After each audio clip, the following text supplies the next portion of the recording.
They had already suffered losses before fighting King Siki. This was clearly not what Weirs and the others wanted to see. The impact on their morale was too great, and Zhao Hai had quietly helped them resolve this crisis. The Herculean Divine Ox tribesmen resumed their journey. The slave tribesmen now looked at Zhao Hai as if they were looking at a beast god. Their respect for Zhao Hai had even surpassed Weirs. In the next few days, they didn't encounter anything special. However, they did find some corpses of bullfighting tribesmen on the way. However, it was obvious that these corpses had been eaten by the grassland wolves. Except for a few big bones, even some small bones had been chewed by the grassland wolves. It could be seen how powerful the grassland wolves were. With only a few bones left, Zhao Hai couldn't turn them into undead creatures. Magic wasn't omnipotent. In order to turn them into undead creatures, there were many conditions, and one of them was to keep their bodies intact. Zhao Hai and the others didn't care about the corpses. Right now, Weirs and the others hated the bullfighting race so much that they couldn't even come over. After another 5 days, King Siki's camp was close. Weirs and the others slowed down and looked carefully at King Siki's camp. It was calm and nothing happened. Weirs and the others looked at the sky. It was almost dark.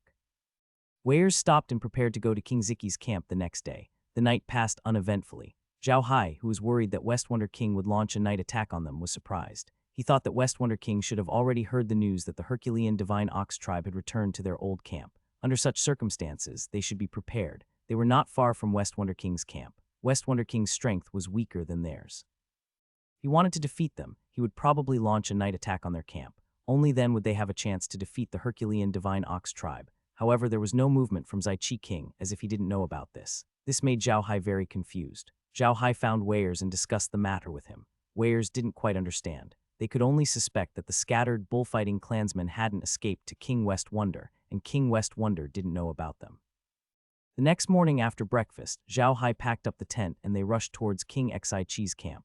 When they were about 5 li away from the camp, King Xiqi's camp seemed to have finally noticed them. The entire camp was in a state of chaos. Not long after, a cavalry rushed out from the camp. Weirs and the others didn't stop. They continued to advance, but everyone had their axes ready. Soon, the two cavalrymen met. Weirs looked at the person who had come. It was King Xiqi. King Xiqi was still wearing his iron armor, but he was wearing cotton clothes under the armor. King Siki was stunned when he saw Weirs. He then looked at the army behind Weirs and frowned. He stepped forward and said, "Sissy greets Prince Weirs." Weirs looked at King Siki and snorted, "Zaichi, I'm now the Patriarch of the Herculean bull race. At the same time, I want to tell you some good news. We've already defeated the bullfighting race and taken back our old camp.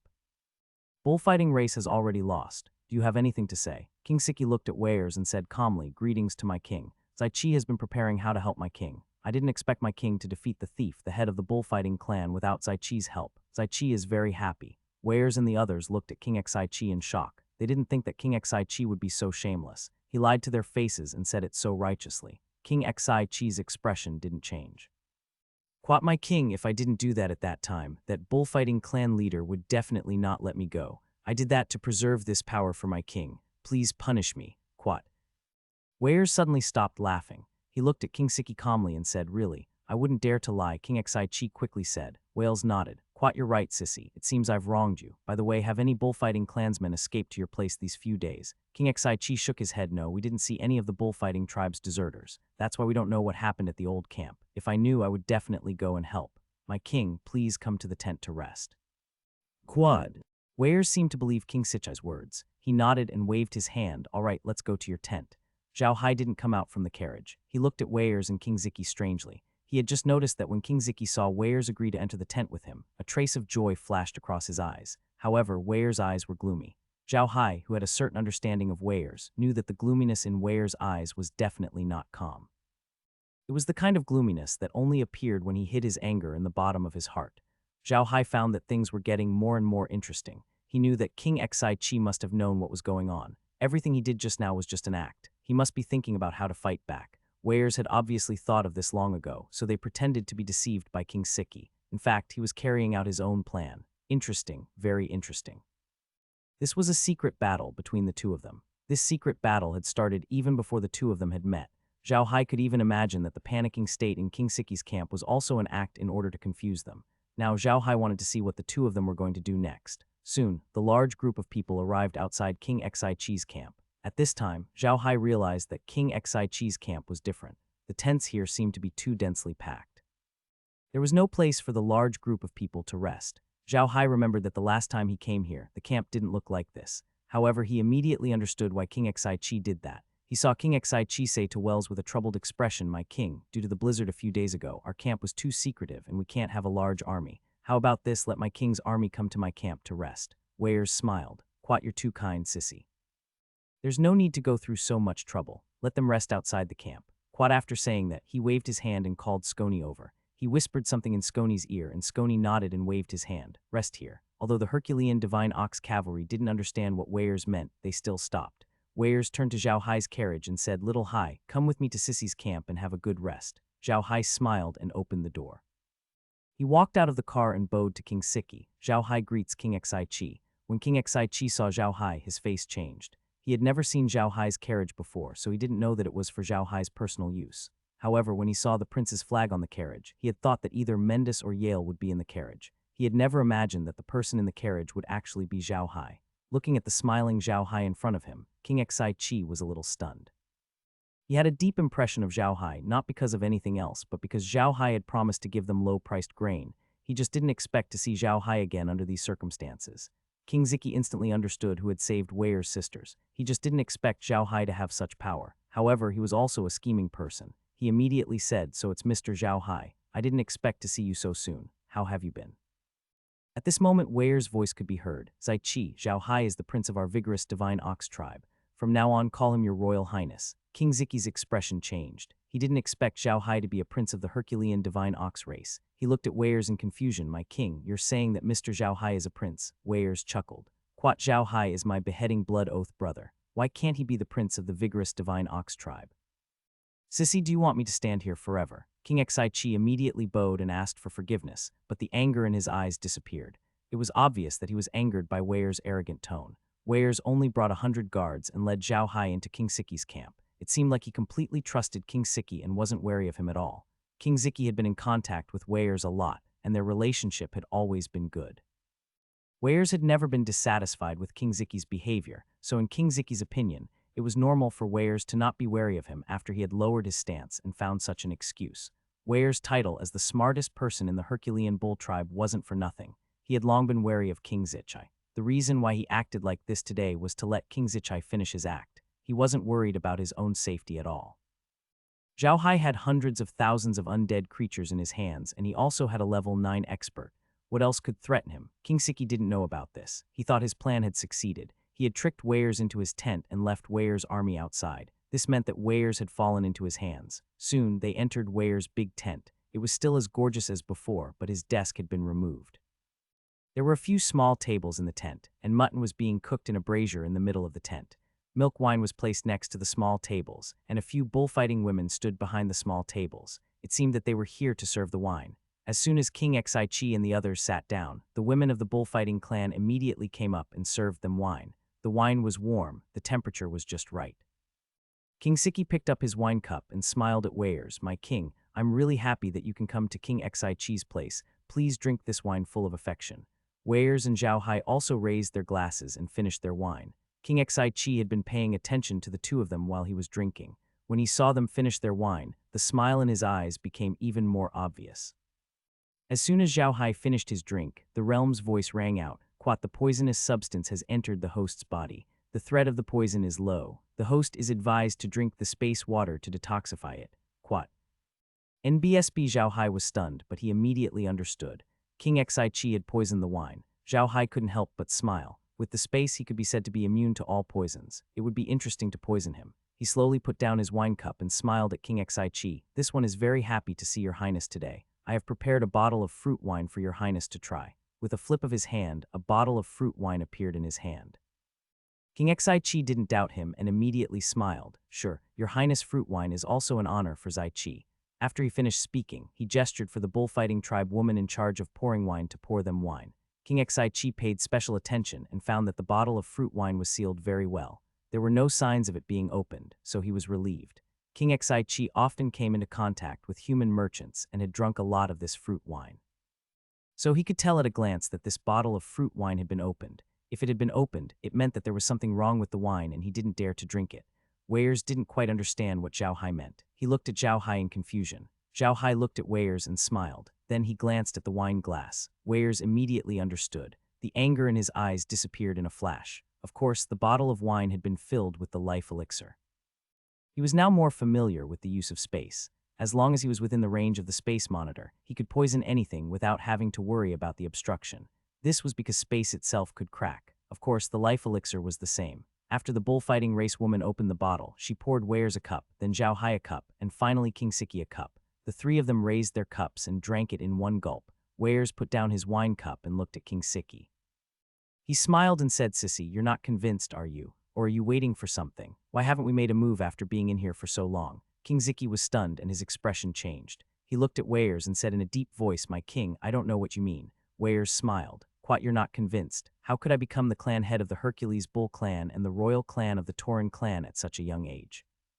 Additionally, you've seen the bullfighting clansmen who escaped from the old camp. You're just putting on an act to trick me into the tent and leave the army outside. In this way, my life and death will be in your hands. I didn't even hold back and drank the poisoned wine you prepared for me, but why did you still continue acting? Are you waiting for something?" King Siki listened to Weyers' words in a daze. He didn't think that Weyers could guess his thoughts. Seeing Weyers look at him with disdain, King Siki couldn't help but look at Weyers with a ferocious expression. "Why did you do this when you knew all this? Aren't you a little too much of an idiot? Why do you still have such an idiotic thought?" Weyers laughed. "If I wasn't completely confident, would I have followed you in? If I wasn't sure that this wine didn't pose a threat to me, would I drink it? You're nothing but an arrogant idiot. No wonder you couldn't defeat the Patriarch of the bullfighting clan even after we've helped you so much. In the end, he caught us off guard and you're even more idiotic. You think you'll be fine if you rely on the Patriarch of the bullfighting clan. Why don't you think about it? You're a traitor from the bullfighting clan. Will the Patriarch of the bullfighting clan trust you? I'm really surprised that such an idiot like you could live until now." King Xi looked at Weyers with a ferocious expression and laughed coldly. "Even if you know, so what? Can you detoxify it? Ha ha ha, I bet you didn't expect that when you took back your old camp, I received the news that someone found me. Ha ha ha, it was his plan back then, so the bullfighting race was able to take your old camp. Now you're destined to die in his hands. He's the nemesis of your Herculean divine bull race." Weyers' eyes flashed coldly as he said, "Is that so? Then please come out and meet me." King Xi smiled and said in a deep voice, "Please, Mr. Bowman." As soon as he finished speaking, a person walked in from outside. Zhao Hai and Weyers were stunned when they saw this person. They had thought that this person was a human, but they didn't expect that he wasn't. Instead, he was a pure-blooded orc, a member of the Herculean bull race. Wells had never thought that the other party would be a Herculean bull. He looked at Bowman in confusion. He was sure that he had never seen Bowman before and did not know who he was. Although Bowman looked exactly like a Herculean bull, he was not as tall as an ordinary Herculean bull, and his body did not look very strong either. He was wearing a white magic robe and had a gentle and refined look on his face. He seemed to be a light element magician. Bowman looked at Weyers and smiled. He bowed to Weyers and said, "Bowman greets Patriarch Wells. How has Patriarch Wells been?" Weyers looked at Bowman and said in confusion, "You're from the Herculean Divine Ox clan?" Bowman smiled. "Quite to be honest, I'm an orphan of the Herculean Bull clan who was raised by humans. It was the god of light who gave me everything, and I'll also dedicate my life to him." Quat. Hearing Bowman's words, Zhao Hai could not help but pat his head and said, "Another idiot brainwashed by religion. No wonder he would do such a thing." Zhao Hai's voice was not soft, so everyone in the tent heard him. However, everyone's reaction was different. Weyers looked at Zhao Hai in shock, King Siki looked at Zhao Hai with a smug expression, and Bowman looked at Zhao Hai with indignation. Bowman glared at Zhao Hai and said, "Sinner, how dare you speak of the church like that? You will be punished by God." "NBSB. Is that so?" Zhao Hai chuckled. "Then let your God punish me. He couldn't do anything to me in the human territory, and he can't do anything to me in the orc grassland. Do you want to meet your friends? Hee hee." Zhao Hai waved his hand and two people appeared beside him. One of them was a human in a white magician's robe. It was none other than Linsabak. The father of the white bishop Zhao Hai had turned into an undead was a red bishop. The other one was also wearing a white magic robe, but he had red hair. He was the 9th-tier expert that Zhao Wen had killed, the 9th-tier fire-type magician nurtured by the Church of Light's ultimate weapon project, Ringkaka. Bowman naturally recognized Ringkaka. In fact, he and Ringkaka were the ones in charge of the matter between the bullfighting tribe and the Herculean bull tribe. Bowman also knew that Ringkaka must have lost this time, but he did not expect to see him again in such an occasion. However, Ringkaka was no longer his brother in the church. He had become an undead. Bowman was not familiar with Linsabak, but he could tell from his clothes that he was a white bishop from the Church of Light. Bowman could not understand how Zhao Hai could turn a white bishop into an undead creature. Zhao Hai looked at Bowman and said with a smile, "You too, please say hello to Mr. Bowman. He is from the same sect as you, but I think he will be your companion soon." Everyone in the tent understood what Zhao Hai meant. King Siki also only just found out that Zhao Hai was a black magician. Thinking that Zhao Hai was a black magician, King of West Wonder felt his heart jump. Thinking about how he had just drunk a cup of black magician's wine, King of West Wonder felt that he had made the biggest mistake of his life. Ringkaka glanced at Bowman and said calmly, "Hello, Bowman. I didn't expect you to still be here." Ringkaka was a high-level undead creature. Other than being loyal to Zhao Hai, he still had his own ability to think. However, Bowman did not think that way. He ignored Bowman and turned to look at Zhao Hai. "Quat, stop pretending. He doesn't even have the ability to think now. You're an evil man whose mind is controlled by the devil. You can't lie to me, Quat." Zhao Hai smiled. "Quat, I didn't control his mind. He has his own ability to think. Besides, he knows every conversation you have with him. If you don't believe me, you can ask him. I promise that if he knew what color of underwear you wore before, he still knows, Quat." Weyers couldn't hold it in any longer and burst out laughing. Zhao Hai, on the other hand, merely smiled and said to Bowman, "Do you know this gentleman?" He was referring to Linsabak. Bowman shook his head. "Quat, who knew that you found a white magic robe and found an undead creature to pretend to be a white bishop?" Zhao Hai smiled. "Quat, this man is not completely unknown. His name is Linsabak. You might not have heard of this name, but you must have heard of his father.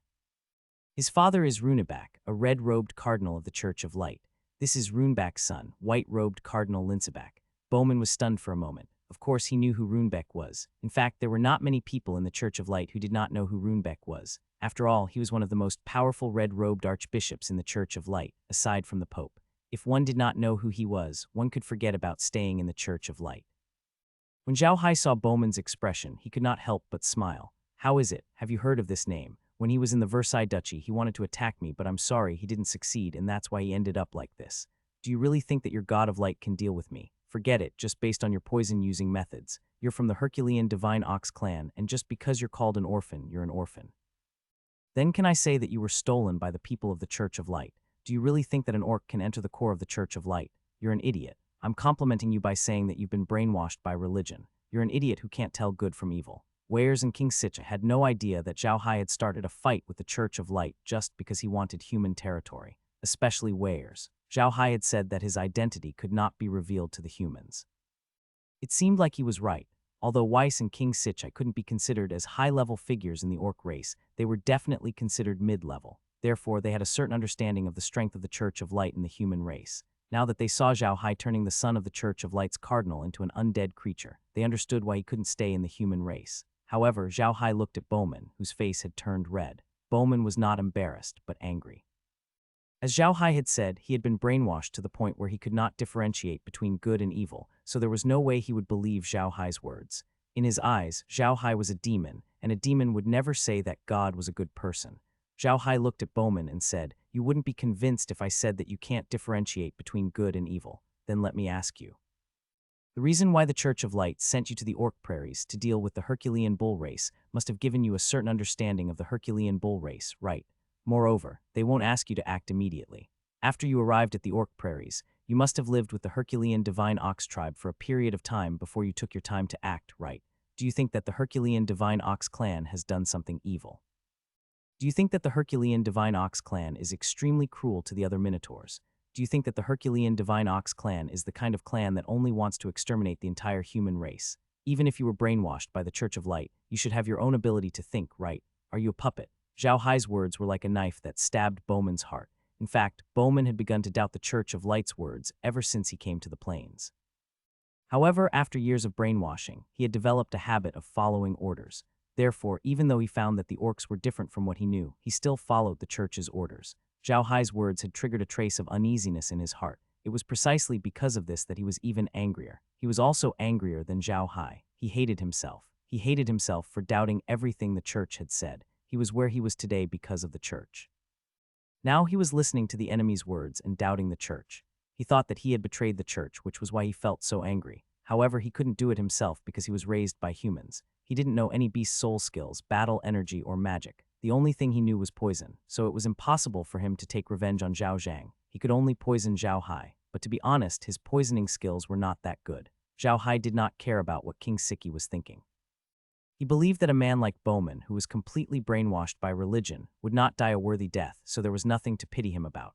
Thus he turned to King Siki and said, "Zaichi Wang, do you really think that you can deal with me and Big Brother by letting those poisons go? Aren't you underestimating me? I'm already being polite to you by not poisoning you, but you're actually playing with poison in front of me. It's ridiculous. King Siki looked coldly at Zhao Hai. Do you really think that I'm going to use this to deal with you? Then you're all too laughable. Weirs couldn't help but be interested. He looked at King Siki and said with a curious expression, could it be that there are other ways to deal with us? Don't tell me you've asked a combatant of the 9th rank to help you. If you were able to invite an expert of the 9th rank, you wouldn't even need to poison us. You could have just dealt with us.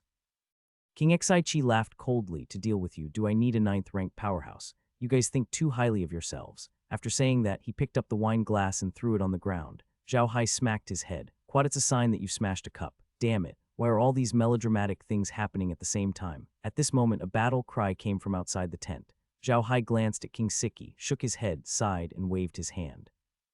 Rows of bullfighting undead cavalrymen appeared in the tent, and soon the tent collapsed. Weirs also came out of the tent under the protection of the undead creatures. Weirs got on his mount, and Zhao Hai got on his carriage. Under the protection of nearly 10,000 bullfighting undead cavalrymen, they rushed out of the camp. When Zhao Hai released the undead creatures, King Siki was dumbfounded. He had heard of human black magicians, but he had never seen a black magician who could command so many undead creatures. This was too terrifying. While he was still in a daze, Zhao Hai and Weirs had already left the tent and headed out of the campsite. The people he had set up outside the tent didn't even have the chance to make a move before they were repelled by the undead creatures. It was too late for King Siki to organize a group to chase after Weirs. Weirs had already left the camp. When King Siki saw that Weirs had left the camp, he knew he was finished. With the strength of his tribe, it was impossible to stop Weirs' army. He knew he was dead. However, King Siki was not willing to die. He was not a hero. In fact, he was not even as good as the Patriarch of the bullfighting race. He was just ambitious and unwilling to be under someone else. That was why he cooperated with the Herculean divine bull race and betrayed the Patriarch. However, he was also a person who was afraid of death and greedy for power. Otherwise, he would not have immediately banished the 2nd and 3rd princesses of the vigorous Divine Ox clan to become slaves after learning that they had been defeated. Bowman was the one who came up with the plan to deal with Wells. He agreed to it because he thought it was possible to succeed. Besides, it was his last chance, so he wanted to take a risk. In his opinion, he was the most powerful Tauren besides the Herculean Divine Ox tribe. The Patriarch of the bullfighting tribe had been defeated by the Herculean Divine Ox tribe. If he could defeat the Herculean Divine Ox tribe now, he might become the king of the Taurens. It was precisely because of this greed that he had decided to take the risk and deal with Weirs. However, he had not taken into account Zhao Hai's existence, so he was destined to fail. He was not the only one who did not expect Zhao Hai's existence. Bowman did not expect that Zhao Hai had not yet arrived at the plains when Bowman first dealt with the Herculean Divine Ox tribe. By the time Zhao Hai arrived at the plains, they had already made their move. Wells could no longer return to the Herculean Divine Ox tribe's camp, so they did not receive any news from Zhao Hai. By the time Wells returned, they had already been defeated and could only think about running away. They would not have noticed Zhao Hai. That was why they never knew of Zhao Hai's existence. Now that they knew, it was too late. As soon as Zhao Hai left King Siki's campsite, he immediately recalled the undead creatures. He was afraid that the others would misunderstand. Scone, who was waiting for Weirs and Zhao Hai, immediately led his army and rushed over to protect Weirs. When Weirs had followed King Siki into the camp, he had already told Scone to be ready to receive them at any time. So during this period of time, Scone had been very nervous to pay attention to the situation in the camp. He didn't even drink the milk wine that King Siki had sent out. It was right that he didn't drink it, because the milk wine that King Siki gave them was also poisoned. If they drank it, Zhao Hai would have to detoxify them when he came out. Of course, this was also because Zhao Hai and the others had added the liquid of life to the mutton soup they had drunk, allowing their bodies to have some resistance to poison. Otherwise, they might have been poisoned to death before Zhao Hai came out. After Scone and the others protected Weirs, they didn't advance immediately. Instead, they retreated a little and regrouped. Zhao Hai's carriage also retreated to the back. He knew that although he could use the undead creatures to kill King Siki, Weirs definitely didn't want that to happen. Weirs wanted to settle his own matters, so Zhao Hai didn't participate in the attack. Instead, he retreated to the back. Weirs looked at King Siki's camp with cold eyes and said, "Quat my people, King Siki is an ungrateful villain. He has completely betrayed us. He has colluded with the Church of Light and tried to poison me. My people, I now announce that the bullfighting tribe will be reduced to slaves from today on. Go kill them, Quat." After he finished speaking, he picked up his own axe and waved it forward. The cavalry of the vigorous Divine Ox clan also picked up their own axes and rushed towards King Siki's camp. The last time they started fighting with the bullfighting race in their old camp, they didn't destroy too many tents because it was their own camp. but now it was different. They were fighting in King Xi's camp, so even if all the tents were destroyed, they wouldn't feel any heartache. So this time they didn't have any scruples like they did in the old camp. Here they had no scruples at all. This time Zhao Hai had finally witnessed the ferocity of the charge of the Herculean Divine Ox tribe. Whether it was people, vehicles, or tents, as long as they were in their way, they would be crushed. The impact of their charge was no less than that of a tank. Zhao Hai wasn't in a hurry. He just watched from the back. This time he didn't bring Laura and the others with him. However, this didn't mean that he wouldn't be able to see them. Zhao Hai left the evil spirit staff at the old camp. If he wanted to see Laura, he could return to the old camp at any time. Laura and the others could also appear by his side through the space. Zhao Hai also knew that this battle would be the last one he would experience in the grasslands this year. After this battle, they would return to the human continent and set off for the Rasen Empire. Zhao Hai knew that King Siki would definitely lose. To begin with, King Siki didn't have as many troops as Heir's, and their combat power wasn't as strong as Heir's either. Right now, Heir's morale was at its peak, while King Siki's subordinates had felt a little guilty when they saw the Herculean Divine Ox tribe. Under these circumstances, the combat power of the two sides wasn't even comparable. King Siki would definitely lose. What Zhao Hai wanted to see now was how Heir's would treat the ordinary beastmen in King Siki's camp. While Zhao Hai was observing, a loud shout suddenly came from King Siki's camp. "If you kneel and surrender, we won't kill you. If you kneel and surrender, we won't kill you." Zhao Hai was completely relieved when he heard this voice. This voice wasn't shouted by one person, but by all of the Herculean bull tribe's cavalry. This way, the bullfighting tribesmen who had no desire to fight would no longer attack Heir's and the others. They would definitely surrender. Just as Zhao Hai had thought, the ordinary bullfighting clansmen didn't want to start a war with the Herculean Divine Ox clan. They didn't care what King Xi was thinking. They only knew that the Herculean Divine Ox clan had helped them in the past, so they shouldn't make an enemy out of them. In addition, King Xi's actions during the defeat of the Herculean bull clansmen were really underhanded.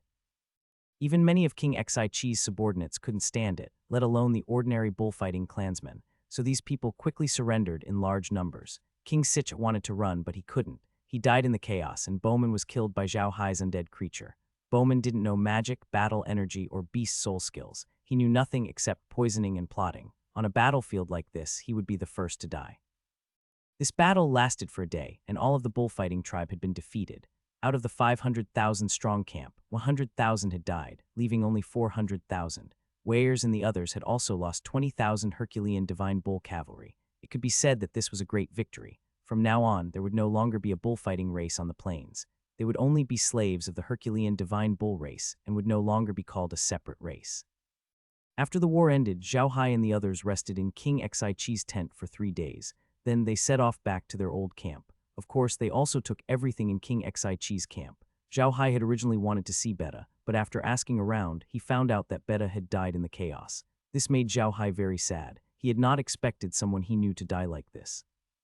After more than 10 days of traveling, they finally returned to the old camp of the Herculean Divine Bull clan, the Bull King's camp. As soon as they returned to the camp, Heir's and the others demoted all the subordinates of the bullfighting clan to slaves and took away all their weapons, making them live with the other slaves. Since it was winter, it wasn't very convenient to send messages. Therefore, very few people in the grassland knew that the bullfighting tribe had been reduced to a slave race. Even the ox-headed people didn't know that the Herculean Divine Ox tribe had once again returned to their old camp. This was the winter of the Orc grassland, boring and isolated. After returning to the campsite, Zhao Hai discussed with Laura and the others and decided to return. Although Heir's was reluctant to leave, he knew that Zhao Hai and the others were not used to living here, so he agreed. However, he could not let Zhao Hai return empty-handed this time. He had given Zhao Hai 200,000 sheep and 100,000 slaves.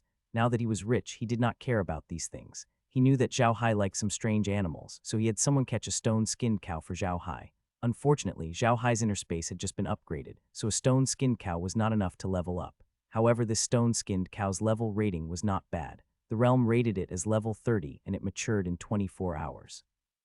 It could give birth 8 times, and each time it gave birth to 5 cubs, it would eat 4 grains of feed every hour. Generally speaking, Zhao Hai was very satisfied with this trip to the prairie. However, he did not bring the slaves that Heir's had given him back to Iron Mountain Castle immediately. Iron Mountain Castle could not hold so many slaves. Zhao Hai planned to bring the slaves back to Iron Mountain Castle when spring arrived the next day and the weather became warmer. He would then expand the entire Iron Mountain Castle. Heir's didn't think much of it. Since their tribe had food issues, they didn't have to worry about food. It wasn't a big deal to feed these people. Moreover, Zhao Hai gave them so much food so it wasn't a problem to feed them. Zhao Hai only took 200,000 sheep with him this time. It was winter in the Beastmen Plains and it was difficult to feed them. He couldn't leave them here to cause trouble for weirs. Although they had decided to leave, there were still a lot of things to do. After about 10 days of busy work, Zhao Hai and the others finally packed their things and were ready to leave.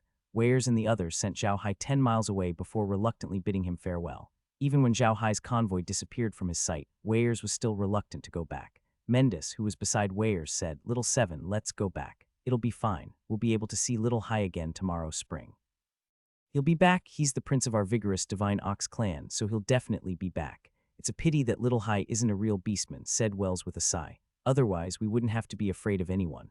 With that, he turned his bull head, patted his mount, and ran back to the old camp. Mendes and the rest quickly followed behind him. They were also reluctant to part with Zhao Hai. Although they had not known Zhao Hai for a long time, Zhao Hai had done a lot for them. Moreover, everything he did was for their sake. Under such circumstances, they had a very special feeling for Zhao Hai. There was kindness, friendship, and even more so, gratitude. The beastmen valued relationships and expressed their feelings very directly. They would be nice to whoever treated them well, and they would not be nice to whoever treated them badly. Zhao Hai had done so much for them, so they naturally had to be nice to him. Zhao Hai had been watching Weirs and the others the entire time. When he saw that Weirs and the others had returned, Zhao Hai let out a long sigh of relief. He packed up his things and led Laura and the others back to Iron Mountain Fortress. As they had to fight and pack their belongings, they had not returned to Iron Mountain Castle for a long time. The moment they arrived, they were stunned as they had not imagined that it would be so warm in Iron Mountain Castle. According to Zhao Hai's estimation, the temperature in the grassland was 40 degrees Celsius, while the temperature in the Iron Mountain Fortress was 10 degrees Celsius. Zhao Hai, Laura, and the others had never imagined that the Iron Mountain Castle would be so warm. They immediately changed out of their thick cotton clothes and felt a bit better. They reappeared in the living room of the main castle. There was no one in the main castle. Zhao Hai took a look and noticed that Green and Kun Zheng were not in the castle. They must have gone out. The four of them walked out of the living room of the main castle and immediately saw the slaves who had regained their civilian status. The slaves were already used to Zhao Hai's mysterious appearance. They only bowed to the four of them and went back to their own business. Now, all of them had their own jobs and their lives were very fulfilling. They could eat their fill, wear warm clothes, and even get paid. They felt like they were dreaming every day. They had never dared to dream of such a life before. Zhao Hai and the others went to the factories first. They were all busy and everything was normal. The production of milk wine was very high, close to 500 kilograms a day. The wool products were the same as the orcs, or even better. In the past, the orcs used some ancient methods to process their wool products, so the style was very simple. Now, there were many human women working in their wool factory. Many of these human women were clever and dexterous. They had improved on the orcs' processing methods, and the wool products in their factory looked more exquisite than those in the orcs. The rice mill was busy every day, and so was the oil press. Their business with the Versailles Duchy had not stopped. However, Kai said that there were fewer people watching Rocky Mountain because they knew that they could not catch Zhao Hai and the others, so they slowly left. Zhao Hai and the others slowly walked to the outside of the castle. Once they were outside, they realized that it was snowing in the Black Earth wilderness. The sky and land outside the castle were vast. Although it couldn't be compared to the snowy scenery in the orc grassland, it was still a different scenery. Looking at this, Zhao Hai could not help but let out a long sigh. "I don't know why, but why do I feel that the scenery here is even better than the one in the orc grassland?" Laura laughed. "This is our own place, so of course it's nice to look at it. However, I really admire Kai Er's ability. Look at the temperature difference between the inside and outside of the castle. I really didn't expect Kai Er's ability to be so strong. It seems that we don't need to prepare cotton clothes for winter in the future." Zhao Hai laughed heartily. "That's right. With Kai Er here, we won't have to prepare cotton clothes in the future. However, we can't do this next year. Next year, we'll have an additional 100,000 people. Just thinking about this gives me a headache. Where should we arrange these 100,000 people?" Laura replied with a smile. "Don't worry. The Black Earth wilderness is so large that there's plenty of space for arrangement. Now I'm mainly worried about the materials needed to build Iron Mountain Fortress. Although we can mine stones, it's very slow. Additionally, if the houses of 100,000 people are all made of stones, we'll need too much stones. We can't let all 100,000 people live in Iron Mountain Fortress. I think we should implement our plan to build villages." Quat. Zhao Hai nodded and looked at the boundless white plains in front of him. He could not help but say with pride, "Quat, yes, it's time to carry out our plan. Our own kingdom is about to be built." Quat. Laura looked at the boundless land and said in a deep voice, "Yes, our kingdom, our own kingdom." Just thinking about it made him excited. Zhao Hai smiled and said, "That's right, it's our own kingdom. When Grandpa Grimm and the others return, we'll discuss the safety of those 100,000 people. When spring comes, those 100,000 people will come. Although they are half orcs, they have been living on the grasslands all this time. They might not know how to farm. It seems that we have to hurry to the Rossan Empire and buy some human slaves. Quat. Lola nodded and said, yes, we should. But before that, shouldn't we go and see Ebel and settle the milk wine with him? Then we can take action. What do you think? Zhao Hai nodded. Quat, that's right. We can leave from Rocky Mountain and go to Cassa City to take a look. Then we can go to the Isak family's territory, find Ibel, and order the milk wine. At the same time, we can ask him if he has any connections in Cassa City. This is important for our future operation. However, we can't go out as black magicians this time. It's not appropriate. Quat. Lola nodded and said, of course not. If you appear as a black magician again, you will be suspected immediately. We'd better go back first. When Grandpa Grimm and the others come back, we'll discuss it with them. Quat. Zhao Hai nodded and turned to look at the snow outside. He led the three girls back to the main castle. Not long after the four of them sat down, Green and the others returned. This time, apart from Green, Merlin, Kunzhang, and Su Weiniang, they also returned. Su Weiniang had not been in the castle for a while. He was scouting the terrain of the nearby Iron Mountain, which was a task given to him by Grimm. During this time, Su Weiniang had been scouting the surrounding mountains.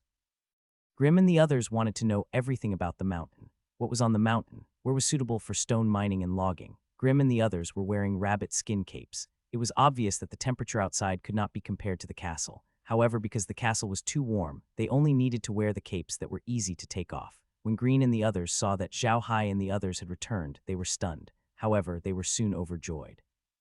Green even laughed and said, young master, what's up so early today? Have you settled the matter at the plains? Zhao Hai nodded and told them about the grassland. He also told them that the Church of Light was training ultimate weapons and orc children, and then sent them back to the grassland to deal with the grassmen. These things could be considered confidential. This was the first time Green and the others had heard about this. After Zhao Hai finished, Green could not help but frown. Quad, I didn't expect the Church of Light to have such a plan. Young master, I think we should tell this plan to the Black Mage Alliance and see if they know about this. If they know, it won't be bad for us. If they don't know, we'll tell them this information and they'll be prepared. Most importantly, they can also deal with the Church of Light. This will reduce a lot of pressure for us. Quad. Zhao Hai nodded. Quad, I was just about to talk about this. This time, I'll wait until spring before I can go to the grasslands. I think we can use this time to deal with what we need to do. I want to go to Cassa City first and then go to the territory of the Ixa family to find Ibel. After finding Ibel, not only can we confirm the milk wine business, but we can also tell him the information we have. After that, we can ask him if he has any acquaintances in the capital of the Rossan Empire, Carson City. This way, it will be more convenient for us to develop there. Most importantly, we can also open up a path of elimination for these prairie products as soon as possible. Kun Zheng nodded and said, Quat, that's right. Carson City is known as the largest distribution center on the continent. It's a good place indeed. Our things won't even cause a ripple there. However, our milk wine can't be digested by Ibel alone, so we can sell it in Carson City. However, the people living in Carson City are all important figures of the Rossan Empire. These guys are all greedy by nature. Ibel is a member of the Black Mage Alliance, so he might have his own network of connections. I heard that there are still many black mages serving in the army of the Rossan Empire. This proves that the Rossan Empire doesn't hate black mages that much. The Black Mage Alliance might have a lot of power there, and we can make use of this.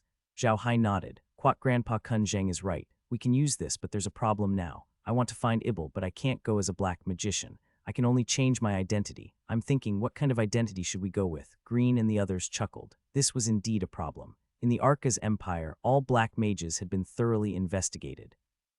If Zhao Hai appeared as a black mage, it would be the same as telling others who he was. Young master, what identity do you want to appear as? Green asked Zhao Hai. Zhao Hai thought for a moment and said, I'm afraid I can't be a merchant. I think I should appear as a magician, but not a black magician. Now that the space can use fire and earth magic, I think I should appear as a dual-element magician. It's best to be arrogant and flamboyant so that people won't suspect me. Quat. Clint nodded and said, it's okay to be a little more high profile. With our current strength, we don't have to be afraid of anyone. So what if they know our identity? If they're afraid of what they'll do to us, we can make sure that they won't be able to return even if they use a grade 9 expert to deal with us. It's even more so if they use the army. So it's good to be a little more high profile. Quat. In BSB, Zhao Hai laughed. I have never thought of revealing my identity now. If those people find out, although we don't have to be afraid, it will be bad for our future development. Fake identities can be exposed, but if they are, we can just change to another one. Our real identities cannot be exposed. Kun Zheng laughed. Quat, that's good too. It's not good for a dual-element mage to be too low-key. You should know that there aren't many dual-element mages on the continent. These people are usually geniuses, so they're a little brash. However, we should still ask Little Hai to prepare. At the very least, he should do some simple makeup. Quat. How do I draw this? Zhao Hai scratched his head. Kun Zheng looked at Zhao Hai, then turned to Laura and said, Quat, this will depend on Laura. Laura, draw Little Hai as a good-for-nothing rich kid. Quat. The few of them laughed. Laura looked at Zhao Hai and said, Quat, Big Brother Hai's hair must be dyed. I happen to have some hair dyeing powder. You can dye it golden and stick a mustache above your lips. That way you'll look older. You'll look more like it with a pair of pink crystal glasses. Quat. Zhao Hai was speechless. Are you sure you want to dye your hair, stick your beard, and wear pink glasses? Can we change it to another color? Laura smiled and said, Pink is good. It's popular on the continent now. I saw many young masters of noble families wearing pink crystal glasses. They're very beautiful. Don't worry, I have a pair of pink gold-rimmed glasses. I'll bring it to you in a while. Quat. Zhao Hai shook his head and decided not to care anymore. He would let Laura do as she pleased. However, he still turned to Laura and said, What about you? If you go out like this, won't you be even more eye-catching? I believe that the people on the continent who know you must be much more than the people who know me, right? Lola smiled and said, It's simple for me. I'll just dye my hair and put on a veil. You know, the female companions of the young masters of the noble families usually wear veils. They don't want their female companions to be admired by others. Quat. Zhao Hai could only smile wryly. He really didn't know what to say. This was the difference between men and women. Only black magicians would wear veils for men, while women could wear veils casually. Clint nodded and said, That's good as well. However, one day you will need to use a car when you travel. Ordinary cars won't do. You need to use a more luxurious car. You can't use Laura's car as you've seen too many people and will be able to recognize it at a glance.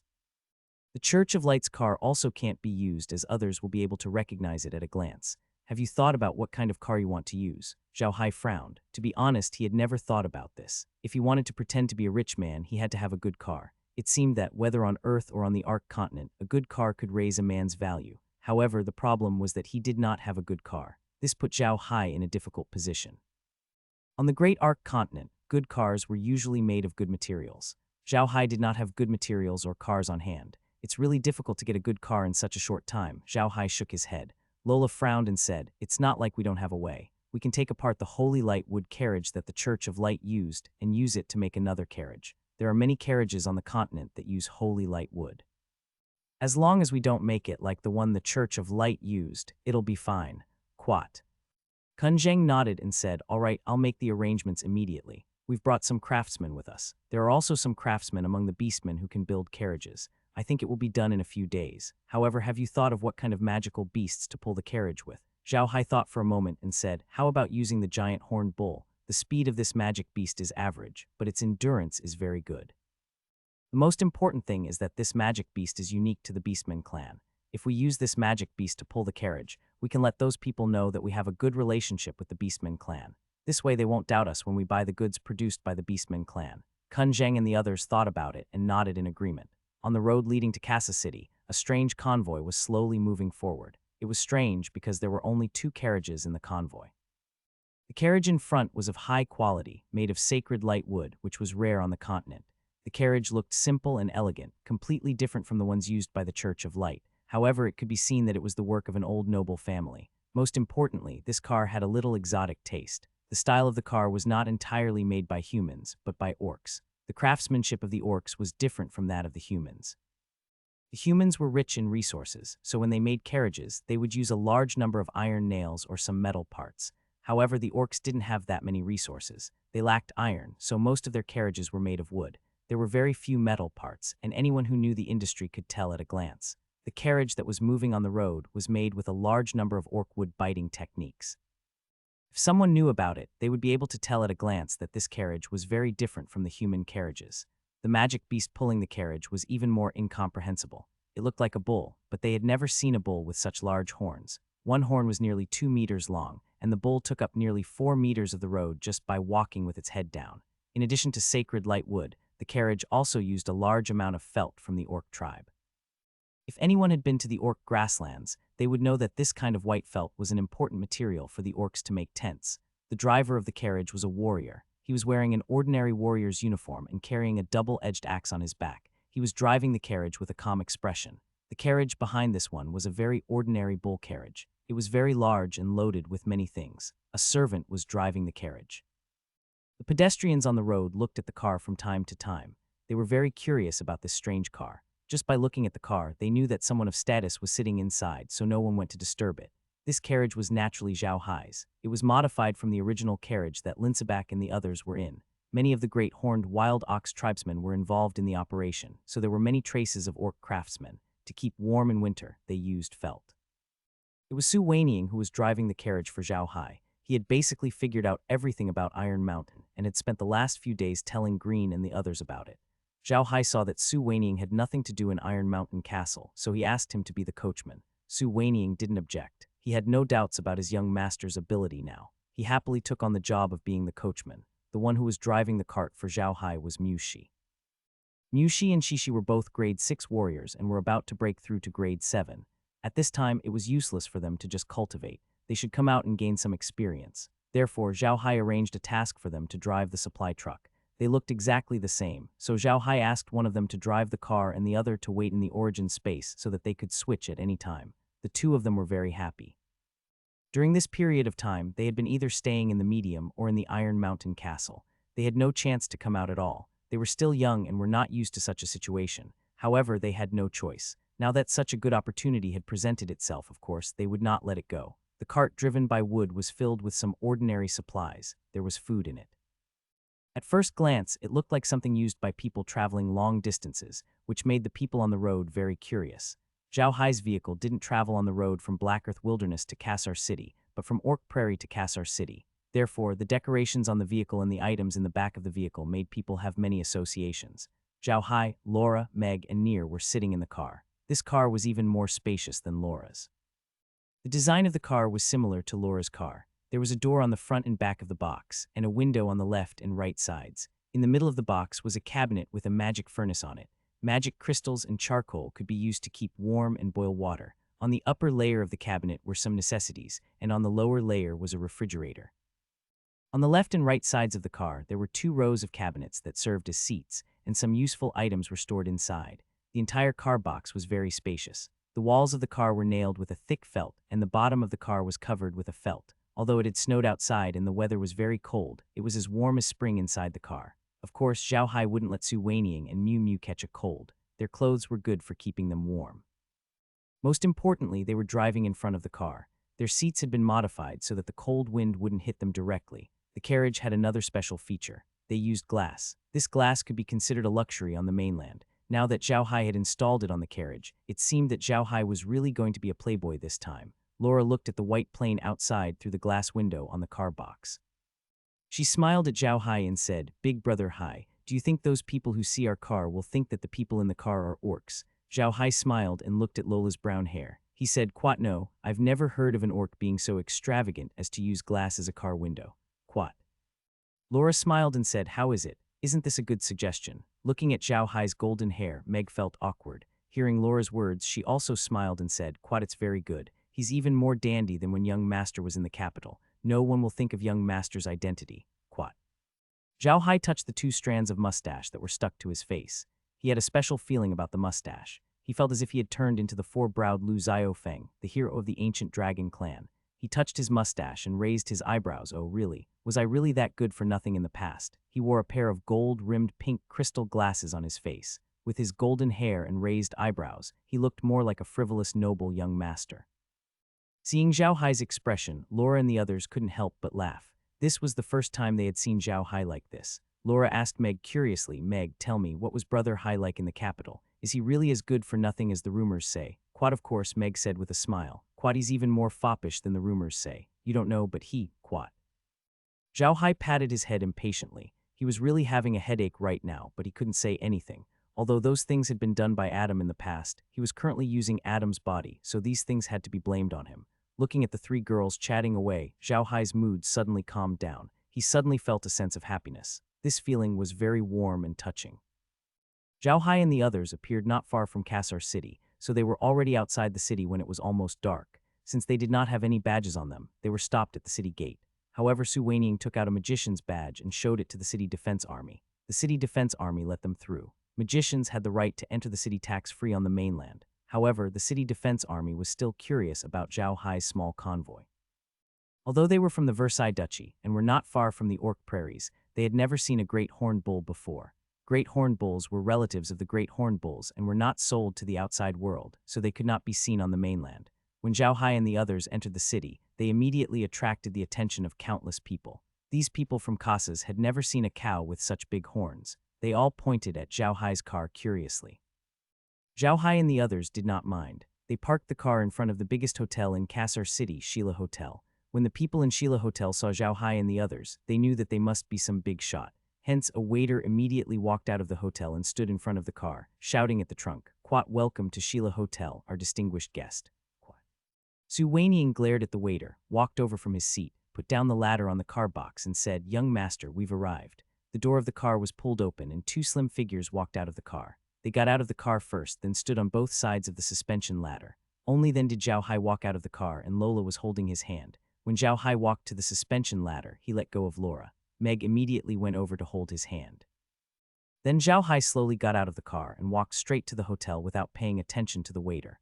The waiter wasn't angry at all. He had seen many people older than Zhao Hai who would be angry over such a small matter. He just stood there with a bow and didn't enter the hotel with Zhao Hai. Su Weinian turned to the waiter and said, "Take good care of our carriage and feed the magical beasts. If anything goes wrong, I won't let you off." The waiter immediately said, "Please don't worry, my guest.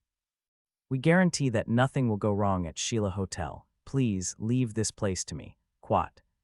Su Weinian nodded, beckoned to Miu Miu and walked into the hotel. As soon as they entered the hotel, they saw a large hall with resting areas on both sides. Zhao Hai was sitting there, while Laura was talking to the hotel staff at the bar. Su Weinian naturally knew who Laura was, so he didn't dare to let her do such things. He immediately went to the bar counter and took over Laura's job, arranging rooms for them. When Laura saw Su Weinian, she didn't stand on ceremony and said to him, "Prepare the best room for the young master. You and Miu Miu can also stay in a superior room." The young master said that his servants cannot be looked down upon. Su Weinian knew what Laura meant.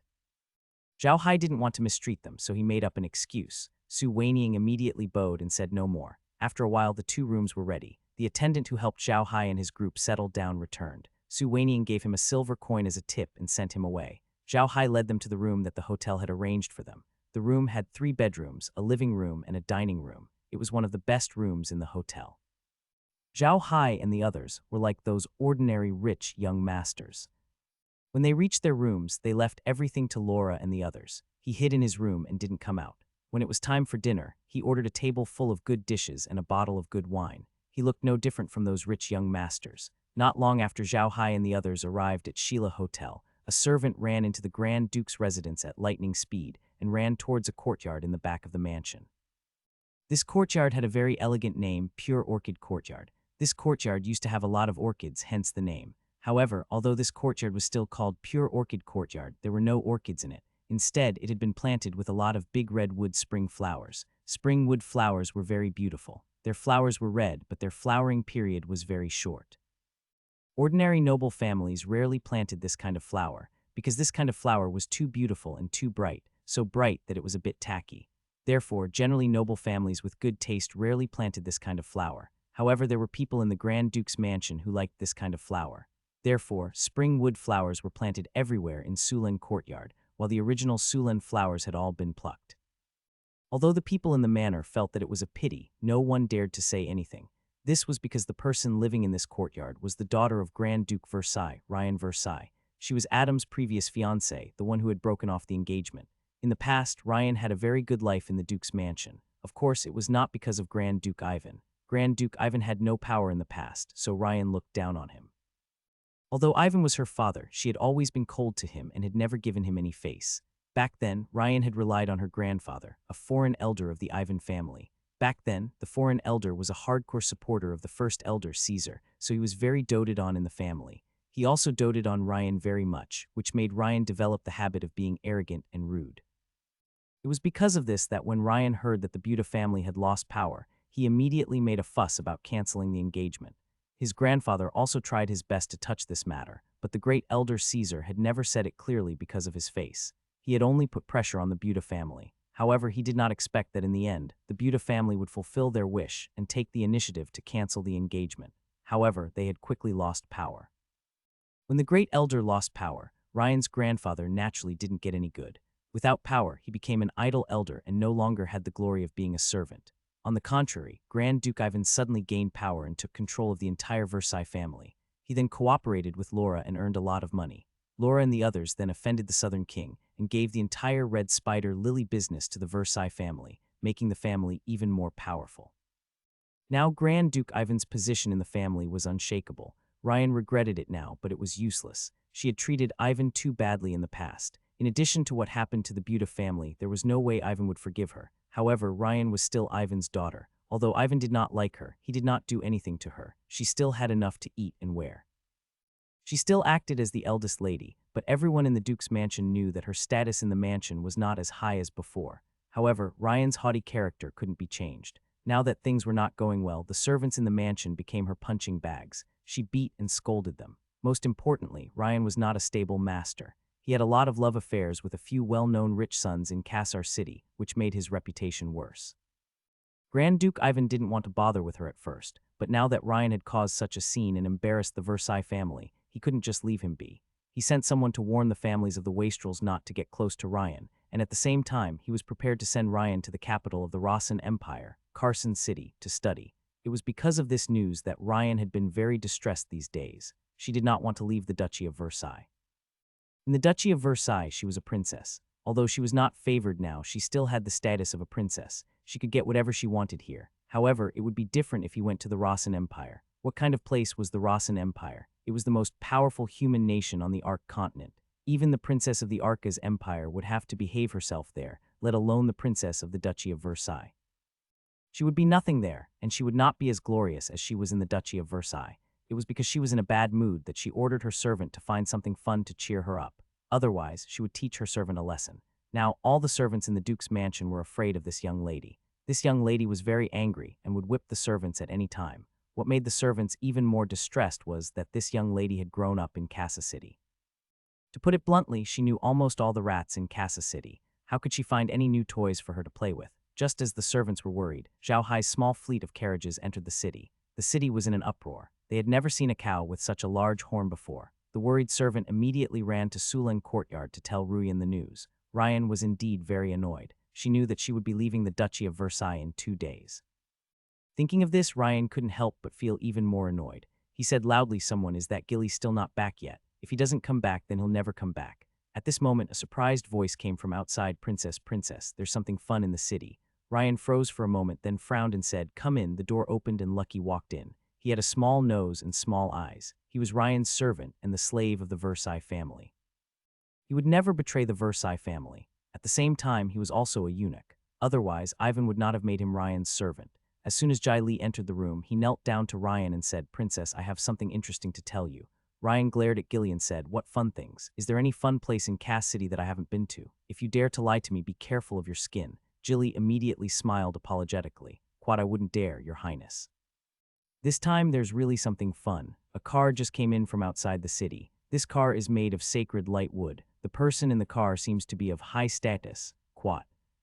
Before he could finish, Ryan picked up a golden whip from the table and hit Gilly's shoulder. He scolded, "What's so good about a sacred lightwood car? It's not like I don't have one in my family. So what if I have a high status? What kind of high status has this princess not seen? I think you want to have a taste of this princess whip." Jai Li quickly said, "Your Highness, I don't dare to lie to you. I'm not talking about the people in the carriage. I'm talking about the magical beast that pulled the carriage." The magical beast that pulled the carriage wasn't a horse, but a bull. The bull looked like a bull, but it had 2 very big horns. The first horn was about 2 meters long and nearly half a meter thick. I've never seen a bull with such big horns. Quat. Ryan had raised the whip again, but when she heard Gilly's words, she couldn't help but be stunned. She put down the whip again and looked at Gilly. "You lucky bastard, you're not lying to me, are you? How could there be a bull with such big horns in this world? I think you can't find anything fun to play with, so you're just talking nonsense to make me happy, right?" Gilly immediately said, "Your Highness, I really don't dare to lie to you. I'm telling the truth. The bull is now in the backyard of Sheila's hotel. I've seen it with my own eyes. Are the horns really that thick?" After saying that, he measured the size with his hand. This time, Ryan was really interested. She really didn't believe that Jai Li would dare to lie to him, so he immediately said, "Really? You're not lying to me." "Quat, it's true, it's true." Quat. Jai Li nodded repeatedly. "Quat, even if I have the guts to borrow the heavens, I wouldn't dare to lie to you, Your Highness." Quat. Ryan nodded. "Quat, get the car ready. I'll go to Sheila's hotel to take a look. If you're not as good as you said, I'll teach you a lesson." Quad after saying that, he stood up and walked out. The two maidservants standing in front of the door trembled as they followed behind Ryan. These two maidservants had been whipped by Ryan many times, so they were all afraid. Gilly was also following behind Ryan, but he was now grimacing in pain. The place where he had been whipped was still burning in pain, but he could not let Ryan see it, so he could only grin behind Ryan. The three of them quickly left Sulan courtyard. Gilly immediately went to prepare a carriage for Ruyan. Ruyan still had her golden whip in his hand. This was one of Ryan's special traits. She was a mage, so logically speaking, she should be holding a magic staff. However, she did not like to hold a magic staff. Instead, she liked to hold a whip. She would whip anyone she did not like. This had become a joke in the Duchy of Versailles. Ryan sat in a gorgeous carriage pulled by a flame horse and rushed straight to Sheila's hotel. Her two maids sat in the carriage with him, while Gilly drove the carriage. There were no warriors around them to protect them because their carriage had the insignia of the Vansel family's running bull. No one in the Vansel Duchy would dare to touch them. The carriage sped all the way to Sheila Hotel. Gilly couldn't be more familiar with this hotel. This hotel wasn't the only one in the Versailles Duchy. They were very famous on the continent. It was the symbolic business of the Sheila family and the largest hotel chain on the continent. Sheila's family was also known as the Coiled Snake family because their family emblem was a coiled snake. Their family had been in the hotel industry for thousands of years and had always been the representative of the high-end hotels on the continent.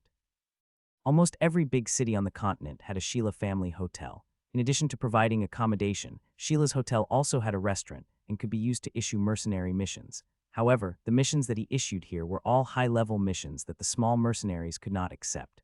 Ryan had been to Sheila Hotel before and had eaten here before, so he was very familiar with the place. He soon arrived at the front door of Sheila Hotel. The waiter in the hotel also recognized Ryan's carriage. As soon as he saw Ryan coming, a waiter immediately came out to welcome him. He walked to the carriage and loudly said, "This lowly one welcomes your highness." Ryan opened the door and walked out. He looked at the waiter and said, "Oh, it's you, Wei Lin. I heard that a strange magical beast came to your hotel. Is it true?" Wei Lin immediately understood why she had come when he heard Ryan's words. Wei Lin was very clear that this princess was the tyrant of Cassa City and he could not afford to offend her. Thus, he immediately said respectfully, "Quite yes, your highness. It's a magical beast. To be honest, I've never seen a bull with such big horns in my life. Quat."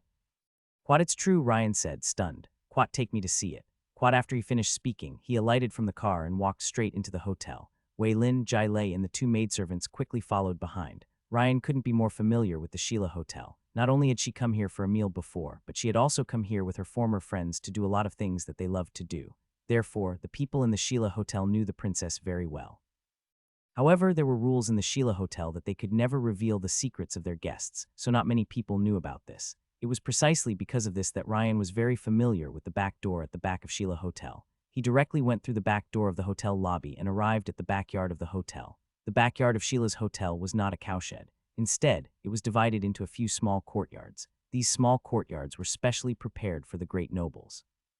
Some great nobles would book a small courtyard for themselves if they wanted to stay at their place and did not want to be disturbed.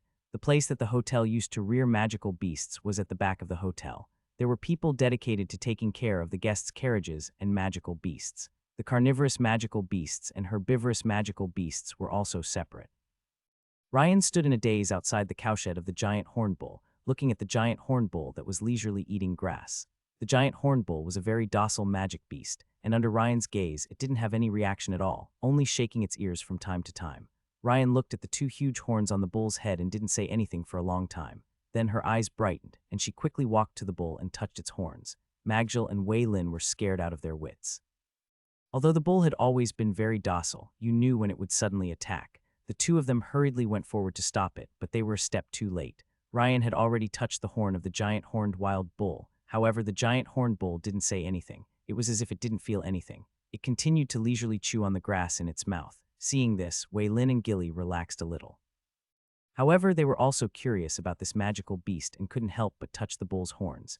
The giant horned bull didn't react at all. It didn't feel uneasy even though it was surrounded by so many people. It just ate its grass leisurely.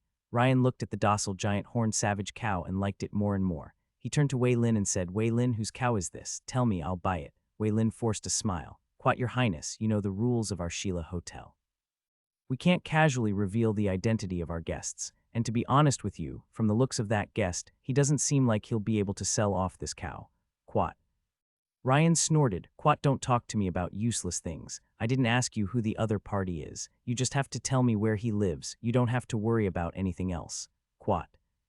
Waylin smiled bitterly. He knew that he could not afford to offend this lady. She was an unreasonable person. Besides, their hotel could not disclose their guests' information. However, if someone came to visit that guest, they would still agree.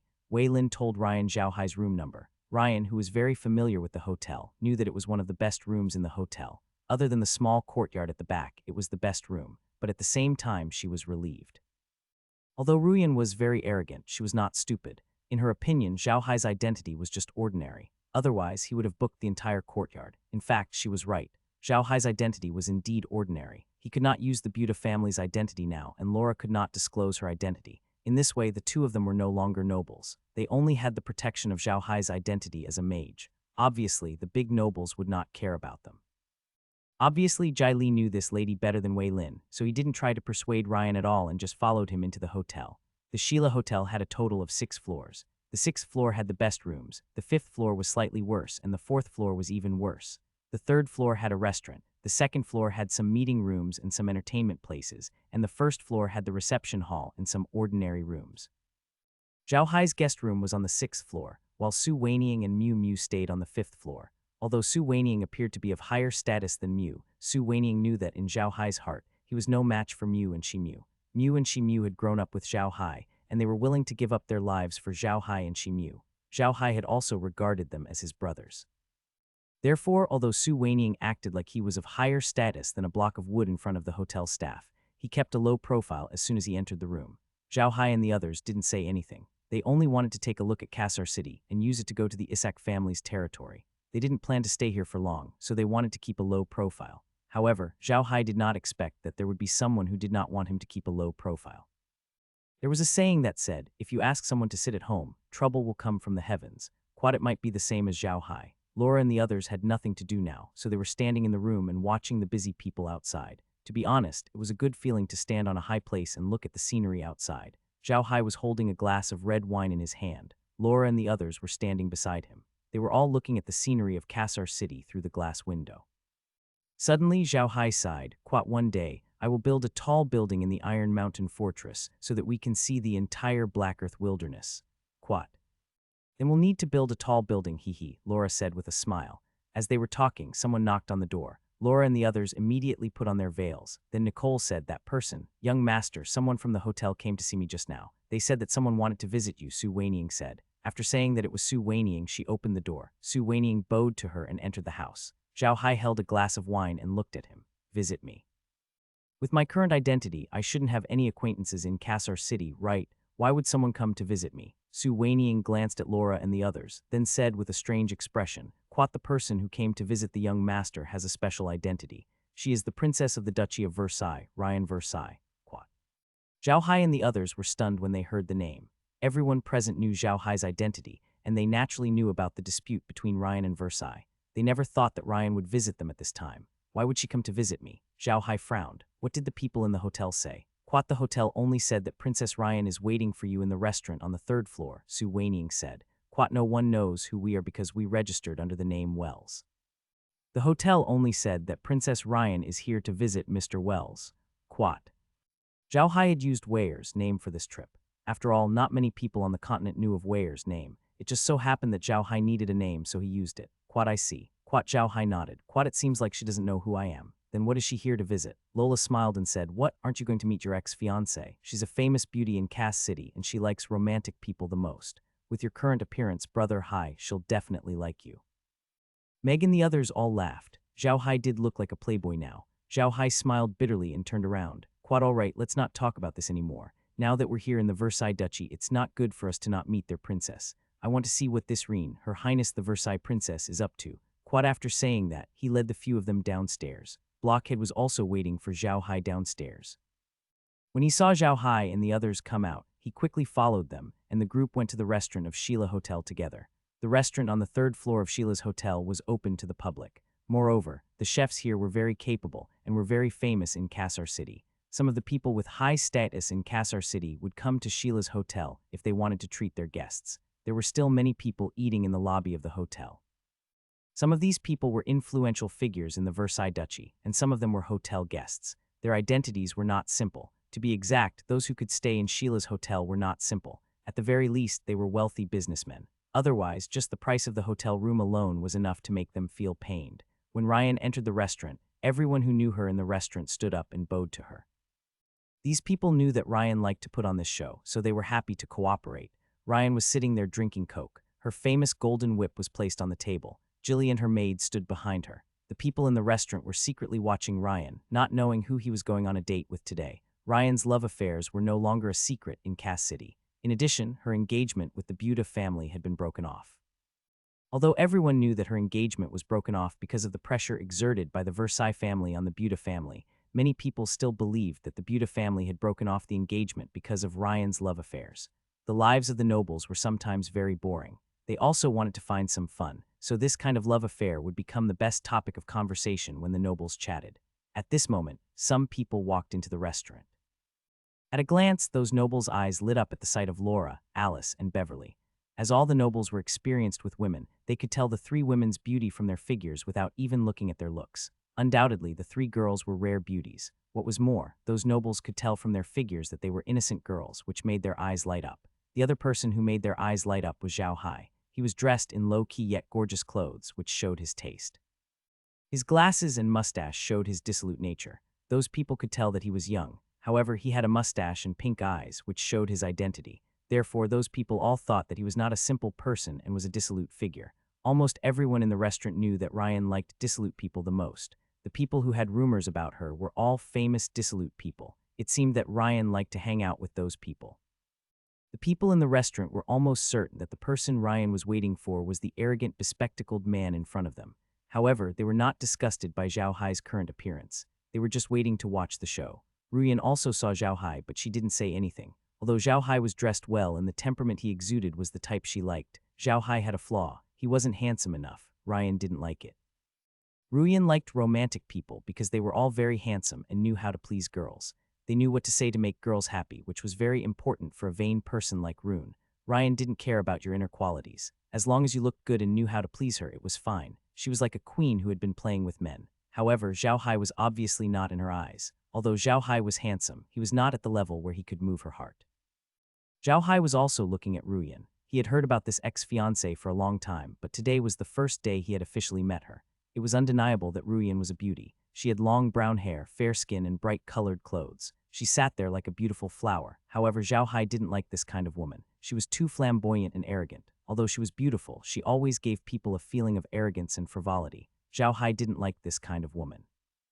Laura was also looking at Ryan. However, Laura and Nicole had met Ryan before. Ryan was a famous figure in Cassa City, and the two of them had interacted with each other before. However, their personalities were not compatible, so they didn't have any deeper interactions. Zhao Hai didn't take the initiative to greet Ryan. Instead, he turned to look at Su Weiniang. Su Weiniang immediately understood Zhao Hai's intention and walked up to him. "Quat, young master, the people in the hotel just said that Princess Ruyan came to visit you, but because she was disturbing you, she was waiting for you in the restaurant. This is Princess Ruyan." Quat, he pointed at Ryan. It didn't sound like much, but it was obvious that he was trying to elevate Zhao Hai's status. He said that Ryan was here to visit Zhao Hai and was afraid of disturbing him, so he waited at the restaurant. He didn't say that Ryan wanted to see Zhao Hai and that Zhao Hai should come to the restaurant to see her. As soon as Su Weiniang said this, there was a buzz in the restaurant. Everyone in the restaurant knew what kind of person Ryan was. She was the one who valued face the most. Now that Su Weiniang said this, it was as if he was begging to see Zhao Hai. She couldn't stand it. As expected, Ryan's expression turned ugly when he heard Su Weiniang's words. She snorted and slammed the cup on the table. The restaurant fell silent instantly. Everyone looked at Zhao Hai and his men as if they were watching a good show.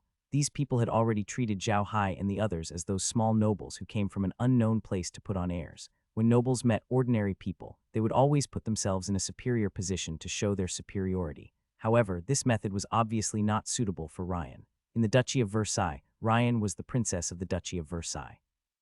It was not wise to embarrass Ryan in their territory. However, Zhao Hai didn't care about this. He thought that Su Weiniang was right. He didn't have the mood to pay attention to Ruyan's feelings. His current identity was that of a rich playboy who didn't know the immensity of heaven and earth. If he was too normal, it would arouse suspicion. Zhao Hai nodded and turned to Ryan. "May I know why your highness has come to find me?" Seeing Zhao Hai's rudeness, Ruyan's face turned ashen. "Quat, your wares." I am Weyers, Zhao Hai nodded. Quat impolite. Quat Ruyan slammed the table. Quat, how dare you be so impolite to me? Zhao Hai pretended to be curious as he looked at Ryan. Is this considered rude? Firstly, I'm not from the kingdom of Versailles. Secondly, I'm a magus, so I have the authority to do so. I wonder what business your highness has with me. Ruyan's face was pale with anger. She glared at Zhao Hai and said, what a rude mage. Don't forget that you are still in the Duchy of Versailles. How dare you be so rude to me? Do you not want to live? If there's nothing else, your highness, I'll be leaving, Zhao Hai said with a frown.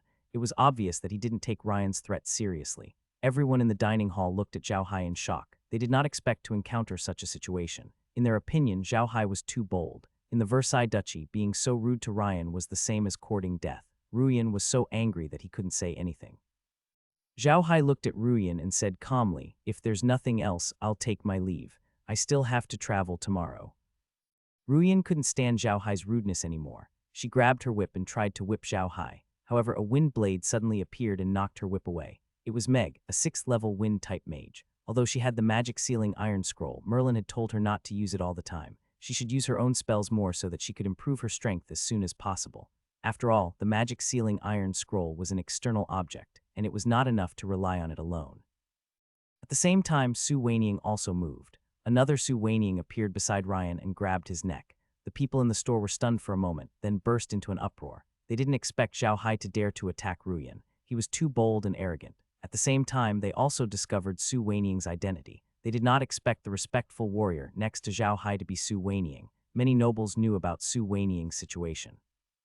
They knew that Su Weiniang did not have a good impression of the nobles, but they did not expect him to appear beside Zhao Hai.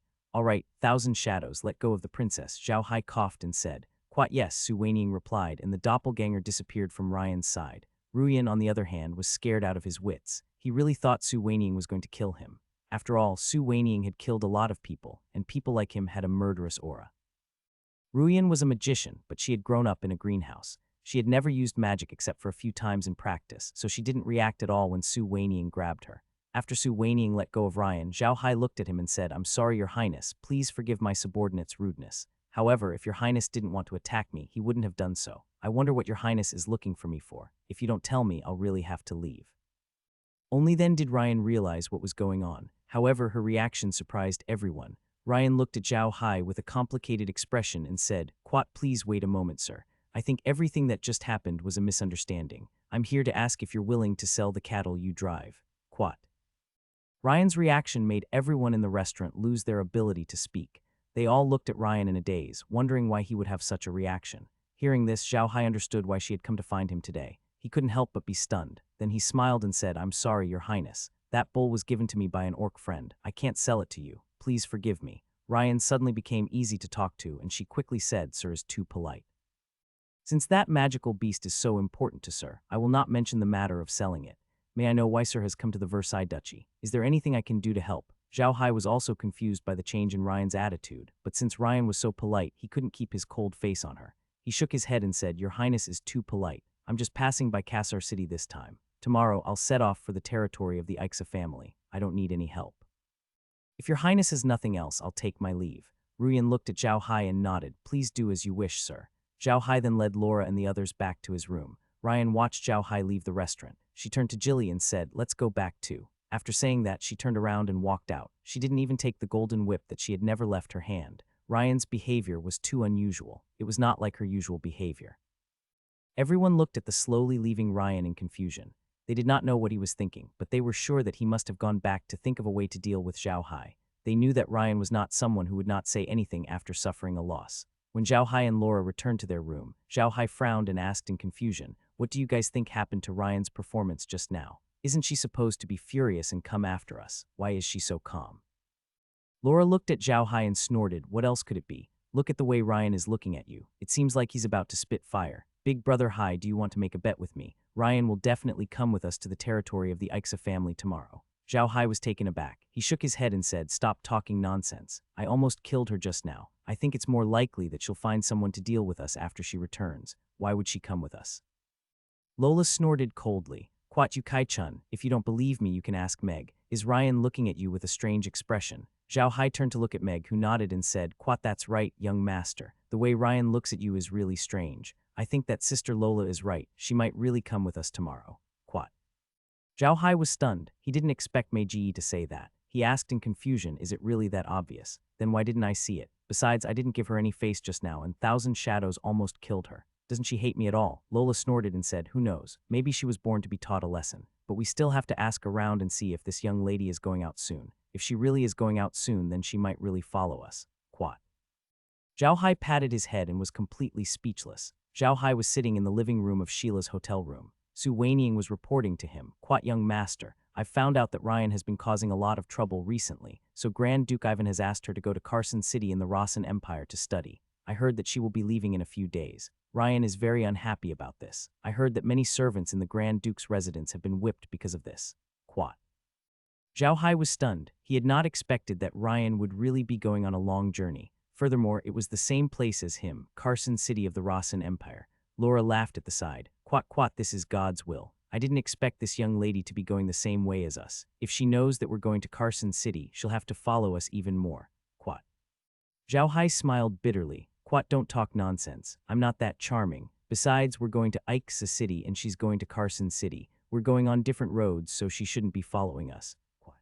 Lola nodded and said, I hope so. If this lady really follows us, it will be a very troublesome thing. By the way, Brother Hai, today Thousand Shadows' identity has been exposed. My uncle will definitely know. How will he react? Shouldn't we make some preparations in advance? Zhao Hai nodded and said, Thousand Shadows' identity will be exposed sooner or later. I've thought about it. When we first caught Thousand Shadows, not many people knew. This time we can say that Thousand Shadows was seriously injured and was saved by us. He became my follower out of gratitude. Thousand Shadows, you have to remember this. If anyone asks you in the future, just say this. Quat. Yes, young master, Su Weiniang replied. At that moment there was a knock on the door. Zhao Hai frowned. It was getting late. Who would be looking for him at this time? Su Weiniang immediately walked to the front door and said in a deep voice, Who is it? A voice came from outside the door. Quat, hello, Mr. Wells. I'm a waiter at the hotel. I'm here to tell you that Grand Duke Yuan has sent someone to invite you to his residence. Quat. Zhao Hai and the others were stunned. They did not expect Ivan to invite them over. Zhao Hai patted his head and said, Quat, how troublesome. It seems that you were right. This big sister is really a troublesome person. I just got in touch with her and trouble comes. Laura laughed. She knew that Zhao Hai wouldn't fall for Ryan, but she was still very careful about Zhao Hai's visit. She turned to Zhao Hai and said, Young master, why did Grand Duke Yuan invite you to his residence? Is it just because of Ryan's contact with us? Zhao Hai furrowed his brows. After hearing Laura's words, he also felt that the matter was not as simple as he had thought. Ivan would not invite them over just because they had only met Ryan once. This was not something an archduke would do. If it was not for this reason, what else could it be? Seeing Zhao Hai's frown, Laura told Su Weiniang to send the messenger away. Then she walked to Zhao Hai and said, Big brother Hai, let's go with you to see Grand Duke Ivan. If we don't go, it'll be too embarrassing. Let's go and meet my uncle Ivan, Zhao Hai said with a nod. Then he led them out of the house. Su Weiniang went ahead to get Zhao Hai's car ready. When Zhao Hai and the others came out of Sheila's hotel, Su Weiniang had already arrived at the entrance of the hotel in a car. Zhao Hai and the others were followed by a person from the Grand Duke's residence. This person was a small manager of the Grand Duke's residence and had come specifically to invite Zhao Hai. This little manager had come on a horse and was right beside Zhao Hai's car. It was obvious that he was afraid that Zhao Hai would not know the way to the Grand Duke's residence. The ox cart soon arrived in front of the Duke's mansion. Su Weiniang drove the ox cart into the mansion and lined it up with a parking lot in the inner and outer courtyard. Zhao Hai, Laura, and Meg were led by the steward to the second courtyard of the mansion, all the way to Ivan's study. Ivan's position was much more stable than before, but he didn't have as many things to deal with as before. Back then, he had just taken over the power of the Versailles family and had to deal with many things personally. But now, it was different. He had complete control over the Versailles family and had arranged for his trusted aides to take up important positions. There were many things that he didn't have to deal with personally. Zhao Hai had only brought Laura and Meg this time. Su Weiniang, Mu Tou, and Near were left at the carriage. There was a small courtyard with a few rooms in it, which was a place for the servants to rest.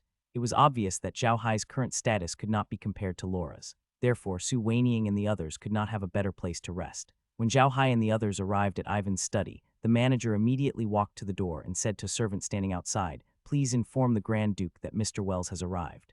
The servant glanced at Weirs and bowed. Please wait a moment, sir. It was obvious that he had received special training. He did not show any rudeness. Zhao Hai nodded his head slightly and stood there calmly. Zhao Hai still didn't understand why Ivan was looking for him. It was only because of Ryan. It was a bit of a loss. Ivan wouldn't look for him because of such a small matter, but Zhao Hai wasn't sure what it was. At this moment, the servant who had entered the room to report had already walked out. He bowed to Zhao Hai and said, "Please, Mr. Wells. The Grand Duke is waiting for you inside." Zhao Hai nodded and led the two girls in. Nothing changed in Ivan's study room. She was waiting for Zhao Hai and the other two in the lounge. Led by the servant, Zhao Hai and the other two came to her and bowed to her. "Greetings, Your Grace." Ivan looked up at Zhao Hai and frowned. He didn't like Zhao Hai's outfit, but he nodded and said, "Mr. Weyers, please take a seat." Zhao Hai thanked him and sat across from him. Laura and Meg stood behind him. They were both wearing veils, so Ivan only took a glance at them and didn't pay them any attention. However, his impression of Zhao Hai worsened. The servant poured Zhao Hai a cup of cocoa. Ivan then said, "I've taken the liberty to invite you here today because I have something to ask you. Please speak your mind, Great Duke." "I will definitely tell you everything I know," Zhao Hai said hurriedly. "I heard you have friends in the Orc Prairies," Ivan asked with a smile. Zhao Hai was stunned for a moment. Then he immediately remembered that he had indeed said that to Ryan, so he did not deny it. He only said, "Yes, I won't hide it from you, Grand Duke. I have some business dealings with some tribes in the Orc grassland. We can be considered friends." "Quad, I'm not sure," Ivan nodded. "Quad, have you heard anything about the Black Magician in the Orc Prairies?" Zhao Hai and Lola were stunned. They immediately understood that Ivan didn't ask them to come for Ryan, but for him. When they had left Cassa City, they had bought a lot of resources needed for the Orc Prairies. Anyone with eyes knew that they had gone to the Orc Prairies, so if they heard that he had friends there with his current identity, they would immediately invite him over to ask about them. However, Zhao Hai only frowned and said, "Black Magician. This one has never heard of this, but the Great Duke also knows that the Orc Plains are too big, and this one's area of activity is only a small area, so I have never heard of Black Magicians moving around in the Orc Plains." Ivan was obviously disappointed, but he nodded. "Quat, then forget it, but I still want to ask Sir for a favor. If Sir goes to the grasslands in the future, please help me pay attention to the news of a Black Magician and a lady called Laura." Zhao Hai nodded and said, "That's not a problem. It's just something along the way. However, may I be so presumptuous as to ask the Grand Duke why you're looking for information about these two people? If these two have offended the Great Duke, I can discuss with my friend and fund the arrest of these two people." Zhao Hai said that on purpose to see Ivan's reaction. Ivan was stunned for a second before he smiled. "Quat, sir, you have misunderstood. Those two did not offend me. On the contrary, they are my friends. However, due to some matters, they went to the Orc grasslands to do business and we lost contact. I just want to know their news." Zhao Hai came to a sudden realization and laughed embarrassedly. "I have misunderstood, Your Grace. So they are your friends. Please rest assured, Your Grace. I will definitely keep an eye out for them. Please tell me their names." Ivan smiled. "Quite good. The Black Magician is called Zhao Hai. The other one is Laura. She used to be a member of the Magicians. I hope you can help me keep an eye out for her. Quat." Zhao Hai smiled. "Quat, you're too kind, Grand Duke. This is just something I can do in passing. I'll ask my orc friends to help you. Quat." "Quat, I'll have to trouble you then, sir," Ivan said with a smile. "Quat, when you're in the Duchy of Versailles in the future, please come to the Grand Duke's mansion. I'm quite impressed with young talents like you. Quat." Zhao Hai chuckled. "Quat, you flatter me, Grand Duke. I only run a small business. I'm just trying to make a living. I don't deserve to be called a hero, Grand Duke. Quat." Zhao Hai pretended to look at the sky and said to Ivan, "It's getting late. I'll take my leave now. I still have to travel tomorrow. Please forgive me, Grand Duke." He stood up as he spoke. "Quat, please," Ivan said with a smile. "Quat, I'm really sorry to have troubled you today." Quat Ivan also stood up to see Zhao Hai out. However, as soon as he stood up, his eyes fell on Laura and Meg. Both of them were wearing veils, but they were wearing light veils. Ivan was stunned when he saw their faces. Zhao Hai's eyes lit up as he looked at Laura and Meg carefully. He had a bad feeling about Ivan's expression, and it seemed like he had seen through something. "Grand Duke, please hold on. I'll take my leave," he said immediately. As he was about to lead Laura and the others out of the room, Ivan looked at him carefully. He was stunned for a moment before he shouted, "Sir, please wait." Zhao Hai stopped and turned to look at Ivan. Ivan looked at Zhao Hai carefully and his eyes flashed with joy. He turned to the servant and said, "Quat, you may leave first. Pass down the order that no one is allowed to approach my study. Quat." The servant responded and turned around, closing the door at the same time. Zhao Hai was complaining inside. He knew Ivan must have found something. As soon as the servant left, Ivan walked to the door and looked outside carefully. He then turned to look at Zhao Hai with a strange look. Zhao Hai looked at Ivan with confusion and asked, "What other orders does the Grand Duke have?" Ivan looked at Zhao Hai and sighed. "Kid, stop pretending. Do you really think that I can't recognize you after not seeing you for so many years? Even if I can't recognize you, how can I not recognize Meg? You don't know yet, but your father gave me a portrait of you. If you weren't dressed like this, I would have recognized you long ago." Zhao Hai was stunned. He knew that he had been exposed when Ivan called Meg by her name, but he didn't expect Ivan to be so sharp. Ivan looked at Zhao Hai curiously and asked, "I just don't understand why Lola is with you." Laura, what's going on? Laura was also shocked. She didn't expect Ivan to recognize her. She took off her veil and looked at Ivan in confusion. Uncle Ivan, how did you recognize me? Meg also took off her veil. Although Zhao Hai didn't do anything, he looked at Ivan carefully. Ivan didn't answer Laura's question. Instead, he looked at Zhao Hai and said, Adam, why are you with Laura? What's going on? Zhao Hai finally gave up after hearing what Ivan said. It seemed like Ivan had recognized him. He sighed and said, Greetings, Uncle Ivan. I've changed my name to Zhao Hai Buddha. Usually I'm Zhao Hai. Ivan's eyes widened as he looked at Zhao Hai. Zhao Hai, you said you're Zhao Hai. The Black Magician Zhao Hai. Yes, I am the Black Magician Zhao Hai who appeared in the Duchy of Versailles a while ago. Zhao Hai nodded. Ivan looked at Zhao Hai in disbelief. How is that possible? That's impossible.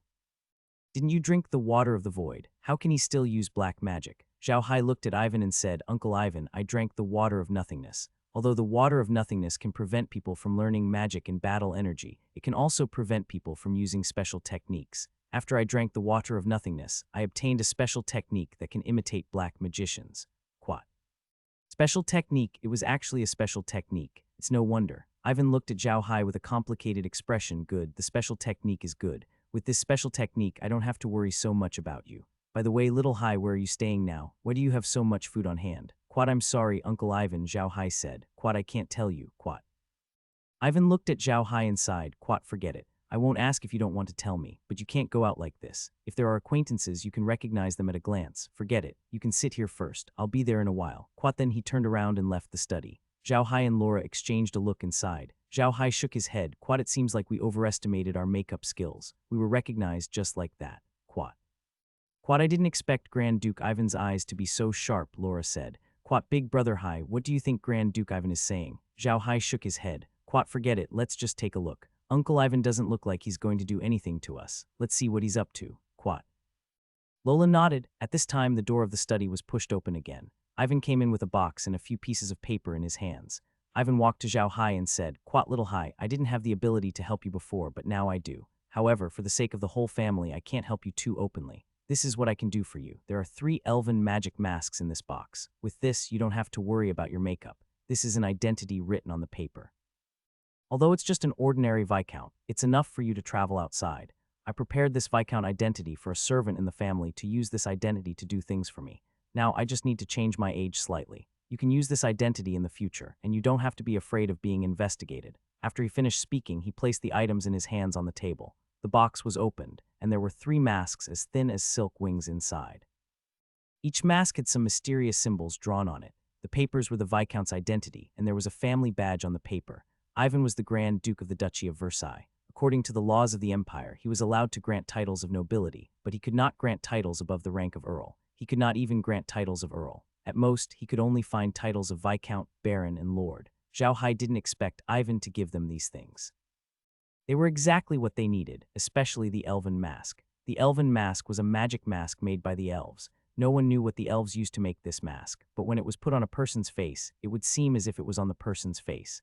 No matter if the person was washing their face or doing something else, the mask didn't need to be taken off. The mask also had the ability to transform into 5 different faces. Didn't need any energy to activate, as long as the person wore it on their face. Of course, these things were not very common. On the continent, only a few large families had them, and there were not many of them.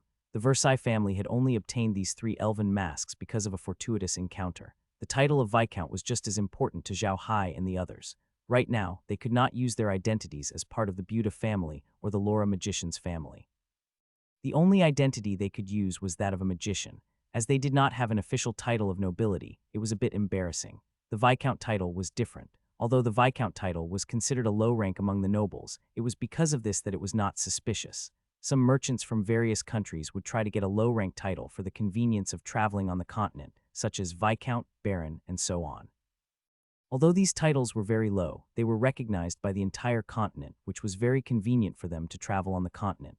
Ivan could tell that Zhao Hai wanted to travel the continent as a merchant, so he gave Zhao Hai the title of Viscount. Just like he said, this title was prepared for a loyal servant in his mansion.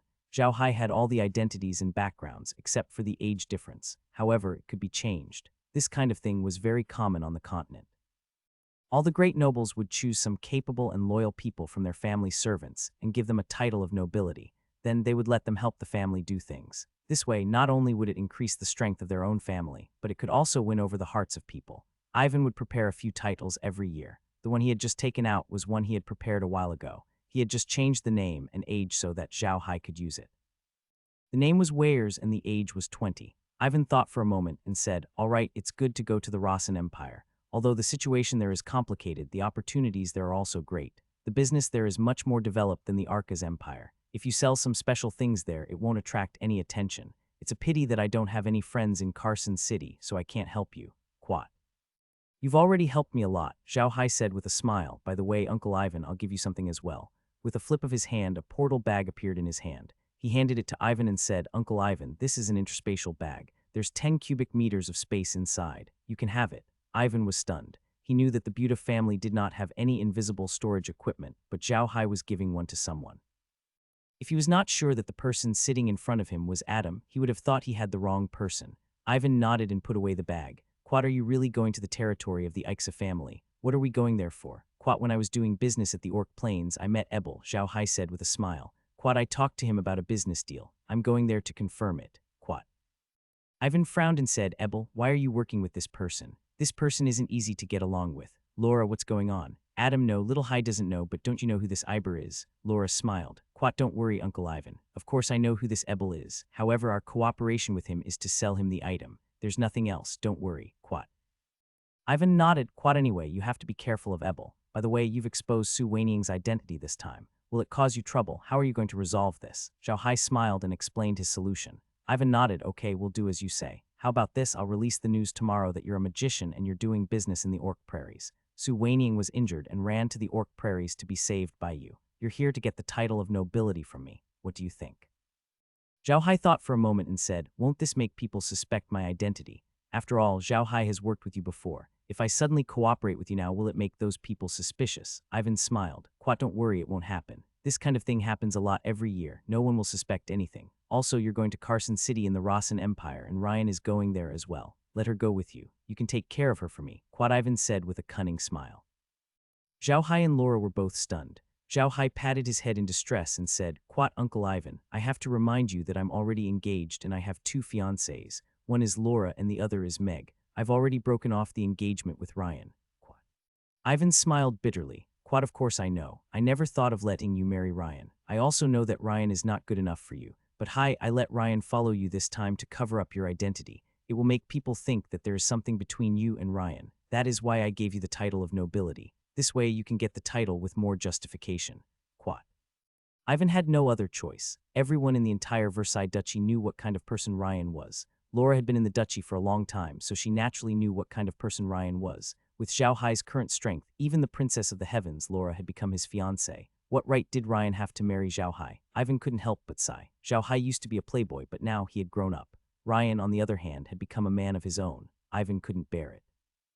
Zhao Hai saw Ivan's determination and nodded. Quat, all right then, but if we wear our masks tomorrow, Ryan won't be able to recognize me, right?" "Quat, don't worry," Ivan said with a smile. "Quat, I'll tell Ryan." Quat.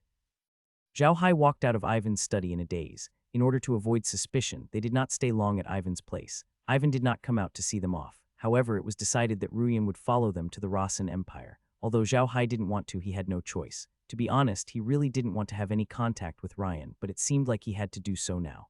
Lola stood beside Zhao Hai. She didn't know what to say. To be honest, she didn't want to travel with Ryan, but she had no other choice. Just like what Ivan said, this was the best cover for Zhao Hai's identity. As soon as they left the study room, a servant walked over and bowed to Zhao Hai. Quat, this way please, sir. Your carriage has already stopped in front of the door." Quat.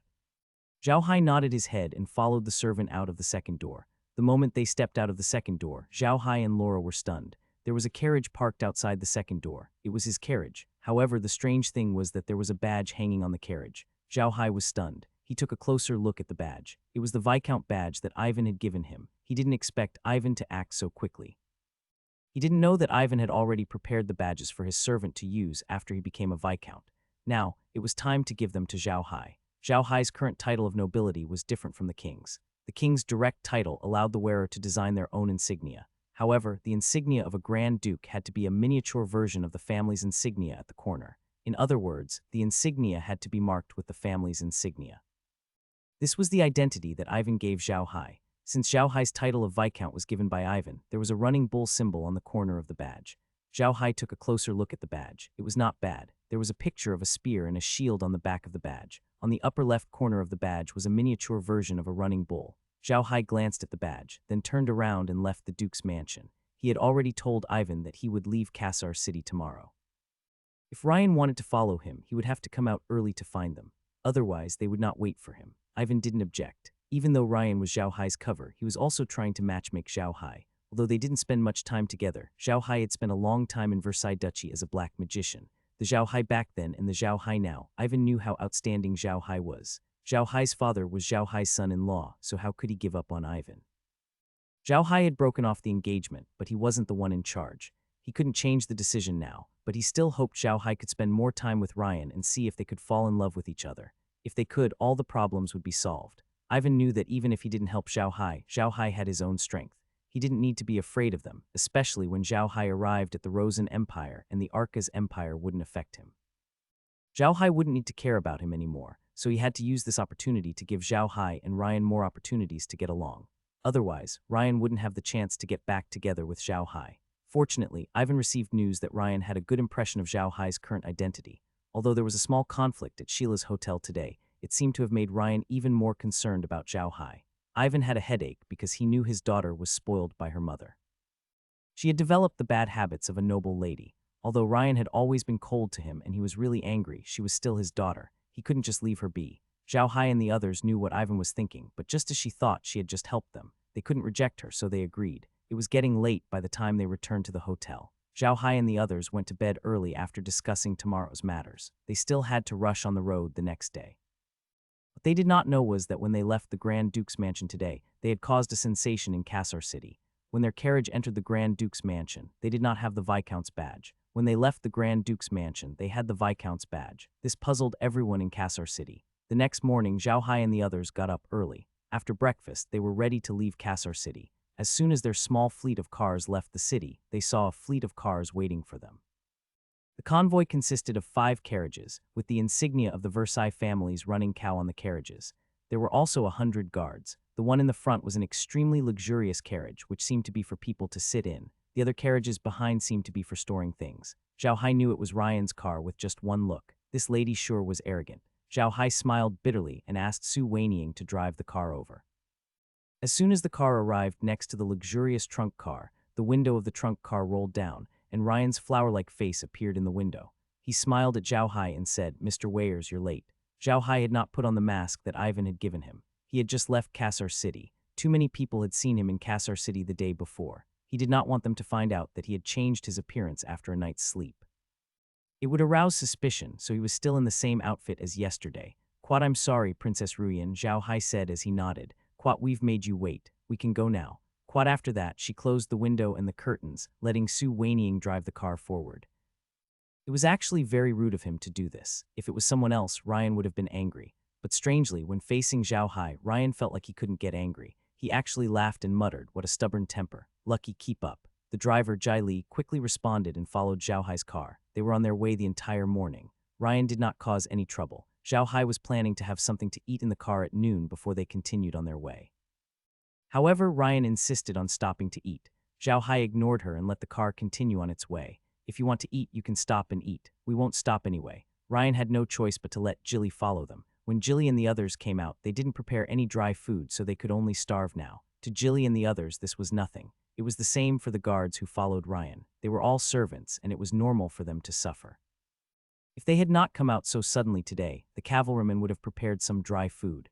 The cavalrymen were very clear that if they had an urgent matter to attend to, they would not have time to stop and eat. They could only eat while walking on the back of their horses. Ryan was a little angry, but she didn't care too much about it. The design of her carriage was similar to Zhao Hai's. There were cold boxes and magic stoves in each carriage. There were also snacks in the carriage. Even if she didn't stop for lunch, she could eat some snacks and wouldn't go hungry. In the evening, Zhao Hai and the others arrived at a small town called Blanca. The population of the town was not large, less than 100,000 in total. However, because it was located on an important road, it was very prosperous. There were hotels and restaurants everywhere in the city. Zhao Hai and the others randomly found a medium-sized hotel called Blanc Hotel to rest. Although this Blanc Hotel was not large, the quality of service was good. As soon as Zhao Hai and the others parked their car in front of the hotel, 2 waiters came out of the hotel and bowed beside Zhao Hai's car. After Zhao Hai and the others got off, one waiter immediately led them into the hotel and arranged rooms for them. Another waiter drove their car to the parking lot at the back of the hotel to rest. Zhao Hai and the others went to the hotel's lounge and sat down to rest. Su Weiniang went to the reception to book a room. Ruyan walked to Zhao Hai's side and sat down across from him, not caring about his expression. He looked at Zhao Hai's face curiously. Zhao Hai had put on the elf mask. His entire appearance had changed. The face that Zhao Hai had changed into was his face on Earth. It was an ordinary face that no one would remember. However, Zhao Hai was still dressed arrogantly, which gave him a lot of bonus points. Ryan looked at Zhao Hai curiously because of this. Zhao Hai frowned and said, "Quat, Princess Ryan, don't you think you are being too rude?" "Just curious, why does Sir want to use this face? It's very special. What's the difference?" Zhao Hai asked calmly. "What could a face represent? No matter how handsome I am, if I don't have strength, I'm nothing in the end." Seeing Zhao Hai's serious expression, Ruyan couldn't help but curl his lips and say, "Quat, sir, you don't look like such a serious person. Why do you look so serious now?" Zhao Hai was stunned for a moment, then his expression changed. He realized that he had lost his composure. He was currently acting as a good-for-nothing rich kid. If he were to be so serious, he would not look like one. Zhao Hai's expression was clearly reflected in Ryan's eyes. She was even more curious about Zhao Hai. She didn't know why Zhao Hai's expression would change because of her words. This was also the most magical part of the elven mask. When worn on a person's face, it was as if the person had changed their face. Even the changes in expression could be clearly reflected, and ordinary people wouldn't be able to notice it at all. However, Zhao Hai immediately reacted and his expression returned to normal. He looked at Ryan and said, "That depends on who I'm talking to. I'll only pull a long face if I'm talking to someone I don't like."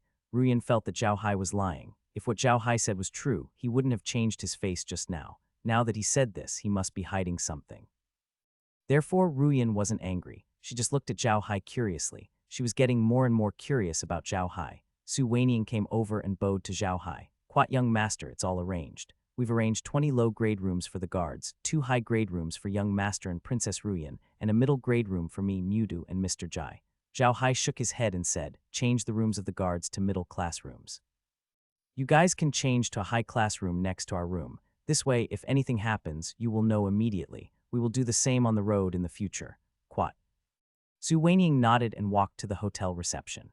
The room was arranged in a short while. Because there were many people today, they not only arranged rooms but also food. Fortunately, Su Weiniang was an old mercenary who was familiar with these things, so the arrangement was proper and there were no mistakes.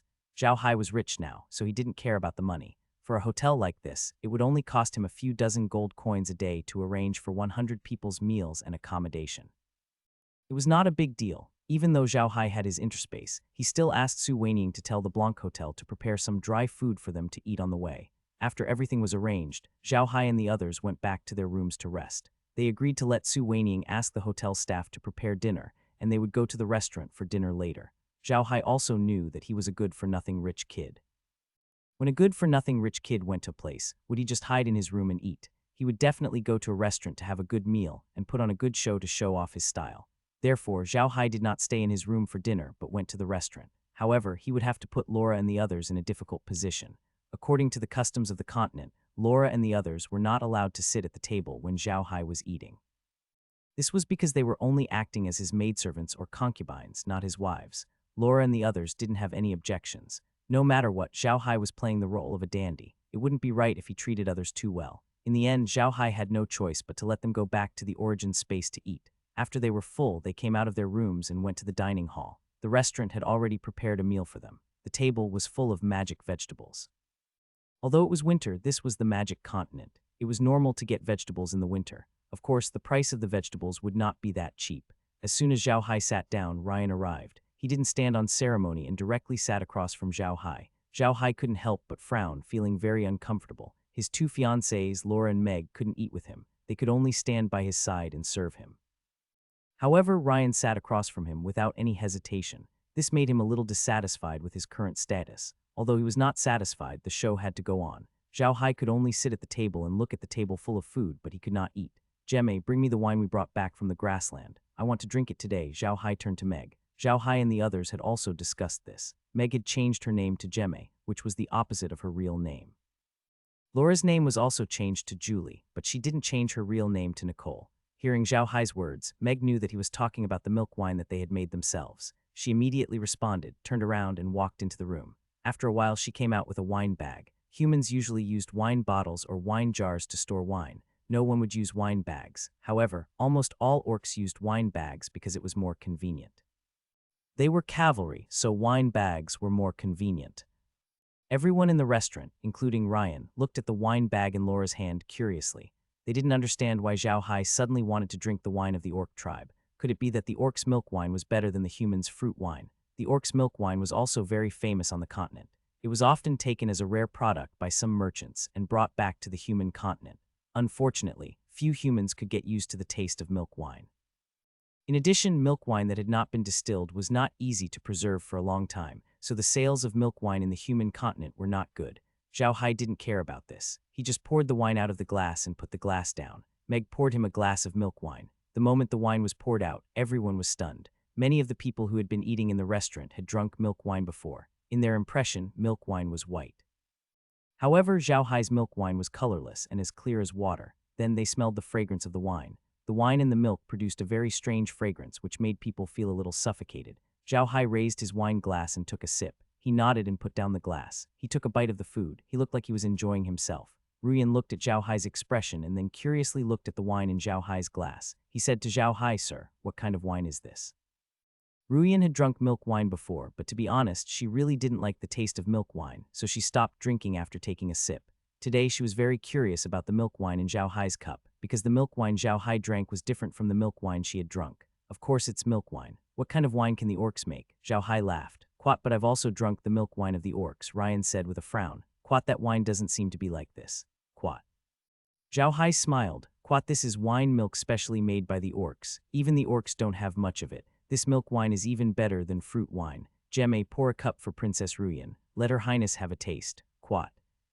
Quat, okay, Meg replied and walked over with the wine bag. She poured a cup of milk wine for Ryan and then returned to Zhao Hai.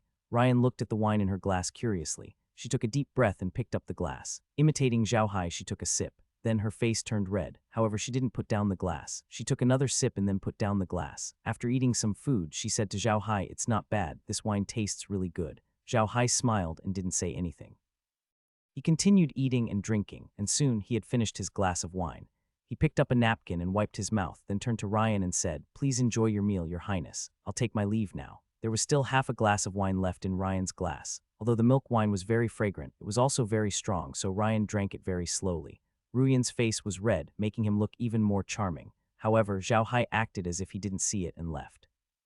Seeing Zhao Hai leave, Ryan was no longer in the mood to drink. He stood up and returned to his room. Everyone in the restaurant was looking at the half glass of wine in his glass. If there weren't so many people in the restaurant, someone would have already finished the glass. After Zhao Hai returned to his room, he immediately went into the origin space to get something to eat. He hadn't eaten his fill in the dining room. He didn't like eating with Ruyan, but he had to put on an act.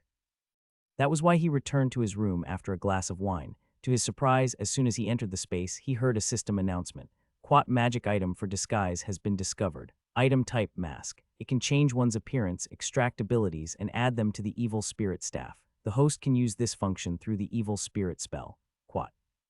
Zhao Hai was taken aback. He just remembered that he had not taken off his mask. However, he was very curious about the function of the mask on the staff. After he took off his mask, he took out the evil spirit staff and looked at it. He realized that there were many mysterious symbols on the skull on the staff. Zhao Hai said, "Use the mask's function." As soon as he finished speaking, the skull on top of the evil spirit staff suddenly flew up and covered Zhao Hai's head. Zhao Hai closed his eyes in fear, but he didn't feel anything. Zhao Hai opened his eyes and realized that there was no change to his body. Only the evil spirit staff in his hand had become similar to an ordinary staff. However, it seemed to be made of dark green crystal and looked more beautiful. The original bone shape of the staff had disappeared. Zhao Hai walked to the mirror and looked at himself. He realized that he looked no different from when he wore the mask.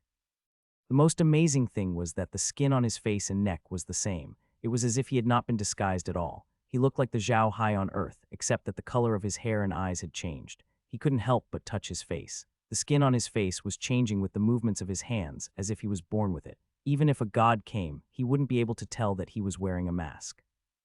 Zhao Hai smiled. The space was indeed magical. It could even extract the mask's function. Laura was also amazed. However, she had seen many magical things about the space, so she was only surprised for a moment. After eating, Zhao Hai and the others sat in the living room of the mansion in the inner space, watching the situation in the Blanc Hotel. They were not there to monitor anyone, but it was a habit they had developed. When they went to bed at night, they were used to resting in the inner space. Even Su Weiniang and Mew were there. Zhao Hai looked at the situation outside and turned to Su Weiniang. "Thousand Shadows, have you arranged food and drink for the guards?" Su Weiniang nodded and said, "Don't worry, young master. Everything has been arranged. The guards don't have any requests. I just asked the hotel to prepare some ordinary food for them and they are already very happy. However, there are still 10 of them patrolling around the hotel in full armor." Quat. Zhao Hai nodded and said, "Don't worry about them. That's their responsibility. We don't have to worry about them. However, you three still have to make arrangements. One of you will stay at night to keep an eye on the situation in the hotel. If anything happens, call us immediately." Quat Su Weiniang and the other two responded. They had been monitoring at night, so they just sat in the living room and watched the situation on the screen. It was nothing. It was getting late. Zhao Hai and the others took a shower and went to bed. The space was very quiet and the air was fresh. People fell asleep very quickly. Zhao Hai was sleeping soundly when the voice of the space stone came. "Quat, young master, come quickly. There's a situation." Quat. Zhao Hai was stunned for a moment, then immediately sobered up. He quickly went to the living room and looked at the screen. The screen was showing the situation at the Blanc Hotel. At this time, a team of 100 people had surrounded the hotel and was sneaking into the hotel. The few guards on night duty from the Versailles family had already been taken down. It seemed like they had deployed men of sacrifice this time. "Quat, go back to your rooms," Zhao Hai said to Su Weiniang. "Quat, pretend that you're resting in your rooms. Come out when you hear the noise in my room." Quat. Su Weiniang and Mew responded and disappeared from the space, returning to their room in the Blanc Hotel. "Kai, come out for a moment. After we leave, pay attention to the situation on the screen. When those people are about to enter the room, remind me. Pay attention and see if there are any men of sacrifice who can use invisibility." Kai replied. Then her eyes lit up as she looked around the hotel. Zhao Hai and the others appeared in the hotel room, lying on the bed and waiting for the arrival of those people. Although these people had yet to enter the hotel, Zhao Hai believed that these people were coming for them. Otherwise, it was impossible for the hotel to be attacked at night as soon as they arrived. Looking at this Blanc Hotel, it had been in business for more than a day or two. If it was attacked from time to time, then what was the point of them running it? It would have gone down a long time ago. Kai suddenly said, "Young master, he's here. He's just outside the door. He's an invisible death warrior." Quat. Zhao Hai nodded and got off the bed. He took out the transformed evil spirit staff and shouted, "Who's there? You're so bold." After shouting, Zhao Hai waved the staff in his hand, and a fireball with a diameter of more than 1 meter was thrown at the door of the hotel. The entire hotel seemed to shake. Then a scream came from outside Zhao Hai's door. It was obvious that the invisible death warrior had been killed by Zhao Hai's fireball. At this moment, the door of the room next to Zhao Hai was pushed open. Mew Tou and Su Weiniang ran out with weapons and said to Zhao Hai, "Young master, what's wrong?" "There are men of sacrifice here to attack me. Kill them," Zhao Hai shouted. Zhao Hai's actions were so loud that everyone in the hotel was alarmed. Ruyan's guards also ran out with their weapons. They didn't have time to put on their armor. At this moment, Gilly ran to the door of Ryan's room with a sword in his hand. It seemed that Gilly was not just a servant. At this moment, Ryan also walked out of the room in a daze. When he saw Jai Li standing in front of the door, he asked in confusion, "Jai Li, what happened? Why are you making so much noise?" "Quat, your highness," Gilly said immediately. "Someone was about to attack Mr. Wells just now, but he found out. I'm afraid the people we sent out for night patrol are all dead." Quat. Ruyan suddenly realized something and woke up. He turned around and looked at the door Zhao Hai had destroyed with a fireball. His expression became even uglier. "Immediately send someone to investigate and see who is so bold." At this time, Ryan's 2 maidservants also walked to Ryan's side. One of the maidservants was holding a piece of clothing in her hand, and she whispered to Ryan, "Your highness, put on your clothes first." Ryan was still wearing pajamas, and it was the very sexy kind. It would be bad if someone ran over and saw it in the messy hotel. Ryan nodded and returned to his room. He quickly put on his clothes and walked out of the room again. He said to Jimmy, "How's the situation with Mr. Wells?" "Quat, he's fine," Gilly said. "Quat, he's in his room and hasn't gone out yet. Su Weiniang has already gone out to deal with him, but it's clear that the attackers have underestimated him. He's a fire magician." Quat. Ryan was stunned for a moment, then he nodded and said, "It seems that Sir has quite a few experts by his side. Sir himself is a fire elemental magus, and one of his maidservants is a wind elemental magus. The servant who drives his carriage is like 1,000 shadows. I wonder how powerful the other servant is." At this time, there was a battle cry from outside. After a while, the sound disappeared. Then Su Weiniang walked in and quickly walked into Zhao Hai's room. "Young master, it's settled." Zhao Hai nodded and walked out of the room. He had already put on his clothes. Laura and the others followed behind him. The group of people walked into the courtyard of the hotel. Ruyan also followed quickly. Her guards were all holding weapons and looking around vigilantly. Soon, Zhao Hai and the others appeared in the courtyard of the hotel. A fat man was standing there. As soon as he saw Zhao Hai and the others, he ran to Zhao Hai, but Su Weiniang blocked his way.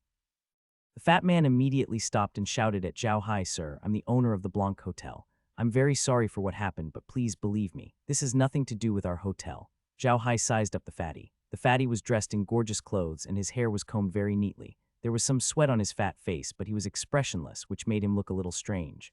Zhao Hai felt that something was wrong, but he couldn't put his finger on it. At that moment, he heard footsteps beside him. Zhao Hai turned his head and saw that it was Ryan. Ryan's hair was a little messy and his clothes were a little untidy.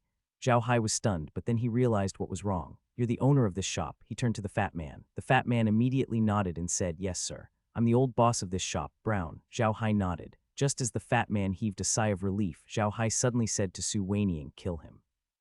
Su Weiniang was stunned, but he immediately reacted and swung his axe at the fat boss's head. However, the fat boss showed a flexible movement technique that did not match his body size. He moved his body and dodged Su Weiniang's axe. However, he forgot that Su Weiniang had a nickname: "One man can fight 1,000." Quite as soon as the man moved, a large group of people suddenly appeared around him. These people stood there secretly, holding axes in their hands, staring at the fat man. Feeling that he had nowhere to run, the fatty suddenly let out a strange cry. His body moved, and a piece of clothing suddenly fell off his body. While everyone's eyes were attracted to the clothing, a thin figure suddenly pounced toward Zhao Hai at a speed that was difficult to detect with the naked eye. At the same time, his hands kept moving, and cold glints flew toward Zhao Hai with his hands. Su Weiniang could not help but exclaim, "Eight-armed demon, be careful, young master." As soon as he finished speaking, 4 huge stone golems suddenly appeared around Zhao Hai. These 4 stone golems were like 4 walls, blocking Zhao Hai in the middle. The cold light hit these stone golems, making clanking sounds. Then one of the stone golems waved its 2 big hands and grabbed the thin figure. The skinny figure stopped screaming and immediately shouted, "Quat, I surrender, I surrender. I'm willing to take a blood oath to follow you. Don't kill me, Quat." Zhao Hai was stunned. He waved his hand and the stone giant disappeared. However, the thin figure still couldn't move. It was as if his body was locked by invisible chains. Anyone with eyes could tell that this was wind magic. Everyone was stunned. Zhao Hai had used 2 types of magic in a short time. If the fireball he had released in the room was added, then he had used 3 types of magic. Zhao Hai looked at the skinny figure and turned to Su Weiniang, "Thousand Shadows, who is this guy?" Ryan and the others also sized up this thin figure. This person was not tall, only about 1.5 meters. He was very thin and looked like he weighed less than 100 pounds. He was dressed in black clothes and his head was wrapped in black cloth. His face was also covered with black cloth, only revealing his 2 eyes. On his back was an extremely short sword. It could not be called a sword at all, but a relatively long dagger. Seeing that the thin man had been captured, Su Weiniang heaved a sigh of relief. He turned to Zhao Hai and said, "Quat, young master, this man is a very famous freelance assassin, nicknamed Eight-Armed Demon, and his name is Shunyi. He doesn't know special techniques, but he knows the moves of men of sacrifice. However, he has a unique skill, hidden weapons. No one has ever known where his hidden weapons are, but he can keep shooting them out as if he has an endless supply of hidden weapons on him. Moreover, he is very proficient in makeup, and he can disguise himself as anyone in a short time. He's a very difficult killer to deal with because he's very fast and powerful when shooting hidden weapons. When he's shooting hidden weapons, it's as if he has 8 arms, so he's called the Eight-Armed Demon. That's right, I'm the Eight-Armed Demon, Shunyi. Sir, may I know what's wrong with my disguise? How did you see through it?" Shunyi said loudly. Zhao Hai looked at Shunyi and smiled. "Quat, your disguise is on point, but do you think a hotel owner would have the time to tidy up his clothes and hair after knowing that something had happened in his shop?" Shunyi was taken aback and then sighed impatiently. He really hadn't thought of this. Zhao Hai looked at him and said, "Where's the owner of this shop?" Zhao Hai nodded at Ruyan, then turned around and went back to his room. The door to his room was broken, but fortunately Su Weiniang and the others were staying in a high-class room, so the door was still intact. Zhao Hai and the others went straight into Su Weiniang's room. Su Weiniang held Shunyi in her hand and stood at the door, closing the door with a piece of wood.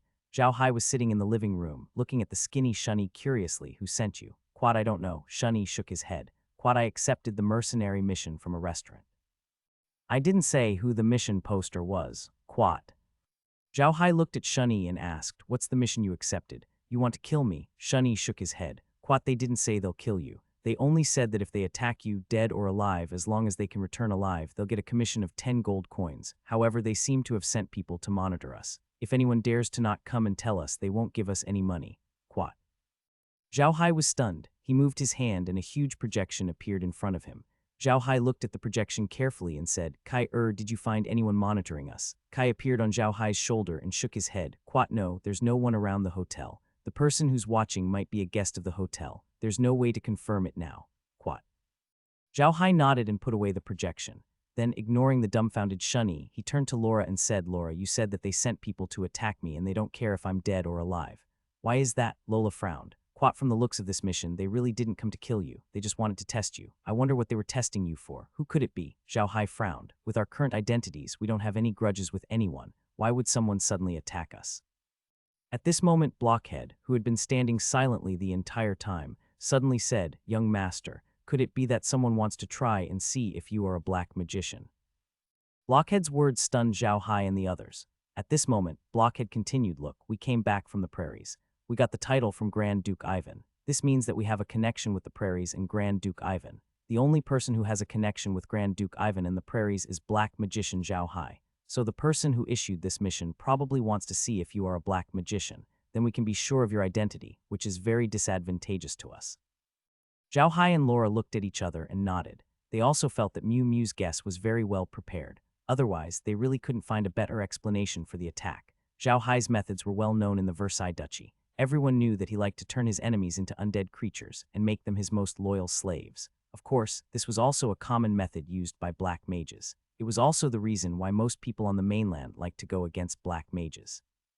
No one liked to have their corpse serve others after they died. Yes, I'm willing. Shunny knelt on the ground. After saying that, he bit the handle and made the blood oath. Zhao Hai felt the same feeling as when Su Weiniang made the blood oath. Zhao Hai believed that he was not lying to him. Zhao Hai glanced at the wooden block standing in front of the door and smiled. Quite not bad, Blockhead. You actually opened your aperture. You've thought of what we didn't think of. Blockhead chuckled. Quite, young master, you're just thinking too much, so you didn't think of it for a while. I'm simple-minded, so I don't need to think so much. I'll naturally think of it. Quat. Zhao Hai laughed heartily. Quat, you're getting more and more interesting. All right, we've had enough tonight. I don't think the other party will dare to come again. Go and rest. Quat. Blockhead responded and turned to leave. In a hotel like this, each suite had 3 to 4 rooms. The Brown Hotel had 3 rooms. Shunny, Su Weiniang, and Blockhead would stay in one room, Laura and the others would stay in another, and Zhao Hai would stay in his own room. In fact, it was just for show. Zhao Hai and the others actually preferred to rest in the realm. However, too many things had happened that night, so they decided not to go to the realm today. They would stay in the hotel. Zhao Hai and the others went to rest, but the rest of the people in the hotel couldn't. First, the boss of the hotel, Brown, was rescued from his room. He didn't suffer too much damage, but he was knocked out. When he woke up and found out what had happened, he was even more distressed. He didn't know how to explain what had happened tonight to Zhao Hai and the others. Brown had some background. He was the brother-in-law of the Lord of Branca City, which was why he could afford to open this inn. However, the Lord of Branca City was only a Viscount, and Zhao Hai was also a Viscount. As for Ryan, he had the insignia of the Versailles family on her carriage. Brown could not afford to offend either of them. However, it just so happened that they were the ones who were attacked. Now Brown even wanted to die. Ryan wasn't calm either. She had never thought that Weyers would be a 3-elemental mage. On the continent, most people were only gifted in 1 element and could only learn 1 element. Those who had 2 elements were already considered geniuses. 3-elemental mages were rarely heard of on the continent, and there were almost no more of them. However, even if it was a magician with 3 elements, they would usually focus on 1 element. This was because it was easy to be distracted if one learned too many spells. However, from Zhao Hai's appearance, he was a magician with 3 elements. Moreover, he seemed to be good at all 3 elements. What did this mean? It meant that he had a high talent in magic and was a genius. Ryan had been a little proud. Although she was young, she was a water magic genius. Now, she was already a 6th-tier water magic mage. This was already a rare genius on the continent. However, she had suffered quite a blow in the past 2 days. Not to mention Zhao Hai's 3-elemental magic. Meg's strength wasn't any weaker than hers. This was a huge blow to her. Ryan was sitting in his room with 2 maids standing behind him. Gilly and a warrior stood opposite him. Ryan looked at the 2 and said calmly, "What do you guys think of today's matter?" The warrior glanced at Ryan and said in a deep voice, "Quite, it's obvious that they're after Mr. Wells, but I don't think they belong to any power. Like that 8-armed demon Shunny, he's a famous killer on the continent. He only kills for money and never joins any gang. He's a very difficult person to deal with. I heard that other than throwing hidden weapons and putting on makeup, he's also an expert in using poison. His hidden weapons are all poisoned, but this also means that the attack tonight is coming. They're all mercenaries or killers, they're just doing this for money." Ryan frowned and said, "Death warriors are also mercenaries. How come I've never heard of a suicide soldier in the mercenary group?" The warrior calmly said, "There are all kinds of people in the mercenary group. Some of the men of sacrifice who betrayed their families and escaped married and had children outside. They taught their knowledge to their sons. This kind of situation also exists. It is not surprising. Quat. Ryan nodded and turned to Jilly. Quat, tonight you were in the same room as Su Wanying and that blockhead. Did you hear anything? Jai Li shook his head. Quat, no, after dinner, they went back to their rooms and closed them. There was no sound after that. I called them, but they said they were tired and wanted to rest. They didn't want to come out. Quat. Ryan frowned and said, what I want to know now is what father told them. Why did he give them the title of Viscount and agree to let me go with them? This matter is really strange. By the way, were our warriors on night patrol knocked out or killed? The warrior said in a deep voice they were killed. Not a single one was left alive. It seems like it was the work of that death warrior. There was only one wound on their bodies, and it was on their necks. Their throats were cut by a sword, not by Shunni's hands. If it was Shunni, he would have used poisonous hidden weapons. Quat. Ryan nodded. Quat, cremate their bodies and send their ashes back to the Duke's manor. Tell father to give more pension to their families. Quat, the warrior replied. Ryan frowned and thought for a moment. Quat, the attack this time is too strange. Besides, Weir's identity is too mysterious. No matter what, we should be more careful in the future. In the future, we should increase the number of people on night patrol. Quat, the warrior and Jai Li both responded. Ryan looked at the two of them and said, go back and rest. We still have to send out night patrols. Gilly, I think Weir's went to your room. You can go and rest with Gunsha tonight. Quat, quat, yes, sir. Quat, Gilly responded and left with Ganda. Seeing the two of them leave, Rui Yuan muttered, this is getting more and more interesting. Interesting. After saying that, he yawned and went back to his room to rest. The next day, Zhao Hai and the others woke up a little late. It couldn't be helped. Zhao Hai's body wasn't in good condition and he needed a good rest. When they came out of their room, they saw a chubby figure standing outside their door. The chubby figure immediately came up to them. Su Wanying stood in front of Zhao Hai, so the chubby man had to stop and bow. This humble brown greets Lord Viscount. Lord Viscount was frightened yesterday. This humble one offers Lord Viscount an apology. Zhao Hai looked at this fatty. This fatty looked almost exactly the same as the fatty that Shunni was disguised as. However, his eyes were bloodshot, his face was covered in sweat, and his expression was as if his mother had died. Quat, it's nothing, Zhao Hai said calmly. Quat, it's not your fault. Those people were after me. I haven't apologized to Mr. Brown for destroying a lot of things in your store yesterday. Quat. Brown bent his body even lower and said to Zhao Hai calmly, Quat, Lord Viscount has said that I am very happy that you don't blame me. I have prepared a table of wine to suppress my shock. Please come to the dining hall, Lord Viscount. Quat. Zhao Hai smiled and walked into the dining room. The moment he entered, he saw Ryan, who was sitting at a table and drinking a cup of cocoa. When she saw Zhao Hai, she quickly put down the cup and stood up. Sir, you're here. I wonder if you've been resting well. I'm fine. Please have a seat, Your Highness, Zhao Hai replied calmly. After saying that, he sat down. The fat boss Brown stood at the side and bowed to Zhao Hai and Ryan. Quat, Your Highness, Lord Viscount, I've prepared a table of food and wine to calm you down. I hope you'll do me a favor. Ryan didn't say anything and just looked at Zhao Hai. It was clear that Zhao Hai had the final say. Zhao Hai didn't stand on ceremony and calmly said to Brown, Quat, all right, Boss Brown, you don't have to be so polite. Let them serve the dishes. We still have to hurry on our way after eating. I've said it before, you're not to blame for that incident. You don't have to be so long-winded here. Go down. I won't forget about the store's money. Quat. Upon hearing Zhao Hai's words, Brown immediately said, Quat, I wouldn't dare. The money is just a small gift. I'll have the food served immediately. Please enjoy your meal, Your Highness and Lord Viscount. Quat, after he finished speaking, he bowed and retreated. After breakfast, the two checked out of the room. Of course, Zhao Hai still paid for the room. This was the self-awareness of a rich young master. He had to pay for the room. This was a matter of status. Not paying for the room was not something a person of his status could do. This was the nature of a rich young master. They got into their own cars and drove away from Blanca City. Shunni and Su Wanying sat outside Zhao Hai's car and drove him away. Shunni was dressed more normally today. He was only wearing an ordinary warrior's uniform and sat beside Su Wanying, very well behaved.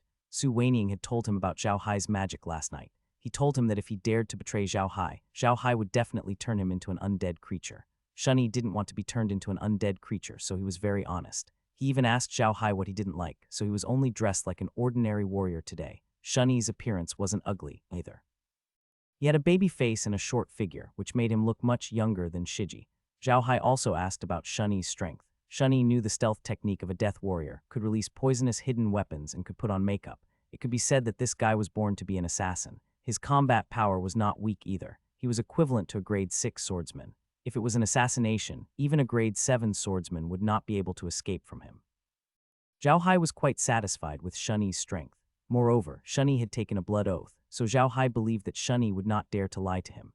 However, Zhao Hai still decided to observe Shani for a few days before deciding whether he should bring him into the origin space.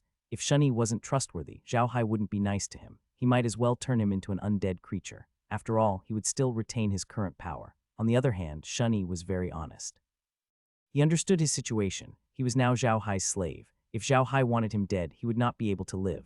Under such circumstances, he naturally had to be honest. They had a simple lunch, but their lunch was better than Ryan's. Ryan's side only had normal dry food, while Zhao Hai's side had mutton and mutton soup. The mutton and soup were left over from the battle on the plains. Back then, Weirs and his men had killed a lot of sheep. In the end, they had won and obtained a large number of plates. Naturally, Weirs would not care about the mutton and soup that had been cooked. Hence, Zhao Hai still had a lot of it left. It was enough for them to eat for a while. It had already snowed on the continent, so the weather was not warm at all. To be able to eat hot mutton and drink good mutton soup in such weather was really not bad. At night, Zhao Hai and the others could only rest in a small village as they had missed their night's stay. The village was called Cat Ear Village, and there were only a few dozen families.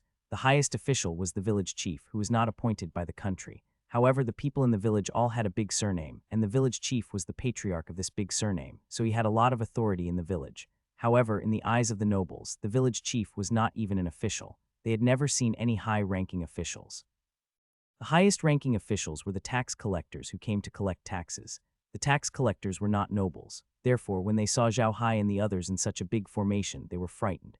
When they heard that Zhao Hai was a viscount and Ryan was a princess, they knelt on the ground in fear and kowtowed like pounding garlic. It was best that Zhao Hai coaxed and scared them back to normal.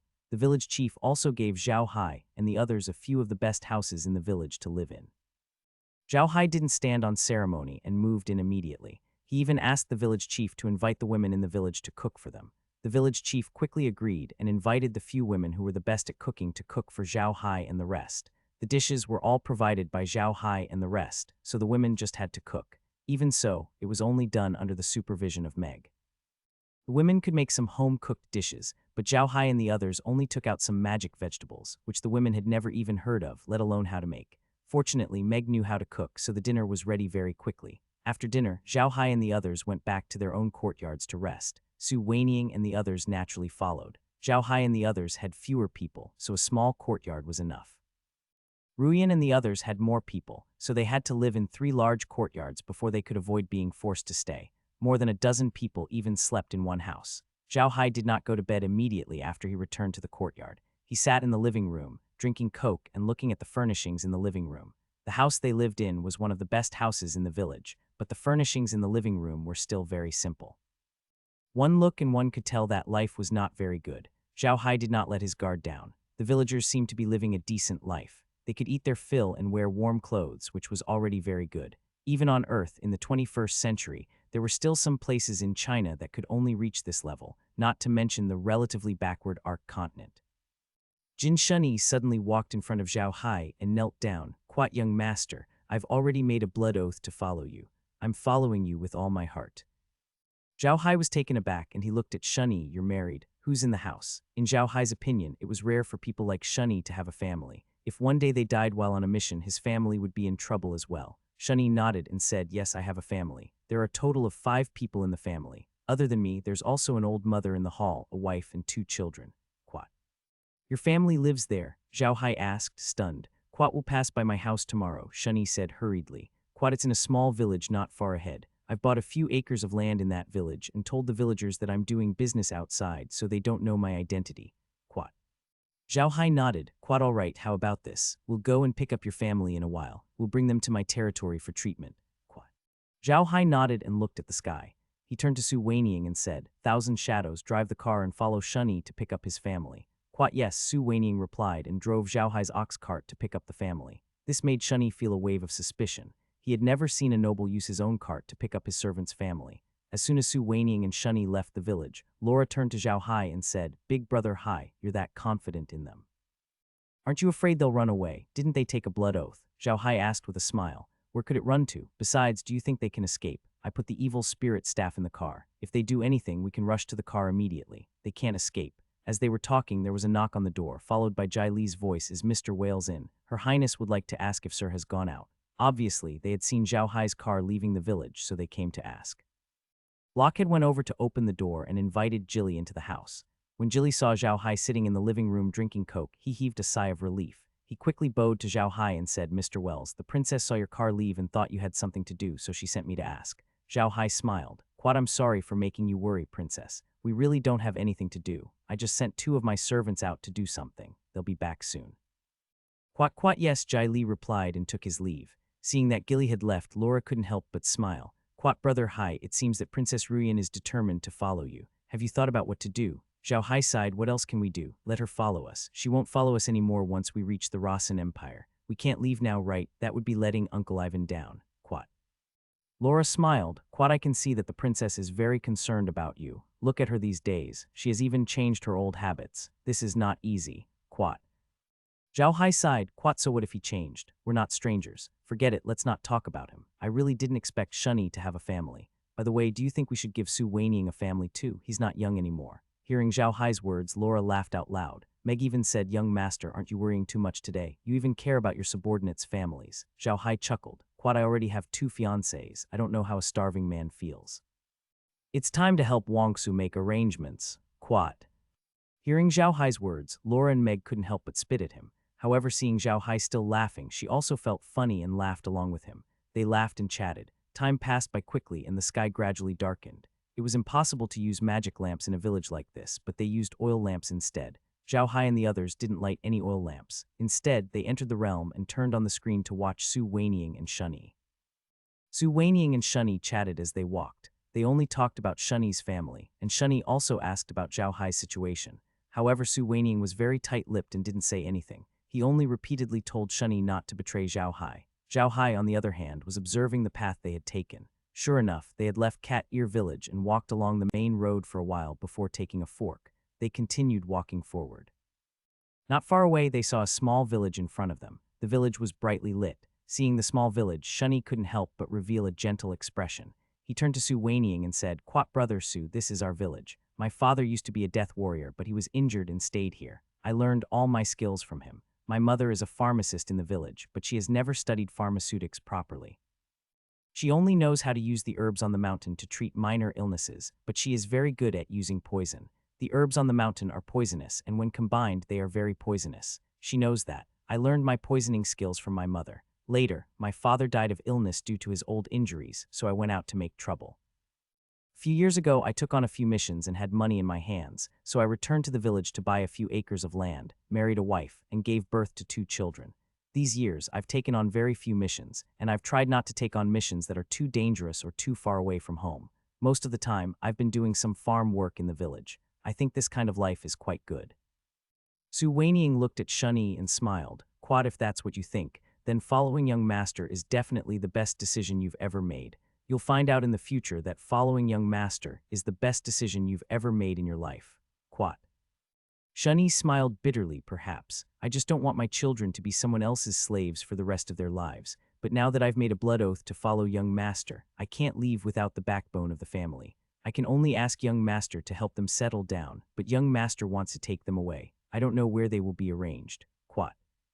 Su Weiniang looked at Shunny and smiled. "Quat, don't worry. It's the best place in the world. It'll be like heaven." Quat, to be honest, Su Weiniang had really fallen in love with the Iron Mountain Fortress. There was no competition there, and everyone worked hard to improve their lives. Their children were taken care of, and they could eat their fill every day without having to worry about anything. Wasn't such a life like heaven for ordinary civilians? Shunny sighed and didn't say anything. He was in a complicated mood. He knew that even though his family had bought land all these years, they could only make ends meet on those lands. If they wanted to live a good life, they still had to rely on him to do missions. However, he was now Zhao Hai's slave. If he left, the family's biggest source of income would be cut off, and the family's life would be worse in the future, so he had no choice. He could only tell Zhao Hai that he wanted to go home and settle his family down, but he did not expect Zhao Hai to bring his family to his territory. This made him both worried and happy. He was worried that if he brought his family over to Zhao Hai's territory, his entire family would become slaves, but if he didn't take them over, his family might starve to death. He was in a dilemma. As they spoke, they had already entered the village. The village was about the same size as Cat Ear Village. There was a mountain behind the village, which seemed to be the remnant of the mountain. It did not matter how high it was, but it was full of trees. As soon as they entered the village, the low-level magic beast raised in the village, the mutt, started barking. This kind of mutt was similar to the mutts raised in the villages on Earth, but its combat power was stronger than the mutts on Earth. No matter what, it was still a magic beast. Shani pointed to a small courtyard near the corner of the mountain behind the tree and said, "That's my home." Su Weiniang looked in the direction that Shani was pointing. It was a typical farmer's yard. The walls were built with stones. The yard was not very big, and because it was winter, he could not see what was growing in the yard. There were 4 mud houses. In a place like this, most people would build their houses with mud bricks. Very few people would build their houses directly with stone. Mud bricks would keep them warm, while stone bricks would be a little cold. Therefore, the houses here were generally made of mud bricks. It was already dark, but the light from the house in the distance made him feel so warm. Su Weiniang was a little dazed. Right at this moment, Shani's ears suddenly twitched. He seemed to have heard a strange sound coming from his house, like the sound of armor rubbing against each other. This caused Shani to be slightly taken aback, and just as he was about to stand up, a voice suddenly sounded, "Don't move. Your family has been kidnapped. You might put them in danger if you go now." It was Zhao Hai's voice, and Shani was taken aback. He clearly remembered that Zhao Hai didn't come with them, but Su Weiniang was already used to it. His face turned serious as he said, "Young master, why are you here?" Zhao Hai nodded. "Quad, I didn't want to come at first, but I noticed that there were people in Shani's house, so I came." "All right, park the car." There are 10 people in Shani's house now, and their family is all gathered in one room with one person watching over them. The other 9 are lying in ambush outside, and it looks like they're prepared to deal with Shani. Strange, they seem to have arrived a long time ago. Could it be that they knew that Shani was coming back today? Of course, Zhao Hai saw the situation of the Shun family through the surveillance camera. He just didn't understand why the other party would lie in ambush there in advance. By right, the Shun family shouldn't be so easy to find. Zhao Hai turned to Shani and said, "Shani, who knows where your house is? How did they come to your house? Looking at those few people, they obviously know your identity. Otherwise, they wouldn't have sent so many people to deal with you. Moreover, these people are all holding shields and wearing armor. They are obviously guarding against your hidden weapons." Shani was taken aback, then shook his head. "Quat, no one should know about my house. I usually act alone. Although this place is not very remote, no one usually comes here. How could anyone notice my house?" "Quat, all right," Zhao Hai nodded. "Quat, let's not care about that. Let's get your family out first before dealing with those guys." Quat, with that, Zhao Hai waved his hand and a projection appeared in front of them. It was the situation of Shani's family. Shani's mother, wife, and 2 children were all gathered in the easternmost house. A man in armor, holding a tower shield in one hand and a large sword in the other, was standing in the house, looking coldly at Shani's family. Shani's eyes couldn't help but turn red, but Zhao Hai said in a low voice, "Kai, deal with that guy. Don't make a sound." Kai replied, and under Shani's gaze, a vine silently appeared behind the armored warrior. Next, the vine turned into an extremely thin tip, aimed at the back of the man's head and fiercely pierced in. The man's body trembled, and no more sound came out. However, the vine did not immediately withdraw, and since it had always been behind the warrior, Shani's family did not notice anything unusual. When Shani's family saw Shani, they immediately nodded and shut their mouths. Then they disappeared from the room. Zhao Hai even brought the warrior that Kai had killed into the medium. As soon as they entered the origin space, Shani and his family were stunned. Zhao Hai looked at them and smiled. "All right, Shani, this place is our greatest secret. After knowing this place, you won't even have the right to betray me." Shani's mother was called Suju, his wife was called Nalan, and his 2 children were called Shungan and Shunfei. Upon hearing this name, Zhao Hai almost laughed out loud. Quat, smooth, this name was really domineering. Zhao Hai almost asked if he had participated in the war and if he knew Wang Beiqiang. Zhao Hai nodded and invited them to sit down in the mansion. He turned on the screen and looked at the people in the yard. They were all wearing armor and had set up an ambush in the yard. It was obvious that they wanted to capture them in one fell swoop. Zhao Hai looked at them and said in a deep voice, "Quat, these people don't look like ordinary mercenaries. Their armor is very well made. They must be the guards of that big family. 1,000 Shadows, what do you think?" Su Weiniang looked at the screen for a long time before saying, "Yes, although they don't have any badges on them. I can tell from the style of their weapons and armor that these things are standard. Ordinary mercenaries can't afford to use them." Zhao Hai nodded. "Quat, looks like that major faction has their eyes on Shani. Get these guys here in a while. I'd like to see who's the one who wants to deal with Shani." Quat. Shani glanced at Zhao Hai. Zhao Hai knew that it was getting late, so he turned to Su Weiniang and said, "Su Wan, arrange 2 rooms for the Shun family to rest in. We'll capture those guys later and go back to find Laura and the others." Su Weiniang nodded and went with Shani to help his family settle down. Afraid that they hadn't had dinner yet, Zhao Hai gave them some food and told them where the toilet was and how to use it. Then they went to the living room with peace of mind. After glancing at the warriors, Zhao Hai turned to Su Weiniang and Shani and said, "1,000 Shadows, Shani, the rest is up to you. Remember their location." Quat, yes, the 2 of them replied, and Zhao Hai let them out. As soon as the two of them were outside, Su Weiniang immediately released 100 clones, and Shunny also prepared his own hidden weapons and then pretended to walk home. Su Weiniang was lying in ambush outside the courtyard wall of their house. As soon as he made a move, he would immediately rush in from the outside and surround them.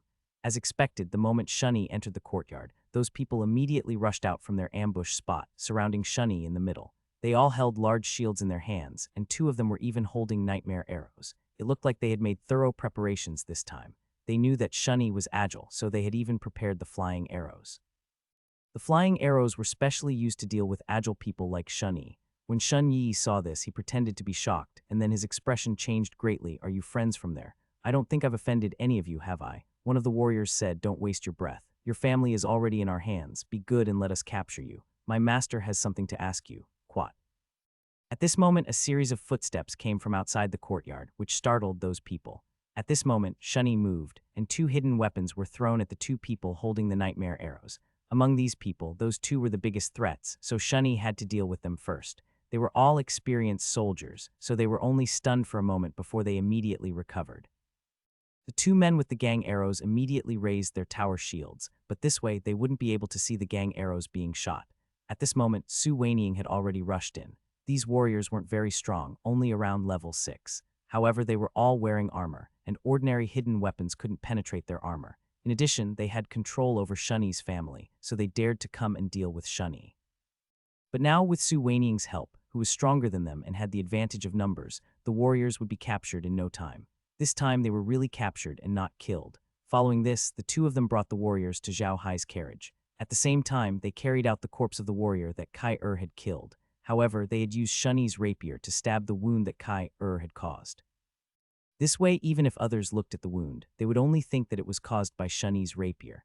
Zhao Hai sat in the car and looked at the warriors who were being pushed over. He smiled and said, "Everyone, tell me, why are you targeting my servant? Are you targeting my servant or me?" When the warriors saw Zhao Hai, they all kept quiet and kept their mouths shut. They looked like revolutionary martyrs. Zhao Hai looked at them and could not help but smile. "Quat, you don't want to tell me.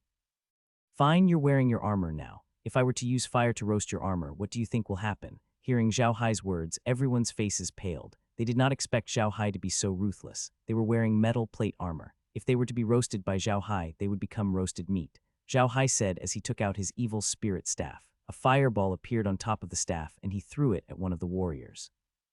The warrior's face was pale as he shouted, I'll talk, don't roast me." Zhao Hai looked at the other warriors. They knew that they couldn't escape either, so they nodded and said, I'll say it too." Zhao Hai turned to Su Weiniang and said, "Weiniang, take them to the house. Ask each of them separately. If any of them say something wrong, interrogate the others. Find the one who lied and I'll teach him a lesson." Quat. It was the first time Su Weiniang had seen such an interrogation. He knew that Zhao Hai's words would stop them from confessing, so he immediately agreed and grabbed 4 warriors into the room. The warriors didn't dare to say anything, and they all looked bitter. Zhao Hai sat calmly in the carriage and watched Su Weiniang bring the men into the house one by one. After a while, the interrogation was over. Su Weiniang pushed the few warriors in front of Zhao Hai's carriage and said, "Quat, young master, we've got it all. These guys were sent by the King of the South to Blanca City to cooperate with the people there to find out if we're black magicians. That day at the Brown Hotel, they didn't find out anything, so they started to track Shunny down. They wanted to find Shunny and then use him to better understand our situation.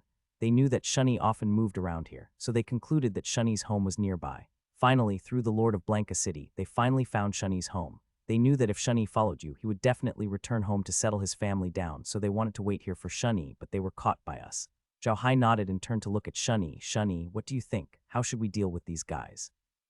Since these people were threatening him with his family, of course he wouldn't go easy on them. He said to Zhao Hai, "Young master, you handle this." Young master Zhao nodded and turned to look at those people, then turned to Shunny and said, "Shunny, it's impossible for you to return here in this lifetime.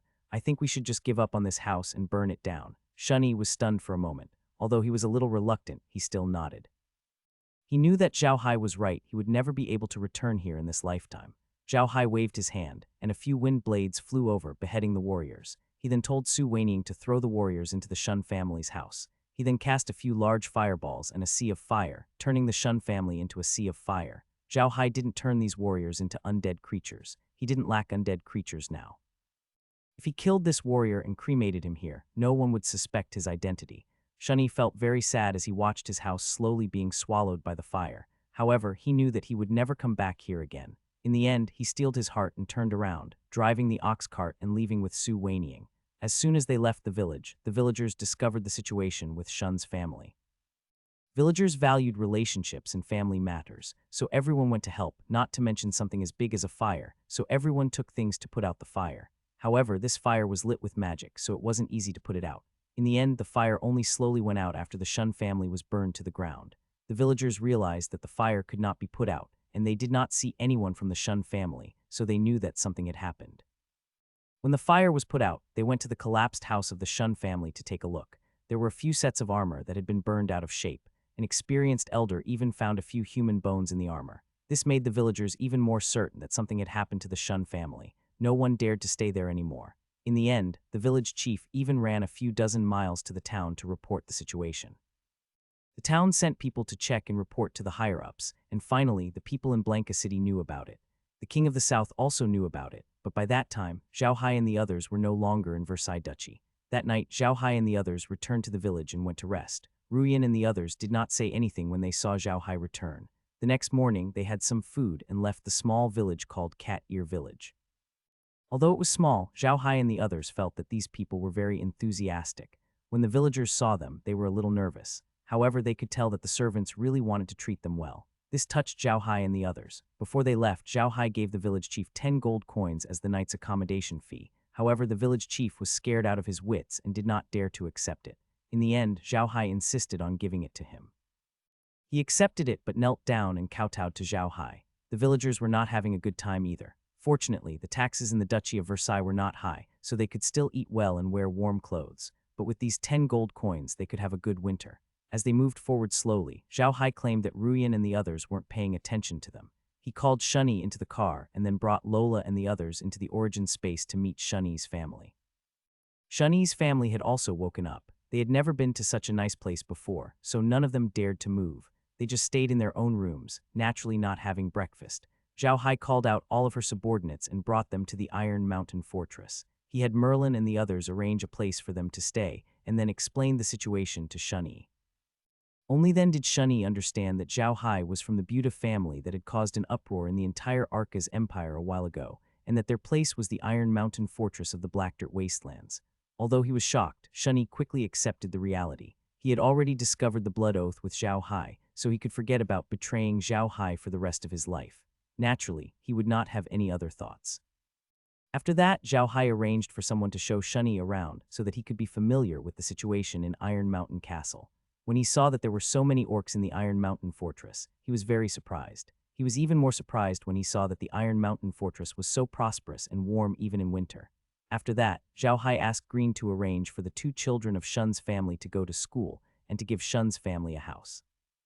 After a busy day, he finally returned to the carriage. In the next few days, everything was very calm and they did not encounter any attacks. It could be said that the journey from Cassa City to the territory of the Ixa family was still very peaceful. There were no bandits here, unless they were specifically targeted, otherwise there was no danger.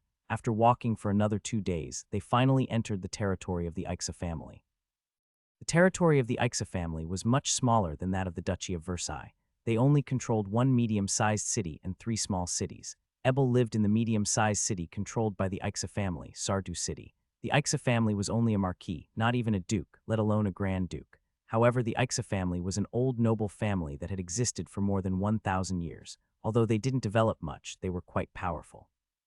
In addition, their territory was directly connected to the orcs, so they had made a lot of money from smuggling.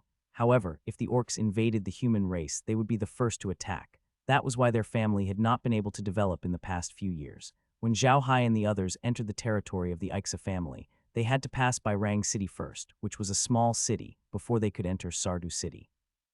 Zhao Hai and the others rested in Rang City for a day before heading to Sardu City the next day. As Rang City was a satellite city of Sardu City, it only took them about a day to travel from Rang City to Sardu City. Therefore, they arrived at Sardu City the next night after leaving Rang City. However, Zhao Hai did not look for Ibel directly. Instead, he found a hotel in Sardu and sent Shunny out to find out more information. He planned to visit Ibel the next day. Although it was now the territory of the Ixa family, the local customs and living environment were not much different from Cassar City. It was not strange to think about it. They were all behind the empire, so there was not much difference. The next morning, Zhao Hai and the others woke up early. They were going to visit Ebel. Ryan and the others could not stay in the hotel. No matter what, Ryan was the princess of the Versailles Duchy. Since he was in the territory of the Aixa family, he should pay them a visit.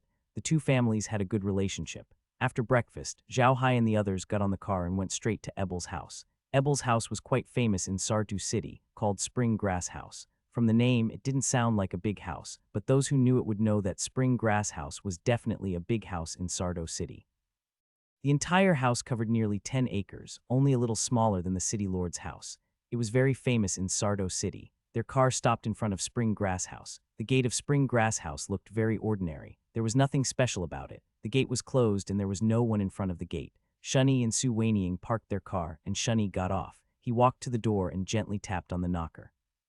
Footsteps came from inside and a man in servant's clothes opened the door. He looked at Shunny, then at the carriage behind him and immediately said respectfully, "Who is this gentleman?" This servant was very knowledgeable. He could tell at a glance that Zhao Hai's carriage was made of sacred light wood. Moreover, the carriage had a Viscount's badge hanging on it. Naturally, he did not dare to be negligent. "I'll have to trouble little brother to inform your master that an old friend from the plains has come to visit," Shunny said with a smile. When the servant heard Shunny's words, he was slightly taken aback, but he still immediately said, "Please wait a moment, I'll immediately go and report." After saying that, he turned around and ran towards the courtyard. Zhao Hai was not in a hurry. He sat in the car and waited quietly. After a while, he heard hurried footsteps coming from the door. Door opened and Ebel walked out. Zhao Hai quickly got out of the car when he saw Ebel. When Ebel saw the giant horned bull pulling the carriage, she no longer doubted Zhao Hai's identity. However, she was still stunned when she saw Zhao Hai's face. Zhao Hai smiled at Ebel and said, "Brother Ebel, for the convenience of going out, I have to change my appearance. You can't recognize me, can you?" "Quad, I really can't recognize you, brother," Ebel said, nodding. "Quad, I've been waiting for you for days. You're finally here. Please come in." Quad, after he finished speaking, he took Zhao Hai's hand and walked into the manor. The manor of Ibel was really unique. The city was not like the city that Zhao Hai had seen before, where there was a stone-paved martial arts field as soon as they entered the manor. There was a lawn as soon as they entered the manor. Although it was winter and the grass on the lawn had turned yellow, one could still imagine the green scenery in spring. Soon Zhao Hai followed Ibel to the back of Spring Grass Yard. This was a place only his closest friends could go. It was clear how important Zhao Hai was to Ibel. After they sat down in the living room, Ebel smiled at Laura and the others. "Quad, I can't even recognize you guys with your outfits, but that's good too. No one will notice you guys. Ha ha ha. Otherwise, you guys will get into trouble easily with your looks." Zhao Hai and the others knew that he was joking, so they just smiled and said nothing. "Quad Hai, I'm sorry about what happened with the Herculean bull tribe," said Ebel. "Quad, I didn't expect the people from the Church of Light to return to the plains again. It was too late to inform you when we received the news." "Quad." NBSB Zhao Hai smiled. "Quad, it's okay. Actually, I have a lot of information to give you. You can tell it to the Alliance." Quad. Zhao Hai then told Ebel about the Church of Light's ultimate weapon plan and how they had brainwashed the children of the orcs. Obviously, Iber did not know about this. He said with a heavy expression, "Quat, so there was such a thing. You told me about it, but I think the Alliance doesn't know about it yet. This information is very important to us." Quat.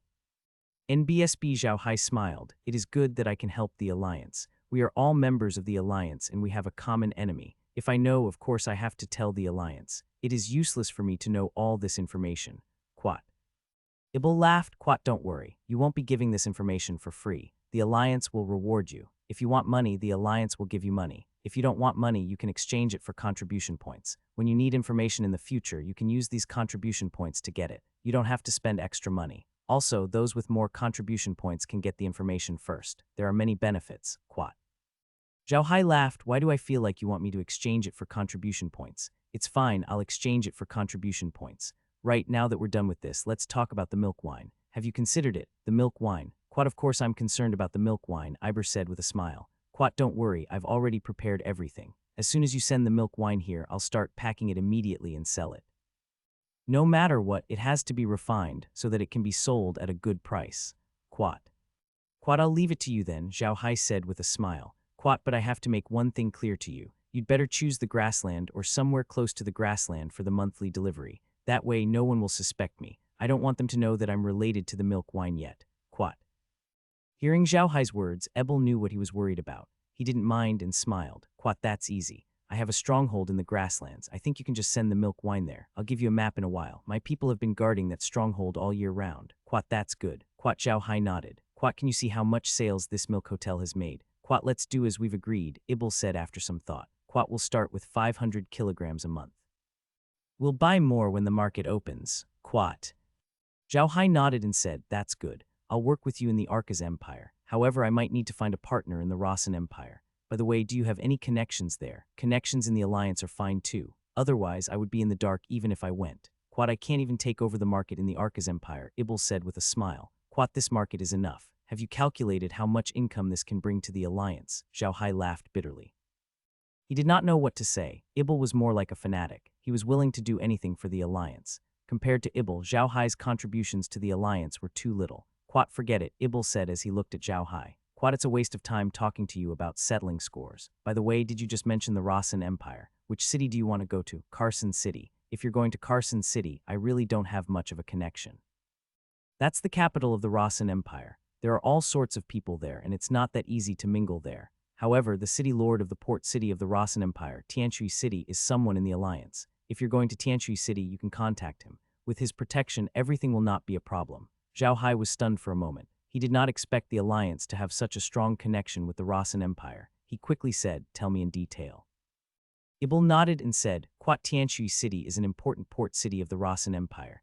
It is ruled by the old aristocratic family of the Rossan Empire, the Karch family. The Karch family is very famous in the Rossan Empire. Many people in their family hold positions in the army and the court of the Rossan Empire. They have a great influence on the Rossan Empire. However, almost no one remembers it. The reason why the Karsai family has today's achievements is because of their family's military achievements. It's the Black Mages and Death Warriors. It can be said that their family started with black magic. There are still many black mages in their family. Maybe it's because of the bloodline inheritance, but there are very few other magic talents in their family. They are mostly black magic talents, so they also joined the Black Mage Alliance. Now, in addition to me, their family is also one of the main sources of income for the Black Mage Alliance. They have selected a few elder seats and can be said to be the backbone of the Black Magician Alliance. Even the establishment of the Black Magician Alliance is inextricably linked to their family. Zhao Hai was stunned. He had never thought that there would be such a family on the continent. Not bad at all. This was really not bad for Zhao Hai. With the help of the Kalsai family, he believed that he would not encounter the situation in the Versailles Duchy in the Rossan Empire. Zhao Hai nodded and said, all right, I'll go to Tianui City then. Anyway, my main purpose in going to the Rossan Empire is to do business. It's the same going there. Tianui City is a port city, so the business must be developed. It's better to go there. Quat. Quat, okay, said Ebel with a smile. Quat, I'll write you a letter in a while and tell the Karsai family about the man. Then I'll inform them through the Alliance. You'll be fine when you go to Tianui City. Quat. I'll have to trouble you then, Zhao Hai said with a smile. Quat, don't be so polite, Ibel said with a smile. Quat, the information you sent and the milk wine are very helpful to the Alliance. I'll let the Alliance know. Quat. Quat, you're quite busy, said Ibel with a smile. Quat, okay, I'll get it done in a while. Oh, I'll give you the money for the wine in case I can't give it to you. Quat. Zhao Hai smiled. Quat, there's no need. We'll do it the way we do business. When the milk wine is delivered, you can just give the money to the delivery person. You don't have to give it to me now. Quat. Ibel nodded and looked at the sky. Quat, it's getting late. Come and eat at my place today. I'll entertain you well, but you have to pay for the wine. Quat. No problem, I'll pay for the wine. Don't worry, Zhao Hai laughed. Ebel immediately ordered for lunch to be prepared. Of course, it had to be well prepared. There were many servants in Spring Grass House, and Ebel had many family members too. He had 6 wives and several children. In addition to some servants, there were hundreds of people in the inner room of Spring Grass House. There were many guards in Iber's yard. A big businessman like him had to hire guards. There were many people who wanted his property, so he had to do his job. Zhao Hai and the others were having lunch at Ebel's house. Ebel introduced her son to Zhao Hai. Ebel had 3 sons, 4 daughters, and 1 child. However, his children were all young. The oldest was only 14 years old and could not take charge of everything. From this, it could be seen that Eber had completely treated Zhao Hai as one of his own. Otherwise, he would not have introduced his family to Zhao Hai. 2 flowers bloomed, one for each of them. Zhao Hai had nothing to say to Ebel. Everything went smoothly. After all, the 2 of them belonged to the same organization and had a cooperative relationship. Their relationship was naturally good. However, Ryan's meeting with the Patriarch of the Ixa family did not go very smoothly. In the morning, after Zhao Hai and the others left, Ryan also came out of the hotel, got into his own carriage, and went to the Marquis's mansion with his followers. The 2 families' territories were not far from each other. Although they did not have a deep friendship, they still had a lot of connections. Therefore, when they arrived in Sardu City, Ryan had to pay a visit. This time, in order to make it easier for Ryan to travel, Ivan had prepared a lot of gifts for her before they set off. These gifts were placed separately, and they were given to whoever they saw. Ivan had also told Lucky to take care of these things, so Ryan didn't have to worry about them. Ryan sat in the carriage and slowly walked to the Viscount's residence. The Viscount's residence was much more magnificent than Spring Grass House. The courtyard walls were more than 3 meters high, and the gate was more than 4 meters high. There were 4 guards standing outside the gate, 2 on each side. The emblem of the Ixa family was hanging on the gate. It was a handsome galloping horse. As soon as Ryan's carriage stopped in front of the city lord's mansion, a servant immediately came up to him and bowed to Ryan's carriage. "Quat welcome, Princess Ryan." After saying that, he led the carriage directly into the Viscount's residence. As soon as the carriage entered the mansion, a young man came out of the house. This young man looked to be in his 20s, with a pair of peach-shaped eyes that seemed to be constantly discharging electricity. He was wearing a noble robe, his hair was neatly combed, and he had a pair of glasses on his eyes. His face was a little pale. This man was the first-in-line heir of the Ixa family, Fernand Ixa. This young Master Fernand was very famous in Sardu, not because of his great talent, but because of his fickleness. Although young Master Fernand was only 22 years old, he had more than 20 concubines at home, including his wife. It was also said that he had at least 7 mistresses. In the city of Sardu, his love affairs could be written into a book. Today, when Fernando heard from his servant that Ryan, the young lady of the Versailles family, was visiting, he was so excited that he rushed out to welcome her. He had heard that this young lady of the Versailles family was a romantic figure who had ambiguous relationships with many rich young masters in Cassa City. Moreover, this young lady liked romantic figures very much. Fernando thought himself to be a romantic figure, so how could he let go of this opportunity to get close to her? When Ryan got off the carriage, young Master Fernand was already beside the carriage. Seeing Ryan's flower-like appearance, Fernand couldn't help but feel his heart itch. He immediately went to greet him. "Quat, I'm sorry for the late welcome from Fernand, beautiful Princess Ryan." Quat. Ryan looked at Fernando and said, "Quat, you're too kind, young Master Fernand. Ryan wouldn't dare to blame you." Quat.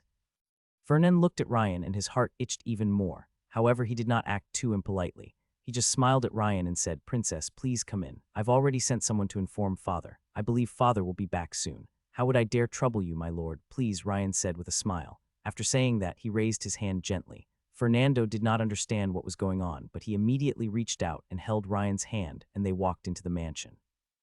Jilly and the others quickly followed behind with gifts in their hands. However, they also knew this young lady's temperament, so no one made a sound and just followed silently. The two soon arrived at the living room of the Viscount's mansion. The living room was decorated very luxuriously. There were 6 maids standing in the living room. When they saw Fernand and the others come in, they all got busy. They took hot towels to clean their hands, gave them hot COAS, and lit the fireplace in the house. Fernando reluctantly let go of Ryan's hand and asked him to sit down. Then he said, "I'm sorry for the sudden visit from your highness. Is the princess's palace just passing by, or is there something you need to deal with?" Ryan smiled and said, "I was just passing by. I was going to the Rossan Empire to study, but my father was worried about me and asked me to travel with a viscount in the duchy. The viscount wanted to come here to talk to Ibel, so I came to visit Uncle Robbie and give you a small gift that my father prepared for you." Quat.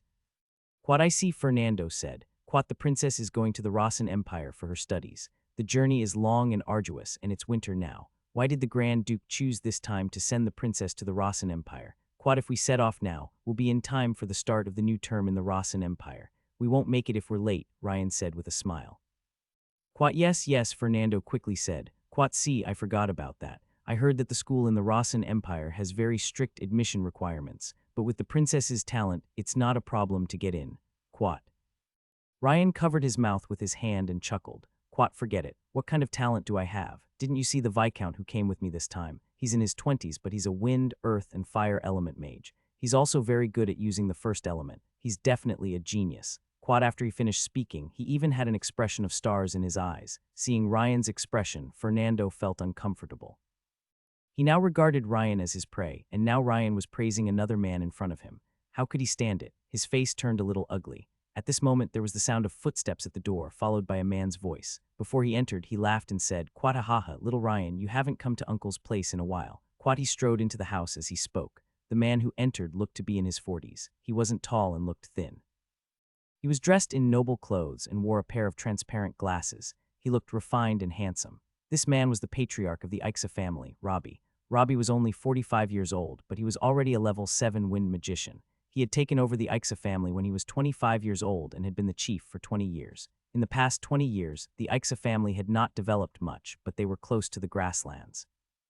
They had made a lot of money by smuggling and collecting smuggling taxes. The Ixa family was different from the Versailles family. The Versailles family had an elder's land to control the Patriarch, but the Ixa family didn't have an elder council. Although they had a few elders, they were only subordinates of the Patriarch and couldn't control the Patriarch. Therefore, Robbie had absolute authority in the Ixa family. Robbie was different from Fernando. He only had one wife and one concubine in his life, and this concubine was his wife's maid. Therefore, Robbie didn't like Fernando's appearance, but his wife spoiled him, so he couldn't do anything. Seeing Robbie come in, Ryan and Fernando quickly stood up and bowed to Robbie. Robbie nodded and turned to Ryan. Quat, yes, little Ryan has grown up into a big girl. The last time I saw you, you were only 7 years old. So many years have passed in the blink of an eye. Is your father still doing well? Ryan smiled. Father is fine. This time he specially asked me to come and see Uncle. He also brought a gift for Uncle. It's auspicious. Jilly immediately came over with a box. There was a nice magic staff in the box. Robbie was a magician, so it would be great to give him a magic staff. Robbie smiled and took it. Then he turned to Ryan and said, Ryan, what's the matter? Ryan quickly said, it's nothing. I'm just passing by. This time I'm going to the Rosen Empire to study, but my father is worried about me going alone, so he asked me to go with a Viscount in the duchy. However, that Viscount came to you to discuss business with Ibel, so I followed him and came to see you. Robbie laughed and said, really? Your father is actually willing to let you go so far to study, and it seems that I have to learn from your father and let this disappointing thing go out and make a good living. Fernando, on the other hand, had a bitter look on his face. He had the same idea as Ryan. In his family's territory, he was considered a big figure, but in a big empire like the Rosen Empire, his identity was nothing. He knew his own place. Father said the same thing, Ryan said with a smile. He said he wanted me to go out and broaden my horizons. Quat. Robbie smiled and said, okay, it's good to learn. Well, I'm not going to talk to you anymore. Let Phil accompany you to have fun in the mansion. Remember to have lunch here. After that, he stood up and left. When Fernando saw that his father had left, he was relieved. Usually, Robbie was very strict with him and would scold him when he was free. Now, whenever Fernando saw his father, he would feel nervous. Ryan looked at Fernand's expression and could not help but feel even more contempt. If it was in the past, she would have the mood to tease a playboy like Fernand, but ever since she met Zhao Hai, she no longer had the mood. Of course, Ryan could also see the lust in Fernand's eyes. She had just complimented Zhao Hai in front of Fernand to tease Fernand, and at the same time to give Zhao Hai some trouble. Ryan had suffered a few losses in Zhao Hai's hands, and Zhao Hai had never been kind to her. This made Ryan very angry, so when he saw the expression on Feller's face, Ryan knew that he was a lawless playboy. As long as she showed her affection for Zhao Hai, this playboy would definitely find trouble with Zhao Hai to show that he was a man. Ryan was curious to see how Zhao Hai would solve this problem. Fernand then invited Ryan to visit the Marquis's mansion, as well as the city of Sartu. However, along the way, Ryan did not stop causing trouble for Fernand. The most important thing was to tell him about the various benefits of Zhao Hai, which made Fernand very angry. As Ryan said, a playboy like Fernando could not tolerate a woman he liked to praise another man's behavior in front of him, not to mention that this was in his territory, so Fernando's face became more and more unsightly. Soon it was time for lunch. Ryan followed the angry Fernand back to the Marquis's mansion. Fernand led Ryan to the living room. Not long after they sat down, a maid came in and asked them to go to the dining room. When they arrived, they found that Robbie was already waiting for them. The meal was very relaxing. Robbie had been the family leader for 20 years and had seen all kinds of people. He naturally knew how to make the atmosphere at the table not light. Plus, the food made by Robbie's family was not bad, so Ryan ate very happily. After lunch, Robbie went back to his own business. Ryan originally wanted to go to the city with Fernand to take a look around, but Fernand said that he wanted to meet the Viscount who was with him. Hearing this, Ryan knew that Fernand couldn't hold it in any longer. He laughed in his heart and took Fernand to the hotel they were staying in. The hotel that Zhao Hai and the others were staying in was naturally not too bad. No matter what, he was currently playing the role of a rich man. If the hotel was too bad, it would not fit his identity. Therefore, the hotel they were staying in was very luxurious. When the two arrived at the hotel, only Wood was there, other than some guards left by Ryan to see what was going on. Wood was now driving the carriage for Zhao Hai. His status was not high enough, so he did not follow Zhao Hai to Ibel's place. Ryan led Fernando to her room and immediately sent someone to find Wood. Although Blockhead didn't know what had happened, he still went. As soon as he entered, Blockhead bowed to Ryan and said, "This lowly one greets your highness." "May I know what your highness has called this lowly one for?" Before Ryan could say anything, Fernando stood up and gave Blockhead a slap. Blockhead was stunned. He covered his face and looked at Fernando in confusion. "Who are you? Why did you hit me?" Fernando looked at the wood and said proudly, I'm beating you, you blind thing. You didn't kneel when you saw the princess, and you didn't bow when you saw the first heir to the marquis. Like master, like servant. Looking at your appearance, I know that your master is not any better. Ryan did not expect Fernand to attack him as soon as they met. This was the lowest way for a noble. Ryan could not help but look down on Fernand even more. However, in order to make trouble for Zhao Hai, Ryan held back. He looked at Blockhead coldly. Blockhead was so angry that he wanted to kill Fernand right now. However, in order not to cause trouble for Zhao Hai, he held back. He endured it, but Zhao Hai did not necessarily have to endure it. Just as Blockhead was about to bow to Ryan and Fernand, a voice suddenly came, Quat heir to the marquis. How impressive. I wonder what your title is now. Zhao Hai's figure had already appeared in front of Ryan's door. When Ryan saw Zhao Hai, he was not surprised, but happy. This was the effect she wanted to see. He wanted to see how Zhao Hai would resolve this matter. Fernando also looked up at Zhao Hai. He saw an ordinary-looking man with extraordinary clothes standing in front of the door. After hearing Zhao Hai's words, he knew that the person in question had appeared. Fernand could not help but say coldly, can't the heir of the marquis control you? Zhao Hai looked at Fernand. Although he did not know what had happened, he knew that Blockhead had been beaten up, which made him furious. Blockhead had been following him since the Buda family was in trouble, and they were as close as brothers. Now that he was beaten up, how could he take it lying down? Hearing Fernando's words, he could not help but smile and say, Quat, the title of marquis is indeed very high, but I don't know if your title as the heir is higher than mine. I don't know what right you have to discipline my servant. Fernando's expression changed. Although his father was a marquis, his rank was not high. He was only a viscount, the same rank as Zhao Hai. It was indeed a little too much for him to discipline Zhao Hai's servant with his rank. It was a big taboo for nobles to discipline a blockhead like him. Although it was a big taboo for the nobles, it was nothing for Fernand. In the city of Sardu, he was used to being bossy, so why would he care about a small viscount? Fernando looked at Zhao Hai coldly and said, I'm also a viscount.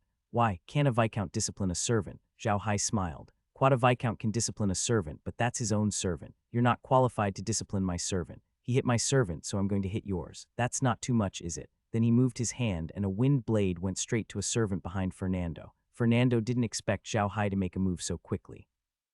The servant behind him was quick to react. As soon as he saw Zhao Hai make a move, he immediately activated his combat power and covered his body. However, Fernand's servant was only a grade 5 warrior, and his combat energy defense was limited.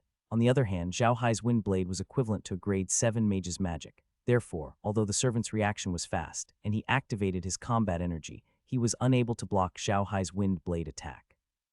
With a scream, one of the servant's arms fell to the ground. Seeing his servant's miserable state, Fernando said with a livid face, Quat, what a bold fanatic. How dare you act so atrociously in the territory of the Cassa family? I think you don't want to live anymore. Quat. You don't get to decide whether I want to live or not. Blockhead, let's go. Zhao Hai laughed coldly. Quat okay, Mew Mew replied and followed Zhao Hai out of Ruyan's room. Ryan was really scared now. She did not think that Zhao Hai would attack just like that, and he even took an arm from Fernando's servant. It was too bloody. In this way, Zhao Hai and Fernand would become enemies, and this matter would not be easy to resolve. Ryan did not expect Fernand to be so reckless and Zhao Hai to be so unyielding. He did not back down at all and was so ruthless. Fernando's face was ashen. He did not expect Zhao Hai to not give him any face. This made him very embarrassed. Since he was young, no one had dared to not give him face in the territory of the Cassa family. However, he was very impatient. He didn't bring too many guards with him this time. Even if he wanted to find trouble with Zhao Hai, he couldn't. He had lost a lot of face. Fernando could only snort coldly and walk out. His servant was also strong. He endured the pain in his arm and sealed the blood vessels with his combat power to stop the blood from flowing out. Then he followed Fernando out. Ryan did not expect things to turn out this way. Looking at the bloody arm on the ground, Ryan could not help but feel a wave of fear. She suddenly remembered that she had threatened Zhao Hai in the Versailles Duchy and was almost killed by Zhao Hai's men. Zhao Hai knew her identity back then. Zhao Hai was not afraid even in the Versailles Duchy, so why would he be afraid of the Nicosa family? As she thought of this, Ruyan couldn't help but feel even more regretful. This matter had already gone beyond her control. If she didn't handle it well, Zhao Hai and the Cassa family would start an all-out war. Although Ryan wanted to teach Zhao Hai a lesson, she did not want him to die. Therefore, the conflict between Zhao Hai and Fernando was not something Ryan wanted to see. Just as Ryan was feeling regretful, Shunny suddenly appeared outside Ryan's door and said, Your Highness, the Viscount has invited you over to discuss something. Ryan was stunned for a moment, but he immediately nodded and said, All right, I'll be there immediately. He stood up and followed Shunny to Zhao Hai's room. Zhao Hai was sitting in the living room, waiting for Ryan. When he saw Ryan, he nodded slightly and said, It's the princess's palace, please sit. Ryan looked at Zhao Hai and said, Sir, you have been too reckless this time. This is the territory of the Ixa family. It is not wise for you to have a conflict with Fernando here. Although Fernando is not favored by the Ixa family, you have slapped the face of the Ixa family. They will not let you go. Quat. Zhao Hai looked at Ryan calmly and said, Your Highness, I just want to know, why did Fernando hit a piece of wood the moment we met? Is it just because Blockhead didn't bow? Ruyan was a little flustered by Zhao Hai's gaze. Of course, she knew why, but she couldn't say it.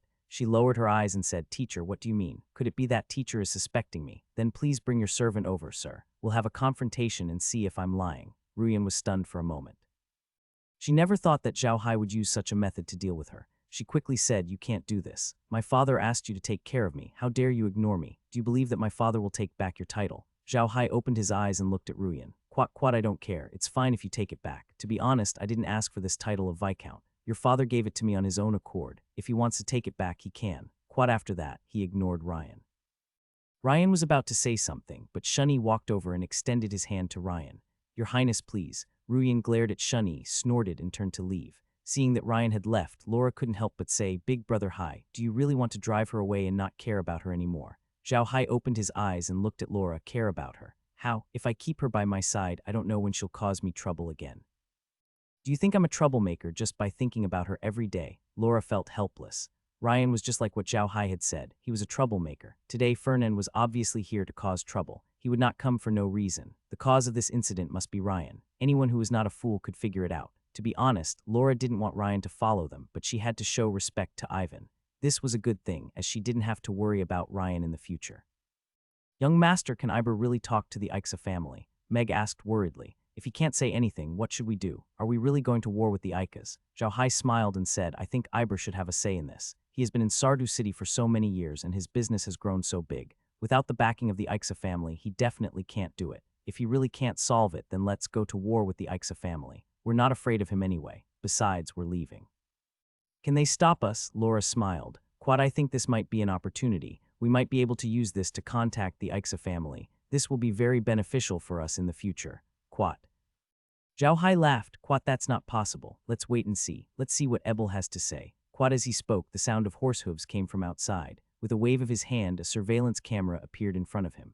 Zhao Hai looked at the camera and saw a group of cavalry rushing towards them. They had already surrounded their hotel. Quat, what a popinjay, Zhao Hai said with a bitter smile. Quat, he's already brought the army here. It seems like I'm still far from being a true popinjay.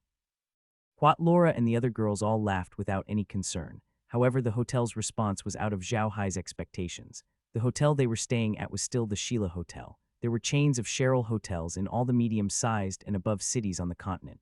Furthermore, the quality of service here was the best. Hence, Zhao Hai and his group checked into the Sheila Hotel when they arrived in Sardu City. At the very least, Zhao Hai knew that this hotel had nothing to do with the Ibel and the Ixa family. When a normal hotel was surrounded by cavalries, they would be scared out of their wits and chase their guests out. However, the reaction of Sheila's hotel was beyond Zhao Hai's expectations. They did not come up to chase them away. Instead, they left the door open as if they did not see the cavalries outside. The waiters in the hotel did not react in any way. Only the manager walked to the door and looked at the cavalries. Beside the cavalryman, there was a carriage. On the carriage was Fernand. The manager was lean and had a shrewd face. Zhao Hai had seen him before. He usually did not smile or talk, but now he was calm. He bowed to Fernand's carriage and said, So it's the eldest young master. May I know what business does the eldest young master have here? Fernando looked at the steward and shouted angrily, Quadalin, don't waste your breath. This isn't a place for you to speak. I'm here to find trouble with that wares today. You'd better get out of my way, or don't blame me for being rude. Quat. Lin looked at Fernand calmly, but Fernand had the illusion that he was being watched by a snake, which made him very uncomfortable. Lin looked at Fernander and said calmly, Quat, young master, you know that we're running a shop. We don't chase away guests. I don't know what grudges you have with Mr. Wells, but as long as Mr. Wells stays in the shop, he's a guest. If we can't guarantee the safety of our guests, then what's the point of running a hotel? Please go back, young master. If you want to cause trouble for Mr. Wells, you can look for him when he leaves. By then, it'll have nothing to do with our Sheila Hotel. But I can't do that now. Zhao Hai couldn't help but praise them. He didn't expect Sheila Hotel to be so bold. They dared to go against Fernand in the territory of the Ixa family. Fernando did not expect that Alin would dare to disrespect him like this. He said with an ashen face, Yelin, you slave, have you eaten the heart of a bear and the guts of a leopard? You actually dare to speak to me like this? Do you not want to live anymore? I'm going to tear down your shop today. Yelin's eyes glinted coldly as he said in a low voice, Quat, my Sheila family has opened hotels all over the continent. Up until now, no one has dared to say that they want to tear down our family's shop. If the eldest young master really wants to tear down the shop, Yilin will definitely not stop him. I just don't know if Lord Marquis would like to ask Lord Marquis to give an explanation to our Sheila family. Quat. Fernando calmed down immediately. Although he was a rich man's son, he was not an idiot.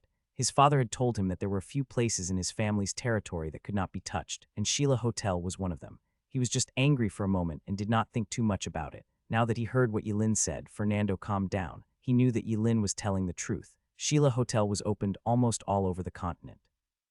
How could their family's power be small with such a huge business? Even the royal family of the Arcas Empire would have to think twice if they wanted to lay a hand on them, let alone a small family like the Icas. At the thought of this, Fernando could not help but suppress his anger and said in a deep voice, "Quat, if you don't want me to cause trouble, that's fine too. Go and call Wells out. We'll settle our own matters, Quat." Yilin shook his head. "Quat, please forgive us, eldest young master. The rules of our shop are that we can't disturb our customers without them calling us, Quat."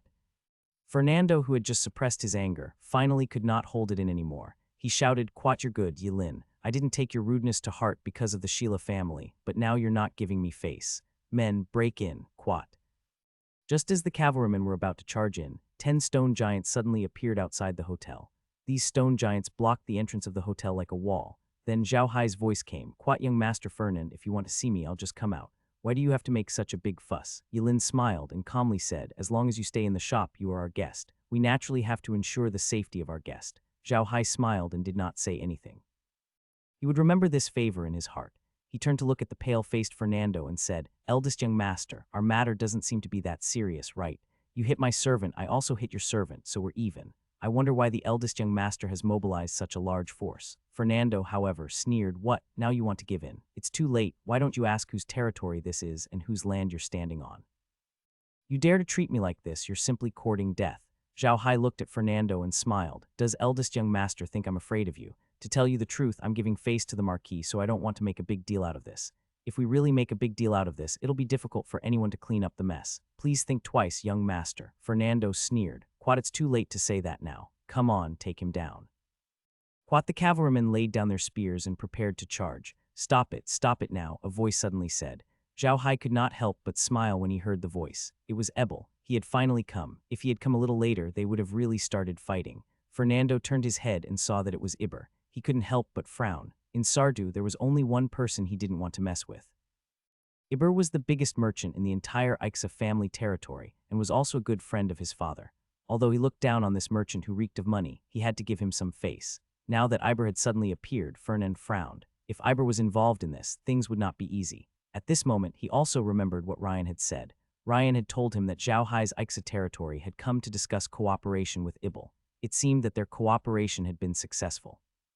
This time, Ibel came in a hurry. He didn't even take a carriage. He came on a horse. He was already sweating from the run. Su Weiniang followed behind him on a horse. Iber quickly ran to the front of the shop. He nodded at Zhao Hai, then turned to look at Fernando. He frowned slightly and said, "Young master, may I know how my friend has offended you? Please, eldest young master, on my account, calm your anger." As expected of a businessman, Ibel called him an apology. As the saying went, one should not hit a smiling person. After hearing what he said, most people would not be able to get angry. When Fernando saw Ibel and heard what he said, he didn't want to get angry anymore. He knew that since Ibel had stepped in, he had to give him some face. Just then, Ryan walked out of the shop and looked at Fernando from the door. Fernand was overjoyed when he saw Ryan. However, when he saw that Ryan was looking at him with disdain, he turned to Zhao Hai with a look of admiration. Fernand was so angry that he forgot to give face to Ibel. He sneered, "Ibel, you're just a small merchant. Why should I give you face? My father only called you brother because you've been so filial to my family. Do you really think you're a big shot? Get out of my way now, or don't blame me for not giving you face and arresting you as well." Hearing Fernand's words, Ibel's face turned livid with anger. He had clearly seen Fernand's expression ease up a lot. Why did he suddenly change his tone? Ibel did not talk to Fernand. Instead, he turned around to look, trying to find out what had changed Fernand's attitude. Turning around, he saw Ryan. From his attire and expression, Ibel knew that this was the princess of the Versailles family that Zhao Hai had mentioned. He also understood what was going on. Ibel took a deep breath and turned to look at Fernand. He could not help but sigh. He did not understand how a smart man like Robai could have a son as stupid as a pig. He could not even see through such an obvious provocation. He was too stupid. Ibel didn't know what to do. If this young master really did something, he wouldn't be able to say anything. After all, he was the young master of the Ixa family. "Quat, you're so impressive," a voice said. "Quat, do you want to arrest me too?" The voice was not loud and it was very normal. There was no change in it at all, but as soon as he heard it, Fernando's face changed. Ibel and Alin were overjoyed. Zhao Hai also turned to look in the direction of the sound. A carriage was slowly approaching. The carriage was huge and looked gorgeous, but it was different from the extravagance of a nouveau rich. It was low-key and tasteful. A middle-aged man was standing in the car. Although he was dressed in noble clothes and wore glasses, he looked refined and handsome in the clothes. The glasses added a bit of gentleness to his aura. When he saw this, Zhao Hai could not help but have a good impression of him. When Zhao Hai was on Earth, he was an otaku author, so he naturally had a refined air about him. He also had a natural sense of closeness to scholars. Now that he saw this person's temperament, he could not help but have a good impression of him. This man was Robbie. Although Robbie looked calm, everyone knew he was angry. At this time, Iber quickly went up to him and bowed. "Quat, the Marquis actually came personally. How dare you, Weirs, come and meet the Marquis, Quat." Zhao Hai quickly walked over and bowed to Robbie. "Quat, Weirs greets the Marquis. Long live your excellency." Robbie nodded and looked at Zhao Hai. At first glance, Zhao Hai looked like a good-for-nothing rich kid, but after taking a closer look, he realized that something was not right.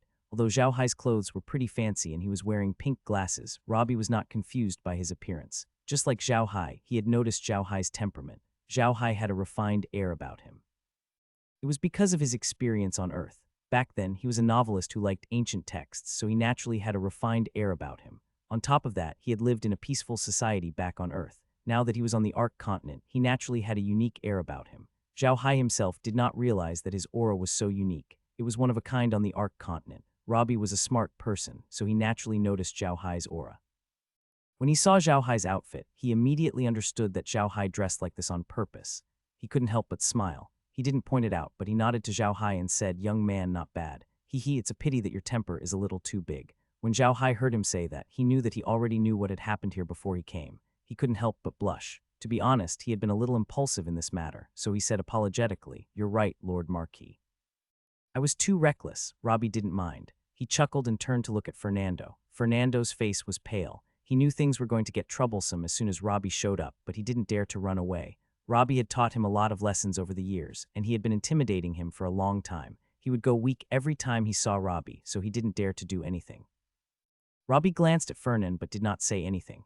He then turned to the cavalry and said, "Who's leading the troops today?" A cavalry leader walked out and bowed to Robbie while he was on horseback. "Quat, this subordinate is the 3rd Battalion's battalion commander Nicholas. Greetings, Marquis." Even when they saw the king, cavalrymen had to dismount to salute. Therefore, although the leader of the cavalrymen was Robbie's subordinate, he did not dismount. Robbie looked at Nicolay and nodded. "Quat, go back and receive 50 strokes of the stick. You may leave." Nicolay bowed to Robbie on the horse and said, "Yes." Then he waved his hand and led the cavalry away. Nicolay also knew why he was being punished. He was part of the city defense army of Sartu. Although they were also under the jurisdiction of the Cassa family, they were usually not easily touched. If anyone wanted to mobilize them, they had to have Robbie's token. But this time, they were sent out because of Fernand's words.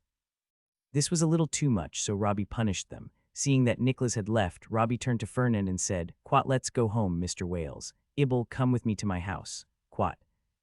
Robbie then turned to Alin and smiled. Quat, Manager Yilin, don't take this kid's rudeness to heart. That day I came to apologize to you. Quat, you're too kind, my lord, Alin said with a smile. Quat, I'd like to ask you to come and make amends. If you have the time, you can come and take care of the business. Quat. Robbie laughed out loud. Quat, Mr. Alin is too kind. You've even pulled me into this business. Ha ha ha, all right, I'll definitely come when I have the time. I won't stay any longer today. Quat. Please, my lord, Alin quickly said. Robbie nodded and ordered the carriage to leave. Zhao Hai and Eber quickly followed. Zhao Hai got in the car, Eber got on the horse and followed Robbie to the Marquis' mansion. Fernando also got in the car and followed behind. When they arrived at the Marquis' mansion, Robbie invited Zhao Hai and Eber into the living room. Fernando naturally followed them in. As soon as they entered the living room, the maids immediately brought Kia to them and were kicked out by Robbie. When the maids left, Robbie's face darkened. He slammed the coffee table and looked at Fernando. Quat, you idiot. How did I have such an idiot son? What kind of place is Sheila Hotel? I have to pay for my meals there. How dare you surround that place with your men and even barge in? Do you want to die? Fernando lowered his head and did not say anything. Robbie looked at Fernando and said, Don't think that just because our Ixa family has such a large piece of land, you're amazing. Our family's territory was given to us because the great nobles didn't think much of it. Sheila Hotel has more than 10,000 branches in total, and it's considered one of the top families on the entire continent. How dare you offend such a family? Do you want the entire Ixa family to be buried with them? Fernando still didn't say anything. He just lowered his head, but in his heart, he didn't think much of it. In his opinion, Robbie was exaggerating.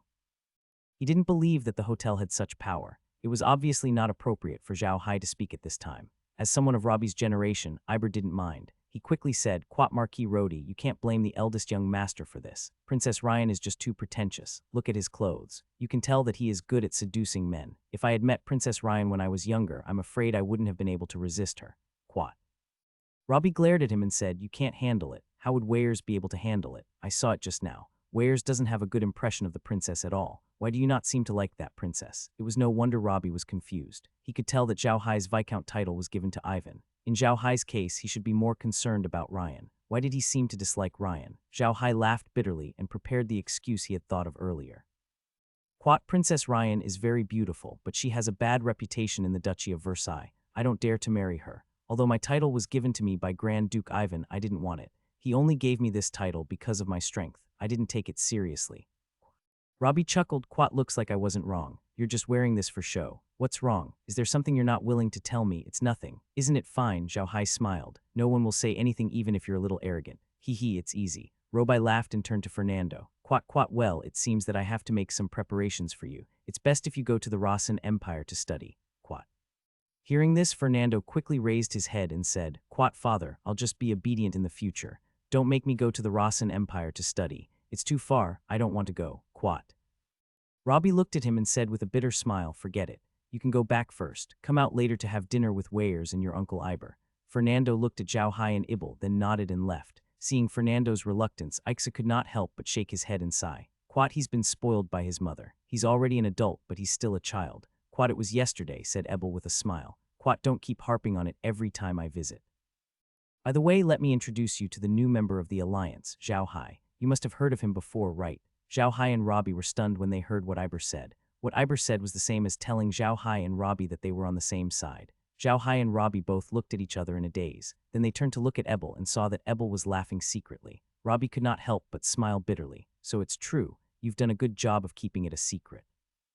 "Even I didn't know." Zhao Hai also smiled bitterly. He never thought that the clan leader of the Ikosa family would be a member of the Black Magician Alliance. But then he thought that something was wrong. He heard that Robbie was a level 7 wind magician. How could he be from the Black Magician Alliance? Seeing Zhao Hai's expression, Ebel laughed and said, "Quat, don't think that the Black Magic Alliance is full of black magic. There are many black mages in the Alliance, like me and Robbie. We don't like the Church of Light being too overbearing, and we don't dislike the Black Magic Alliance, so we joined." Quat. Zhao Hai nodded. Robbie looked at Zhao Hai curiously and asked, "You're also from the Alliance? You're a black magician?" NBSB. Zhao Hai smiled. Quat, yes, I joined the Alliance not long ago. I'm a black magician, but I'm now a fire, earth, and wind magician. It's more convenient this way. Quat. Robbie and Iber both looked at Zhao Hai in shock. Zhao Hai looked at them and said with a bitter smile, "Don't look at it. I don't actually know magic. I only know special techniques. My special techniques can imitate the effects of many kinds of magic. I can imitate earth, wind, water, dark, and light elements. That's why I can pretend to be a mage of 3 elements." After hearing what Zhao Hai said, Robbie and Iber looked at him with even more surprise. In fact, it was Zhao Hai's fault for not understanding special techniques. On the mainland, special techniques were definitely a mysterious thing, so when they heard that Zhao Hai knew special techniques, they were all very surprised. No one was surprised that Su Weining knew special techniques because he had become famous a long time ago. Now that Zhao Hai said he knew special techniques, Robbie and Iber were surprised. Zhao Hai looked at the two of them and smiled bitterly. He didn't say anything else. He knew that the more he said, the more mistakes he would make. It was better to speak less in the future. Seeing that Zhao Hai didn't want to talk about it, Robbie and Iber didn't ask. The Alliance was a very loose organization. Everyone had their own secrets, so it wasn't appropriate for them to ask. Robbie changed the topic and asked, "By the way, Zhao Hai, why are you here for Ibel? This guy is an unscrupulous merchant. You're not thinking of doing business with him, are you?" Obviously, Robbie and Iber had a good relationship. They were always joking with each other, and Zhao Hai was envious of their relationship. Iber rolled his eyes at Robbie and said, "What? Can't Zhao Hai do business with me? Have you forgotten what he does for a living?" Robbie was stunned. He then remembered that the products from Paradise that had caused an uproar in the Versailles Duchy were all produced by Zhao Hai. It was not strange for Zhao Hai to do business with Iber. Robai nodded and turned to Zhao Hai. "Quat, then what business are you going to do with Iber this time, or products from Paradise?" Zhao Hai shook his head. "Quat, not this time. It's milk wine this time. I bought it to Ebel. He's the only seller in the Arca's empire."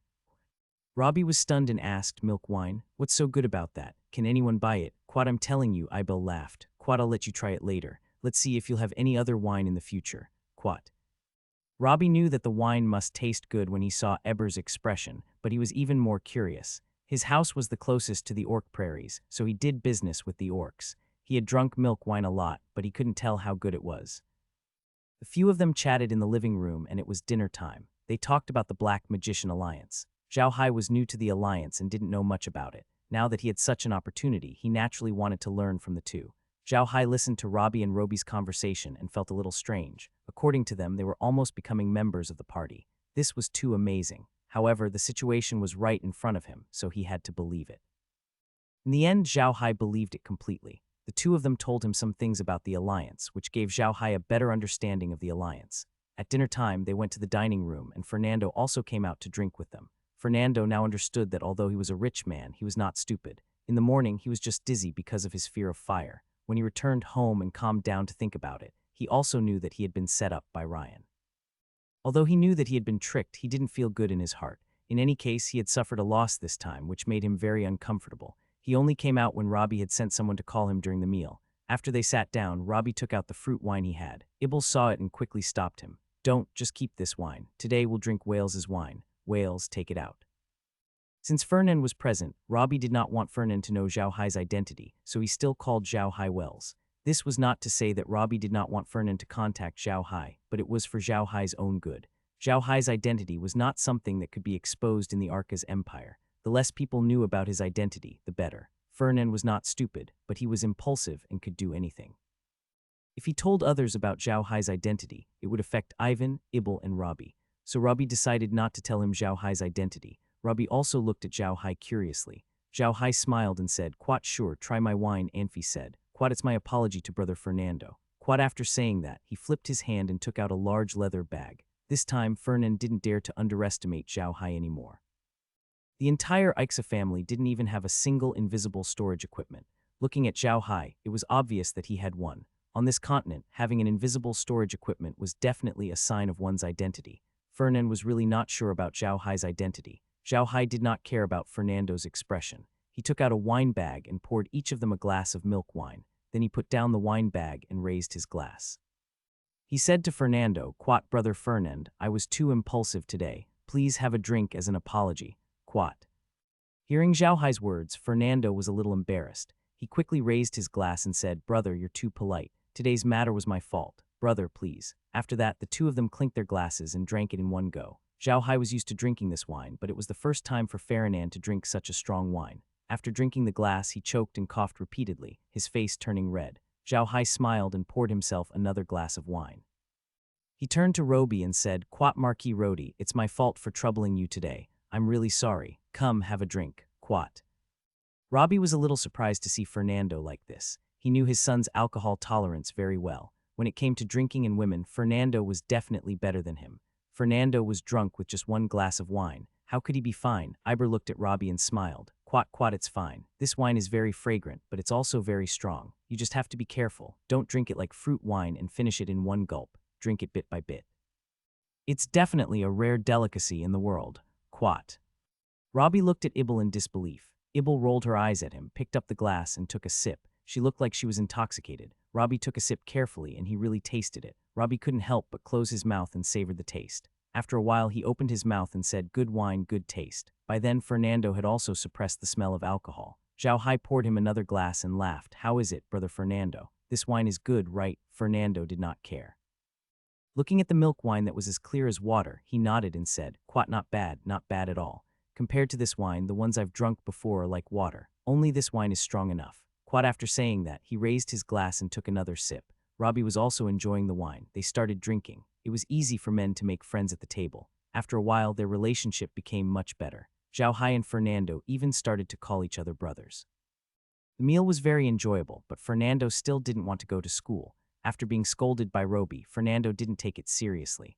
After the meal, Zhao Hai returned to the hotel. He didn't bring Laura and the others with him, as it would be inappropriate for them to attend such an event. As soon as they entered the hotel, Yilin came up to them. Zhao Hai quickly bowed and said, Hello, Manager Alin. Quat, good day, Mr. Wells, Alin said with a smile.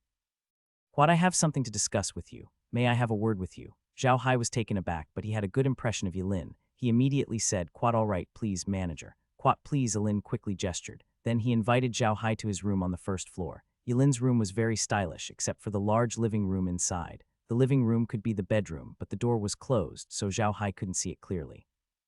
After Zhao Hai was invited to take a seat, Yilin personally poured Zhao Hai a cup of that damn thing. He then sat down and said, "Did Marquis Robai make things difficult for you when you went to the Marquis's mansion? If you really need anything, I can help you deal with it. In the city of Sardu, I have some face." Yilin nodded. "Quad, it's good that you're fine. The main reason I invited you here is to ask you something. Last time, you drank a type of wine in Sheila's hotel in Cassa City. I heard that the wine was very fragrant. I wonder where you got it. Did you really buy it from the orcs?" Zhao Hai understood what was going on when he heard that. It was because of the milk wine. There was nothing to hide. He shook his head and said, "Although this wine is made using the method of milk wine, it has been improved by me. That's why it has such a good taste." "What do you mean by this, manager?" "Quat, don't be nervous, sir," Yilin said with a smile. "Quat, the Sheila family has always been friendly to make money. It's like this, we would like to buy a large amount of this wine from you and put it in the store." "Is that possible?" Zhao Hai was taken aback. He then smiled and said, "Sure, but I've just talked to Ebel. All the milk wine distribution in the entire Arca's empire will belong to him. If I were to buy it from you, it would seem a little unreasonable. Furthermore, the production of this wine is not high. To be honest, the production rate of this wine is not very high. One caddy of this wine requires a lot of milk, so I'm afraid this wine cannot be produced on a large scale." Quat. Yilin nodded. He was also a businessman, so he naturally understood Zhao Hai's difficulties. He said to Zhao Hai, "Sir, why don't you sell some wine to me? We don't sell this hotel to anyone. We only provide wine to our guests. What's the price?" Zhao Hai thought for a moment and said, "You're right, manager. How about this? I'll give you 10,000 caddies of milk wine every month. If the production goes up in the future, it will increase. What do you think?" Yilin's eyes brightened.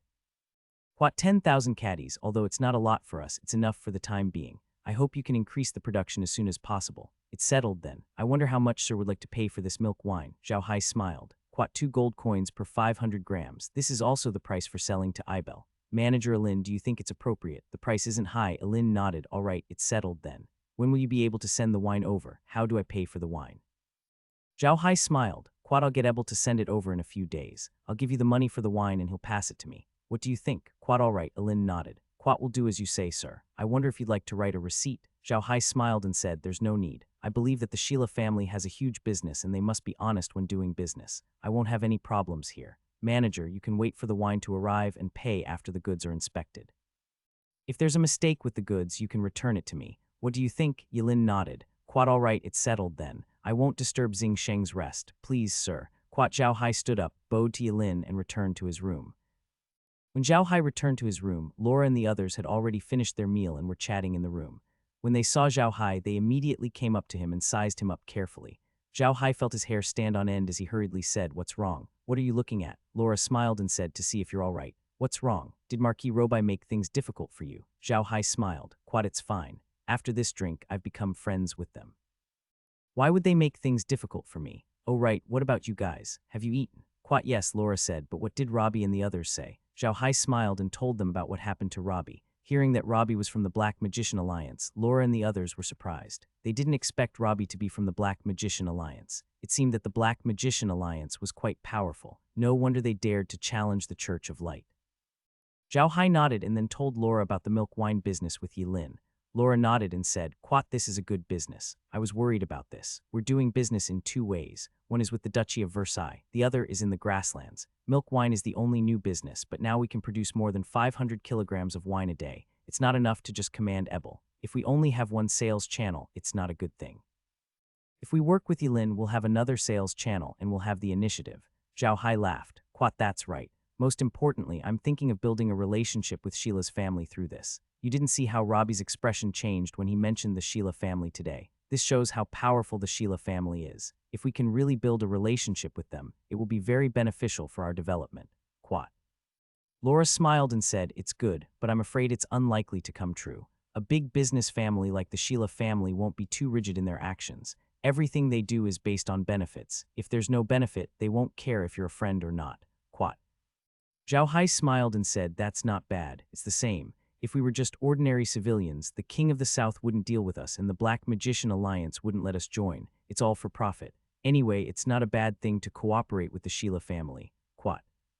Lola nodded and said, "Anyway, we're already working with them, so there's no rush to talk about this."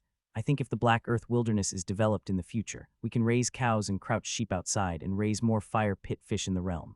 This way there will be more cooperation with Sheila Hotel and they will pay more attention to us. This way we'll be qualified to ask them to do things for us. What do you think? Zhao Hai smiled and said, okay, let's do that for now. But it looks like we still have to stay for one more day tomorrow. I'll talk to Ebel about the situation here, and then we'll leave. By the way, let Thousand Shadows go back to Cassa City tomorrow and tell Uncle Ivan about Ryan. I don't dare to take her with me anymore. If he wants to harm me again, I don't have the time to watch over her every day. Quat. Lola smiled and said, that's good, but I think Shunny should go. Shunny is light. I think we can just send an eagle to carry Shunny. It's a good time to see if the eagle can carry people. If it can, we'll have an air force in the future. Quat. Zhao Hai's eyes lit up when he heard Laura's words. It had always been his dream to build an air force. However, although the eagle was not small, it was still very difficult to carry people. However, Shunyi was different. He was very light and he believed that the eagle could carry him. If it was possible, it would be a standard space for them to build an air force. It was getting late. Zhao Hai drank some more wine and the group chatted for a while before going to rest. The next morning, Zhao Hai and the others went to the dining room to have their meal as usual. As they were eating, Ruyan walked in. He glanced at Zhao Hai and snorted coldly. He sat down at another table, ordered a table full of dishes, and began to eat. Zhao Hai didn't care about that. If she didn't want to eat, so be it. He then invited his wives to eat together. It was the first time for them to eat at the same table with Zhao Hai in front of outsiders these days. Suddenly a horse neighed from outside the door. Then a man ran in. Zhao Hai turned around and saw that it was Fernando. Zhao Hai was surprised to see him. He did not know why Fernando was here at this time. He remembered that Fernando had drunk too much yesterday. Why did he get up so early? Fernando glanced at the people in the restaurant, bowed to Ryan, and then ran to Zhao Hai's table. He smiled at Zhao Hai and said, Quat brother, I'm eating. Just in time. I haven't eaten either. Let's eat together. Oh right, it's still early in the morning. It's fine if there's no wine. Come get me a glass. Quat. Zhao Hai didn't know whether to laugh or cry as he looked at the drunkard. Quat, I say, brother Fernando, is there anyone like you? Aren't you afraid that Uncle Robbie will scold you when he sees you asking for alcohol so early in the morning? It was fine that the two of them were joking around, but everyone in the restaurant was shocked. Most of the people in the restaurant knew that the two of them almost fought yesterday, and Fernand even called the city defense army. If it were not for Marquis Roby, it would be hard to tell what would have happened. It had only been one night, but the two of them were already calling each other brothers. The world had changed too quickly. Everyone looked at the two of them in confusion and shock. Ryan also looked at the two of them in shock. She really did not understand. Yesterday, she almost caused Fernando to fight with Zhao Hai. Why did Fernando ignore her and go to Zhao Hai's place? Fernando, however, did not care about their reactions. He turned to Zhao Hai and said with a smile, Quat, I'm used to being scolded every day anyway. Aren't you leaving soon? Why don't you take it out for a drink? Zhao Hai said impatiently, forget it. I'm not leaving today. Don't worry. I'll leave some wine for you when I leave. Just wait for Ibel to send the wine over. Oh, I'm also planning to cooperate with Sheila Hotel. In the future, they might be selling wine here too. You'll be able to get some wine. Quad. Hearing Zhao Hai's words, Fernando's eyes lit up. Quat, really? Great, I'm really afraid that I won't have wine to drink in the future. But I'm a poor man and the wine you took out must be extraordinary. I won't dare to drink too much in the future. Even if I want to, I can't afford to pay for it. Zhao Hai rolled his eyes at him. Quat, don't try to be poor with me. I'm not even borrowing money from you. Seriously, why is the eldest son of the Marquis poor at my place? Fernando smiled bitterly and said, brother, you really don't know how hard it is for us. Although I'm the eldest son of the Marquis, my monthly pocket money is limited. If I spend too much, my father will punish me. Do you think I'm you? No one will care or ask me how much I want to spend. Quat. Zhao Hai rolled his eyes at him. Quat, it's easy for you to say. I've been running around all day. Do you think it's easy for me? Why don't we switch places? This time it was Fernando's turn to roll his eyes. He rolled his eyes at Zhao Hai and said, Quat, go away, running around. If I had these beautiful girls with me, I would be willing to run around every day. Quat. Zhao Hai was at his wits' end. To be honest, Fernand was not a bad person. He had the same bad habits as the young masters of the noble families. However, he was different from those young masters who went around hunting for beauties. If he liked someone, he would find a way to marry them. Otherwise, he would not have so many wives and concubines at home. Even if he wanted to go out and play, he would find women who were out and play, just like Ryan. In general, he was still far from being comparable to those true rich playboys. Moreover, Fernando was about the same age as Zhao Hai, and he had been spoiled by his mother since he was a child. His personality was similar to Zhao Hai's friends on Earth, so he could get along well with Fernando. Laura was amused by Fernand's reaction. Fernand had this meal with Zhao Hai and the others, but Zhao Hai did not bring him any wine. Looking at them having breakfast together, Ryan's face turned pale. She could not understand what had happened. Why did the playboy Fernando not come to curry favor with her, but instead went to chat with Zhao Hai? After the meal, Zhao Hai got up and rushed out of the city. Although Fernand did not know what Zhao Hai was going to do, he still followed Zhao Hai out of the city. After parking his car outside the city, Zhao Hai found a quiet place. He whistled, and a blood eagle landed from the sky. Zhao Hai had just released this eagle, but in order not to be noticed by Fernand, he pretended that he had called it down. Fernando had been following Zhao Hai all this time. When he saw such a handsome eagle land, he was also very curious. Zhao Hai ignored him and turned to call Shunyi. When Shunyi stood behind the eagle, Fernando could not help but smile. The short Shunyi was not even as tall as the eagle. Standing in front of the eagle, he was really disproportionate. Zhao Hai turned to look at the blood eagle and said, "How is it? Can you carry Shunyi?" The blood eagle sized Shunyi up, then nodded.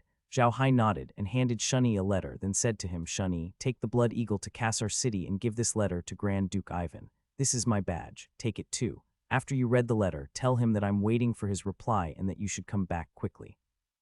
Although Shunyi had heard Elder Zhao tell him to ride the eagle to deliver the letter, he still felt a chill down his spine when he saw Bloodied Eagle's appearance. However, he still nodded his head and carefully put away the letter, then climbed onto Bloodied Eagle's back. Bloodied Eagle screeched at Zhao Hai, spread its wings, and soared into the sky, turning into a black dot in no time. At this time, Fernando looked at Zhao Hai in shock and said, "He's leaving just like that. What kind of magical beast are you raising? How can it carry people?" Zhao Hai laughed. "It's a magical beast I'm raising. Hee, don't think that it can fly away with Shunyi. If you go up, it won't be able to carry you. Shunyi is light, so it can carry you. It can't carry you if you're too heavy." Quat. Fernando rolled his eyes at Zhao Hai and said, "Quat, brother, do you know that your eagle is a treasure? Ask around in the continent. Apart from 9th grade powerhouses, who else can fly in the sky? You must know that flying magical beasts are the most difficult to tame. Apart from 9th grade powerhouses, ordinary people can't tame them at all. Even if they can be tamed, they're all small and can't carry people. Although the people on your blood eagle are light, for those big aristocrats, they can't be tamed." Wasn't it easy to find some light-weighted warriors? If this kind of blood eagle can be reproduced in large numbers, they can form their own air force. If people know about this, it will be terrible. Brother, don't blame me for not reminding you. You must not tell anyone about this. Are you sure you're not wrong? There's such a huge magical beast. Hearing this, Zhao Hai felt that Fernando was not a bad person. He really treated Zhao Hai as a friend. Otherwise, Zhao Hai would have to change his identity again if he told others about this. However, Zhao Hai rolled his eyes when he heard the latter part of his sentence. "Why would I lie to you about this? This is really a magical beast. How about I give you one?" Hearing Zhao Hai's words, Fernando's eyes lit up. "Quat, really? That's great. Where is he? Come quickly, oh right, your magical beast is so big, it must be eating a lot. Forget it, your big brother's small body can't stand them sucking." Fernando's words made sense. It should be known that the magical beasts on the continent could only live by absorbing the energy of their masters. With the size of the eagle, if it really absorbed the energy of a human, with Fernando's half-baked level of magic, he would probably be sucked dry. Zhao Hai laughed. "Quat, you can just feed them meat. Don't tell me you can't even afford to feed them meat. I'll look down on you then." Quat. Fernando was puzzled. "You mean your magical beast eats meat? It can't be right. Is this really a magical beast?" Zhao Hai rolled his eyes at him and said, "Do you want it or not? Remember, either you feed him meat or wait for him to go out and find his own food." Fernando's eyes lit up. "Quat, yes, of course I want it. How can I not want this good thing? This is great. When will you give it to me?" Zhao Hai whistled again, and a blood eagle descended from the sky. It was as handsome as the previous one. Zhao Hai turned to Fernando and said, "I'll give it to you." After that, he nodded at Bloodied Eagle. Bloodied Eagle walked to Fernando and rubbed his body with his hook-like mouth to show his affection. At first, Fernando was not afraid of the Blood Eagle. The big mouth of the Blood Eagle was shining with a cold light, almost as big as a steel hook. But now that he saw that the Blood Eagle was not in danger, he was relieved. Instead, he touched the Blood Eagle excitedly, but the Blood Eagle did not respond. But then Fernando looked at Blood Eagle and said, "How am I supposed to bring this back? I can't put it in the carriage, right? That would be too scary." Zhao Hai chuckled. "Quat, it's fine if you don't put him in the carriage. Just let him fly and follow you. Once we reach your house, you can arrange a place for him to stay." Quat. Fernando answered happily. He pointed at the Blood Eagle and said loudly, "Fly." The Blood Eagle was very obedient and immediately flapped its wings and flew up. "Quat, good, very good," Fernando laughed. "Quat, this eagle is so obedient. I say, Wells, why do you have so many good things? Isn't it good to have many good things?" Zhao Hai smiled. "Let's go back. I still have to go to Ibel's place to discuss the milk wine.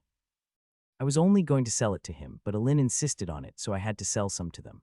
"Quat, I think you should do this milk wine business with my family," Fernando said with a smile. "Quat, what do you think? I'll talk to my dad." Zhao Hai rolled his eyes at him. "Quat, enough, don't talk nonsense. I'm in the milk wine business with you and I'll let you drink all of it. Let's go." Quite after saying that, he got on the carriage and entered the city of Sardu, heading straight for Spring Grass House. Fernando did not care about what happened yesterday at all. He was still following Zhao Hai around. Zhao Hai was deeply impressed by his thick skin. He went to talk to Ebel about the milk wine. Ebel did not object to it. Sheila's family only sold it to the people staying in the hotel. It did not affect his business much. He also knew that his sales would not go up now. It was normal for Zhao Hai to look for buyers. Furthermore, Ebel knew that he was no match for Sheila's family in terms of strength. If Zhao Hai had not considered the fact that they were in the same alliance, he might not have even wanted to work with him. Cheryl's family was a well-known merchant family on the continent. They could handle even 10,000 pounds of wine a month, let alone 1,000 pounds. Now, Zhao Hai was giving the Sheila family 10,000 caddies of wine a month. This might sound like a lot, but just as Robbie said, the Sheila family had more than 10,000 branches on the mainland. If they split it like this, each branch would get less than a caddy of wine. If each store got less than a caddy of wine, it would be useless. It was precisely because of this that Ibel wasn't angry at all. He immediately agreed to Zhao Hai's request to help transport the wine. Ibel had his own plans. If he helped Zhao Hai transport the wine, he might be able to get closer to Alin. As long as Alin gave him a small business, he would be rich. It was better than being on the grasslands. Zhao Hai was very happy to see that Ibel had agreed. He immediately asked for a meal at Zhao Hai's place. Ibel did not object to it. Fernando also stayed to have a free meal. Ibel did not have any business, so he just chatted and laughed with Fernando. Ibel was a smart person and knew about Fernand's temper. He had the temper of a child, and once he got angry, no one would be able to control him except Robbie. Zhao Hai knew about Fernand's temper, and that was why they got along. Ebel had known Fernand more than anyone else, so she was not angry at him for what had happened the day before. Fernand did not take it to heart at all and even joked with him from time to time, which surprised Zhao Hai. Zhao Hai was also very impatient with Fernando's personality. This was probably what made Fernando cute. After lunch, Zhao Hai sent Fernando back home, and Fernando had drunk too much. After arriving at Robi's house, Zhao Hai left quite a bit of milk wine for Fernand before returning to Cheryl's hotel. He had a good rest. At around 2 in the afternoon, Shunny returned. He looked very energetic. As soon as he saw Zhao Hai, he handed him over to be sealed. The letter was sealed with wax, and it was written by Ivan. Zhao Hai opened the letter and read it. The letter didn't say much, but it told Zhao Hai to leave Ryan alone. It was clear that Ivan was disappointed in his daughter. Zhao Hai was getting impatient. He and Ryan were not on good terms. If Ryan caused him more trouble, it would be hard for him to deal with. Zhao Hai didn't mind killing others, but he didn't know what to do with Ryan. No matter what, Ryan was Ivan's daughter and they were indebted to her. It was unacceptable for Zhao Hai to kill his daughter. Zhao Hai was at his wit's end. He could only say that he couldn't afford to offend this lady. He could hide from her, but looking at Ryan's expression, it seemed that he was really sticking to Zhao Hai. He didn't leave Sardu, and neither did Ryan. He just waited here, making Zhao Hai very impatient. After a good night's rest, Zhao Hai and the others set off the next morning after breakfast. Just as Zhao Hai had expected, Ruyan and the others followed Zhao Hai closely, which made him very impatient. To their surprise, as soon as they came out of Sardu, they saw 2 cars parked on the side of the road, one of which was Ibel's and the other was Fernando's. As soon as they saw Zhao Hai's carriage, Eber and Fernando came up to him immediately. Zhao Hai also got out of the carriage quickly. Eber looked at Zhao Hai and smiled. This trip won't be near, so you have to be careful. I've received my letter. When you reach Tianui City, just hand the letter to the city lord. Zhao Hai nodded. Eber did not say anything. There were too many people here, and it was not convenient to say a lot. Anyway, Eber had already given his orders. Fernando looked at Zhao Hai and his eyes were a little red. It was not his fault. The friends he had made in the past either did not get along with him because of his identity or because of his status. Zhao Hai did not care about his identity. Although they could not get along, he had a lot of good things in his hands, such as wine and eagles. He and Fernando could be considered to be on good terms. It was not easy to find such a friend. Fernando patted Zhao Hai's shoulder and said, "Wayers, I'm not like you, who travels the world. The best I can do in my life is to be a king in this small piece of land. When you get there, if you find anything good, keep an eye on it. Oh, and the next time you come, remember to leave more wine for me." Zhao Hai was so angry that he slapped his hand away and said, "Go away, do you miss me or the wine? I've never seen someone like you. All right, I'll definitely come when I have time."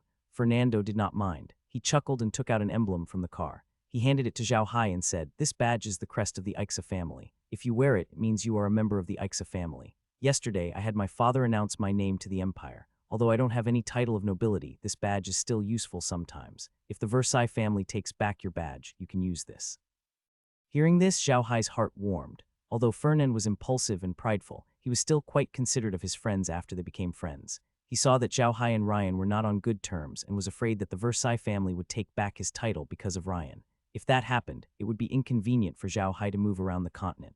Therefore, Fernand gave Zhao Hai his family badge. The badge of a noble was not something that anyone could use. Generally, only the immediate family members of the noble family could use it.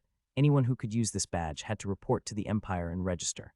Zhao Hai knew that it was impossible for Fernando to know about his relationship with Ivan. He was doing this for Zhao Hai's own good. The badge of a noble was not to be used casually. There were many problems involved. For example, if Zhao Hai used the Ixa family's badge to do something bad, the Ixa family would be held accountable for it. If the empire were to calculate the overall score, all of these things would be included. This situation was different from Zhao Hai's situation where Ivan gave him a title of nobility. Although Zhao Hai was responsible for Ivan, Zhao Hai had his own title and was an independent existence. If Zhao Hai made any mistakes, Ivan had the right to deal with him, and the empire would not pursue the matter. It was completely different from using the family badge. Zhao Hai took the badge and put it away carefully. Then he patted Fernand's shoulder and said, "Quat, brother Fernando, you have to take care. If there's anything important, you can write a letter and give it to the blood eagle I gave you. He will find me and give me the letter. Quat." Fernando nodded and gave Zhao Hai a tight hug. Zhao Hai returned the hug and then they let go. Zhao Hai turned around and bowed to Ibel, then turned around and got into the car. He waved at the two and left. As Zhao Hai's car disappeared into the distance, Ivan sighed, "Quat, this is an eagle, and his heart is filled with the entire sky. Quat." Fernando smiled. "Quat, yes, this is an eagle. It's good to have such a friend. Uncle Ibel, let's go to my house. Wales left me a lot of wine. Let's go and have a drink. Quat." Ibel laughed. "Quat, forget it. An old man like me can't drink with you. You can go back and drink slowly. I have to go deal with the accounts. Quat." Fernando chuckled. "Quat, you're just like my father. You always have endless things to deal with. How boring. I'll be leaving then. I'd better go back and drink some of the wine Wales left behind." Quat, with that said, he got on the carriage and headed for the city. Iber looked at Fernand and smiled bitterly. "Quat, you're living a carefree life, but I don't know how long you can live that way." With that said, he also got into the carriage and turned to leave. Zhao Hai was sitting in the car, holding the badge that Fernando gave him. He was speechless for a long time and then he sighed. To be honest, his first meeting with Fernando was not a happy one, but now it seemed that this friend was worth making. Laura and the others had also heard the conversation between Zhao Hai and Fernand. They did not expect Fernand to be so loyal. Laura looked at the badge and said, "I really couldn't tell that Fernand was such a temperamental person."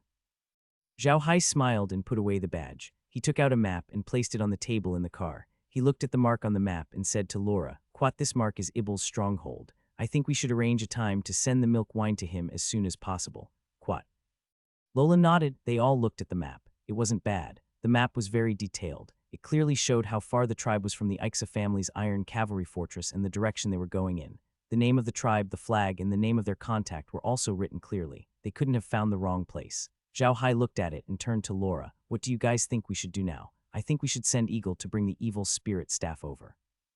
When we reach the grassland, we can just send out the carriage and send the wine over. What do you guys think?" Lola nodded and said, "That's for the best. We won't attract attention, but we can't just use the undead creatures. I think it's better to send someone. How about Thousand Shadows?" Zhao Hai smiled. "Quat, that's good. Let's let Thousand Shadows go. They need to go back to the origin space to rest at night anyway. It's not a long journey. Quat." After the discussion, Zhao Hai called Su Weining into the car and told him about it. Su Weining didn't have any interest in it. Although it was cold, he had been to the grassland before. This time he wouldn't be there for long. He could come back as soon as he finished his business, so he naturally agreed. Without Ryan's knowledge, an eagle had already soared into the sky and was flying in the direction of the prairie. They were still very close to the prairie, so the eagle reached the prairie in more than 2 hours.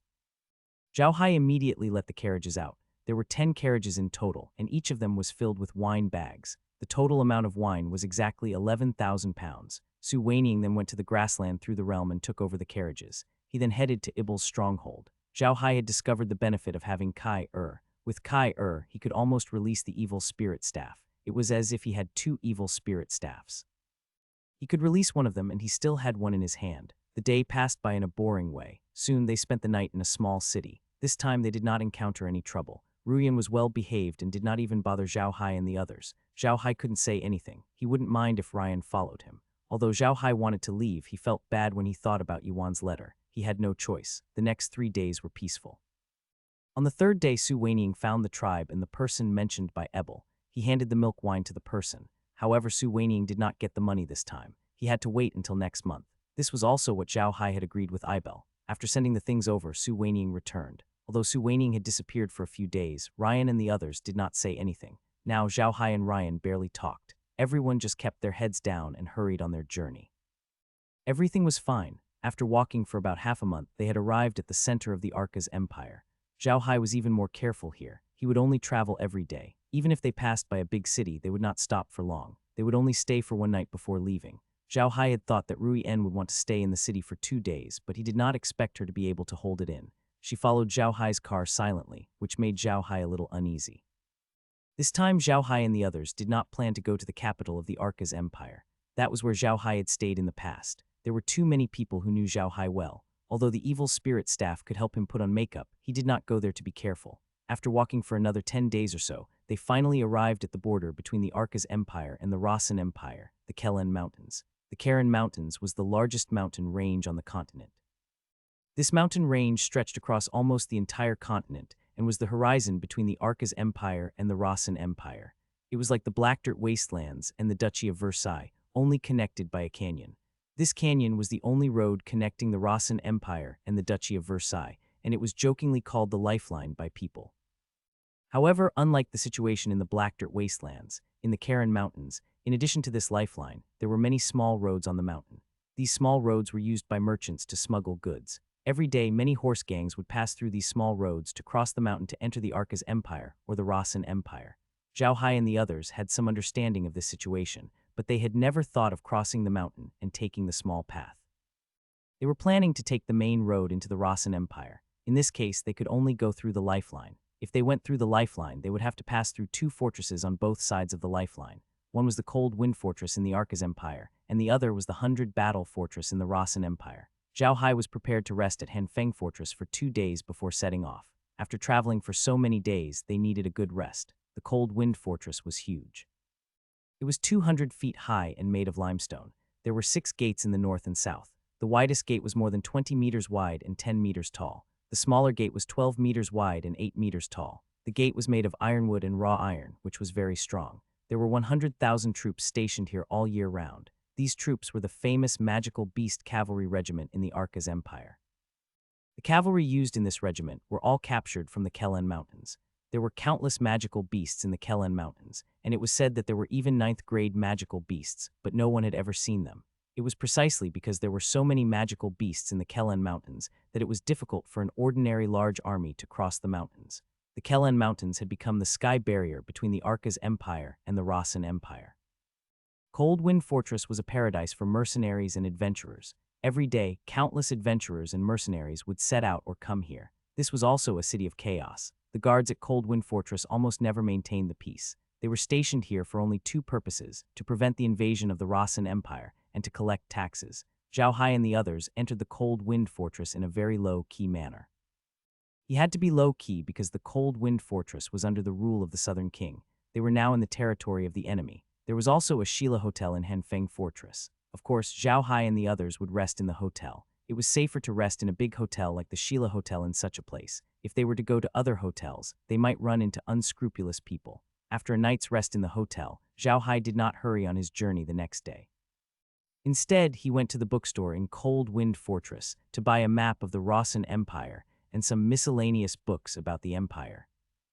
Zhao Hai wasn't the only one who hadn't been to the Rasen Empire. Even Laura and the others hadn't been there. Therefore, if they wanted to go there, they would have to understand the place. However, Su Weiniang had been to the Rasen Empire before. He had wandered there for a while before coming to the Arca's empire, so he had a certain understanding of the Rasen Empire. Zhao Hai asked Su Weiniang to tell him about the situation in the Luo Sen Empire. The Luo Sen Empire was the most powerful country on the continent. It had 150,000 soldiers stationed at the 100 Battle Fort all year round. Among them, 50,000 were mounted on magical beasts, and 100,000 were infantrymen. The Luo Sen Empire's heavy infantrymen were definitely one of the strongest soldiers on the continent. They would not be at a disadvantage, even if they were to face the cavalry head-on.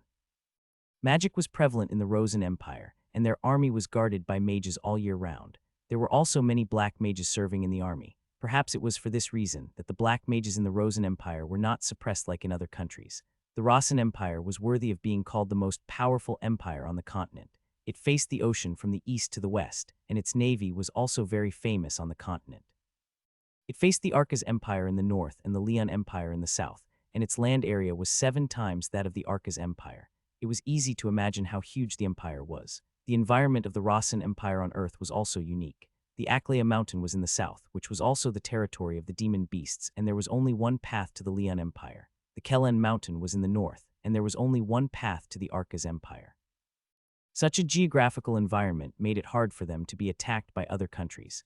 It was because of this that the people of the Rasen Empire had developed a haughty personality. They believed that they were the citizens of the most powerful country on the continent, and they were born to be one level higher than the citizens of other countries. That was why they called the people of Arcas barbarians and the people of Leon Southern barbarians.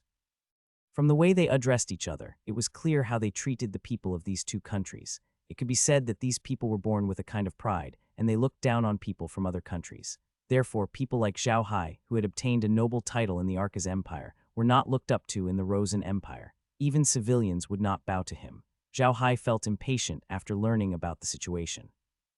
He thought that with his identity as a noble, he would be able to survive anywhere he went. However, it seemed like that was not the case. After resting at Cold Wind Fortress for 2 days, Zhao Hai and the others finally made their way to the 100 Battle Fortress. They didn't encounter any trouble along the way. If they were to say that the route on the continent was the busiest, it would definitely be in the top 10 lifelines. Although the Cold Wind Fortress's gate was very wide, people still had to line up to leave the city every day because there were too many people. Zhao Hai and the others also lined up and left the Cold Wind Fortress, heading towards the 100 Battles Fortress. The distance between the Cold Wind Fortress and the 100 Battles Fortress was more than 300 miles. From this, one could see how large the pulse of the Kellen Mountain was. Just the width of the mountain range alone was a few hundred miles. Along the way, Zhao Hai saw many caravans with the insignias of the nobles on their carriages. Some of them even had the insignias of the famous nobles on the continent. The caravans were also very impressive. Each of them had hundreds or thousands of carriages and thousands of guards. It was a lively scene. Zhao Hai's small fleet was as insignificant as a drop of water in the ocean. Nobody paid attention to them, which Zhao Hai was happy to do. Perhaps this situation had scared Ryan, but she had become more and more honest. Every 3 days, she would either stay in her room or in her car, not coming out at all. This made Zhao Hai feel a lot more relaxed. However, along the way, there were quite a number of people who noticed Zhao Hai's car. Some of them had even noticed the giant horned bulls that were pulling the car. After all, these magical beasts were rare on the mainland, so it was inevitable that some people would take a second look. However, as time passed, no one paid attention to it anymore. They found that apart from its large horns, the great horned wild bull didn't look any different from the other wild bulls. Therefore, they just thought that the great horned wild bull was a variant of the wild bulls raised by humans, and that it was nothing special. It would take more than a day for the bulls to cover more than 300 miles, so they had no choice but to camp in the valley at night. However, it was clear that the merchants had prepared for this. They had brought tents and set up temporary camps at night. Zhao Hai and the others also found a relatively safe place to build a temporary camp. After the camp was built, Su Weining went to Zhao Hai and said, "Young master, we have to be careful tonight. In Lifeline, there are small caravans that disappear for no reason almost every day. Neither the Arcas nor the Rosen Empire will send people here to take care of it, so this is also a place where robbery happens frequently. Moreover, this is at the foot of the Kellen Mountains, so there might be magical beasts attacking at night." Zhao Hai was stunned for a moment before nodding his head. "Okay, I'll be careful." "Oh right, go and remind Ryan and the others to be careful. No matter what, Grand Duke Yuan helped us before. We should take care of him." Su Weining responded and turned to leave. Laura looked at Su Weining's back and sighed. Quat Ryan is quite pitiful. A single girl who went to a completely unfamiliar place to study, and she went from a noble princess to an ordinary person. She might even be looked down upon by others. It's really not a good feeling. Quat. Zhao Hai also sighed, but he didn't say anything. In fact, Ruyan's achievements today were all her own doing. She was too smart, but she used her intelligence in places that she shouldn't have used. That's why she was where she was today. She thought her father was useless and couldn't give her a good life, so she treated him coldly and never gave him a good face. She thought that she wouldn't have a good life if she married Adam, so she was determined to break off the engagement. She thought she was smart and that all men should submit to her. She played with men like a proud queen, and in the end, her reputation was ruined. In the end, Grand Duke Ivan had no choice but to let her study. It could be said that she had brought this upon herself. People always said that pitiful people were bound to have hateful sides. This saying was fully reflected in Ryan. She was very pitiful now, but the things she had done in the past were also very hateful. Because they were camping in the wild and the people around them were very wary of them, they didn't come into contact with others. In fact, the other caravans in Lifeline were in a similar situation. Except for some caravans who knew them well, the rest were on high alert, afraid of being attacked. As Su Weiniang had said, countless caravans disappeared from Lifeline Canyon almost every day, so the people here were very cautious. After Zhao Hai and Laura entered the tent, they immediately returned to the origin space. The one on duty tonight was wood, and the one driving the carriage was stone. This was also Zhao Hai's request. They changed the wood and stone every day. Today, when wood was driving the carriage, the stone would remain in the origin space. Tomorrow, when stone was driving the carriage, the wood would remain in the origin space. This way, the two of them could walk around outside, and there was someone keeping watch, so Zhao Hai and the others were very assured. Su Weiniang also told Shunny and Stone about the situation here. The three of them were resting with weapons in their hands, and they did not take off their clothes, ready to fight at any time. In the middle of the night, Block had noticed that some dark shadows were moving around their camp, but their target didn't seem to be them, but Ryan and the others. Zhao Hai's camp was right next to Ryan's, but there was still some distance between them. This made the others in Lifeline feel a little strange. They didn't know if they were together. When Blockhead saw this, he could not help but be stunned. He did not know if he should wake Zhao Hai up in this situation. In the end, he decided to wake Zhao Hai up. He was afraid that the people outside would attack them. At the thought of this, Blockhead stood up and walked to Zhao Hai's room. He knocked on the door and said softly, young master, there's a situation." Zhao Hai was a light sleeper, so he woke up when the wooden block knocked on the door. He put on his clothes and opened the door. "What's going on?" Blockhead led Zhao Hai into the living room and pointed at the screen. Zhao Hai glanced at it and nodded. He turned to Blockhead and said, "Quat, let's go out and wake Thousand Shadows, Shunny, and Stone up. Get ready for battle. No matter what, Ruyan is with us now. We can't let anything happen to him. If he's not here, we can't explain to Uncle Ivan. Quat." Then the two of them left the space. They didn't wake Laura and the others up. They couldn't help anyway, and they would be worrying for nothing if they left. In order to deal with today's situation, Su Weiniang, Shunny, and Stone didn't go to the medium to rest, but rested in the tent outside the medium. Zhao Hai and the others appeared in Su Weiniang's tent. As soon as they appeared, Su Weiniang and the others woke up. When the three of them saw that it was Zhao Hai, they grabbed their weapons. Su Weiniang even whispered, "Young master, what's the situation?" Zhao Hai nodded. "Quat, some people are coming, but the Japanese jadeite might be Ruyans. Shunny, go and inform Ruyan and the others. Tell them to be prepared. Quat." "Quat, yes," Shunny replied. His figure flickered and he disappeared from the tent. Zhao Hai and the others did not see how he left, not even the tent flap. Zhao Hai pulled up the projection of the surveillance camera and the group looked at it carefully. The group that came did not seem to be from the merchant group, but from the mountain. They were also coming from the direction of the Kellen mountain range. There were about 700 people. From their attire, it could be seen that they were probably mercenaries. They were all wearing leather armor, and their weapons were not standard. It was obvious that they had used them for a long time. Some of their weapons were even damaged, but they had not replaced them. When Zhao Hai saw this, he heaved a sigh of relief. Quat, it seems like these people have been lying in ambush on the mountain for a long time, waiting for a fat sheep to strike. But do we really look like fat sheep? Su Weiniang knew Tioyu, and she Tioyu chuckled when they heard Zhao Hai's words. Su Weiniang said with a smile, "We don't look like it, but Ryan does." "Why?" Zhao Hai asked, stunned. "If we really count, we should be the ones who look like each other, right? There are only a few of us, but we have 2 carriages. And no matter what, Ryan still has nearly 100 guards." Su Weiniang smiled and said, "Quat, all businessmen who walk the line of life know that without absolute confidence, they will not come without guards. We only have 2 carriages, and it looks like we don't have any guards. In the eyes of those mercenaries, such people are either idiots or there are masters in the carriage. Those mercenaries are weak. If we have masters here, they will only be courting death. That's why they won't do anything to us. Ryan is the opposite. She has nearly 100 guards. This number of people is already quite a lot for her carriages, and the mercenaries can tell the skills of his guards with one look. Compared to us who don't know who's stronger, they're better targets." Zhao Hai laughed. "Quat, I didn't expect that to happen. But they're right. Let's not talk about anything else. You alone have more people than them. If they attack us, they're just looking for death. Quat." Su Weiniang smiled. To be honest, he was very satisfied with his ability. On the mainland, one person could be a famous figure. At this moment, the curtain moved slightly, and Shunny's figure appeared in the tent. He said to Zhao Hai in a low voice, "Quat, young master, we've informed Lucky. They're already prepared, but it doesn't look too good. Quat." Zhao Hai thought for a moment. "Quat, let's go out. Can we not fight this battle? Otherwise, we will alarm too many people." Quat, yes, sir." Quat, Shunny answered and closed the curtain. Mushi and Shitio walked out first, followed by Zhao Hai and Su Weiniang. As soon as they left the tent, Zhao Hai waved the staff in his hand, and a fireball with a diameter of 1 meter appeared above the head of the staff. Zhao Hai then directed the fireball to rise into the air, lighting up their small campsite. The mercenaries did not expect Zhao Hai to do this. Just as they were at a loss, Zhao Hai said calmly, "My friends, let's not hide anymore. Let's have a manager talk." There was a commotion among the mercenaries. Then a mercenary with a big beard walked out from the crowd. He looked at Zhao Hai and then at the fireball. He was obviously a mercenary who had been through hundreds of battles. He had extraordinary eyesight, so he knew that Zhao Hai was a 7th-tier magic caster. A 7th-tier fire magic caster was definitely a nightmare for these small mercenaries. The bearded man walked forward and bowed to Zhao Hai. "We didn't know that you were here. Please forgive us. We will leave immediately and not disturb your rest." Zhao Hai smiled. "Quite good, you're good. It's not easy for you guys to come out at night. 1,000 shadows, take out 1,000 gold coins and treat these brothers to a drink." Quat. Although Su Weining did not quite understand what Zhao Hai meant, he still turned around and went into the tent.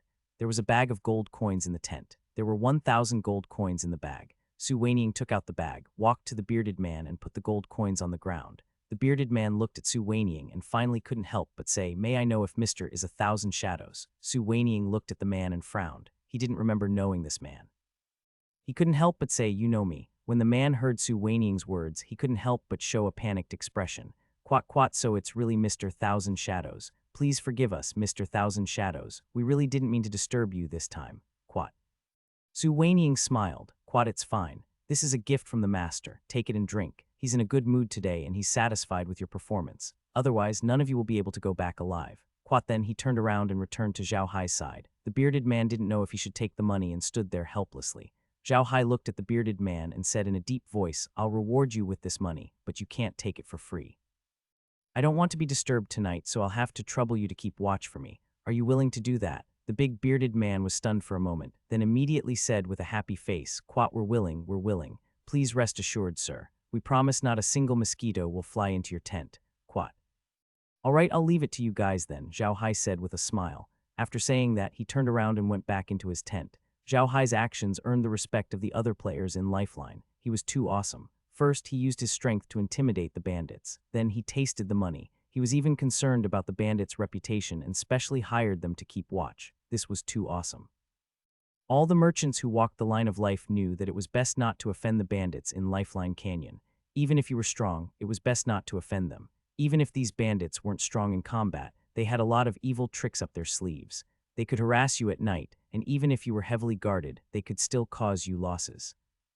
They could think of ways to lure magical beasts down from the mountains to attack you, and they could cause you to lose a lot of things without even having to kill a single person.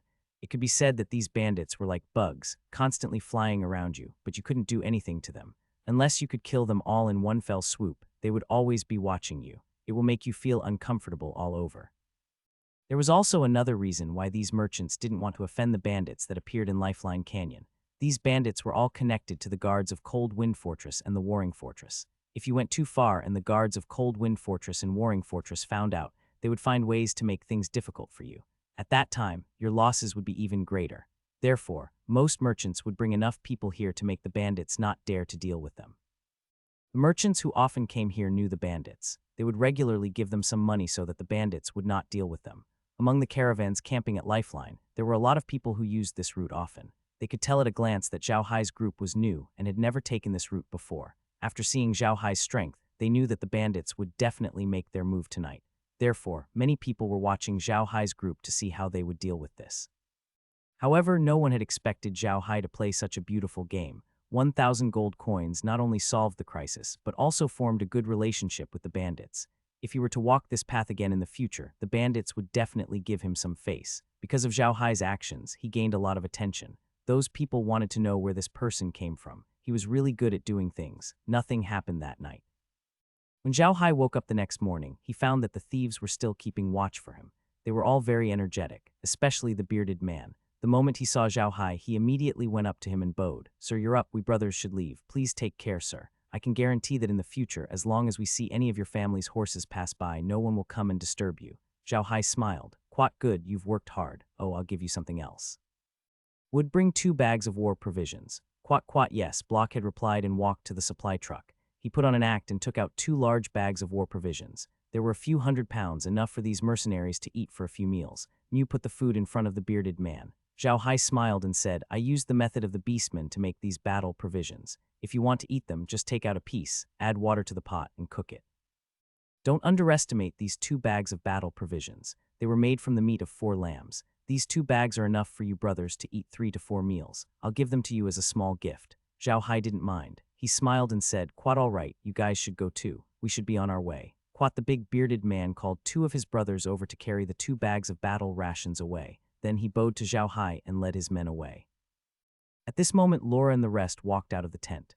Laura looked at Zhao Hai and smiled. This is the first time I've seen a robbery like this. Hee, interesting. Zhao Hai didn't seem to mind. He just smiled and said, it's not easy for them either. Forget it, let's eat something and get ready to go. Zhao Hai waved his hand. Forget it, it's a small matter. It's not a big deal. You guys should get ready. We'll be on our way soon. Gilly nodded and returned to their camp. They were about to enter the Rosen Empire's territory. Zhao Hai and the others were about to pack up their things and set off. Just then, a person suddenly walked over from the camp next to them. The man was dressed in luxurious clothes. However, it was not a noble's robe, but an ordinary warrior's uniform. Zhao Hai knew that this man was just putting on a show. He had never seen anyone use such good fabric to make a warrior's uniform. After this battle, a normal mercenary's annual income would probably be gone. Zhao Hai looked at the man who was slowly walking towards him in confusion. The man did not have any weapons on him. He had a smile on his face and did not seem to be a threat. The man clearly knew the rules. He stopped 5 to 6 meters away from Zhao Hai and bowed to Zhao Hai. Sir, please, I am the manager of the Shunfeng Chamber of Commerce. I have no other intentions in coming to find you today. I only wish to travel with you. What do you think? Zhao Hai was taken aback. He looked at them. Although the man was dressed in a different style, the scale of the caravan was not small. Zhao Hai took a look and realized that there were more than 200 cars. The man looked at Zhao Hai and quickly said, Sir, please do not misunderstand. We have not offended the bandits here. We, the Shunfeng Trading Company, have been doing business between the Arcas Empire and the Rosen Empire for nearly 100 years. We have been walking this path for a long time and are very familiar with our friends on the road. This time, we only want to travel with you and have no other intentions. Zhao Hai looked at the merchant and smiled. It just so happens that this is our first time going to the Rosen Empire, so we don't know the rules. Since we're traveling with you, we might as well consult you. I'm Weiers. May I know your name? I am the manager of Shunfeng Trading Company, the man quickly said. If you're done packing, we can set off immediately. All right, let's go together. This way, please, Mr. Feng. Zhao Hai smiled. Feng Poqi smiled and turned back to his carriage. Zhao Hai didn't quite understand what Feng Poqi meant. Why did he suddenly think of traveling with him? After getting into the car, Zhao Hai asked Laura in confusion, Laura, have you heard of Shunfeng Trading Company? Lola nodded and said, of course I've heard of it. Shunfeng Trading Company is a medium-sized trading company in the Rosen Empire. It's not very big, and they often do business between the Rosen Empire and the Arcas Empire. However, because the Versailles Duchy was quite far away at that time, they have never been there. Zhao Hai nodded. How's their reputation? Right now, we know nothing about the Rosen Empire. It would be good to have someone who knows about it to give us some pointers. Lola nodded. They have a good reputation. The Shunfeng Trading Company has always been known for its honesty. Although it is not a top-tier trading company in the Rosen Empire and Arcas Empire, it is still very famous in the business circle. That's good, Zhao Hai nodded, but why do you think they're looking for me? We don't have much contact with them, and we only have 2 cars. One of them is for people, so we're obviously not doing business. Lola smiled and said, although we don't look like we're doing business, they value the ability you'll show them tomorrow. Don't forget, not only did you show that you're a level 7 mage, but you also dealt with those bandits so beautifully. You even made those bandits willingly stay here to keep watch for you. How could they not think of ways to rope in a person like you? Zhao Hai smiled. I just don't want to make enemies with those mercenaries. Think about it. If those mercenaries can move around in a place like this and they passed through many people's camps and surrounded us, don't they have guards on night duty? That's impossible, right? Those people have guards on night duty, but they pretended not to see them. This means that these bandits are very familiar with them, so I don't want to have a conflict with these bandits. Actually, when Zhao Hai saw those bandits, he suddenly thought of the bodyguard agency he had read in a novel back on Earth. The bodyguards in those bodyguard agencies would shout the number of the escort and put up the flag when they were bidding. It was to tell others that they were from that bodyguard agency. Just like what was written in the book, if you wanted to open a bodyguard agency, it was not based on how good your martial arts were. The most important thing was whether you had a wide range of people and whether your friends in the underworld would give you face. Since the bandits had dared to rob here, even if they had managed to steal something, they would have gone to Cold Wind Fortress and 100 Battle Fortress to dispose of it. It was impossible to say that they had no relationship with the guards of those 2 places.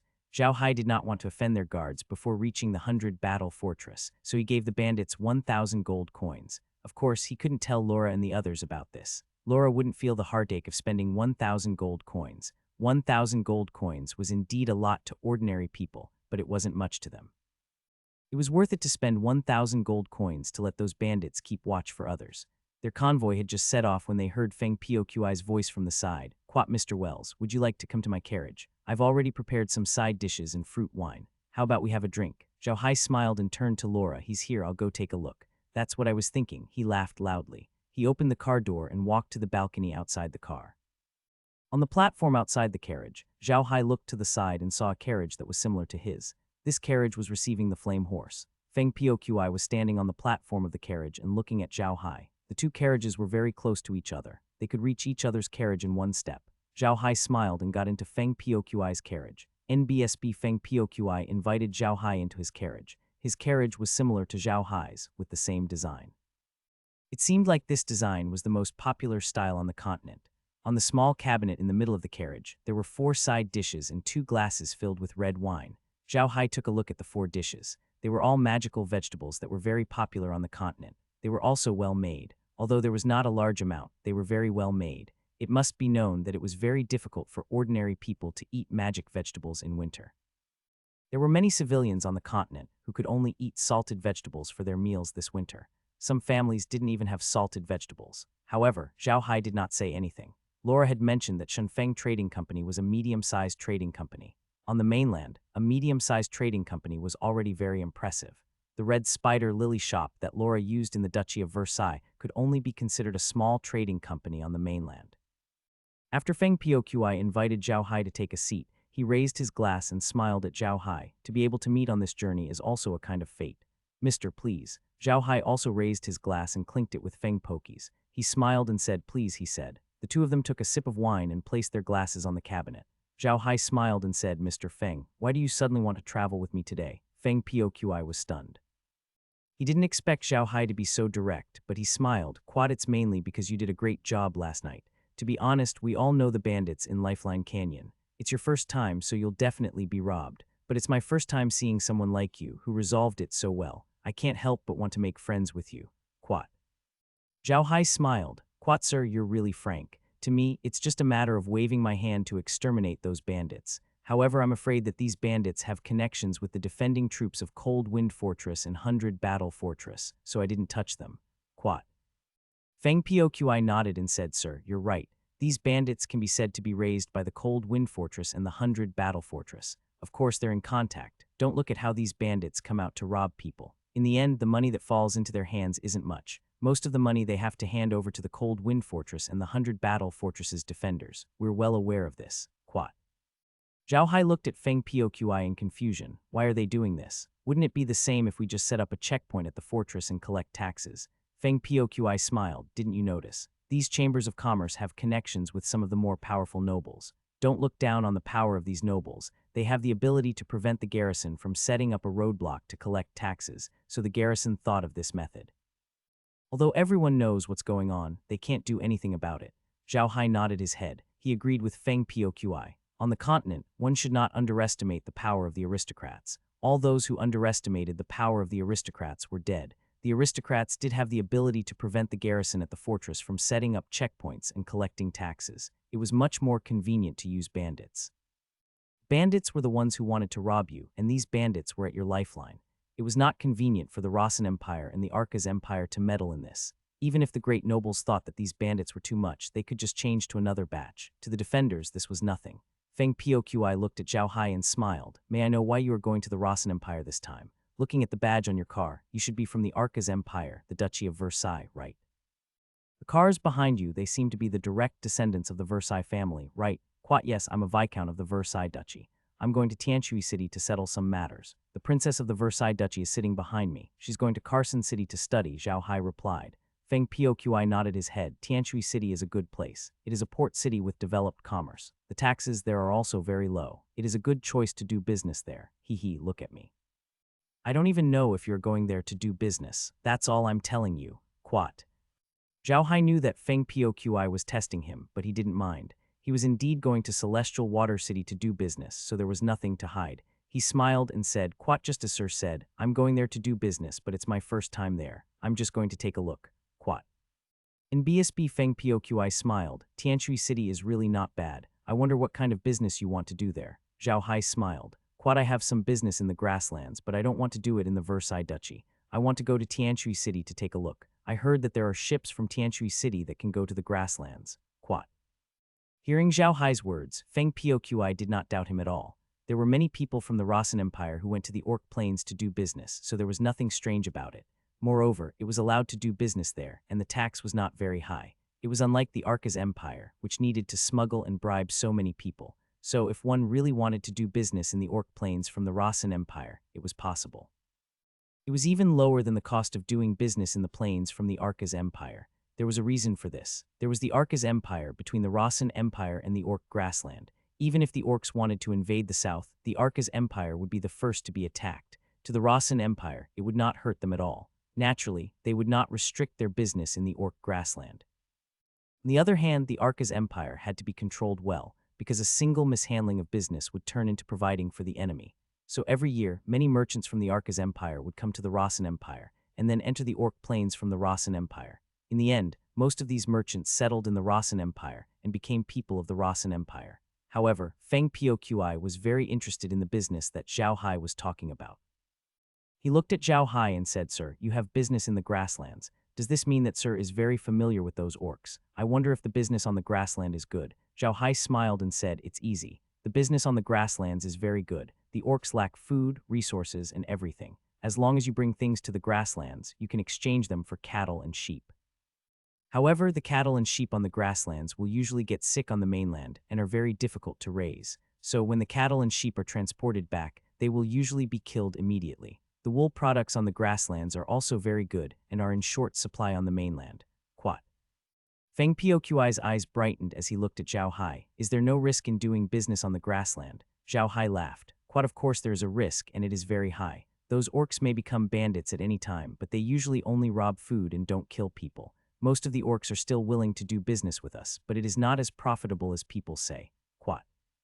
Feng Poqi nodded. He believed Zhao Hai's words. Although it was very profitable to do business with orcs, the risks were not small either. He had seen many businessmen doing business with orcs. It was best if they did not end up with any good results. Zhao Hai then asked Feng Poqi about the Rasen Empire. Feng Poqi did not hide anything from Zhao Hai and told him about the Rasen Empire in detail. However, Su Weining had told him everything Feng Poqi had said, so Zhao Hai didn't gain much from it. The two of them chatted as they hurried on, and it was a peaceful journey. After a while, their car slowed down. Feng Poqi didn't laugh. He smiled at Zhao Hai and said, "Quat, you must have arrived at the 100 Battle Fortress. Everyone is lining up to enter the city, so I won't keep you any longer. You have to pay taxes and register when you enter the city. Please go back and make the arrangements." Quat. Zhao Hai stood up and smiled at Feng Poqi. "Then I'll take my leave. If you have time to go to Tianui City in the future, you must come and find me, but I may have to go to Carson City." Feng Poqi smiled and said, "After passing the 100 Battle Fortress, there are 3 roads. The main road in the middle is the road to Carson City. The road to the left is the road to Tianui City, and the road to the right is the road to Yabuli City. My destination is Yabuli City. Sir, if you go to Yabuli City in the future, you must come and find me. When you reach Yabuli City, you only need to find Shunfeng Trading Company. You can find me by asking Feng Poqi." Quat. Zhao Hai smiled. "Quat, all right. I'll definitely go if I have the chance. Goodbye." Quat. After saying that, he opened the car door and returned to his car. However, he did not enter the car box immediately. Instead, he stood on the car's platform and sized up the 100 Battle Fortress. The 100 Battle Fortress looked even more impressive than the Cold Wind Fortress. It was 250 feet tall and was entrenched at the exit of Lifeline Canyon like a giant beast. The carriages below were like ants in front of this huge fortress, constantly crawling forward. Zhao Hai never expected to see such tall walls on the Arc Continent. He couldn't understand how the people on the Arc Continent managed to build such tall walls. However, once he thought of magical magic, he was relieved. In this world, there were even magical things like magic and special techniques. What was impossible? There were probably thousands of carriages in front of him, and he didn't know when they would get their turn. He wasn't in a hurry and returned to the carriage. Laura was chatting in the carriage. Seeing Zhao Hai return, Laura immediately said, "What do you think, Big Brother Hai? What did Feng Poqi say to you?" Zhao Hai smiled and said, "Nothing much. We just chatted for a while. You're right. You were impressed by the way I dealt with those thieves last night." However, when he heard that I was going to do business with the orcs, he didn't seem very enthusiastic. "It's strange." Quat. Laura smiled and said, "Not all merchants on the continent like to do business with orcs. Shunfeng Trading Company is one of them. I heard that since their establishment, they have never done business with orcs. It seems that the first owner of Shunfeng Trading Company has a grudge against orcs." Quat. Zhao Hai frowned. Quat, but today the storm asked me about the business in the grasslands. Could it be that they also want to interfere in the business there? Laura thought for a moment and said, it's possible. In any case, in the eyes of ordinary people, doing business in the grasslands is definitely profitable. After so many years, it's normal for them to want to do business with the orcs. Quat. Zhao Hai nodded his head and did not continue talking about this matter. To Zhao Hai, Feng Poqi was just a passerby in his life.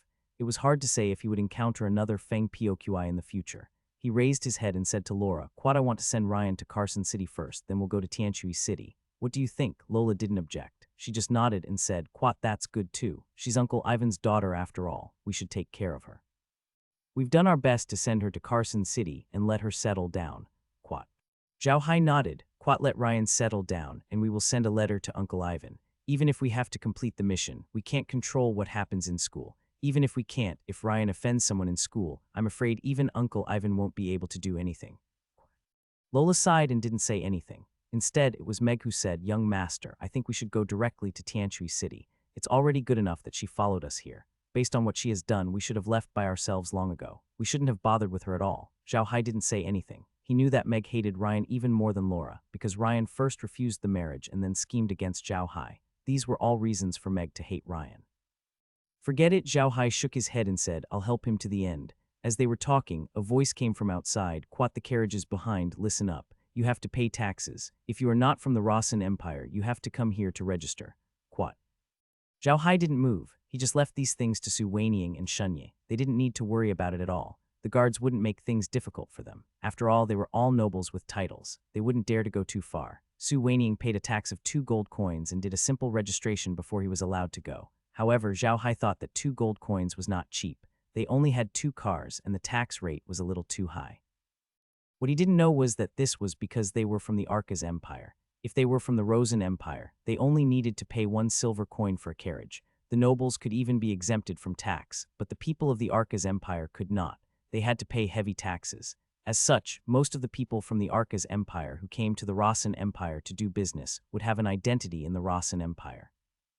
They would even spend money to buy an identity as a noble in the Rosin Empire. This was also one of the tricks of the Rosin Empire. Zhao Hai and the others quickly entered the 100 Battle Fortress. As soon as they entered, Zhao Hai rolled down the window and looked out. Unlike the streets at Hanfeng Fortress, the streets at Hanfeng Han's place looked very dilapidated, and there were armored mercenaries everywhere. On the other hand, the streets of the 100 Battle Fortress were very neat. There were shops on both sides of the street, and pedestrians were shuttling back and forth. It was a very prosperous place, completely different from the Cold Wind Fortress. Zhao Hai did not plan to leave the 100 Battle Fortress immediately. He wanted to rest here for the night and leave the next day. He could also take the opportunity to learn more about the local customs of the Rosin Empire. Even a place like Cold Wind Fortress had Sheila Hotel, so it was impossible for the 100 Battle Fortress to not have one. Zhao Hai and the others did not choose any other hotel to stay in, so they went straight to Sheila Hotel. However, Zhao Hai could feel the difference the moment he arrived at the hotel. Back at Cold Wind Fortress, the hotel's business was booming. Most of the businessmen would stay at the hotel. However, the hotel here in the 100 Battle Fortress did not seem to be doing so well. There were only a few people here, and it gave off the feeling that business was very bad. However, the waiters in Sheila's hotel were still as enthusiastic as ever. In fact, they were even more enthusiastic than when they were at Hanfeng Fortress. They immediately arranged rooms for Zhao Hai and the others. Even the magical beasts were taken away immediately. This made Zhao Hai very confused. Ryan was also with Zhao Hai at Sheila Hotel. Recently, Ryan had been too well behaved, which made Zhao Hai feel uneasy. He had no idea what she was up to this time. After they entered the hotel room, Zhao Hai turned to Su Weiniang and Shunyi and said, Quat, Thousand Shadows, Shunyi, you two go out and find out what's going on with this Sheila Hotel. Why does it seem like their business is so slow? The two of them responded and turned to leave. Laura looked at Zhao Hai and asked, Why do you want to know about this? Even if there's a problem, it's the Sheila family's business. What does it have to do with us? Zhao Hai smiled and said, I mainly want to find out who's trying to steal the Sheila family's business. If it's someone from the Rosin Empire, we'll have to pay attention to him. He must be someone important to dare to steal the Sheila family's business. We'll have to be more careful when we meet him in the future. Quat. Laura thought for a moment and nodded. Quat, that's right. Those who dare to go against the Sheila family are not simple people. Don't look at these big business families. They say that they're competing with others, but they're using business tactics. In fact, there's no one who really uses business tactics to compete with others. Wouldn't it be too wasteful if they don't use their resources? Zhao Hai nodded. Quat, that's why I have to pay attention to who's trying to steal business from Sheila Hotel. No matter what, we can't let the incident at the Versailles Duchy happen again in the Rosen Empire. Otherwise, there's no place for us on this continent. Quat. Quat, that's right, Lola nodded. Quat, if what happened in the Versailles Duchy were to happen in the Rosen Empire, I'm afraid we'll have to hide in the Orc Plains. Quat.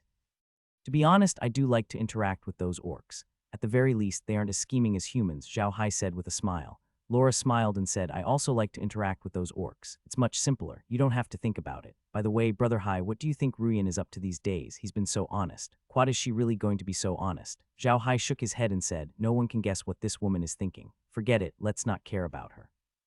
We just need to escort her to Carson City. In the future, whatever happens to her will no longer be our business. Quad. At this moment, there was a knock on the door, and Blockhead immediately said, that person. Gilly requests an audience with Mr. Wells. Gilly's voice came from outside. Blockhead turned his head and looked at Zhao Hai. Zhao Hai nodded his head. Blockhead opened the door and invited Jai Li in. When Jai Li saw Laura and the rest sitting on the sofa beside Zhao Hai, he was stunned. And Li said that with their status, they were not qualified to sit with Zhao Hai. However, now was not the time to think about this. Blockhead bowed to Zhao Hai and said, Sir, Her Highness would like to ask if you will be coming with us next. Zhao Hai was stunned for a moment, but he still nodded and said, Quite yes, we'll go to Carson City first before heading to Tianui City. Is there anything you need? Zhao Hai knew that Auspicious had come this time because Ryan had sent him to scout them out. He might as well tell them the truth. If Ryan went too far the next time, he would not be polite. Hearing Zhao Hai's words, Jai Li couldn't help but sigh in his heart. He knew Zhao Hai's temper. Zhao Hai didn't care about Ruyan's identity at all. Last time, Zhao Hai didn't leave them alone because of the Duke. If the princess had provoked him, then it would be hard to say. Zhao Hai looked at Jai Li's troubled expression and sighed, Quat, forget it, you can leave. Looking at Ryan, she won't listen to you. I won't make things difficult for you. Anyway, I'll send him to Carson City. It's my way of explaining to the Duke. You guys better know what you're doing in the future. Carson City is not like Cassa City. Although it's only a difference of one word, the people inside are thousands of miles apart. If you don't handle it well, your little lives will be lost here. Don't think that you're very smart. No one in this world is stupid. You can leave. Quat. Yes, replied Jai Li as he bowed and left. Zhao Hai sighed as he watched Jai Li close the door. Lucky is really unlucky to follow such a master. Lola smiled bitterly. Quat, in fact, Princess Ryan's situation is very common among the nobles. People like Fernand are already considered good. I heard that there are even nobles who enforce the right of first night in their territories. Quat. Zhao Hai was stunned for a moment. He turned to look at Laura and said, There's such a thing? Laura nodded her head. Zhao Hai chuckled and said, Why don't we implement the first night rule in our territory in the future? Laura also knew that Zhao Hai was joking. She rolled her eyes at him and said, Sure, as long as you can handle it. Zhao Hai chuckled. Quat, forget it. I still want to live for 2 more years. However, the nobles on the continent are really outrageous. We can't let such things happen in our territory. Quat. Quat, that's our territory, Laura said with a smile. Quat, it's up to us to decide what we want to build there. Quat. At that moment, someone knocked on the door again, but this time, it was only 2 knocks before Su Weiniang and Shunny walked in. The 2 bowed to Zhao Hei and said, Quat, young master, I've found out that the Sheila family's business in the Rossen Empire has always been like this. In the Rossen Empire, people prefer to go to the Ryan Hotel, which is owned by the Lionheart Duke of the Rossen Empire, Duke Ryan. Duke Ryan is one of the most powerful dukes in the Rossen Empire, so they are not afraid of the Sheila family. Quat. Zhao Hai nodded, so it was a battle between the local forces and the foreign forces. He had heard that the headquarters of the Sheila Hotel was not in the Rosen Empire. If that was the case, it was not surprising that Duke Ryan had the upper hand in his fight. After all, no matter how powerful the Sheila family was, Zhao Hai was a dragon that crossed the river. He might not be able to win against the local snake. Moreover, Duke Ryan was not a snake. He could be considered a tiger that sat on the ground. Laura turned to Su Weiniang and said, All right, you guys should get some rest. We'll be on our way tomorrow. By the way, tell the hotel to prepare some food for us. Quat. Quat, young master, madam, there's something else, Shunny said. Quat, I heard that Lion Hotel has made a statement. Whoever stays in Sheila Hotel will be punished. Should we be more careful? Zhao Hai and Laura were both stunned. Laura looked at Shunny and asked, Really? Is this information accurate? Shunny nodded. Quat, we should. I heard that someone from the Rosen Empire stayed in Sheila Hotel before, but something happened to him. It's because of this that Cheryl Hotel's business is so bad now. Quat. It seems like we've offended someone we can't afford to offend as soon as we arrived in the Rossen Empire. However, isn't Duke Ryan going too far? Zhao Hai said with a dark expression. Can the Sheila family just stand by and do nothing? Lola shook her head and said, Of course not. The power of the Sheila family on the continent is much greater than that of Duke Ryan. They can't just watch and do nothing. However, it seems that the Sheila family has no intention of retaliating. It seems that we won't be having a good time for this period of time. Quat.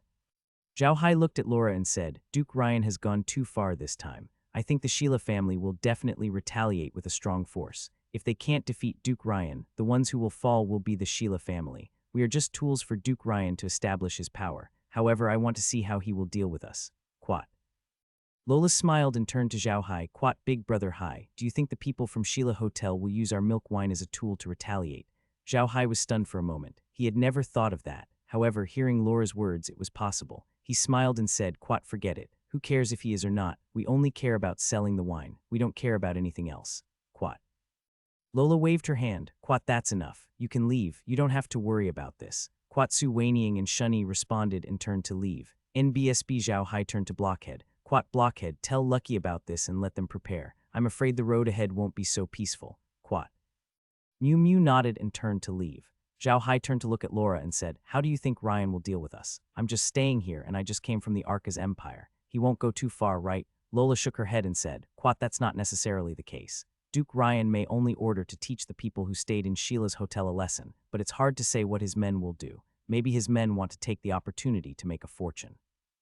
If that's the case, we'll be in danger. Those people will definitely make a move on us. If it's the local nobles of the Rossan Empire, they might not go too far. After all, there are inextricable connections between the nobles. However, we just so happen to be from the Arca's Empire. We have no backing here. If they want to deal with us, there is nothing to worry about. If they come in the dark, we are not afraid. At most, we will fight them. There is no need to be afraid of them.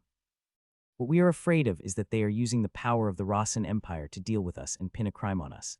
If that is the case, it will not be so easy for us to escape. Zhao Hai nodded and frowned. Quat, we are now nobles of the Arca's Empire. Do they dare to accuse us? Lola smiled bitterly. Quat, I wouldn't dare. The Rossan Empire has always thought of themselves as superior to others. It's normal for them to casually pin a crime on someone.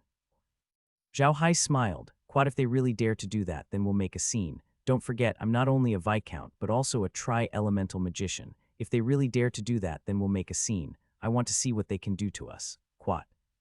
Laura thought for a moment and nodded. Quat, that's true. No country on the continent would easily offend mages. If they really dare to come and deal with us, we can really cause a scene. Quat.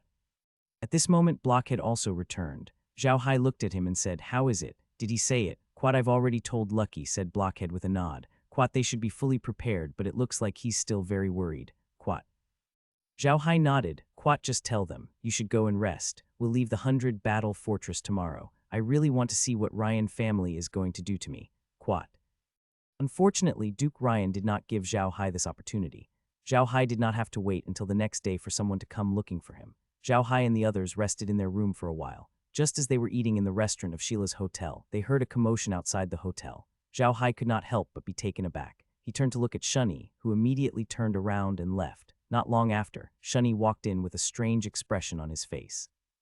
He bowed to Zhao Hai and said, Quat, young master, there are a lot of cavalrymen outside. They are here to capture you. They said that you are a spy sent by the Arca's Empire. Now you have been stopped by the people of Sheila Hotel. Quat. Zhao Hai was stunned for a moment. He then turned to look at Laura and smiled. Quat, I didn't expect them to come so soon. We should go out and take a look. No matter what, they're here to catch us. Quat, after saying that, he stood up. Laura and the others also hurriedly followed him. Ryan, who was sitting at another table, heard what Shunny said and looked at Zhao Hai. He knew that it was about the matter Jai Li had told her. Ryan couldn't help but stand up. She wanted to see how Zhao Hai would deal with this matter. Soon, they arrived at the lobby of the hotel. As soon as they arrived, they heard an arrogant voice from outside. Quat, people of Sheila Hotel, listen up. Are you trying to cover up for the spy? Quat, no matter who he is, he's our guest after entering Sheila Hotel, a calm voice said. Quat, no one is allowed to enter the hotel and disturb the guests before leaving. Otherwise, it'll be a public declaration of war against the Sheila family. Quat. The arrogant voice laughed and said, so what if we declare war on the Sheila family? Could it be that your Sheila family is more powerful than the laws of the country? If you know what's good for you, then obediently step aside. Otherwise, don't blame me for being impolite. The steady voice said, of course, Sheila Hotel abides by the law. However, when this guest checked into the hotel, we didn't receive any notice that he was a spy. Therefore, he is a legal guest of our hotel. We can't let you disturb our guest's rest. Quat. Zhao Hai stood quietly in the lobby of the hotel. He had never expected that Sheila Hotel would do such a thing. They were really protective of their hotel guests. Zhao Hai took a deep breath and walked out calmly. As soon as he reached the door, Zhao Hai saw at least 1,000 cavalrymen surrounding the hotel. The leader of the cavalrymen was about 2 meters tall. He was wearing steel armor and had a tower shield on his back. He had a two-handed sword at his waist and a spear on the saddle. A small triangular flag was hanging on the tip of the spear, fluttering in the wind. It looked very cool. His mount was very special. Although it was a horse, it was very tall. It was nearly 4 meters tall, black all over, and had 2 curved horns on its head. Its eyes were blood red, which looked very scary. Zhao Hai remembered seeing this type of magical beast in the Magical Beast record. It was a 5th-grade horse-shaped magical beast with a very simple name, Magical Horse. It is of the dark element and can grow up to 6 meters tall. It has shocking divine power and can use the blood magic, the blood-devouring spell, the dark magic, the weakening spell, the delaying spell, and the confusion spell. It is very difficult to subdue. Zhao Hai also noticed that the saddle of the cavalryman was specially designed. There were 2 stools on each side of the saddle, allowing people to grab the stools and mount the horse. The moment Zhao Hai came out, the knight had noticed him. However, he didn't put Zhao Hai in his eyes at all. For him, Zhao Hai was just a tool used to cause trouble for Sheila Hotel. Even if it was not Zhao Hai, he would have done the same thing. He had no grudges with the people who stayed here, but he had grudges with the hotel. What he needed was just an excuse. As for who was the excuse, it had nothing to do with him. However, he might regret it soon because he had provoked someone he shouldn't have. He thought that the other party was a chess piece that could be used and discarded at will. However, when he touched the chess piece, he realized that it was not a chess piece, but a thorny ball that could stab people at any time. Zhao Hai looked at the cavalryman and said, "I heard that this lord is looking for me. May I know what the matter is?" "Quat your wares," the knight said. "Quat, we suspect you're a spy. Come with us." Quat the knight knew Sheila Hotel very well. He knew that the hotel would not let them take someone away so easily. This gave him a reason to deal with the hotel. As for the guest, he had completely ignored him. Zhao Hai looked at the knight and smiled. "I am a noble of the Arcas Empire. What evidence do you have to prove that I am a spy? If not, then can I suspect that the Rasan Empire is insulting the nobles of the Arcas Empire? That will cause a diplomatic dispute." The knight didn't care about Zhao Hai's words at all. He shouted, "Quat, stop talking. Once you're in the Rosen Empire, you have to follow the rules of the Rosen Empire and come with us obediently. Otherwise, you won't have a good time. Quat." Just as the staff from Sheila Hotel was about to speak, Zhao Hai's expression darkened and he said, "Quat, this Sir Knight is so impressive. It's a pity that you've offended someone you shouldn't have." Quat, hearing Zhao Hai's words, the cavalryman couldn't help but look at Zhao Hai. He didn't see anything special about Zhao Hai. At that moment, Zhao Hai waved the staff in his hand, and stone giants emerged from the ground one after another. There were as many as 20 of them. The knight's expression changed when he saw this. He did not expect Zhao Hai to be a magician, and not a low-level one at that. It was amazing that he could summon so many stone golems at once without chanting. The knight grabbed his spear and a tower shield appeared in his hand. At the same time, he shouted, "Prepare to face the enemy. Gather the formation and retreat slowly." The knights behind him were obviously trained soldiers. They quickly did the same thing as the knight, and then controlled their mounts to slowly retreat.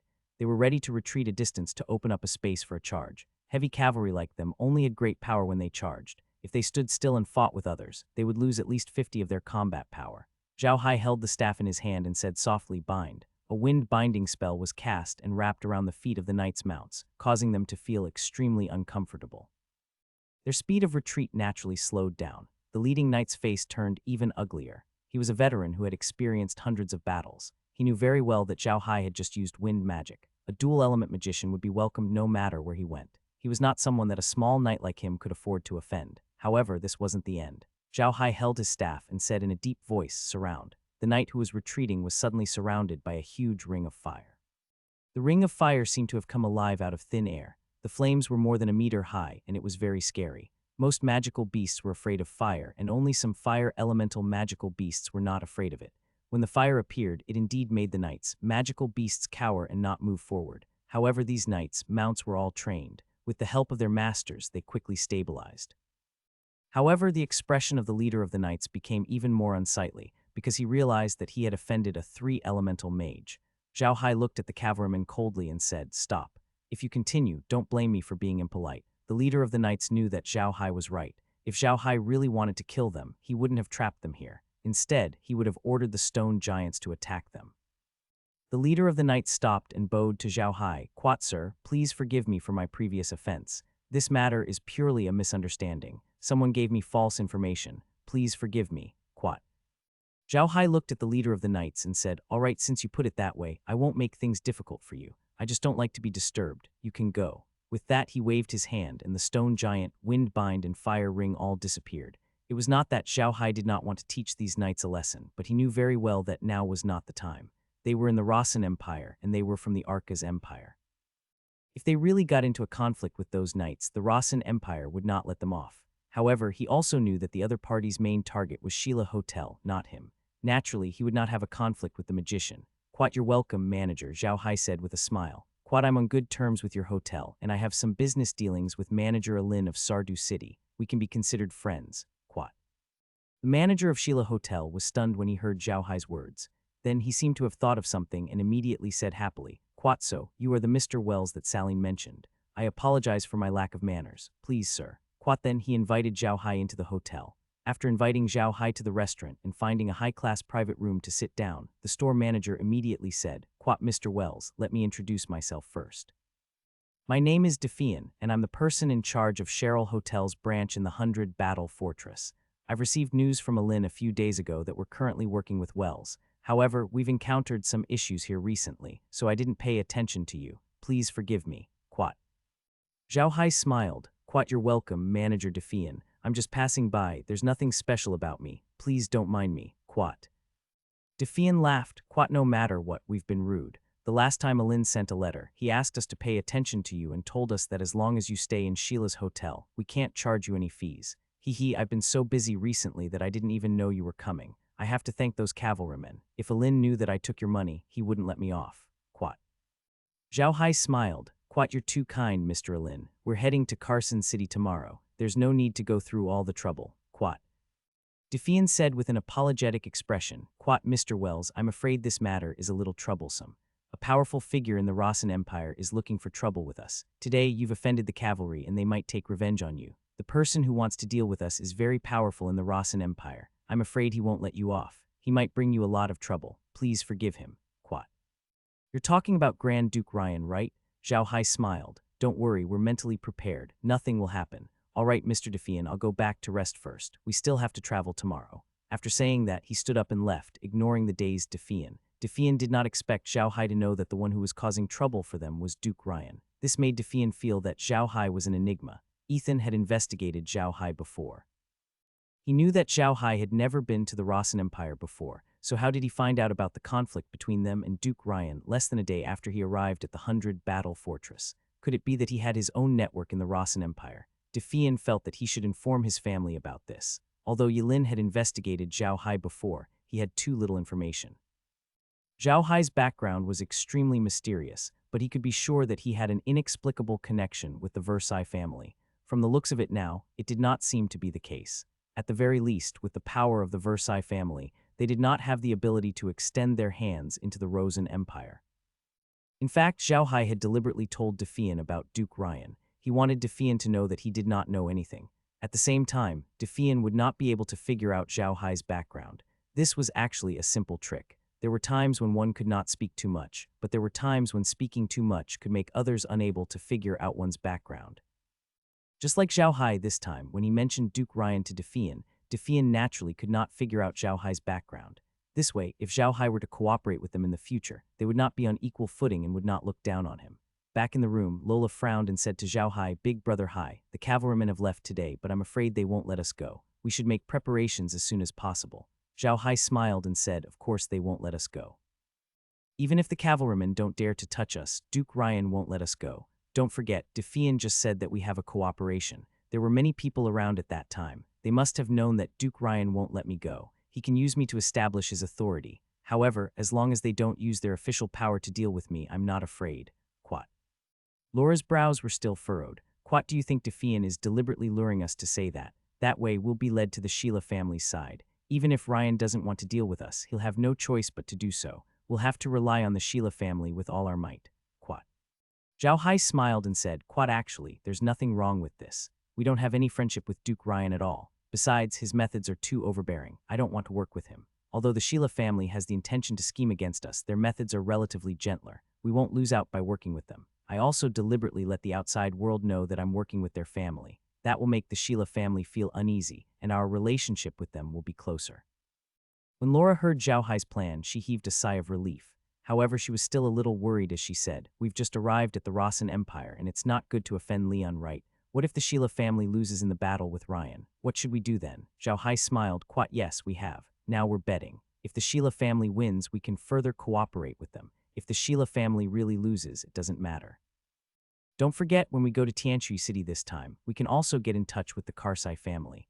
The Cassa family is in the same alliance as us, and we're cooperating with Ibel. It's quite certain that they won't leave us alone. With the Cassa family in the middle, they will deal with us. I don't think Duke Ryan will go too far. Seeing that Zhao Hai was so clear-headed, Lola did not say anything more. She nodded and said, "What about Ryan?" If Duke Ryan can't deal with us, will he make things difficult for Ryan? Zhao Hai nodded and said, "That's possible. But no matter what, Ruyan is the princess of the Duchy of Versailles. Furthermore, she is going to a school this time. I heard that the schools in the Rossan Empire have a high status in their country. Ruyan should be fine, right?" Lola nodded and didn't say anything else. She was just saying. In fact, she didn't have a good impression of Ryan. However, for Ivan's sake, they couldn't really leave Ryan alone. Although Zhao Hai said so, Laura was still worried. What if those people make things difficult for Ryan in school? She's still a girl and she's not familiar with this place. If something really happened to her, she wouldn't be able to find anyone to discuss it with. If something really happened to her, we wouldn't be able to explain it to Grand Duke Yuan. Zhao Hai sighed. Quat, then there's nothing we can do to help her. Grand Duke Ivan let her out this time because he wanted her to face the world on her own. He wanted her to know what the world is like. If we do everything for her, then we'll be letting him down. Quat. Lola was taken aback. She had never thought of this, but she still nodded in agreement. Grand Duke Ivan had let Ryan out this time to give her some training. If they really helped Ryan solve everything, then Ryan would be no different from when he was in Cassa City. That night, Zhao Hai and the others passed by peacefully. The cavalrymen didn't come looking for trouble with them. However, some of the merchants who were resting at the battle fort had heard of Zhao Hai's name. They had already known that Zhao Hai was a 7th-tier fire mage when they were at the Lifeline Canyon. However, they didn't expect that to not be Zhao Hai's full strength. The merchants were getting more and more curious about Zhao Hai. He was extremely powerful and had a beautiful working style. All of these made Zhao Hai look like a firefly in the dark. However, he was eye-catching no matter where he went. Many of the major factions began to pay attention to this person they had never heard of before. The major factions only knew Zhao Hai for one reason. They wanted to see if they could pull him into their faction. Even if they couldn't, they wanted to get to know him well. That way, if they became enemies in the future, they would have a way to deal with him. Zhao Hai did not know that the major powers outside had already begun to pay attention to him. He felt that there was nothing worth paying attention to. The next morning, Zhao Hai and the others had breakfast. Defian welcomed them and they left the 100 Battle Fortress, heading in the direction of Carson City. Ryan was as low-key as before. Zhao Hai was no longer suspicious of what she was up to. In any case, as long as he could get him to Carson City in about a month, they would be done for. The Rosen Empire was a vast territory with a large population. They did not have to worry about not having a place to rest on the way. Su Weining had stayed in the Rosen Empire before, so Zhao Hai let him lead the way. There was no need to rush, so they could take their time to understand the situation in the Empire. However, Zhao Hai and the others were very careful when they left the 100 Battle Fortress. They had embarrassed the knights in the 100 Battle Fortress, so the knights would not let them go. Moreover, Grand Duke Ryan, who was behind the knights, would not let them go. Although Zhao Hai had never met the Grand Duke, he knew how overbearing he was. The more overbearing a person was, the more he could not tolerate others disobeying his will, let alone slapping them in the face like Zhao Hai and the others. Moreover, Zhao Hai and Defian had been so friendly to each other after the incident, as if they had known each other for a long time. This would make Duke Ryan become a friend of the Sheila family in the future. Zhao Hai was here to stand up for the Sheila family. Under such circumstances, Duke Ryan would be even more likely to deal with him. After leaving the 100 Battles Fortress, Zhao Hai and the others felt that something was wrong. The road from the 100 Battles Fortress to Carson City should have been very busy, but they did not see a single person along the way. It was almost as desolate as the Black Dirt Wastelands. Zhao Hai knew that those people were coming to fight them, but he didn't expect them to look down on him. They didn't let others walk on this road, which meant they wanted to deal with him. As long as one wasn't an idiot, one look at the situation on the road and they would understand this. Since those people dared to do this, it was the same as making it clear to them. Seeing this, Zhao Hai immediately sent Laura into the origin space. At the same time, he told Blockhead and the others to be more careful and be ready to fight at any time. He also told Ryan and the others about this situation. Ryan and the others were extremely nervous. Their strength was far inferior to Zhao Hai's. It had been more than 2 hours since they left the 100 Battle Fortress, yet they had not been attacked. Not only had they not encountered any attacks, but they had not even encountered a single person. This gave Zhao Hai and the others a lot of pressure. They were extremely nervous, afraid that the enemy would suddenly attack them. They were not far from Kellen Shanlin. The terrain here was a hilly area. There were often some small mountains on both sides of the road. Although the mountains were not very high, the trees on the mountains were very lush. It was possible to ambush people at any time. Among them, Ryan's guards were the most nervous. Zhao Hai's group was better off. Zhao Hai sat in the car and watched the surveillance camera projection. If there was an ambush nearby, it would not be able to escape his eyes. It had been more than 2 hours, and there was still no sign of anyone on the surveillance cameras. This made Zhao Hai a little confused. He didn't expect those people to have such patience. More than 2 hours had passed, and they still hadn't made a move. Just as Zhao Hai was feeling it, a green dot suddenly appeared on the monitor. The green dots were densely packed, and there were at least a few thousand people on the hills on both sides of the road. Zhao Hai was stunned for a moment before he zoomed in on the surveillance camera. He realized that the ones who were going up against him this time were all magical beast cavalry. They were wearing full body armor, carrying tower shields on their backs, carrying large swords, and holding knight's spears in their hands. They were using the gentle slopes on both sides of the hill as their base to reduce the distance of their charge. They were waiting for them to tire themselves out. There were no trees on the hill where the knights were. As they stood there, their armors reflected the light. Zhao Hai could easily see them. They did not seem to have any intention of hiding. They just wanted to kill Zhao Hai and his men openly. Seeing this, Zhao Hai immediately gave the evil spirit staff to Eagle and let him fly into the sky with the staff. He wanted to investigate the surroundings and see if there were any other ambushes. If there were no other ambushes, he could make his move. The Eagle circled the area and didn't find any other ambushes except for the cavalrymen.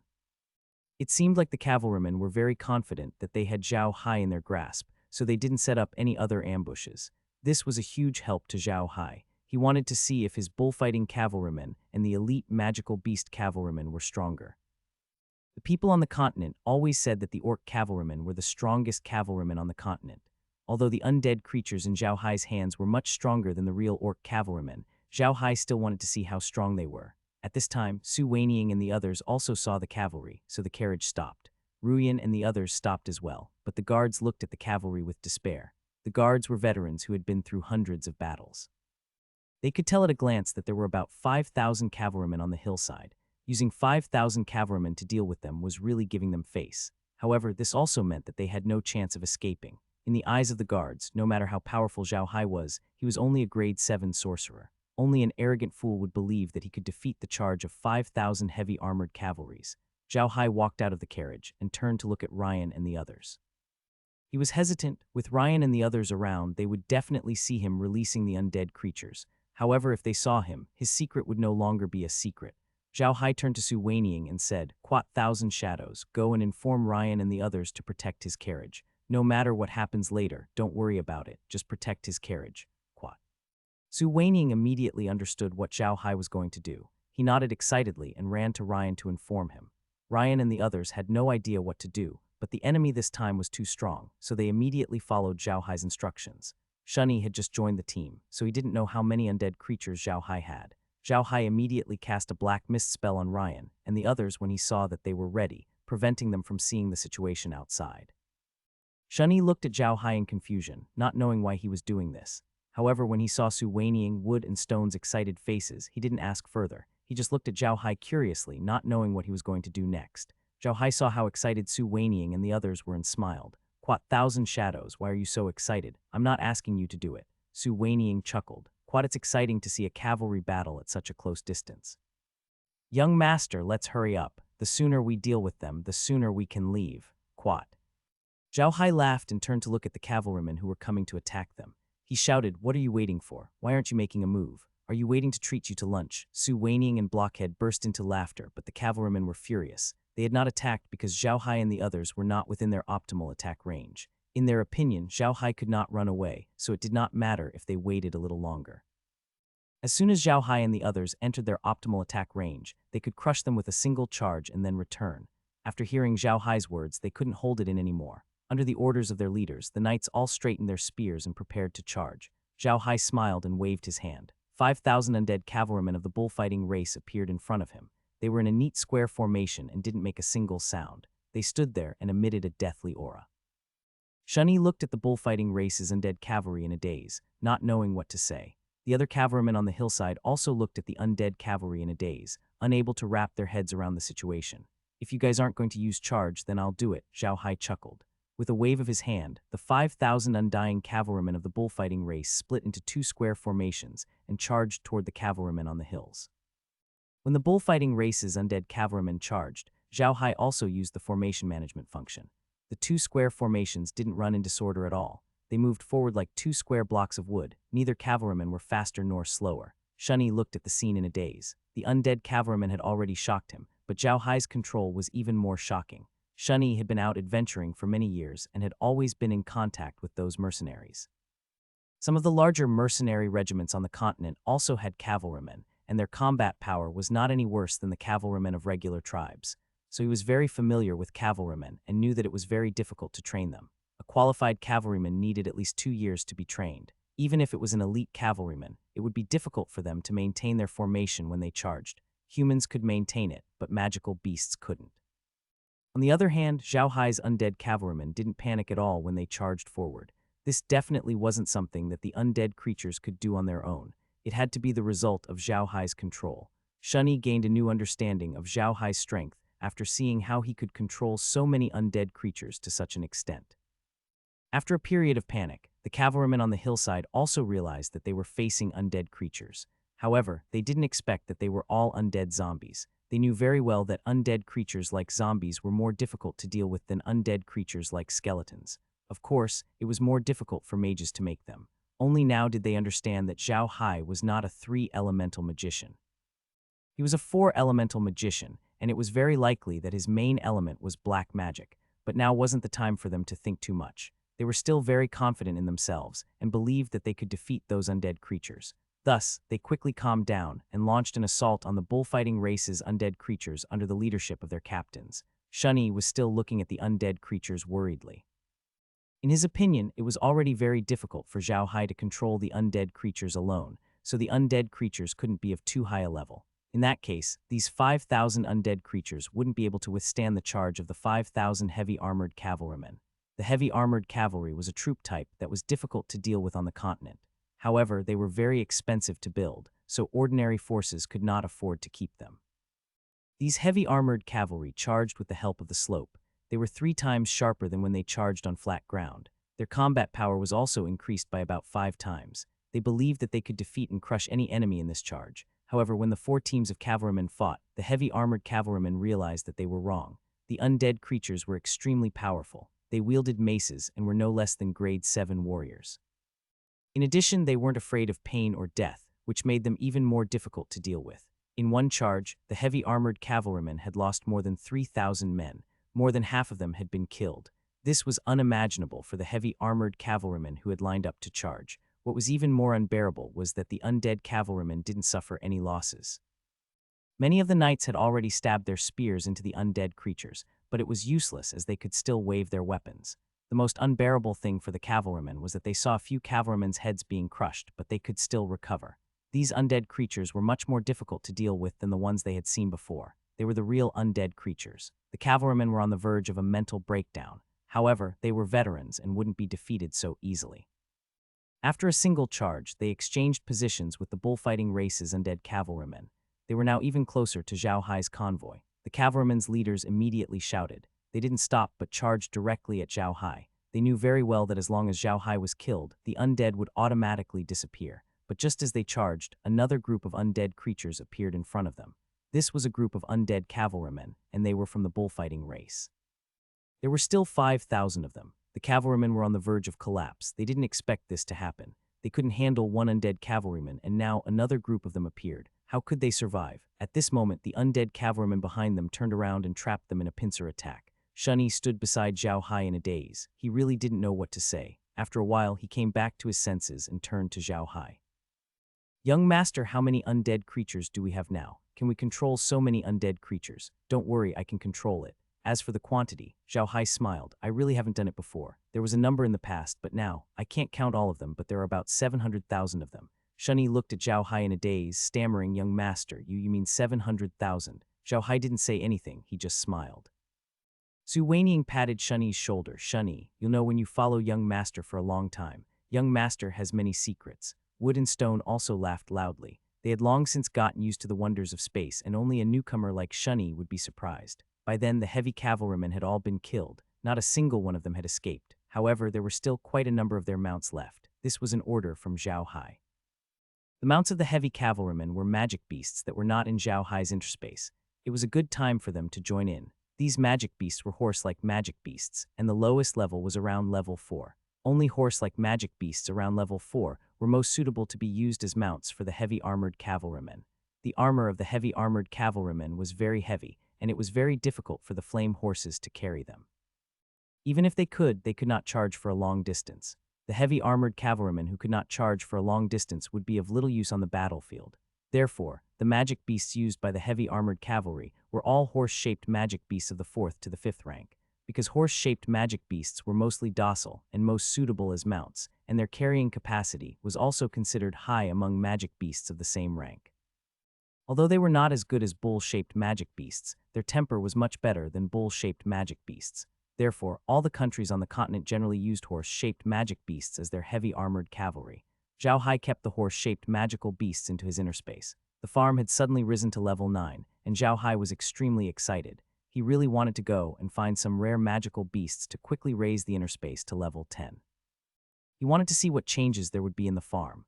Then, Zhao Hai turned the 5,000 heavy cavalrymen into undead creatures and kept them in his origin space. He then ordered the undead cavalrymen to sweep the battlefield before he released the black mist that surrounded Ryan and the others. Ruyan and the others stayed in the black fog in fear. They really did not dare to go out. They were really afraid of offending Zhao Hai. They also knew that their fates were closely linked to Zhao Hai's. Zhao Hai lived and Zhao Hai died. They would not be able to live in the Rasen Empire either. Thus, they could only wait. In the black mist, they felt as if every day was a year. Every minute seemed to be extremely long. Moreover, Zhao Hai's black mist was not an ordinary black mist. It was a high-level black mist. Not only could it prevent people from seeing outside, but it also prevented people from hearing outside sounds. Thus, they were now blind and deaf. This made them even more worried. Just as Ryan had completely lost his patience and was about to go crazy from the pressure, the black mist disappeared. They could finally see the situation outside again, but the situation outside was completely beyond their expectations. There was nothing outside except for Zhao Hai and the others. There was not even a trace of blood on the ground. Zhao Hai didn't explain anything to them. He just told Su Weiniang to let them know that they could leave. Then he led the way. Ruyan and the others were confused and full of questions, but they could only follow behind. At night, they rested in a small town. Zhao Hai and the others went back to the inner space to rest after dinner. Ryan, on the other hand, couldn't fall asleep. She called Jilly and Gonza to her room. She had no one to use now, so she had to discuss it with Jilly and Gonza. "What do you guys think of today's matter?" Ryan asked. Gansa and Gilly looked at each other, and Gilly spoke first. "Quat, Your Highness, I found that after we were surrounded by the black mist, there was a huge battle outside. Although the place was cleaned up, there was still a strong smell of blood. However, the strange thing is that there were no traces of magic being used. This is very strange." Quat. Gansa nodded and said, "Yes, it's very strange. The magic that surrounded us seems to be the black mist of black magic, and a high-level one at that. Weyers is a fire, wind, and earth element magician. How could he know black magic?" Quat, "Black magic, Weyers, the plains." Quat. Ryan frowned and muttered, "Do you guys know what's the connection between these?" Gilly's heart skipped a beat as he looked at Ryan. Quat, Your Highness, if there's any connection, it could only be Zhao Hai." Quat. Ryan was stunned. Then he looked at Gilly in shock and said, "You're talking about that Zhao Hai from Rocky Mountain. I heard that he's a black mage who likes to turn people into undead creatures." Jai Li nodded and said, "Quat, yes, Your Highness. Think about it. Weyers knows black magic, but he has never used it. He came from the grasslands. I heard that when Zhao Hai and Laura left, they bought many things that the orcs needed. It seems like they were going to do business in the grasslands. Also, after they had a conflict with us, the Duke invited them to the manor and gave him the title of nobility.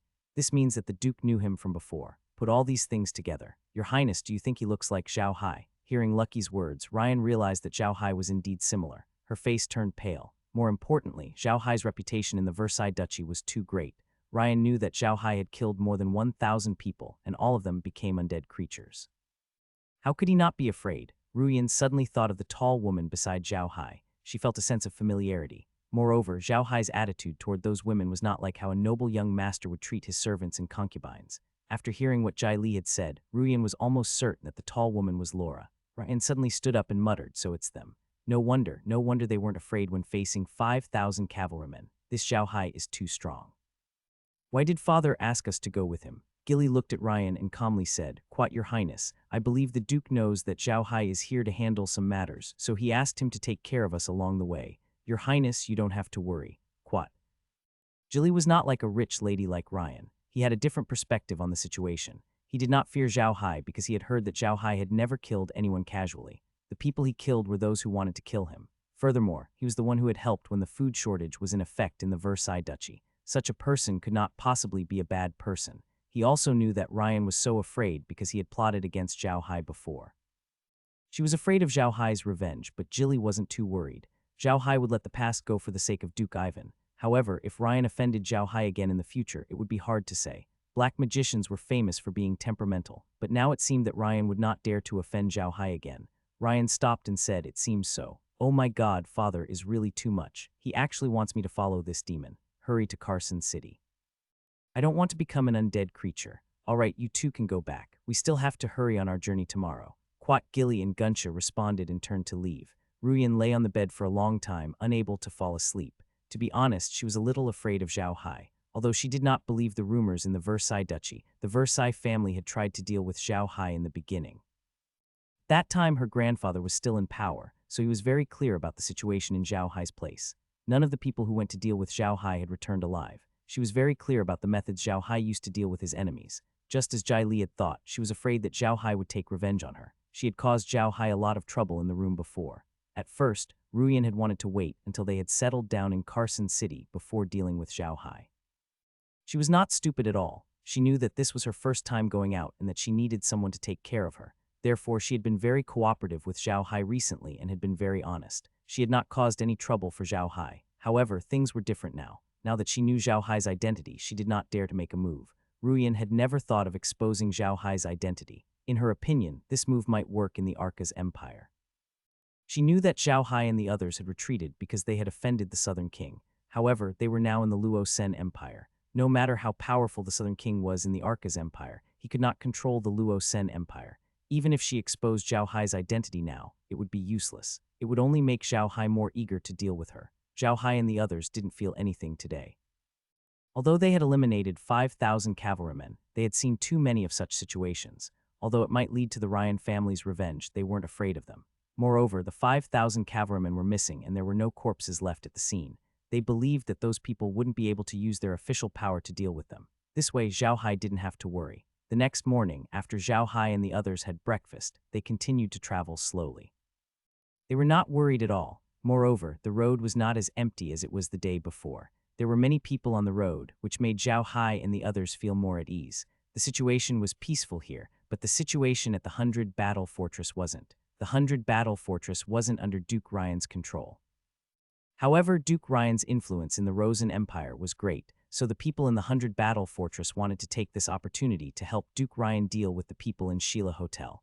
Duke Ryan was a generous person. He had never treated those who helped him unfairly. In the eyes of the guards in the 100 Battle Fortress, they were doing Duke Ryan a favor. Duke Ryan owed them a favor and would be rewarded. They could not find a way to do that, so they found an excuse to deal with the Sheila Hotel. However, they had not expected to provoke a level 7-3 elemental mage. This was no small matter for them. However, they soon heard that the magician seemed to be very familiar with the people from Sheila Hotel. This made the defenders hate Zhao Hai. Just as Zhao Hai and the others had thought, the defenders thought that Zhao Hai was specially invited by Sheila Hotel to embarrass them. After asking around, they found out that Zhao Hai was leaving the 100 Battle Fortress for Carson City the next day. Thus, they were prepared to kill Zhao Hai on the way. However, the night had passed and they did not see the cavalrymen return.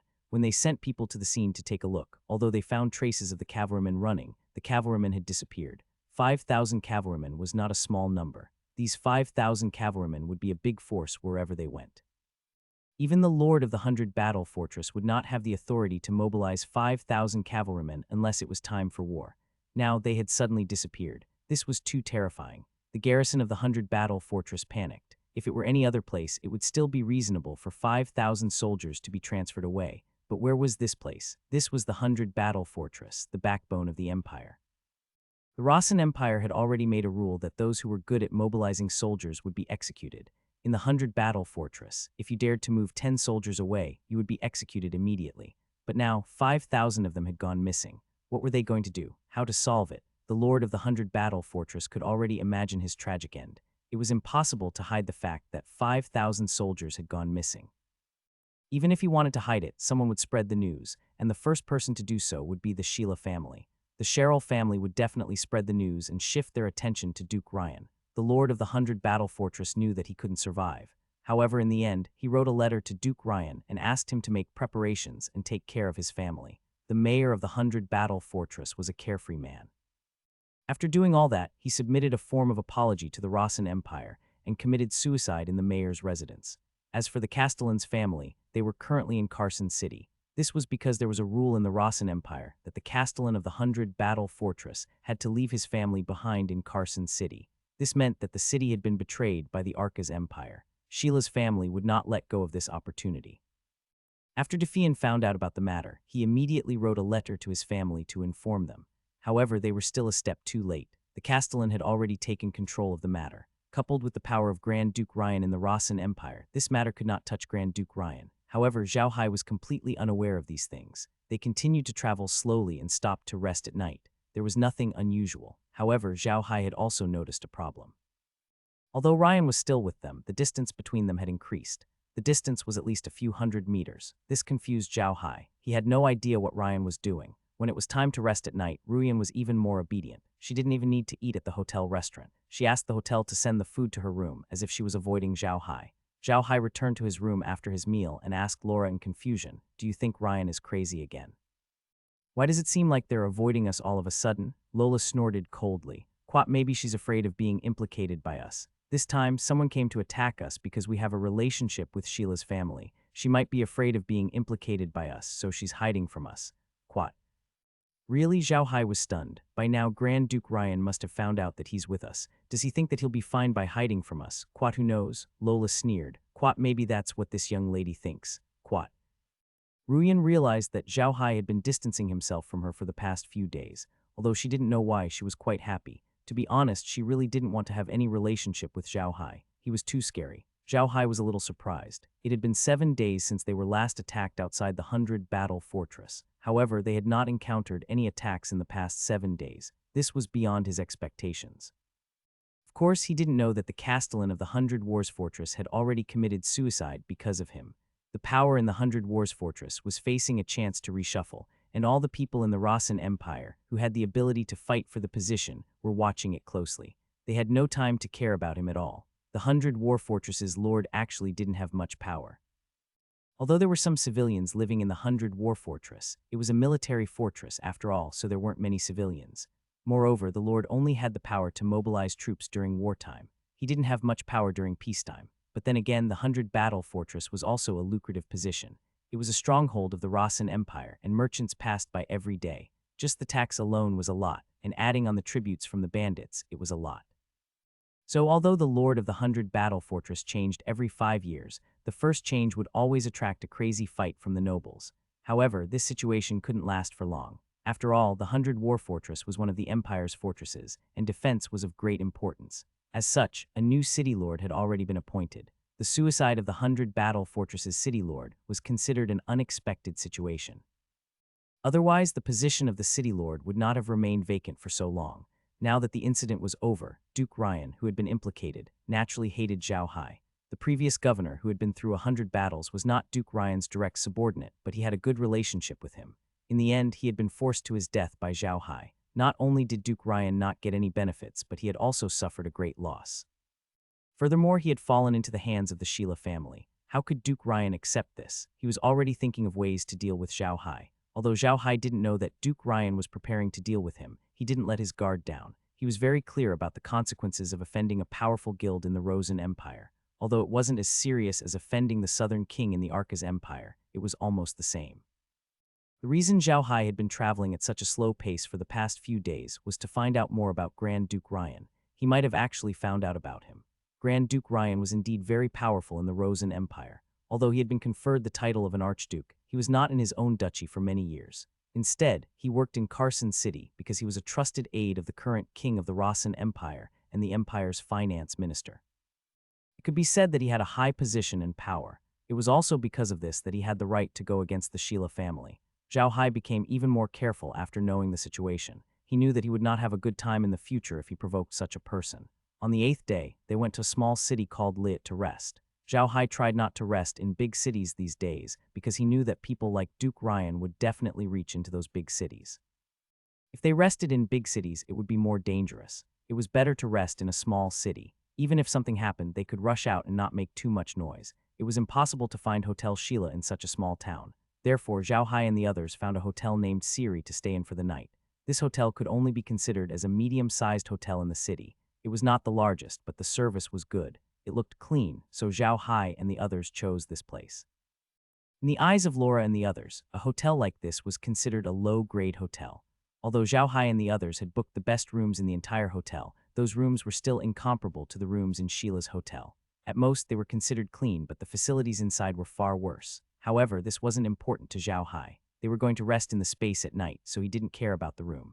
Although Ryan felt that the room was too bad, he didn't dare to say anything. After guessing Zhao Hai's identity, Ryan didn't want to do anything funny anymore. He was afraid of offending Zhao Hai. When Zhao Hai and the others arrived at the hotel, it was already quite late. After settling down in the room, they went to the hotel's restaurant. The restaurant of this hotel was also very simple. It was on the first floor of the hotel, but the area was not small. It was enough to accommodate nearly 100 people for a meal. As soon as Zhao Hai and the others entered the restaurant, the noisy restaurant became quiet. Many mercenaries stayed in a mid-tier hotel like this. Not only did they stay here, but they could also receive missions in this hotel, so the business of this hotel was very good. Most of these mercenaries were rough men. They drank big mouthfuls of wine and ate big chunks of meat. In their eyes, it was the most enjoyable. In addition, they had nothing to do at night, so the mercenaries would eat and drink in the restaurant of the hotel before going to sleep. Zhao Hai's group was dressed in royal attire, especially Zhao Hai's. His clothes reminded people of the rich and powerful. It was completely different from the style of this hotel. No rich and powerful person would stay in a hotel where mercenaries were seen. Therefore, the moment Zhao Hai and his group entered the hotel, the mercenaries stopped talking and stared at them. They were especially envious of Laura and the other two. Zhao Hai took a look at the mercenaries and sat them down. He ordered a lot of dishes and asked the hotel staff to prepare them. At this time, the mercenaries started to drink again and the restaurant became lively. How could Laura let him touch her? She moved her body to the side. However, she didn't expect that the mercenaries' movements weren't slow. Although she dodged the first time, the second time came immediately. How could Su Weiniang, who was sitting on the side, let the mercenary succeed? He pulled out the axe that he always carried with him and chopped at the mercenary's hand. The mercenary quickly dodged the axe but fell to the ground and shouted, "Quat murder, murder, a noble murder." Quat after he shouted, all the servants in the restaurant immediately stood up and drew their weapons, surrounding Zhao Hai and the others. When Zhao Hai saw this, he knew that these people were not ordinary mercenaries. They had come prepared and they had come specifically for him. Zhao Hai sat there and looked at the mercenaries surrounding him. He said coldly, "Quat, they're all level 6 and level 7 experts. How come I didn't know there were so many experts in the mercenary group?" Su Weiniang and Shunyi also realized that something was wrong. They didn't feel anything when the mercenaries were sitting there, but now that they had surrounded them, they also realized that something was wrong. There were nearly 100 mercenaries in the entire restaurant, and they were all at the 6th and 7th tier, with no one below the 5th tier. This was too unusual. Su Weiniang immediately stood by Zhao Hai's side. Laura and the others also stood by Zhao Hai's side. The mercenary who had fallen stood up and shouted at Zhao Hai, "Fine, even if you're nobles, you can't kill people as you please." Fortunately, Grandpa dodged quickly, otherwise this arm would be here. "Pretty boy, you have to give Grandpa an explanation." Zhao Hai raised his head and looked at the man. "Quat, you spent so much effort and set up such a big trap, and it's over with just an explanation. What kind of explanation do you want?" Zhao Hai then turned to look at Shunyi. "Shunyi, go and see if Her Highness Princess Ruyan has eaten." Hearing Zhao Hai's words, the mercenaries' expressions changed. They didn't expect Zhao Hai to be so meticulous. He even thought of this. Just as Zhao Hai had thought, the mercenaries' goal was to do two things at the same time. They would stall Zhao Hai and his men while the other group would deal with Ryan and his men. In their eyes, as long as they took down Ryan and his men, Zhao Hai would be able to do whatever he wanted. However, they didn't expect Zhao Hai to react the moment they started moving. He immediately sent Shunyi to Ruyan's place. The mercenaries could only hope that their companions had already succeeded. However, they still wanted to buy some time for their companions. The mercenary who was leading them just now saw that Shunyi was about to leave and immediately said, "Brothers, we can't let them escape. We need them to give us an explanation. After that, take out your weapons and attack Zhao Hai." The mercenaries' weapons were two short axes, which were the most suitable weapons for attacking in a small place like the restaurant. However, as soon as he moved, Shunyi threw a hidden weapon at him. Su Weiniang's body moved and he created dozens of clones, surrounding Zhao Hai and the others. For the two of them, Zhao Hai's safety was the most important. Ruyan's safety, did it have anything to do with them? Zhao Hai sat there quietly, looking at the mercenaries. He was communicating with Kai in his mind. He wanted to let Kai see how Ruyan was doing. However, the news he received shocked him. Ryan and the others were already in the hands of those mercenaries. His guards had been killed. Only Ryan, Jai Lei, and the two maids were left behind. The methods used were very ruthless. Seeing this, Zhao Hai's expression could not help but freeze. It seemed that this group of people was not simple. They were ruthless and would do anything to achieve their goals. Such people were not easy to deal with.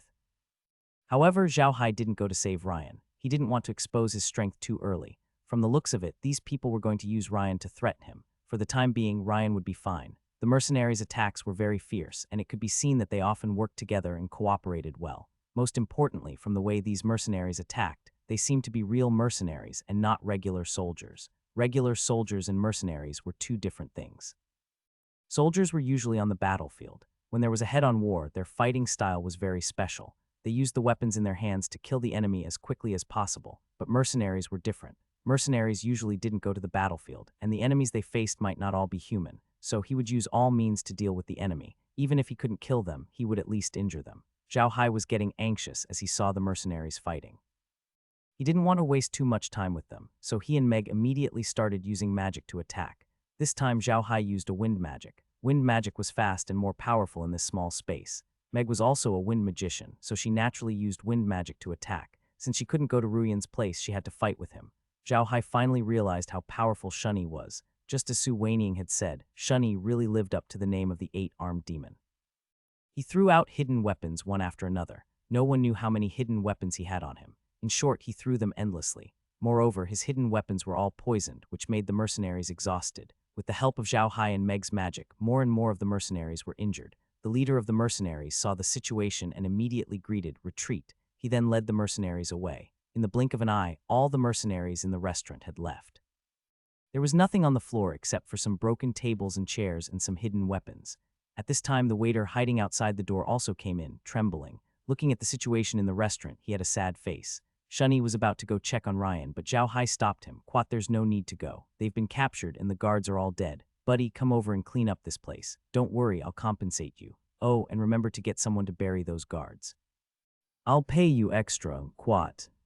Hearing Zhao Hai's words, the shop assistant's expression became better. He immediately responded and was about to start packing up, but Shunny stopped him. He had to retrieve his hidden weapons first, or else he would hurt the shop assistant. It was the first time Zhao Hai and the others had seen Shunny retrieve hidden weapons, and they were all very curious. They saw Shunny take out a few stones, place them on the ground, and walk back and forth a few times, and then the hidden weapons were all collected by him. Zhao Hai understood with a single glance. What Shunny was holding in his hand was definitely something like a magnet, which was why he was able to put away those hidden weapons so quickly. Zhao Hai also noticed that Shunny was wearing a pair of leather gloves. The leather gloves were tightly attached to his skin and seemed to be very flexible. This time he was finally out in the open. No wonder Shunny's hidden weapons were poisonous, but he wasn't afraid of being hurt. It was because of this pair of gloves. However, Zhao Hai didn't ask much. Seeing that Shunny had packed up, they got up and went back to their rooms. At the same time, he told the waiter to bring the dishes they ordered to the room and gave him a silver coin as a tip, which made the waiter very happy. Zhao Hai first went to check on the guards who were killed. The injuries on their bodies were very simple. It seemed that they did not resist and were all killed by a knife. They were all eating when they were killed. Su Weining and Shunny were also looking at the scene. After a while, Shunny said, "Young master, they seem to have been poisoned before they were killed." Su Weining nodded. "Quat, I killed them with an ordinary dagger. It's nothing special, Quat." Zhao Hai nodded and turned to Shunny, check if there's any poison in their food. Shunny responded. He looked at the food that had not been taken away and shook his head after a long while. "Quat, young master, there is no poison in the food. It should be from somewhere else. The poison they were poisoned with was not a high-level poison. It was just a poison that could make people faint for a short time. Perhaps it was because they were unconscious for such a short time that the mercenaries killed them. Quat." Zhao Hai nodded his head and asked about Kai Er's situation.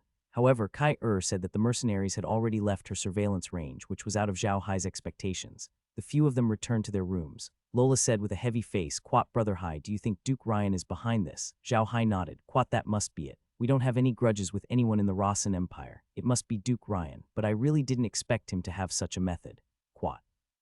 "Quat, that's not strange, young master," Su Weining said in a deep voice. "Quat, each of those archdukes has a mercenary group under their control. Although these mercenary groups usually do missions like ordinary mercenaries, they'll immediately go on duty at the order of those people. These people might be the mercenaries under Duke Ryan. Quat." Zhao Hai nodded. At this time, Meg said anxiously, "Quat, young master, should we go and find Princess Ruyan? What if something happens to her now that she's in the hands of those people?" Zhao Hai nodded and released Eagle. He handed the evil spirit staff to Eagle and asked him to look for Ryan. The small city they were in was not big. At most, it could accommodate 50,000 people. After circling around, Eagle realized that the mercenaries had already left the city. The Eagle then flew out of the city. Zhao Hai ordered the Eagle to fly straight in the direction of Carson City. He believed that the mercenaries would definitely bring Ryan and the rest to Carson City. Furthermore, a few of them were injured, so they would not be able to go far. Just as Zhao Hai had expected, the mercenaries seemed to be well prepared. They had prepared 10 large carts and were now heading towards Carson City. Zhao Hai immediately led Laura and the others into the realm. He then retrieved the evil spirit staff and sent it to the hotel. After that, they appeared in front of the mercenaries and waited for them. The mercenaries knew that this time, the enemy was too strong to deal with. They wanted to move forward quickly and find more helpers to deal with Zhao Hai and the others. As they were hurrying on, the road in front of them was suddenly blocked. The ones blocking them were 2 stone giants. When these 2 huge guys, who were more than 7 meters tall, stood on the road, they really gave people a great sense of oppression. When the mercenaries saw the 2 stone giants, they knew that Zhao Hai and the others had arrived. The information they had received said that Zhao Hai was a tri-elemental magician, so they immediately stopped, and a few mercenaries dragged Ryan and the others over. The leader of the mercenaries who wanted to touch Lola's face looked at Zhao Hai, who was standing not far behind the stone giant, and said, "Warriors, it's best for you to surrender obediently. Otherwise, don't blame me for being impolite. This must be the princess of the Duchy of Versailles. You are also from the Versailles Duchy, right? If something happens to the princess, you won't be able to handle it, right?" Zhao Hai looked at the mercenary and smiled. "It seems that you've investigated me. Then have you found out that I don't have any relatives in the Duchy of Versailles? I've come to the Rossan Empire to settle down here, and I don't intend to return to the Duchy of Versailles. Even if you kill this princess, nothing will happen to me. The Duchy of Versailles is only a small duchy, and it's impossible for it to extend its hands into the Rossan Empire. You're using this princess to threaten me. Ha ha ha ha, this is too funny." The leader was stunned and his expression changed. He didn't expect Zhao Hai to be so ruthless. He didn't care about Ryan's life at all. The leader didn't know if Zhao Hai was telling the truth or not. He said immediately, "Don't lie to me. Surrender obediently, otherwise I'll kill them right now." Zhao Hai said calmly, "Quat, go ahead and kill her, I won't stop you. I've been annoyed by this princess for the past few days. If you kill her, I'll be able to relax. However, I've promised Grand Duke Versailles that I'll send her to Carson City. If you kill her, you'll break my promise to Grand Duke Versailles. I won't forgive those who break my promise, so all of you have to die. Not only will I kill you, but I'll also find a black magician to turn you into high-level undead creatures and ask where your home is. Quad, I want your entire family to be buried." Hearing Zhao Hai's cold voice, the mercenaries couldn't help but shiver. They didn't doubt Zhao Hai's words at all. Some people were like this. They would never be threatened by anything. If you dared to threaten them, they would fight you to the death.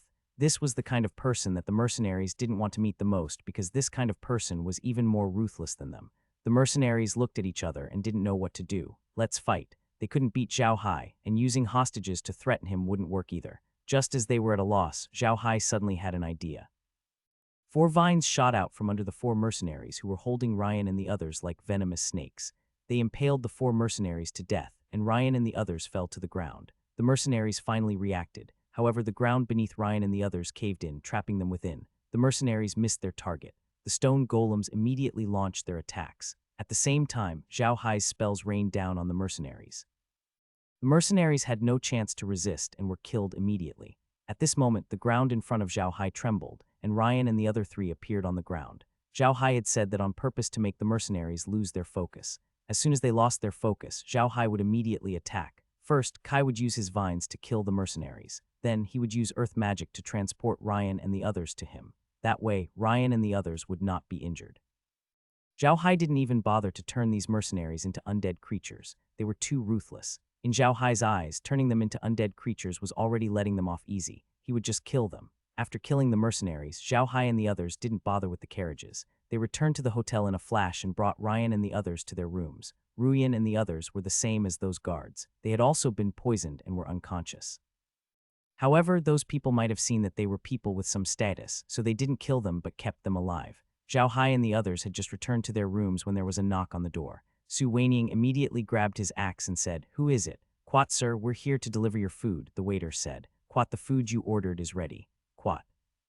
Su Weiniang glanced at Zhao Hai, who nodded. Su Weiniang opened the door and the waiter bowed to him. He was followed by a group of people. 2 of them were carrying a table, a few were carrying chairs, and a few were pushing food trucks with covered plates. These people got busy as soon as they entered the room. It was obvious that they had been trained. They set up the tables and chairs. Finally, they placed the plates and utensils on the table and left. Zhao Hai asked Su Weiniang to tip them before they sat down.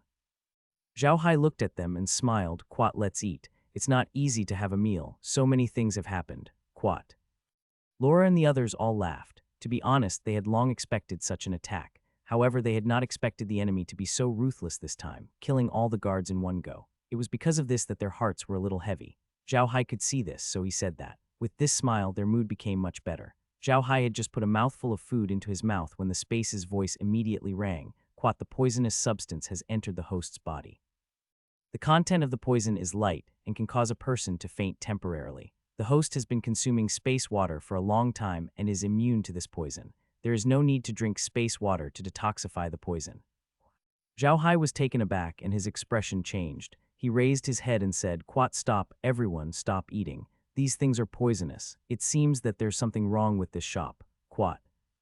Laura and the others were stunned. They had never thought that there would be a problem with this store. They put down their knives and forks. Laura looked at Zhao Hai in confusion and asked, why is there a problem with this shop? Even if Duke Ryan knew that we were going to rest in this city, he wouldn't know that we were resting in that shop. What's going on? Quat, it seems like we've underestimated Duke Ryan's strength, Zhao Hai said with a smile. Quat, hee, I didn't expect that the mercenaries were just trying to attract our attention. Quat. Su Weiniang nodded and said, it seems so. Those mercenaries are trying to distract us and make us think that there's nothing wrong with the people in the shop. That way they can attack us. Princess Ruyan and the others might have been poisoned by drinking the water in the shop. Although we checked the food and the wine, we didn't find any problems. However, the people in the shop changed the wine and the wine in advance. Quat. Zhao Hai nodded and said, this is the Rossen Empire, and Duke Ryan is the finance minister of the empire. He is an official in charge of money. Many nobles in the empire want to curry favor with him. Now that we have made an enemy of him, those nobles who want to curry favor with him will naturally come to deal with us. We have underestimated the influence of this Duke Ryan. Quat. What do you mean, young master? Su Weiniang asked. Should we kill them? Zhao Hai shook his head and said, we can't kill them. I suspect that the other party might have a backup plan. Think about it. If we kill them, will the city lord send troops to capture us? You said I killed people at will. This isn't the Arca's empire and will be at a disadvantage if we use the power of the officials. All right, let's not use so much. Throw away all these vegetables and then we'll go into the space. I want to see if they can find us after they enter the house and what they can do to us. Su Weiniang and the others knew that they did not have official identities in the Rosen Empire, so they were bound to do things. The Rosen Empire was different from Arca's. In Arca's, they would treat foreigners calmly. However, in the Rosen Empire, they looked down on foreigners. In the words of Earth, they were racist. Zhao Hai had noticed this during his interactions with the people of the Rosen Empire. He was very careful. After all, he was only a Viscount in the Arca's Empire, and he was nothing in the Rosen Empire. Su Weiniang and the others responded and threw away all the food on the table. Then they followed Zhao Hai into the boundless space. Ruyan and the others were naturally brought into the boundless space as well. However, Zhao Hai asked Heir to let them inhale some poisonous gas so that they could continue to faint. The few of them sat in the inner space and looked at the situation in the room. As expected, after more than an hour, there was a knock on the door. Then the waiter's voice came, customer, we're here to clean up the cutlery. Naturally, no one in the room answered. The shop assistant asked a few more times, but there was still no response. At this time, the shop assistant said, all right, I've knocked him out. A few voices came from outside the door, and then the door was opened from the outside. However, when the waiters opened the door, they were dumbfounded. There was a large pile of plates on the table. These plates were neatly placed on the table, and not a single leaf could be seen on the plates. But most importantly, there was no one in the room. The workers were all stunned and immediately looked around the room. There was still no one, not a single person. This made the workers panic, and they immediately ran out to look for their boss. After a while, a skinny boss with a mouse beard ran into the room. Of course, he couldn't find anything.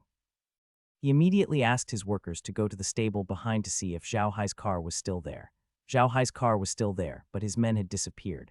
After the waiters brought the food to the room, they had been watching from outside the room. They didn't see anyone go out, but the people in the room had disappeared. For this operation, they even specially asked a mage in the city to help, but the mage did not notice any magic fluctuations in the room. It was as if those people had disappeared into thin air. The people in the hotel panicked and immediately reported the situation here. However, they did not get any results after a night's work. In the middle of the night, they found that there was nothing to see in the room, so they left. What they didn't know was that Zhao Hai and the others had seen everything they did. They were watching them like they were watching a monkey show. In the end, they left in frustration. Laura looked at the image on the screen and turned to Zhao Hai. Big brother Hai is right. The city lord is really involved in this matter. Otherwise, the city defense army wouldn't have arrived so quickly. It seems like they're watching us. Quad I see. Quat Zhao Hai nodded. Quat, it looks like it's just as we said. They're going to use their official power to deal with us. We have to be even more careful now. Quat. Lola frowned and said, if they want to use their official power to deal with us, it won't be easy. After all, we're in the Rasen Empire. It'll be too easy for them to deal with us. Quat. Zhao Hai turned to look upstairs and sighed. It seems that we can only bring Her Highness to Tianui City now. If we send her to Carson City now, she'll die. Lola nodded and sighed. Quat, this young lady has been through a lot of trouble along the way. It seems that she can only follow us. Quat.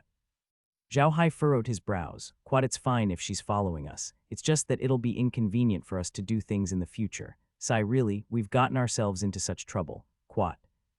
Laura and the others also smiled bitterly, not knowing what to say. After chatting for a while, they saw that it was getting late, so they left the stone in front of the screen and went back to rest. The next morning, Zhao Hai and the others had breakfast in the origin space. They glanced at the screen and saw that there was no one in their room, so they immediately went back to their hotel room. The workers in the room had not tidied up the place. Zhao Hai looked at the room and smiled. Quat, wake up Princess Ryan. We're going to leave, Quat. Quat, okay, Meg replied. She patted Ryan and the others, waking them up. Ryan and the others obviously didn't know what was going on, so they moaned softly and slowly opened their eyes. As soon as she opened her eyes, she saw Zhao Hai and the others standing beside her. She was stunned. Then she looked at Zhao Hai and asked, what are you doing in my room? Who let you in? Zhao Hai frowned and turned to Laura. Explain it to her. Quat, yes, Lola replied and explained the current situation to Ryan. Ryan also came back to his senses and found that he was no longer in his original room. Jilly and the others had also woken up, but they didn't react. They just quietly listened to Laura's words. They also wanted to know the situation as soon as possible. When they heard that Ryan's guards had been killed, they couldn't help but turn pale. They really didn't expect to encounter such a situation. When Laura finished speaking, the few of them looked at Zhao Hai and the others with pale faces. They had never thought that they would almost lose their lives just because they had slept. Zhao looked at Ryan and said, Your Highness, you only have two options now. One is to follow us, and the other is that I will send you to the nearest Sheila Hotel in the city. They will ensure your safety. I will send a letter to the Duke, and he will send someone to pick you up. You can go home then. Do you want to follow us, or do you want me to send you to Sheila Hotel and wait for the Duke to pick you up?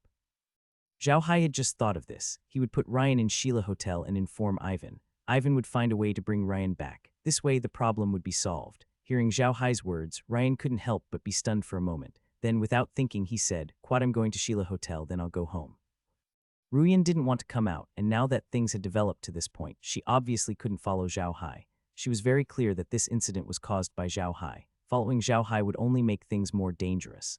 Zhao Hai heaved a sigh of relief when he heard that. He was really afraid that Ryan would follow him. If that happened, it would be even more inconvenient for him to do things. However, before Ivan sent someone to pick her up, Zhao Hai had to take care of her for a while. Thinking of this, Zhao Hai nodded and said, Quat, all right then. When the next big city has Sheila Hotel, you can stay there. I'll send a letter to Grand Duke Ivan. I'll leave after he replies. Quat. Ryan nodded and didn't say anything else. Zhao Hai looked at the time and said, all right, let's go. Su Weiniang opened the door and they walked out of the room. As soon as they came out of the room, a worker came up from downstairs to clean up their room. When he saw them coming out of the room, the broom in his hand fell to the ground and he looked at Zhao Hai and the others in a daze. Quat, yes, Su Weiniang replied. He took out a gold coin and threw it to the waiter. The waiter was in a daze and didn't catch it. The gold coin fell to the ground and made a crisp sound, waking the waiter up. The waiter looked at Zhao Hai and the others as if he had seen ghosts. He opened his mouth for a long time but no sound came out. Then he shouted and ran downstairs without even picking up the gold coin on the ground. Zhao Hai and the others couldn't help but laugh when they saw the shop assistant's expression. They quickly went downstairs. When they reached the hall on the first floor, the people in the shop were already alarmed. There were many soldiers standing outside the shop. Zhao Hai's face darkened when he saw this. Quat, boss, the bill please. The skinny shopkeeper with the sparse beard came up to Zhao Hai with fear and said, this guest, there are a few soldiers outside who want to see you.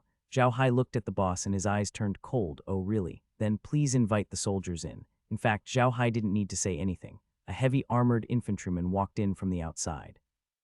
The Earl's armor was full body armor and even his head was covered tightly. It was impossible to see what he looked like. As he walked, the sound of his footsteps could be heard. Zhao Hai could feel a pair of eyes staring at him coldly from within the armor. He could not help but smile. May I know what business this soldier has with me? Were you attacked by mercenaries yesterday? The heavy armored infantryman asked. Zhao Hai nodded. Quat, that's right. Everyone in the shop can be our witness.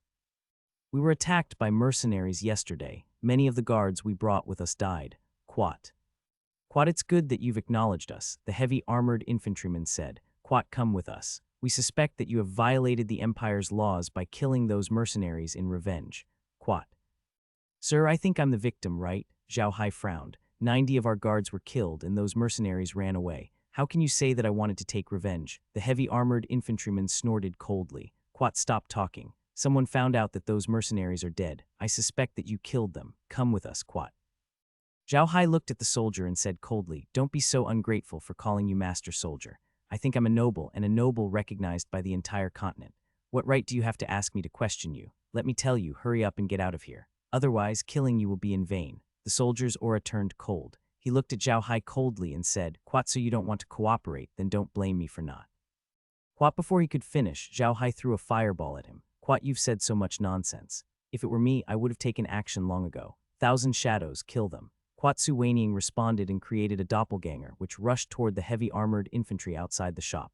The heavy infantrymen did not expect Zhao Hai to make a move just like that. They were not ready yet. The heavy infantrymen were not suited to capture people in the city. Their armors were too thick, making it difficult for them to move. If the person they were trying to capture escaped, they would not be able to catch up. If the heavy armored infantry was used in a war, it could be said that they were mobile city walls. They advanced in parallel, and even if they encountered heavy cavalry, they would have the power to fight, but their usual movement speed was not something to be complimented. The heavy infantry who was talking to Zhao Hai was killed by a fireball. Su Weiniang instantly created 1,000 doppelgangers, and these doppelgangers appeared next to the heavy infantry. The heavy infantry wanted to move, but they couldn't. Their armor was too thick, making it difficult for them to even turn around. The heavy infantry was easily killed by Su Weiniang. Perhaps the mayor knew that there was going to be a war here, so he had imposed martial law on the nearby streets, so no one saw the battle. Zhao Hai had asked Su Weiniang to deal with the heavy infantry, and also asked Shunyi to deal with the shop assistants. Yesterday, in order to deal with Zhao Hai, there was no one in the shop. Those who stayed in the shop were all mercenaries in disguise. After the operation failed, the mercenaries had left, so there were no innocent people in the shop now. Even the shop owner's family had been sent away. Shunyi quickly dealt with the shop owner and the rest, but the heavy infantrymen were already taken care of by Su Weiniang. Seeing that it was about time, Zhao Hai immediately waved his hand and turned all the dead into undead creatures. Then he ordered Shunyi and the rest to prepare the carriages and quickly left the city. Ryan had seen the entire process. She was really scared. There were nearly 1,000 heavy infantrymen alone. Including the people in the shop, there were more than 1,000 people.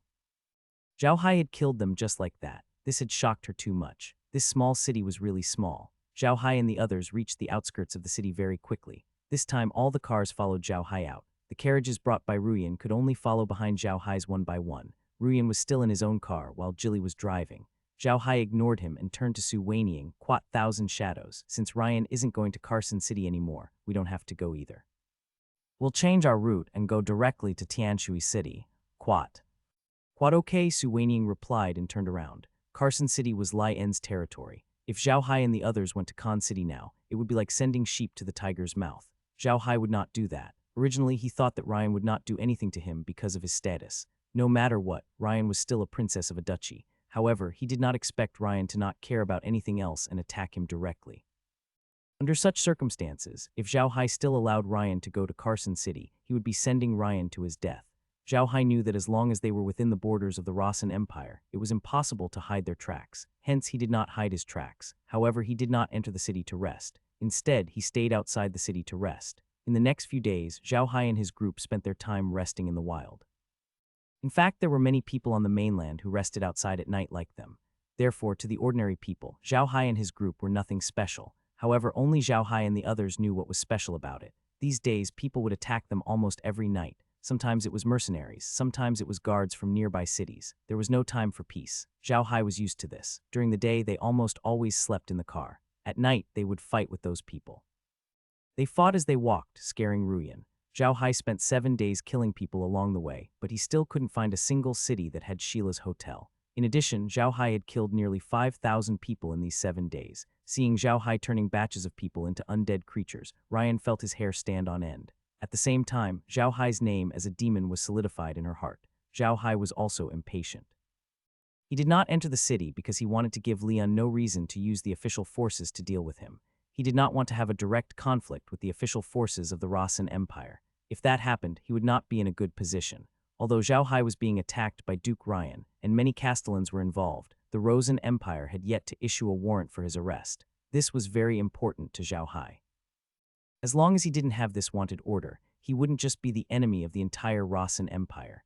No matter how powerful and influential Duke Ryan was, he would still have enemies. The reason why he was so crazy about dealing with Zhao Hai was to establish his authority and let those people understand that those who provoked him would not have a good end.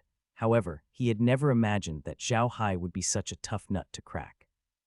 He had sent so many people and so many castellans to help him, but in the end, he still couldn't get rid of Zhao Hai. Now, Zhao Hai was like a thorn in his flesh. As long as he was alive, he would feel like this thorn was stuck in his flesh. The people around him looked at him with mocking eyes, blaming him for not being able to take care of a single person. Grand Duke Ryan had been favored too much over the years, which made him very arrogant. He had offended many people who were waiting to see him make a fool of himself. It was because of this that when the king ascended the throne, he was very fond of Ryan and even promoted him to the fat position of Minister of Finance. It was precisely because of this trust that Cleon was becoming more and more arrogant and overbearing. However, he had forgotten that he was only a minister. The king was the only master of the kingdom. A king would do anything for his throne. Even if Ryan was his best friend and assistant, he would not be polite when Ryan threatened his throne. This time, when Duke Ryan was dealing with Zhao Hai, he had only released a single piece of news, and so many castellans had come to his aid. It was clear how much influence he had. However, the more influence he had, the more disadvantageous it was to the king's rule. However, Duke Ryan had not noticed this. He was still focused on dealing with Zhao Hai. However, the enemies of Duke Ryan would not let this go. From time to time, some of them would report to the king about what the Duke had done in the past year. At the same time, they would also report to the king about what Ryan had done during this period. Although these things were eventually detained by the king, and Ryan was not reprimanded at all, those people knew that the king had begun to pay attention to Ryan. Of course, Zhao Hai didn't know about this. He was still vexed by the daily attacks from Ryan. These days, Ryan's attacks were getting more and more violent, and he had more and more tricks up his sleeve. This made it very difficult for Zhao Hai to deal with them. He couldn't possibly release hundreds of thousands of undead creatures to start a war with the Rossan Empire, right? If he did, the entire Rossan Empire would come after him. That night, Zhao Hai and the others were resting in the wilderness, ready to deal with any attacks from Duke Ryan. Zhao Hai and the others sat outside the tent, eating mutton and drinking mutton soup. It was the best food in the winter, warm and anti-hunger. Shunny, go and invite Princess Ruyan over. Tell her that I have something to tell her. Zhao Hai turned to Shunny and said, "Quat yes, sir." Quat Shunny replied and walked towards Ryan's tent. These days, Ruyan had been too well behaved. Every night when they were resting, she would lead her two maids and Jai Li into the tent and hide there.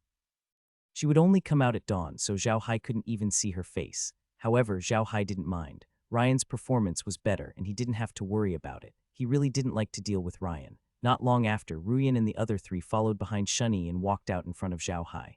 There was a bonfire in front of Zhao Hai and the others, but because it was winter and they were outside, they didn't feel very warm. Zhao Hai looked at Ruyan and calmly said, "Quat your highness, we will be passing by Lujiang City tomorrow. Lujiang City is a large city in the Rossan Empire. There should be a Sheila hotel in the city. We are planning to rest in the hotel for a few days and tell Grand Duke Ivan about your situation. Then we will wait for his reply. Does your highness have any objections?" Ryan shook his head. "Quat no, sir. You can make the decision. If there is nothing else, I will go back." Quat Zhao Hai nodded. Ruyan led Jilly and the others back to their own tents. At this moment, the sound of hooves could be heard. Zhao Hai and the others perked up. Zhao Hai and the others had gotten used to it. If no one attacked at night, they would feel that something was wrong. So when they heard the sound of hooves, they stood up. Zhao Hai turned on the surveillance camera in his space. Not long after, a group of cavalrymen appeared on the monitor. There were about 500 people in this group of cavalrymen. However, these 500 cavalrymen were not heavy armored cavalrymen. Instead, they were light cavalrymen who were wearing leather armor and carrying bows and arrows on their backs. They were holding a knight's spear and a two-handed big sword. There were a few heads hanging on the saddles of the cavalrymen. Zhao Hai and the others could not understand what was going on. From the blood-covered heads, they should have been killed not long ago. What was going on? Not long after, the cavalrymen arrived at Zhao Hai's campsite. However, the cavalrymen did not attack Zhao Hai and his men. Instead, they stopped and jumped off their horses. The cavalry getting off their horses was a gesture of goodwill. Everyone knew that the main fighting force of the cavalry was on their horses. The fact that they got off their horses meant that they were not here to attack. Zhao Hai looked at the cavalrymen in confusion. He did not know what they meant. At this moment, one of the cavalrymen took a few steps forward and bowed to Zhao Hai. "Is that Mr. Weirs in front?" "That's me. May I know who you are?" Zhao Hai nodded. The cavalryman immediately replied, "I'm from the Sheila family. I'm the captain of the light cavalry, Will. I'm here on orders from my family to protect you. You've been in shock these past few days, but you suddenly changed your way, so the family didn't react in time. please forgive us, quat. Zhao Hai was taken aback. He did not expect that the people who came would be from Sheila's family. Furthermore, they were here to protect him. He quickly said, quat, I'm sorry, but it turns out that you're friends from Cheryl's family. Please come to the camp. Thousand Shadows, Shunyi, prepare some mutton soup for these brothers, quat. Su Weiniang and Shunyi responded, and immediately took out a few large pots from the car to prepare food for Wei Li and the others. Wei Li heaved a sigh of relief when he saw that Zhao Hai had allowed them to enter the camp. He immediately called his men to set up a few tents outside the camp and put away the heads on the saddles. Zhao Hai knew without a doubt that these heads must have tried to attack him, but were killed by Wei Li and the others. Zhao Hai invited Wei Li to sit by the fire, then said, Brother Might, you're saying that you're here to protect me under the orders of the Sheila family. Why was this so? It seems that I only have some milk-wine transactions with the Sheila family. Our friendship isn't that deep, right? Zhao Hai also knew that he shouldn't be polite to these soldiers. It was best to be direct so that they would like him more. Indeed, Might immediately said, quat, you're too kind, sir. Although you've only had a milk-wine deal with our family, you've been a great help to us recently. First, you've suffered for our family at the 100 Battle Fortress, and then you've been hunted down by Duke Ryan because of us. It's all because of our family, and the family feels bad about it, so they sent people to protect you. But our family has been suppressed by Duke Ryan recently and has been too low-key. That's why I came to find you today. Zhao Hai knew that he had finally established a connection with Sheila's family. They had already sent people to protect him, so this was definitely a good start. Zhao Hai quickly smiled and said, it's nothing. We're business partners and I just happened to meet them. Those people used me as an excuse, so I naturally couldn't ignore it. This has nothing to do with whether I help your family or not. This concerns my reputation, quat. Might laughed, quat, you said so, but we can't just ignore it. No matter what, this whole thing started because of us, so the family sent us out to protect you. Also, the family asked me to tell you that this will be over soon, quat. What's wrong? Zhao Hai was stunned and asked Wei Li. Are you guys ready to counterattack? Wei Li didn't hide anything from Zhao Hai and said in a low voice, quat, no one can oppress the Sheila family like this without paying the price. However, the Sheila family is a business family, so we usually wouldn't go against such a big noble. Our family values peace and harmony to make money, but Ryan has gone too far this time. Our Sheila family will not tolerate this, quat. Zhao Hai nodded. The Sheila family was one of the largest business families on the continent. Although they were not as overbearing as the magicians, they would not be polite to those who offended them. Quat, the people in the family are in awe of you, sir, Will said, looking at Zhao Hai. Quat, Duke Ryan has been looking for trouble with you these days, and you managed to deal with it all by yourself. We are impressed, quat.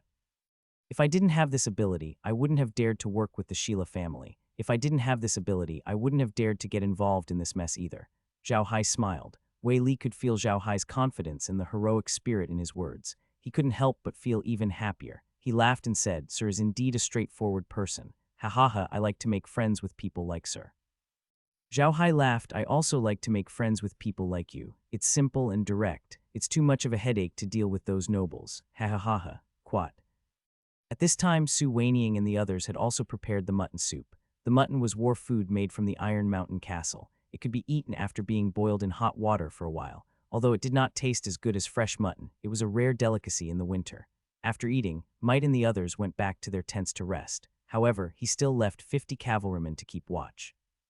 Their purpose of coming out this time was to protect Zhao Hai, so they couldn't let Zhao Hai's men keep watch. With Wei Li's men keeping watch, Zhao Hai and the others could naturally sleep well. The next morning after breakfast, Zhao Hai rushed to Lujiang City under the protection of Wei Li and the others. Zhao Hai also knew that Wei Li and the others had long known of their whereabouts and could have caught up to them. There was no need for so many days. The reason why so many geniuses had appeared was probably to test Zhao Hai's strength and see if he was qualified enough for them to send someone to protect him. Everyone in Sheila's family knew that by sending people to protect Zhao Hai, it meant that they had the intention to further cooperate with Zhao Hai. For a large family like Sheila, of course, they had to find someone with power to cooperate with. Otherwise, it would not be compatible with their status. After a few days of testing, the Sheila family also believed that Zhao Hai had the strength to cooperate with them, which was why he had shown his power. Zhao Hai wasn't sitting in the carriage today. Instead, he was standing on the platform. Might was beside his carriage. Zhao Hai turned around and looked at Ryan's carriage. He turned to Might and said, quat, when we arrive at Lujiang City, I plan to rest there for a few days and settle the matter with Princess Ruyan. Now that she's involved in this matter, all her guards are dead, and she can't go to Carson City to study. I'm going to send someone to contact Grand Duke Ivan and ask him to send someone to pick her up. However, when Grand Duke Ivan replies, I'll leave Lujiang City and go to Tianui City. At that time, I'll have to trouble you for Princess Ruyan's safety. Will smiled, Quad, I'll say the same thing. As long as he's a guest of our Sheila Hotel, we'll guarantee his safety. Not to mention, the governor of Rivalry City is on good terms with our Sheila family. Princess Ryan's safety will not be a problem. Quat. Zhao Hai nodded and said, that's good. Does this mean that this Liui River City is the territory of your Sheila family? We'll be fine once we get there. Quat, although it's not our territory, Wei Li laughed, River Law City is like our home. No one can touch us. Even if the king of the Rasen Empire wants to touch us, we have a way to escape. Quat.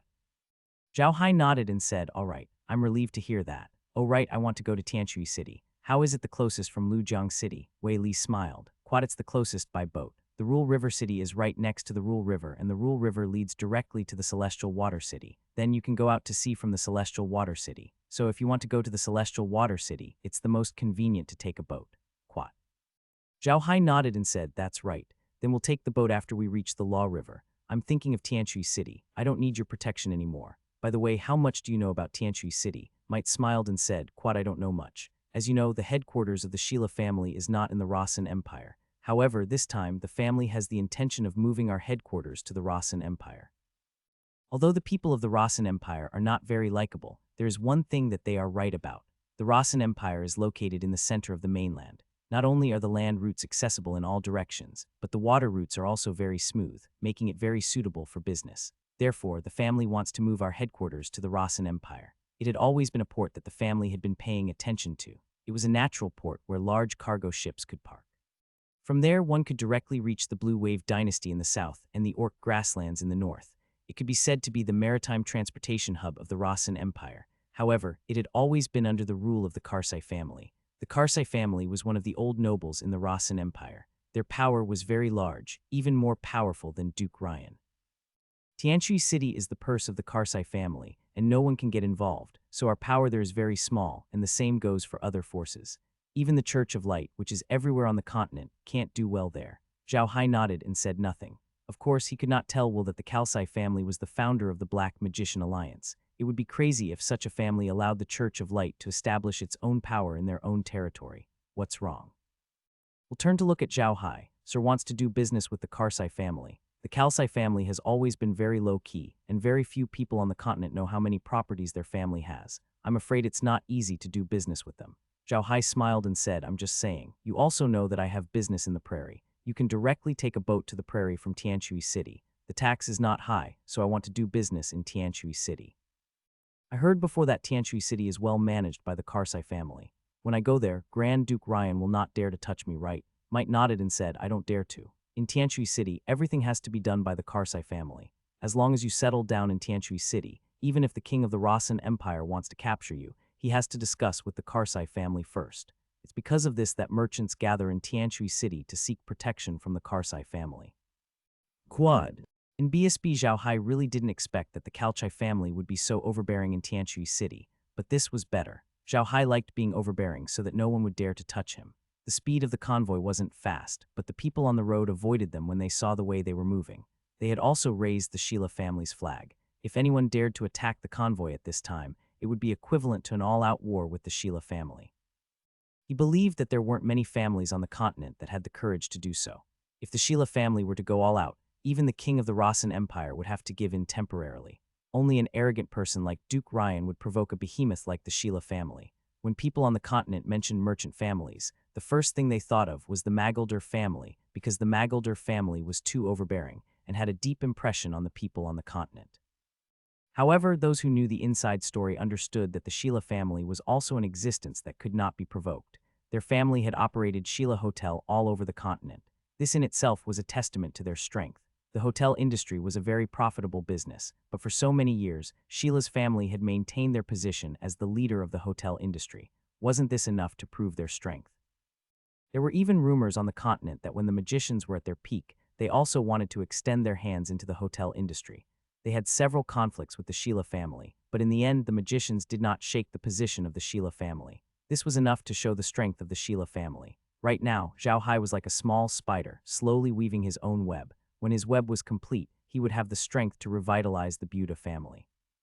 It was obvious that the Sheila family was an indispensable part of this net. With such a powerful partner, his net would be even more solid and wouldn't break with the wind. They didn't stop along the way, and by noon, they could already see the Law River City in the distance. However, there was a saying that one's horse would die if they looked at the mountain. Although they could see the vague shadow of the Law River City now, it would still take about 2 hours to reach it. Zhao Hai and the others had a simple meal in the car and didn't stop. On the other hand, Wei Li and the others seemed to be out a lot. They had some dry food in their cars, so they had a simple bite and didn't stop.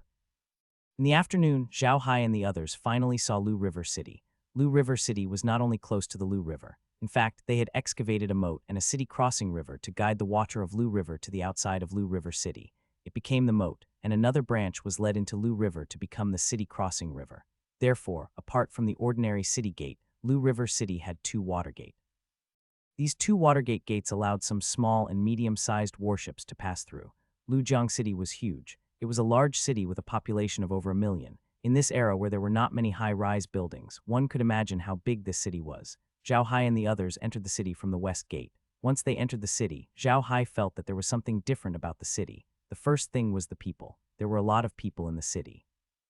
Zhao Hai had never seen so many people before, even in the capital of the Arca's empire. The streets were filled with people. If it wasn't for the fact that these people were wearing different clothes from those on Earth, Zhao Hai would have thought that he had returned to China. Fortunately, they had so many guards to clear the way for them. When the pedestrians saw this, they all hid far away, and no one dared to approach them.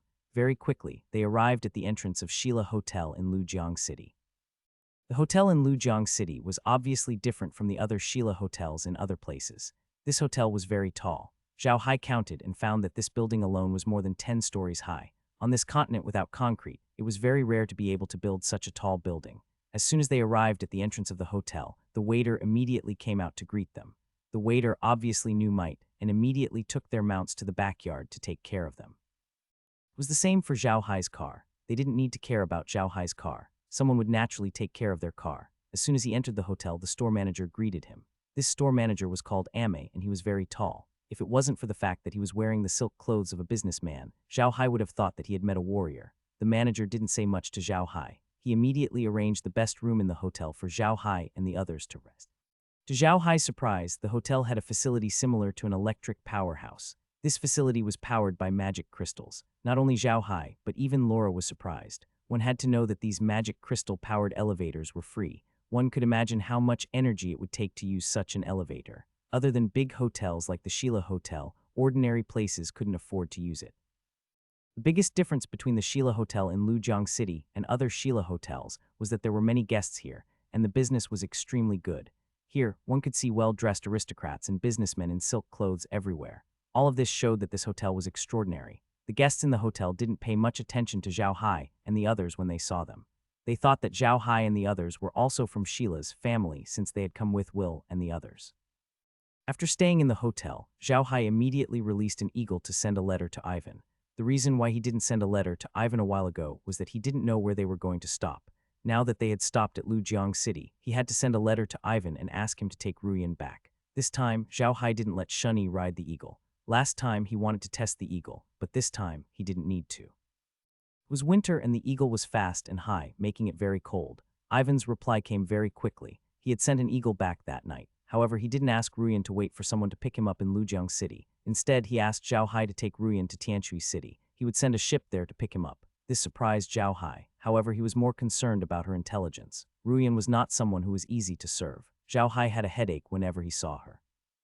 In the past, Ruyan had caused trouble for Zhao Hai with the Ixa family. Now, he was very honest, but he was too honest. Zhao Hai was not confident in his actions. The next morning after breakfast, Zhao Hai told Ryan about Ivan's intentions and asked Might to arrange a boat for him. It was a piece of cake for Might, but they wouldn't be able to leave today. They would have to wait until the next day. Zhao Hai didn't mind. Although there were ships from Lujiang City to Tianui City every day, there were some ships that couldn't be taken because there would be pirates on those ships. It wasn't safe to take those ships. Although Zhao Hai wasn't afraid of them, Wei Li had to consider this. Zhao Hai asked Wei Li to help arrange for him. If he ended up on a pirate ship, Wei Li would be embarrassed. Zhao Hai stayed in Lujiang City for another day. He did not stay idle. Lujiang City was a major trading city and had a wide range of items.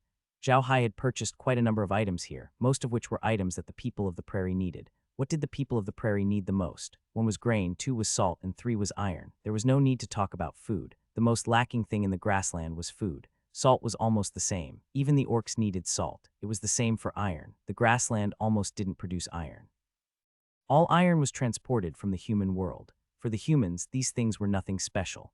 Zhao Hai's food was produced every day, so there was nothing to worry about. He only bought some salt and iron and some other living supplies. After living on the grasslands for so long, he knew what the people there needed. With Laura's help, Zhao Hai wasn't worried about buying useless things. Might didn't say anything about Zhao Hai's actions. In fact, this was more like what a businessman would do. If a businessman didn't think about making money, would he still be a businessman if he thought about war? The next morning, after breakfast, Zhao Hai and the others set off. They went straight to the pier outside of River City. There was a cargo ship that was familiar with Sheila's family that was heading to Tianui City. They took that ship to go. When they arrived at the pier, Zhao Hai was really a little stunned. This Law River pier was really not to be underestimated. There were no less than 1,000 large and small cargo ships, and the largest cargo ship could carry nearly 1,000 caddies of cargo. This was not a small number. Fortunately, the Law River was wide and deep enough. Otherwise, it would not be able to accommodate so many cargo ships. Zhao Hai and the others boarded a cargo ship called the Shunjiang. This cargo ship was one of the larger ones among the cargo ships. It seemed to be able to load more than 1,000 cargo ships. There were 3 masts on the ship, and it could also be used as a passenger ship. Wei Li had already made arrangements for Zhao Hai and the others. Not only did they have their own rooms, but even their cars and demonic beasts had been arranged. This was Zhao Hai's first time on a ship ever since he arrived on the Ark continent. He had taken a ship before on Earth, but the ships on Earth were all made of metal. He had never seen a ship like this before. After boarding the ship, Wei Li specially introduced Zhao Hai to the captain of the Shunjiang. The captain's name was Stark. He had a big beard and was very tall. Perhaps it was because he had been on the ship all year round. His skin was dark and rough, and he looked like he had been through a lot. However, he was forthright when the time came, and he seemed to know power. However, this wasn't the reason why Zhao Hai paid attention to Stark. What caught Zhao Hai's attention was the fact that he was actually a 7th-tier warrior. He could already be considered an expert. Zhao Hai then took note of the sailors on the ship. They were not weak and were armed with weapons. There were also a few bed puppets on the ship. Zhao Hai didn't pay much attention to it. Cargo ships like this might go out to sea sometimes. They had to have the ability to protect themselves at sea, so it was normal to bring weapons. Moreover, the ship was arranged by might. He wouldn't arrange for a ship that he couldn't trust, so Zhao Hai was very assured. After getting Stark's permission, Zhao Hai even looked around the ship. Other than Zhao Hai and his group, there were about 100 passengers on the ship. Some of them were merchants, and some were civilians who were going to Tianui City. It was obvious that the low-class rooms on this ship were not very expensive. Zhao Hai asked around. From Lujiang City to Celestial Water City, it would take about 5 days by boat. They were to travel by land, it would take at least half a month. The Law River was wide, and there were no waves, so nothing happened along the way. However, Meg was still a little seasick, so Zhao Hai had to ask her to stay in her room on the boat. In fact, Zhao Hai had asked her to go back to the origin space as soon as she entered her room. As Laura had traveled a lot these years, she didn't have any seasickness. Instead, she was very spirited. She followed Zhao Hai everywhere on the ship, so did Near.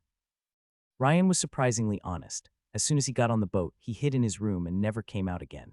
If not for Ryan's normal behavior, Zhao Hai would have thought that he had autism. He was too honest. Although Zhao Hai traveled with Ryan every day, he could not see him every day. Ryan ate his 3 meals a day in his room. He barely stopped when he was on the road. Even when Zhao Hai and the others lived in tents in the wilderness, Ryan would hide in his own tent.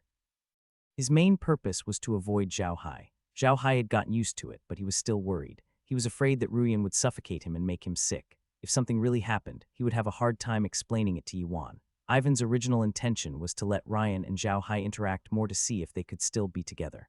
Although Zhao Hai already had Laura and Meg, it was common for a man to have multiple wives on the mainland. Ivan only had this idea after seeing Zhao Hai's change in attitude. However, it seemed like his plan was in vain, as Ryan did not even interact with Zhao Hai, let alone marry him. After 3 days on the ship, Zhao Hai's group didn't find it annoying. They even made friends with some of the passengers and got to know Stark. Zhao Hai wasn't a stingy person to begin with, and since most ship runners loved alcohol, Zhao Hai naturally took out his milk wine. It was Stark's first time drinking such good wine, so he was naturally overjoyed. The milk wine produced by Zhao Hai was no longer the low alcohol kind. It could be produced with a high alcohol content of about 40. This wine had some taste. This was the first time this kind of high alcohol had appeared on the continent, and Stark was lucky enough to be the first person to drink it. However, he only had 1 glass before he passed out. Fortunately, Zhao Hai's alcohol wasn't fake and he only took a nap. Although he got drunk after a little, Stark liked this wine. It was a good wine, especially for a drunkard like Stark. However, Zhao Hai didn't give him that kind of wine. Instead, he took out the low-alcohol milk wine. Although the alcohol content was much lower, Stark still liked it very much. Stark had been pestering Zhao Hai these past few days, wanting to buy more of this wine from him. Zhao Hai was generous, giving him 25 kilograms of it, telling Stark that Zhao Hai was very kind. Zhao Hai stood on the ship and looked at the ships coming and going. He finally understood how busy the Law River was. He could see the ships coming and going almost all the time. It seemed like the Law River was the busiest river in the Rossan Empire. Lola stood beside Zhao Hai and looked at the scenery on the river. Big brother Hai, do you think we should build our own ship in the future? Zhao Hai smiled and said, that's good. We'll build a ship in the future. It'll be more convenient for us to go to the Orc Prairies. We can also go out to sea and see the scenery. Quat. Quat sure, Laura said with a smile. Quat, I've never been out to sea before. I really want to see what the sea looks like. Quat. Don't worry, you'll be able to see it every day, hee. Zhao Hai smiled. As he said that, Zhao Hai suddenly felt the ship shake. Just when Zhao Hai thought he was mistaken, the ship shook again. Everyone on the boat realized something was wrong. Stark ran to the side of the boat and looked into the water with a serious expression. Zhao Hai didn't know what he was doing, but he did. There was a black shadow in the water next to the boat. The black shadow was quite big. Zhao Hai looked at the black shadow in confusion and said to Stark, Stark, what's this? Was he the one who hit the boat just now? Stark nodded and said, Quat, yes, that's the thing that's hitting the ships. It's a demon beast unique to the Lu River, the arrow turtle. This arrow turtle is a very fierce underwater demon beast. It has a big head and strong strength. Its shell is very special. There's a thorn that's more than a meter long in front of it, which looks like a sword. Besides the shell, the other parts of this turtle are covered with scales, making it very difficult to deal with. Most importantly, this arrow turtle likes to attack passing ships. It's better for a big ship like ours because the deck is very thick, so we're not afraid of him hitting us. If he hits a small boat a few times, he'll make a big hole in it. But we can't let him hit a ship like ours, or it'll be dangerous. Then what do you plan to do? Zhao Hai asked curiously. Should he shoot it with nightmare arrows? It's useful. Stark nodded and said, we shoot it with arrows. It's not very brave. Sometimes it runs away after a few arrows. It'll be great if we can catch it. It's delicious. Quat. As Stark spoke, he commanded the sailors to prepare the arrows. Zhao Hai and the others watched from the side. He realized that the arrows these people shot were different from the arrows used on land. On land, there were no arrows for humans. The arrows they used were specially made with ropes attached to them. At Stark's command, the sailors quickly prepared their arrows and shot them at the black figure. The bow of the ship was very powerful, and red blood appeared in the river as the arrows hit the water. The sailors caught the arrows. At this moment, a sailor shouted, Quat, Captain, there's something on the arrow. It might be a bow turtle. Quat. Hearing that, Stark said happily, really? That's great. Quick, everyone pull hard. As he said that, the other sailors went up to pull the turtle. Zhao Hai and Laura stood at the side and watched curiously. This was the first time they had seen such a turtle. A moment later, the nightmare arrow was pulled out of the water, and a turtle suddenly hung from the arrow. The turtle was really as Stark had described. It was about 5 meters tall, and there was a sword-like bone spike on its head that was connected to its shell. Its skin was as thick as crocodile skin, and the nightmare arrow that Stark and the others had shot had pierced into one of its feet. The turtle was still struggling, but it was clearly useless. The arrow turtle was extremely ferocious, and it would occasionally roar. Zhao Hai could tell that the sharp teeth in its mouth were definitely a very aggressive magical beast.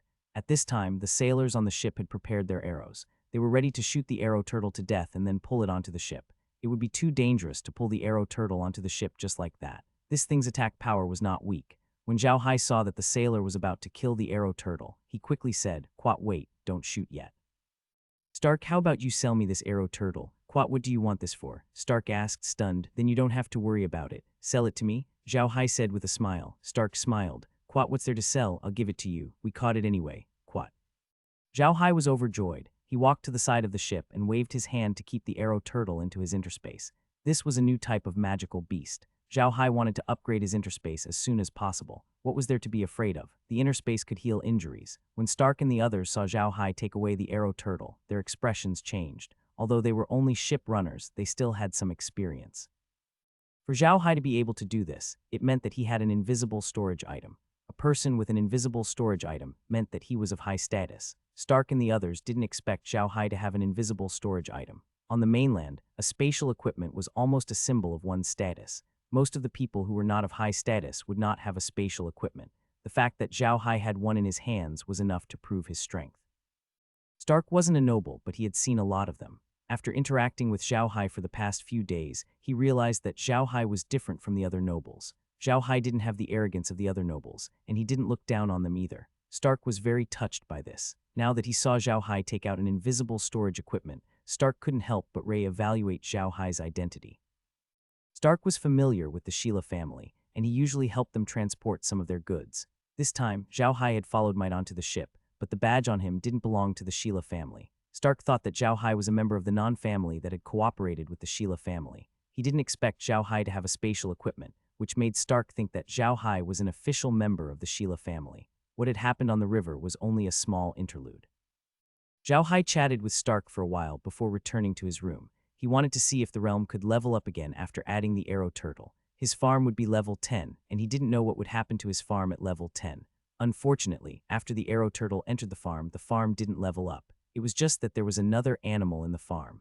Zhao Hai did not pay much attention to the ranches, which gave him a new idea. Although there were many animals on the ground, there were also many animals and plants in the rivers, lakes, and seas. There might be more species than on land. If Zhao Hai could get more animals from the rivers and seas, it would be hard for the realm to not level up. Big Brother Hai, what do you think will happen if we put the water from the river into our space? Asked Laura, who was sitting beside Zhao Hai. Zhao Hai was surprised. He hadn't thought of that, putting the water from the river into his space. This method was worth a try. Zhao Hai nodded. We can try, but we'll have to wait for the right opportunity. We'll reach Tianui City in 2 days. We'll talk about it when we reach Tianui City. When we reach Tianui City, not only can we put river water into the realm, but we can also bring seawater into the realm. This way, the realm might even level up. The farm's leveling speed has been quite slow recently, but the farm hasn't leveled up much. When we reach Tianui City and have some free time, it's best to level up more things. Let the farm level up faster. Once I'm rid of the water of nothingness poison, we'll be able to relax. Lola nodded and said, yeah, it's best to level up the farm as soon as possible, but it's winter now, so it's not easy to find new plants. Even if we can find them, most of them are dead or more than a month old. Even if we use the life fluid, it's useless. I think we'll have to wait until spring if we want to level up the farm. Quat. Zhao Hai nodded. Quat, there's no need to rush. We've already waited for a long time. It doesn't matter if we wait a little longer. When we reach Tianui City, we should first settle down. Quat. Lola nodded and said, now that we have Might and the others to protect us, although we are safe, we have the mark of the Shade family on us. This may cause inconvenience to our future movements. The Sheila family may also want to use this method to tie us with them. In this way, others who want to cooperate with us in the future will have to think carefully. Brother Hai, do you think this will affect the cooperation between the Karsai family and US? Zhao Hai shook his head and said, I don't think so. We are from the Black Magician Alliance. If we are to be considered to have a closer relationship with the Karsai family than with the Sheila family, they shouldn't suspect us. Quat. Lola nodded. Quat, if we can really cooperate with the Karsai family, it's definitely a good thing for us. At that time, even if we reveal our identity, no one would dare to say anything. Quat. Zhao Hai smiled. Quat, it's best if we don't let them know. No matter what, our territory is still in the Arcas Empire. If they really find out our identity, they'll keep coming to find trouble with us. It'll be enough trouble for us. Quat. Laura nodded her head. Although the Black Earth Wilderness had Kai Er's poisonous fog, it was not a complete guarantee. There were many level 9 powerhouses on the continent, and there were also many people with special abilities. Moreover, one should never underestimate the power of an empire. Moreover, their enemy was not only the Arcas Empire, but also the even more powerful Church of Light. The Church of Light was very powerful. Moreover, light magic was effective against the poisonous fog. If the people of the Church of Light found out about Zhao Hai's identity, they would definitely head to the Black Soil Wasteland. This would be extremely disadvantageous to Zhao Hai and his group's development. Seeing that Laura didn't say anything, Zhao Hai turned to her and said, Quat, how's the development of your subordinate in the grasslands? Zhao Hai was referring to Adai, Laura's subordinate in the Orc grassland. Originally, Zhao Hai and the others had wanted to head to the plains earlier to meet up with Adai and head to the Beast God City together. However, due to Weir's incident, they were unable to go. However, Laura had given Adai instructions to head to the Beast God City as a vanguard. Lola nodded. Quat, I received news from him 2 days ago. He's already in Beast God City. He's currently there to understand the situation. Quat. Zhao Hai nodded and said, that's good. Although we have to put most of our attention on Brother Weirs, we can't rely on Brother Weirs to eat all the food we have. We still have to go to the Beast God City in the future and interact more with the Great Battle clans. I think we'll settle down in Tianui City for a while. If there's a ship going to the Beastmen Plains, we'll follow it. Quat. Lola frowned and said, it's best to wait until spring comes. If we go to the Orc grasslands now, there won't be much business. The Orcs have already prepared food for the winter. It's not a good time to go now. Quat. Zhao Hai smiled. Quat, it's precisely because everyone thinks this is not a good time that we have to go. We might find something unexpected. Quat. As they were talking, Meg, who had been looking at the screen, suddenly said, young master, something's not right. The ship outside seems to be shaking more and more. Zhao Hai was stunned for a moment. Then he and Laura left the space in a flash. As expected, the ship was shaking violently, as if it had just been attacked by the arrow turtle. However, it was much stronger than before. Zhao Hai and Laura hurriedly walked to the deck. Stark was looking at the river with a serious expression. Zhao Hai quickly walked to his side and looked into the river. He saw that there seemed to be many arrow turtles in the river. These arrow turtles were hitting the Shunjiang as if they didn't care about their lives. Zhao Hai could not help but frown when he saw this. "Quat, Stark, what happened? Have these arrow turtles gone crazy?" Stark shook his head and said, "Quat, not crazy, but it's almost the same. We've been set up. This kind of arrow turtle likes to eat a kind of wood called Nangxiang wood, so as long as it's a boat on the Lu River, it won't bring this kind of wood. It will attract the arrow turtle's crazy attack. Some time ago, my boat was repaired in Lu River City. Maybe someone put Nangxiang wood on my boat and then wrapped it with a layer of paint. It might be water paint. This kind of paint will automatically fall off after being in the water for a long time, and once the paint falls off, the Nanmu wood inside will be exposed. When the arrow turtles smell it, they will naturally attack our ship." Zhao Hai was stunned for a moment before his expression changed. He turned to look at Wei Li, who was frowning as well. Feeling Zhao Hai's gaze, Wei Li couldn't help but be stunned. "Sir, you think?" "Quat, yes," Zhao Hai nodded. "Quat, I suspect that this matter may have something to do with Duke Ryan. He has the power to do so, doesn't he?" Wei Li's face turned ashen. "He's that ruthless. In order to deal with us, you have to sacrifice the people on this ship." Zhao Hai shook his head and said, "To Duke Ryan, the sacrifice of so few people is nothing. The most important thing is to kill us. If we live, he will be laughed at. How can he let go of this opportunity?" Hearing that, Stark said in a low voice, "You're saying that Duke Ryan sent his men to do this. Was it to kill you?" Zhao Hai nodded. "Quat, it's very likely. I've been fighting with Duke Ryan since the 100 Battle Fortress. I've killed nearly 10,000 people in total. You can imagine how much he hates me. Brother Stale, it seems that I've implicated you this time, but there's something I'm curious about. How did they know I would be on your ship?" Will laughed bitterly. "Quat, don't think about it. It must be because of me. Our Sheila family is cooperating with those merchant ships. Duke Ryan knows about it. When we arrived at River Rule City, he couldn't do anything to us in the city, so he first did something to Big Brother Stale's ship. If I'm not wrong, they didn't just do something to the ship. They might have sent people to wait for us on the way because they don't know if we're going by land or by sea. It seems that we were really careless this time." Quat. Stark smiled wryly. He didn't expect himself to become a sacrifice. In the River of Law, arrow turtles were the most difficult magic beasts to deal with. They were strong and had strong defenses. If there were only a few of them, they would be easy to deal with, but if they appeared in large numbers, it would be a nightmare for any boatman. "Stark, is there any way to deal with this situation?" We'll turn to Stark. "Quat, there is," said Stark with a bitter smile. "Quat, abandon the ship and go to another ship. That way we can live, but the ship is finished." Quat. Might nodded. "Quat, then abandon the ship. Don't worry, the Sheila family will definitely compensate you for your ship. No matter what, this incident started because of us. We can't let you suffer for nothing." Quat. Zhao Hai nodded to himself when he heard Mite's words. He fully agreed with the way Sheila's family did things. From this point alone, he could see the way the Sheila family did things. Zhao Hai felt that he had found the right person. Looking at the increasing number of arrow turtles, Zhao Hai suddenly said, "Quat, I can try and see if I can deal with these arrow turtles. We don't even have to abandon the ship. Stark, lower the anchor and stop the ship. At the same time, don't let anyone on board come out." Quad. Stark's eyes lit up when he heard Zhao Hai's words. He immediately sent his men to prepare. Although Might had promised to compensate him with a ship, the Shunjiang was his property. He had built it up bit by bit, so it was like his home. He had feelings for the Shunjiang, so he naturally didn't want it to be destroyed. However, he still prepared a lifeboat. No matter what, staying alive was the most important thing. Now that a large number of arrow turtles had gathered on the river, the other ships had long since fled. There were no other ships on the entire ship, which made it very convenient for Zhao Hai to move. Zhao Hai's method was actually quite simple. He just did what Laura and the others did. He kept the river water into the space, and the creatures in the river would follow him into the space, including the arrow turtles. The ship soon dropped its anchor.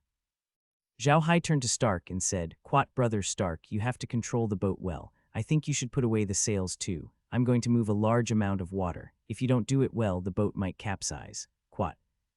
Stark thought that Zhao Hai was using water magic, so he didn't ask much. He just nodded and had the sailors lower the sails. He even walked to the helmsman's position. Zhao Hai took out his evil spirit staff when he saw that they were ready. He walked to the side of the ship and chanted a spell. He was just putting on a show. He had already ordered Kai to open a spatial crack in the river and draw the river water into the space.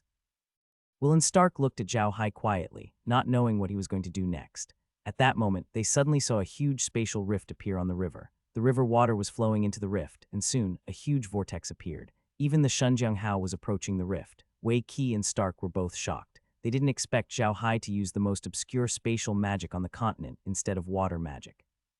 Spatial magicians were the rarest and most obscure magic on the continent, so most people didn't know much about spatial magic. However, there was one thing they knew: spatial cracks were the most iconic move of spatial magic. Now that they saw the spatial crack on the river, they naturally thought that Zhao Hai was a spatial magician.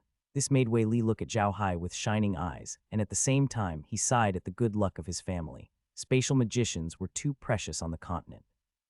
Every force wanted a spatial magician. If others knew that Zhao Hai was a spatial magician, he would be treated with the highest respect no matter where he went.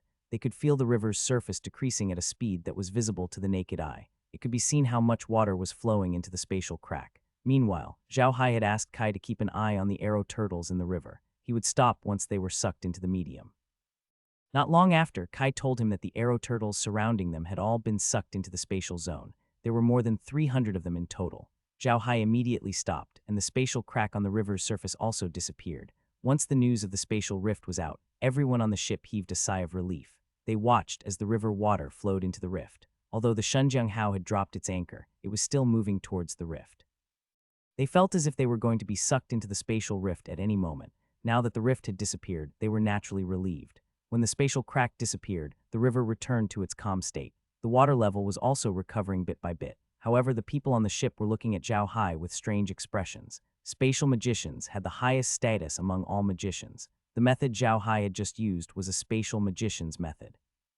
"I didn't expect you to be a spatial magician, sir," Will said, looking at Zhao Hai. "I apologize for my lack of manners." Zhao Hai looked at Mite's expression and smiled. "Quat, come on, even if I'm a spatial magician, I'm still your partner. Don't be so serious." Will laughed as well. Stark walked over and gave Zhao Hai a strange look. "If I tell others that I'm friends with a spatial magician, they won't believe me." Zhao Hai and Wei Li both laughed. Zhao Hai looked at the river and said, "There must be more arrow turtles in the river. I'm afraid that Grand Duke Ryan has other tricks up his sleeve. Let's go quickly. We'll be safe as long as we reach Tianui City." Stark nodded and immediately ordered the crew to set sail. Zhao Hai pretended to be very tired. "Quat, that's enough. You guys go ahead. I'm going to go back and rest. I'm really tired from what I did just now." Quat after that, he waved at Will and walked into the room. Will did not stop him. In fact, he was very excited. It was for the good of his family. It was a blessing for his family to have a relationship with a spatial magician. As soon as Zhao Hai entered the room, he immediately flashed into the space. When he was entering the space, he seemed to have heard a notification from the space. However, he didn't pay attention to what it was. As soon as he entered the space, he said to Kai, what just happened?" Kai smiled. "Young master, the realm just leveled up and the farm leveled up again. The ranch leveled up 5 times and it's now level 14. The realm also has an additional function, which is the fish pond function. In the future, if young master wants to raise fish, you can raise them in the river at the ranch, and it won't take up the number of animals on the ranch. You can also raise water-type magical beasts in the river, and the maximum number can be raised is 10,000. All the animals inside have been upgraded to demon beasts. Even the ordinary animals that used to be there have become demon beasts." Zhao Hai was overjoyed. He had never thought that there would be such a good thing. After the realm reached level 10, all the animals in it had turned into magic beasts. He could even rear fish, which was great news. However, he immediately thought of something and said to Kai, if we raise fire-boiled cuttlefish in a hot spring, does that also count as a fish pond?" Kai nodded yes, as long as it's raised in the water. It's all in the fish pond. Young master can raise more cuttlefish in the future. Now, the number of magical beasts that young master can raise can also be raised 10,000 because of the upgrade of the space. That is to say, young master can raise 10,000 water-type magical beasts and 10,000 ordinary magical beasts. Quat. Hearing Kai-er's words, Zhao Hai couldn't help but laugh. "Good, that's great. Come on, let's go inside. Tell me in detail what other benefits the realm has gained from this upgrade." Laura and the others were also in the boundless space, listening to Kai-er's words. This time's realm upgrade was very important to Zhao Hai. Not only had his farm been upgraded once, but his ranch had also been upgraded by 5 levels. What surprised Zhao Hai the most was that not only did the number of animals that could be raised in the ranch increase, but all the animals were also turned into magic beasts. Now he could rear 20,000 demonic beasts on his farm, 10,000 on land, and 10,000 water-type demonic beasts. This was definitely good news. With so many demonic beasts, not only would it bring Zhao Hai more profits, but it would also greatly increase his combat strength. Most importantly, Kai told Zhao Hai that the river water contained a large amount of plankton and unicellular organisms. These things formed a small biosphere, which was very helpful for the evolution of the realm. If Zhao Hai continued to develop like this, the realm would slowly become a complete world that only belonged to Zhao Hai. After hearing Kai Er's words, Zhao Hai finally understood that this was the future direction of the realm's development, a complete world. This sounded very good. Many things in the boundless space were digitized. Although it was very convenient for Zhao Hai, it could only be used as a machine. Everything was dead. If this place could become a complete world, it would be much livelier. Hearing Kai Er's words, Zhao Hai was very excited. He had found a way to evolve the realm, but what he needed to do now was to make good use of the realm's current abilities. Zhao Hai didn't really need the magical beasts in the boundless space to fight for him. The undead creatures and magic were more than enough for him. The most important thing for the boundless space was to make money for him. Therefore, he mainly raised cows and crouched goats in the boundless space. Of course, he couldn't do without the hingfish. However, Zhao Hai only raised 5,000 hingfish, and the rest was a very ordinary scaleless fish. This type of fish could be found everywhere on the continent. As long as it was freshwater, it would be found. This was the type of fish that humans ate the most on the continent. Zhao Hai had always wanted to buy the young of this fish, but he had never succeeded. This time, he put the water from the river into his space. There were more than just arrow turtles and plankton in the river. There were all kinds of fish in the river, and they would have their own pictures in the store. Zhao Hai could buy them as young fish. Zhao Xiandong wasn't too concerned about the situation in the medium. He only needed to leave this place to Kai and Mu. Zhao Hai was thinking about something else. This time he had put the water from the Law River into the space. Not only did it upgrade the space, but it had also found the direction of the space's development. In the future, could he also bring seawater into the space? Then could the space upgrade again? If that was the case, it would be great. Perhaps it was because Zhao Hai had captured all the arrow turtles nearby, but they did not encounter any attack from the arrow turtles for the rest of the day. However, they did not see any boats either. Perhaps the scene of the arrow turtles gathering had been noticed by the people running the boats. The arrow turtles were very harmful to the boats, so the people running the boats must have found a place to hide. They did not dare to sail on the water. Zhao Hai didn't go out at night. He studied the interspace and found that its functions hadn't improved much. Other than being able to keep more animals, there weren't any major attacks. However, the farm's level up this time really made Zhao Hai very excited. After all, his farm had not leveled up for a long time, which was what Zhao Hai was most troubled about. He could only activate the processing plant's function after his farm had been upgraded. Only then could he get rid of the poison in his body. Now that he had two beautiful fiancées, he did not want to die too early. However, if the poison of the water of nothingness in his body could not be removed quickly, he would at most have the same lifespan as an ordinary person, or even shorter. It should be known that the lifespan of an ordinary person on the continent was between 80 to 100 years. Zhao Hai's body was even worse than an ordinary person's. He would probably only be able to live to 60 or 70. No one did not want to live longer, and Zhao Hai was no exception. He had not lived long enough, so naturally, he wanted to live longer. Curing the poison was his top priority. However, it was winter now. It was not easy to find special plants, so Zhao Hai could only wait until spring. But this time, the incident with the river had given Zhao Hai a reminder. Many of the most common things on the continent could be used to upgrade the realm. This was definitely a good thing for Zhao Hai. The next morning, Zhao Hai appeared on the deck. To be honest, the scenery on the Law River was really good. When he was on Earth, Zhao Hai had sat on the river before, but because of the pollution, he would not go into the water even if he took a boat. The water looked too dirty. But now the Law River was not polluted. The river surface was clear and bright. The morning sun reflected on the river water, turning it red. It was beautiful. Zhao Hai looked at the scenery on the river and sighed, "Quat, it's so beautiful. I can't get enough of this view. Quat." "Quat, come on," Stark said. "Quat, you'll be annoyed if you see it every day. What do you think? You've recovered." "Yeah, I'm fine now. You don't say. I was really exhausted yesterday," Zhao Hai said with a smile. Stark smiled and didn't say anything. He turned to look at the river, and neither of them spoke for a long time. At this moment, a sailor walked over. The sailor first looked at Zhao Hai with respect and fear before saying to Stark on the boat, "Something's not right. Since yesterday, I haven't seen any boats on the river. Even if those people are afraid of the arrow turtles, they can't not use boats for such a long time, right? This doesn't seem right. Stunned, Stark's expression changed. Quat, no boat passed by last night. Because the river was an important water route, there were often ships sailing at night. This was very normal for Stark and the others, as they had seen it many times. However, if he didn't see any ships last night, then something was wrong." The sailor nodded. "Quat, yes, I didn't see any ships pass by last night. I haven't seen any ships since the arrow turtles attacked our ship. Quat." Stark's face darkened as he turned to Zhao Hai. "Quat, it seems like someone is going to deal with us. Wells, I told you to be prepared. I suspect that this was done by Duke Ryan. After today, we will be able to enter Tianui City tomorrow. In fact, getting rid of us is the same as entering Tianui City's territory. That is the territory of the Karsai family, so we can't easily make a move. so if Duke Ryan wants to deal with us, he can only do it this morning. Zhao Hai's face darkened. Quat, that's very likely. Duke Ryan won't let us go so easily. If we make it to Tianui City alive, he may not have the chance to deal with us again. If we live, it will be a serious provocation to his lord. It looks like we have to prepare. Quat. At this moment, Might also walked out. He said angrily, Quat, that's great, Ryan. Let's see how long he can last. Don't worry, sir. I guarantee that this is Duke Ryan's last chance. After today, he will be in trouble. Zhao Hai smiled bitterly. Quat will have to wait until today. All right, let's not talk about useless things. I'd like to see what this Duke Ryan has come up with to deal with us. Quat.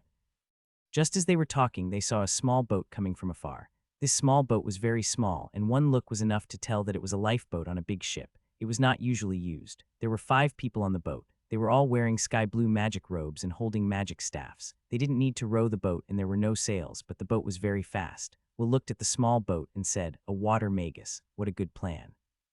On this river, using a water magus to deal with us is the most suitable choice. Brother, prepare for battle. As soon as he finished speaking, the water magicians on the boat began to move. They raised their magic staffs and chanted a few spells. Then 10 water dragons rushed out of the river and pounced on the people on the boat. Zhao Hai did not panic. He waved the staff in his hand, and a huge wind blade shot out from his hand. The water dragons were cut into pieces. However, those water dragons were made of water, and the characteristic of water was that water would flow even more when the knife was pulled out and the hand was broken. Although the water dragons were cut into pieces, they quickly recovered and directly crashed into the ship. Zhao Hai's expression changed. He did not expect these people to be so difficult to deal with. He waved the staff in his hand, and a few huge fireballs appeared in front of the water dragons, blocking them. Fire and water were incompatible. The water dragons did not stop when they encountered Zhao Hai's fireball. They tried to pull it out and extinguish it, but to the magician's surprise, the fireball was surprisingly tough. The water dragons and the fireball were in a stalemate for a long time, but the fireball did not extinguish. At this moment, a few ice arrows were shot at Zhao Hai's body. Each of the ice arrows glowed with a blue light. The blue light was not an ordinary aqua blue, but seemed to be poisonous. The appearance of these ice arrows was extremely sudden. At this moment, Wei Li's expression changed. 5 elders of mysterious ice. An old voice came from the boat and laughed. Quat, kid, you have good eyes. It's US. It's not an injustice for you to die at my hands today. Quat. The ice arrows were about to reach Zhao Hai. He did not have the time to block them. Just as he was about to lose his composure, Zhao Hai suddenly disappeared from the ship. When Might saw this, he was stunned at first, but then he was overjoyed. He suddenly remembered that spatial mages could use a spell, teleport. It was to teleport oneself to another place in an instant. Of course, it had to be a place that he could see with his eyes. If not, he might be lost in the chaos of time and space. He didn't know how powerful Zhao Hai was. Zhao Hai's teleportation technique was actually using the spatial surveillance function. The spatial surveillance function allowed Zhao Hai to move freely within the range of the surveillance. Currently, the range of his surveillance was 2,000 meters in diameter. Within this range, Zhao Hai could move freely. No one could stop him from going anywhere he wanted. The 5 water magicians on the boat were stunned. At this moment, Zhao Hai suddenly appeared on their boat. Then, a storm started with him as the center. The storm was mixed with wind blades. Before the water magicians could figure out what was going on, they had already been dismembered by the storm. After Zhao Hai killed the water magicians, he immediately put them into the space. As soon as he did, a notification sounded from the space. Quat, highly toxic water has entered the realm. Testing the water quality. The water quality is cold, highly toxic water with strong attack and heavy gravity. The realm has absorbed a new type of water and opened a cold water spring. Quat. Zhao Hai was stunned and immediately asked Kai what was going on.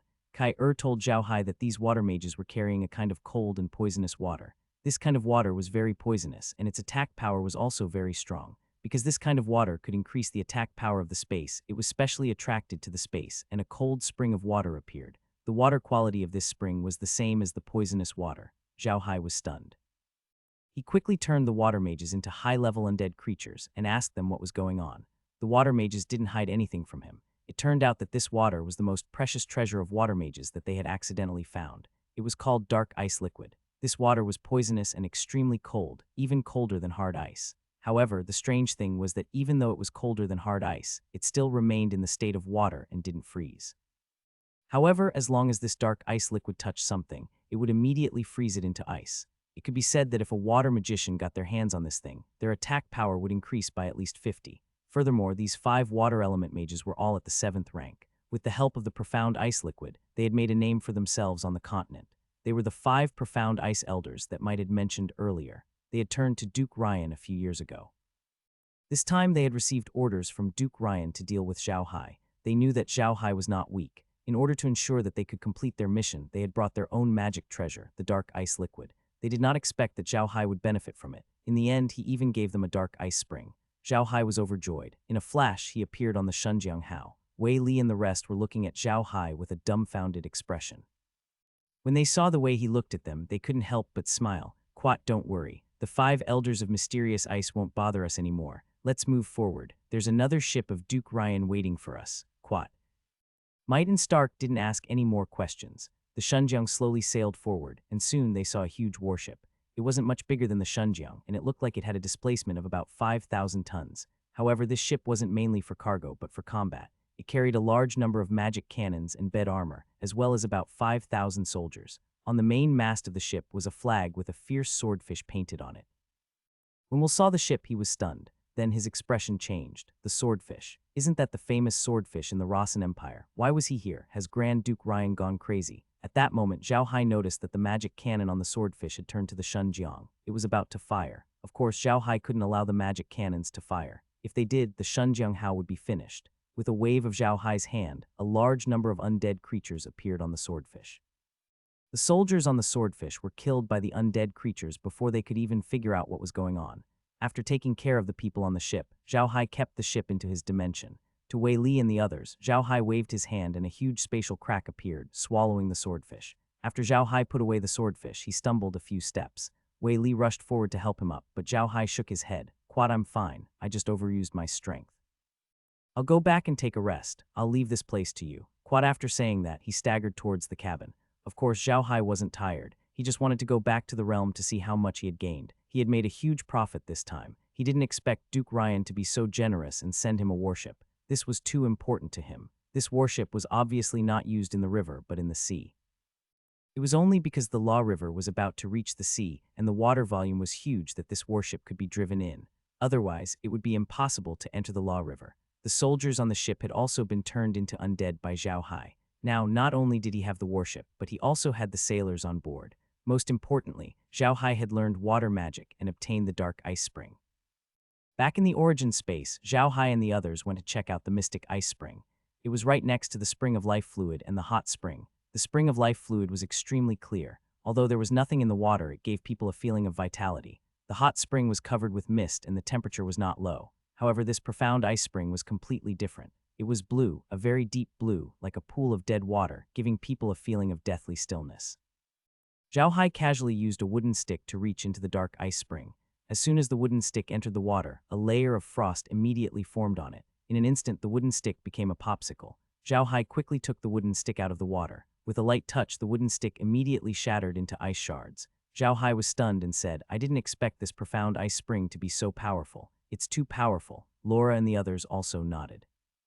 They didn't expect the dark ice spring to be so powerful that it could destroy the wooden stick. No wonder the 5 elders of the Dark Ice sect could become so famous with the help of the Dark Ice Spring. Then they went to the farm and released the swordfish. There was a river in the farm, and now that the river had been widened, it was just the right place to release the swordfish. Zhao Hai and the others boarded the swordfish to have a good look around. Ship had about 5,000 soldiers, 120 magic cannons, and 360 bed frames. The ship was filled with living supplies, enough for 5,000 people to use for 3 months. This way they could ensure that the people on the ship could fight continuously. The deck of the ship was divided into 10 layers, and there were a total of 10 main and secondary masts. Its fastest speed could reach up to 25 knots, and it could definitely be considered a fast ship. This type of ship was also the main warship of the Rossen Empire. Although it was not the largest warship in service in the Navy, it had the most warships in the Navy.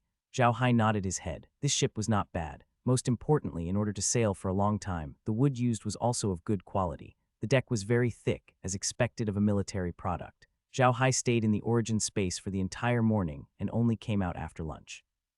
When he saw that both Stark and Might were there, he quickly went up to them and said, What's wrong? What was he looking at? Is there anything else? When the two saw Zhao Hai come out, they both smiled. Stark's smile was genuine, but there was a hint of respect in his voice. Stark smiled. Quad, it's fine. We're already above the water of Tianui City. No one dares to make a move here, not even Duke Ryan. Do you see that? That's the Karsai family's ghost battleship. Zhao Hai followed Stark's gaze, and sure enough, there was a small black battleship not far away. It was completely black, about the size of the Shunjiang. It was just quietly parked there, and it really looked like a ghost. Stark continued, "Quat, don't be fooled by the fact that the Karsai family's ghost battleship isn't as big as the Swordfish. They're superior in their spells, and their combat power isn't weak either. If the Swordfish were to encounter this ghost ship in the coastal waters, the Swordfish would be the one at a disadvantage." Quat. "Is Inspector under the command of the Rossan Empire's navy?" Zhao Hai asked, puzzled. Stark nodded and said with a smile, "Quat, no. Spectre's ship is the private frigate of the Kalsai family. It's not in the establishment of the Empire. There are many big families in the Empire who have their own fleets. These fleets are for the first reason to increase the strength of the family, and the second reason is for the sea trade. Those big families have their own ocean cargo ships, and these frigates are the frigates of those cargo ships. The main purpose is to escort those ships to carry out sea trade." Quat. Zhao Hai nodded. It seemed like the Rossan Empire was even more powerful than he had imagined. These aristocrats could even afford to raise their own fleets. One could only imagine how strong the overall strength of the country was. The rest of the journey was smooth, and they did not encounter any more trouble. However, they could see ghost warships from time to time on the river. Zhao Hai did a rough count. After half a day, they had seen more than 20 ghost warships. This was not a small number. It was shocking. When they reached this point, their ship's speed also slowed down. They had to slow down. Now there were more and more cargo ships on the river. It was really a lively scene of hundreds of boats competing for the stream and thousands of sails. Along the way, they could already see some small docks. These small docks were all docked with some cargo ships. Some were loading and some were unloading. They all looked very busy. Zhao Hai looked at the docks and turned to Stark. "Quat, brother Stark, why is there a dock here? Is the dock here also managed by the Celestial Water City?" Stark nodded and said, "Yes, although Tianui City is a natural port, there are too many ships, sea ships, river ships, and they are full every day. Many ships can't unload their cargo, so in the end, these small docks were built at the place where docks could be built. Although this place is far away from Tianui City, after unloading the goods, they can enter Tianui City by land. This is better than waiting there." Quat. "Yes, it's a little far. Can we reach Tianui City tonight?" Zhao Hai nodded. Stark shook his head and said, "We won't be able to reach it tonight. We'll find a dock ahead and rest for the night. We'll be able to reach Tianui City tomorrow. The Sheila family has a special dock in Tianui City. We can park the ship there so that we don't have to fight for space with other ships." Quat. Zhao Hai nodded. At the same time, he gained a new understanding of the power of the Sheila family in Tianui City. According to his understanding of the past few days, every inch of land in Tianui City was worth its weight in gold. To have their own pier there, it seemed that the Sheila family had a great influence in Tianui City. At night, Stark stopped the ship at a place called Mercenary Pier. It was a pier with a lot of mercenaries. You could see mercenaries everywhere here.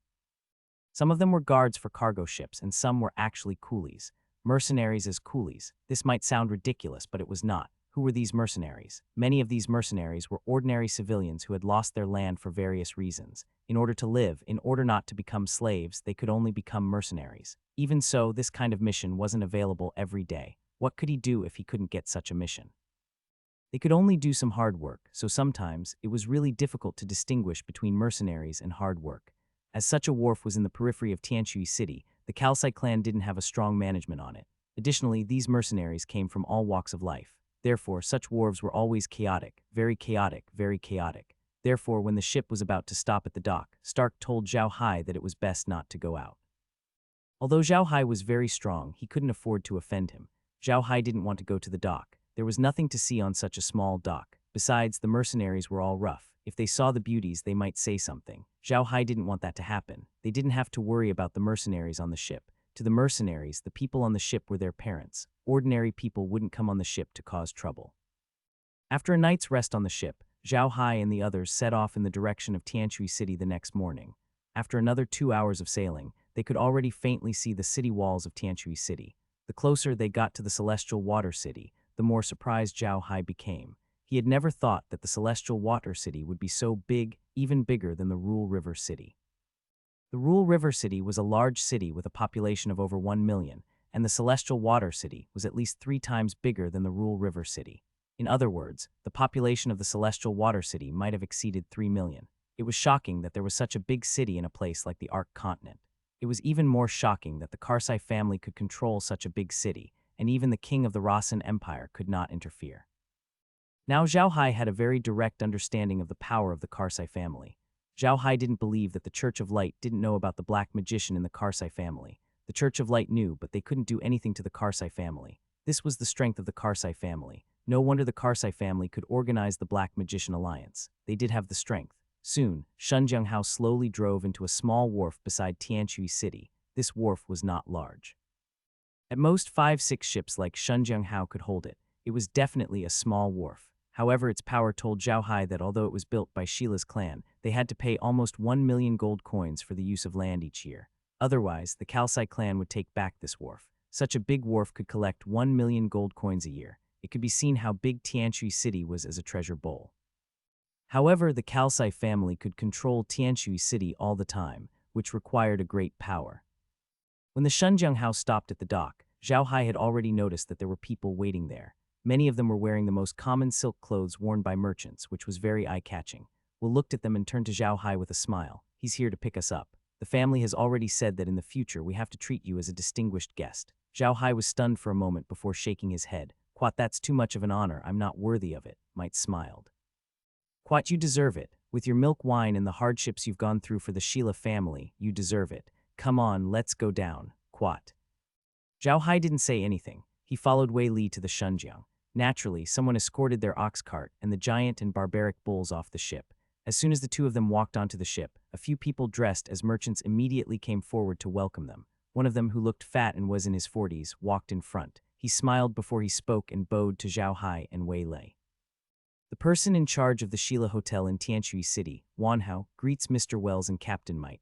I wouldn't dare to. Manager Wanhao, you're too kind. Might hurriedly bowed to Wanhao. Zhao Hai also smiled. Quat, what did I do to deserve this? I actually dared to get Wanhao store manager to personally come and welcome me. It's really a great honor. Quat. Wanhao laughed heartily and said, Sir, you're too polite. Based on the help you've given our Sheila family, it's only right for us to come and welcome you. Please get in the car, sir. The hotel has already prepared a meal and is just waiting for you to come. Quat. When Zhao Hai heard Wanhao's words, he smiled and said, Then I won't stand on ceremony. Manager, please. The few of them exchanged a few more polite words before getting into their respective cars and heading towards Tianui City. As they walked into the city, Zhao Hai and the others looked at Tianui City. Tianui City was indeed worthy of its name. There were many rivers in the city, and as far as the eye could see, there were bridges that formed a very strange scenery.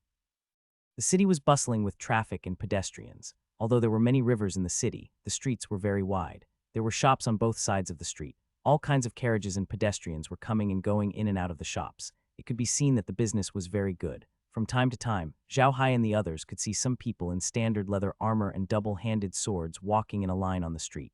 These people were carefully looking around while walking. On the leather armor of these people, they all had the emblem of the Karsai family. At first glance, they were the members of the Karsai family. Zhao Hai looked at these people and turned to Laura. Laura, who are these people? Was it the city defense army? Or was it sent by the Karsai family to maintain the law and order? Laura smiled and said, I've heard of these people before. They are a special organization in Tianui City called the City Enforcement. They specialize in maintaining the city's security and are also responsible for street cleaning and other work. They have a lot of power in Tianui City. Quat. Zhao Hai was dumbfounded. He did not expect to hear the name town security even after he had traveled to the Ark continent. This was too much of a joke. Could it be that the Karsai family also had transmigrators? Otherwise, why would he have such a domineering name? Lightly shaking his head, Zhao Hai tossed out these unrealistic thoughts. He then focused on observing everything in the city. He had to admit that this celestial water city was the most prosperous city he had ever seen. Moreover, this city was ranked after Carson City. It was hard to imagine how prosperous Carson City could be. The carriage traveled for more than an hour before stopping. Zhao Hai looked around and saw that they had arrived at a 20-story building. It was the tallest building Zhao Hai had seen since he arrived on the Ark. In front of the building, there was a huge square. In the middle of the square was a flower bed with flowers in full bloom. In the middle of the flower bed was a very magnificent family emblem of the Sheila family made of different colored flowers. Zhao Hai had just alighted from the car when Wanhao and Wei Li came up to him. Wanhao bowed to Zhao Hai and said, Sir, please. The wine and dishes have been prepared. We're here to welcome you today. Zhao Hai didn't know if it was his imagination, but he felt that Wanhao store manager was even more enthusiastic about him. In his enthusiasm, there was even a hint of respect. Of course, Zhao Hai didn't know that. When they were walking into the city, Wei Li had already told Wanhao that Zhao Hai was a spatial magician. To any faction, spatial magicians needed to be pulled in with great effort. When Wanhao found out that Zhao Hai was a spatial magician, he naturally became even more enthusiastic, with a hint of respect in his enthusiasm. Tianui City's Zili Hotel was also extremely luxurious and of high quality. The people coming and going inside were all well-dressed and had extraordinary manners. At the same time, it could be seen that their business was quite good. Many guests would warmly greet Wanhao upon seeing him. It could be seen that these people had the intention to curry favor with Wanhao. Zhao Hai could tell with one look that these people were definitely from some small noble families. Their status was not as high as Wanhao's. Although they were sitting in Sheila's hotel and were considered guests, they didn't dare to offend Wanhao. On the contrary, they even wanted to curry favor with Wanhao. This would be beneficial to their families and their businesses. However, Wanhao didn't look down on these people because of their status. He returned their greetings warmly to everyone who greeted him, making it so that no one could see any rudeness. This made Zhao Hai admire Wanhao very much. Wanhao was really a smooth and slick person. Very quickly, the few of them took the hotel's magic stone elevator and went up to the 10th floor. As they walked up, Wanhao said to Zhao Hai, "Our hotel has 2 restaurants. One is on the 10th floor and the other is on the 1st floor. The 1st floor is open to the public and everyone can dine there. However, the restaurant on the 10th floor is different. Even the people who live in the restaurant can't dine there. Only a few people with Sheila's hotel VIP cards can dine there. The chefs there are the best in the entire Rasen Empire, and they're no worse than the royal chefs in the palace."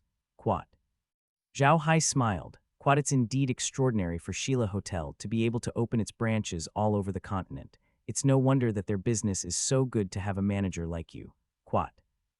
Wanhao said smugly, "Sir, you're too kind. There are as many people like me in Sheila's family as there are hairs on a cow. I'm just a small store manager among them." Quat. However, Mite chuckled. "Quat, you're too modest, Manager Wanhao. I've heard about it from my family. Out of the 11,200 hotels in the Sheila family, the Sheila Hotel in Tianui City can definitely be ranked in the top 10 in terms of income. From this, we can see how impressive you are." Quat. When Zhao Hai heard what Mite said, he couldn't help but look at Wanhao a few more times. He really didn't expect that this chubby family would be so powerful. Out of more than 10,000 hotels, his hotel's income could be ranked in the top 10. This was absolutely amazing. Although there were big and small hotels and they were located in different cities, it was definitely not easy to be ranked in the top 10 among so many hotels. No matter how good your location was, it was closely related to your business. If you opened a hotel in the same place, some people would lose money while some people would earn. This was a problem with management. From this point, it could be seen that Wanhao was definitely an impressive businessman. Upon hearing Wei Li's words, the smile on Wanhao's face grew even wider. He turned to Wei Li and said with a smile, "No matter how strong we are, we can't compare to you, Captain Will. You're the guards of the clan headquarters and they don't send you out easily. You're definitely much stronger than us external officials." Mite smiled. "Quat, I'm just a small team leader. What can I do? You're too kind, Manager." Quat. The few of them chatted and laughed as they arrived at the restaurant on the 10th floor of the hotel. Zhao Hai, Will, and the others were stunned when they opened the elevator door. They didn't expect someone to be in the restaurant, and not to mention, someone who was eating and drinking. Zhao Hai noticed that Wanhao had probably cleared out the entire restaurant. There was only one table with food, and the other tables were empty. A few well-dressed waiters were standing around the restaurant. However, they were all looking impatiently at the young man who was eating and drinking at the table. Zhao Hai understood the situation immediately. This young man must be from Sheila's family, and his status must be quite high. Otherwise, the waiters would not have left him alone. The moment Wanhao saw the young man, his expression changed. He then looked at the young man with a bitter smile and took 2 steps forward. "13th Master, you're here." However, that young man did not even bother with Wanhao and continued to eat. At this moment, Wei Li also walked forward and bowed to that person, saying, "Wei Li greets young Master 13. Quat." Young Master 13's attitude towards Wei Li was much better. He raised his head and looked at Wei Li. "Wei Li, why did you come out?" "I'm here on orders from my family to protect Mr. Weiers," Will said with a smile. Then he moved aside and introduced the young man to young Master 13. "This is Mr. Weiers. The family has already given the word to treat you as a distinguished guest." Mite's words were meant to remind the young man to be careful of his attitude towards Zhao Hai. For an old noble family like Sheila's family, their education system was very systematic. All the direct descendants of the family would receive the most orthodox aristocratic education. When they came out, they would definitely be the most standard aristocrats. Of course, he couldn't just teach them these things. They were a business family, so their family had been training them in business since they were young. A successful businessman naturally had to be slick in dealing with people. The descendants of Sheila's family had indeed done this, and they had done it very well. However, there were always 1 or 2 oddities in that family. This young Master 13 was one of them in Sheila's family. He had received the same education as his brothers since he was young, but this young Master 13 was the strangest one. He was also the one who had the most headaches in the family. Although the 13th young master had learned a lot, he had not used them in the right way. He was the only rich playboy in the entire Sheila family, and he was the kind of rich playboy who did not show respect to anyone except for some of the elders in the family. Some time ago, he had a fight with Duke Ryan's son. Later, Duke Ryan suppressed the Sheila Hotel. Other than snatching business, it had nothing to do with this matter. However, young Master 13's mother came from a very powerful family. Therefore, her status in Sheila's family was not low. Perhaps it was because of this reason that young Master 13 was very arrogant in the family. He even looked down on his brother. It was precisely because of this that the 13th young master had become the most troublesome person in the Sheila family. Outside of the family, he didn't give face to anyone. Even when he was dealing with old officials like Wanhao, he didn't care. Furthermore, he often caused trouble, and the Sheila family had no choice but to help him get rid of the trouble he caused. However, he was still the 13th young master of the Sheila family after all. He also had an extremely powerful mother. Hence, no one in the family dared to be rude to him. Even an old man like Wanhao had no choice but to treat him with respect. This made him even more lawless. In the past few days, he had destroyed countless businesses of the Sheila family and offended many people. Fortunately, everyone did not do anything to him out of respect for the Sheila family. They only treated him like a child who had yet to grow up. Originally, Wanhao had received news that this young master would only be able to reach Tianui City in about 3 days. He originally thought that nothing would happen, but no one expected this young master to appear today. Furthermore, he even ran to the restaurant and ate and drank to his heart's content. This was extremely impolite. Wanhao turned his head to look at Zhao Hai and realized that Zhao Hai didn't seem to be angry. He was only looking at this young master as if he was watching a show. There was even a hint of a smile in his eyes. After hearing Wei Li's introduction, the 13th young master looked at Zhao Hai but didn't say anything. However, the contempt in his eyes couldn't be hidden. In fact, he didn't want to hide it. Instead, he looked at Zhao Hai with disdain and said, "Kid, where did you come from to cheat people of their food and drinks? Do you think our Sheila family are fools?" Zhao Hai looked at young Master 13 and smiled. Quat, the Sheila family is definitely not a fool to work with me, but they're definitely a fool to offend someone without understanding the situation. Quat. Young Master 13's expression changed. Even Wei Li and Wanhao's expressions changed. They knew this young Master 13 too well. He would never allow anyone to criticize him. Even if he was a fool, he could hear Zhao Hai's obvious sarcasm. Moreover, he wasn't a fool. If Zhao Hai said this, things would be bad. Indeed, young Master 13's expression changed. He looked at Zhao Hai and sneered, "Quat, kid, I don't care what you do for a living. Do you believe that with just one word from me, you'll no longer be able to work with the Sheila family? On the contrary, you'll be hunted down by them. Quat. I don't believe you. Are you the head of the Sheila family?" Zhao Hai smiled. "Do you have that power? If the Sheila family will really stop working with me because of your orders, then I really can't see why they're worth working with." Young Master 13's face changed again. He didn't expect Zhao Hai to be so hostile. He looked at Zhao Hai coldly and said, "Kid, do you know what you're saying? It's as if our Sheila family is begging to cooperate with you. Are you sure you mean that?" Zhao Hai smiled. "Quat, that's what I meant. I didn't want to work with the Sheila family in the first place. You guys were the ones who found me first. I can put it this way. I can stop working with the Sheila family at any time and find another partner. Do I make myself clear?" Young Master 13's face turned green with anger. He turned to Wei Lei and Wanhao and shouted, "Did you guys hear what he said? Immediately get him out of here, immediately." Wanhao and Wei Li smiled bitterly, but neither of them moved. Zhao Hai looked at this scene with amusement. He turned to look at young Master 13, but he did not say anything. However, the smile on his face made young Master 13 feel like he was being mocked. Young Master 13's face turned ashen as he looked at Wanhao and Wei Li. He roared, "Don't tell me that even you guys won't listen to me. However, I've forgotten that I'm still the family's foreign affairs elder. Do I have the right to make you do this? Don't tell me you dare to disobey the orders of the clan." Every family didn't necessarily have a foreign affairs elder, and every foreign affairs elder was responsible for different things. A foreign affairs elder like the 13th young master was only a nominal elder. However, just like what he said, he still had the power to order Wanhao and Wei Li to do some things. At this moment, Will smiled bitterly and said, "Young Master 13, you haven't contacted your family for a long time, have you? The Patriarch has already removed your authority as the foreign affairs elder and ordered everyone to send you home as soon as they see you, so you really don't have the authority to order us around. Besides, Mr. Well's cooperation with the family is very important to the family, so you can't ruin it." Young Master 13 was stunned for a moment, then his face changed. He looked at Wei Lei and said, "Did Father really remove me from my position as the foreign affairs elder? Didn't Mother stop him?" Will looked at young Master 13 and suddenly felt a little sympathy for him. He knew that young Master 13 had not contacted his family for a while. He had been hiding. He probably knew that he had offended Duke Ryan and his father would not let him go, so he did not dare to show his face or contact his family. Recently, he had no choice but to appear here because he had spent too much money. Previously, no one knew where he was hiding. However, the moment he appeared, his family had already discovered him. Furthermore, they had secretly sent people to protect him along the way. That was why Wanhao knew that he would arrive at Tianui City in 3 days. He didn't expect that this young master would arrive early and even want to destroy the cooperation between the family and Zhao Hai. That was why he didn't know what had happened in his family. He wanted to tell young Master 13 about it after he met him, but it seemed like he had to.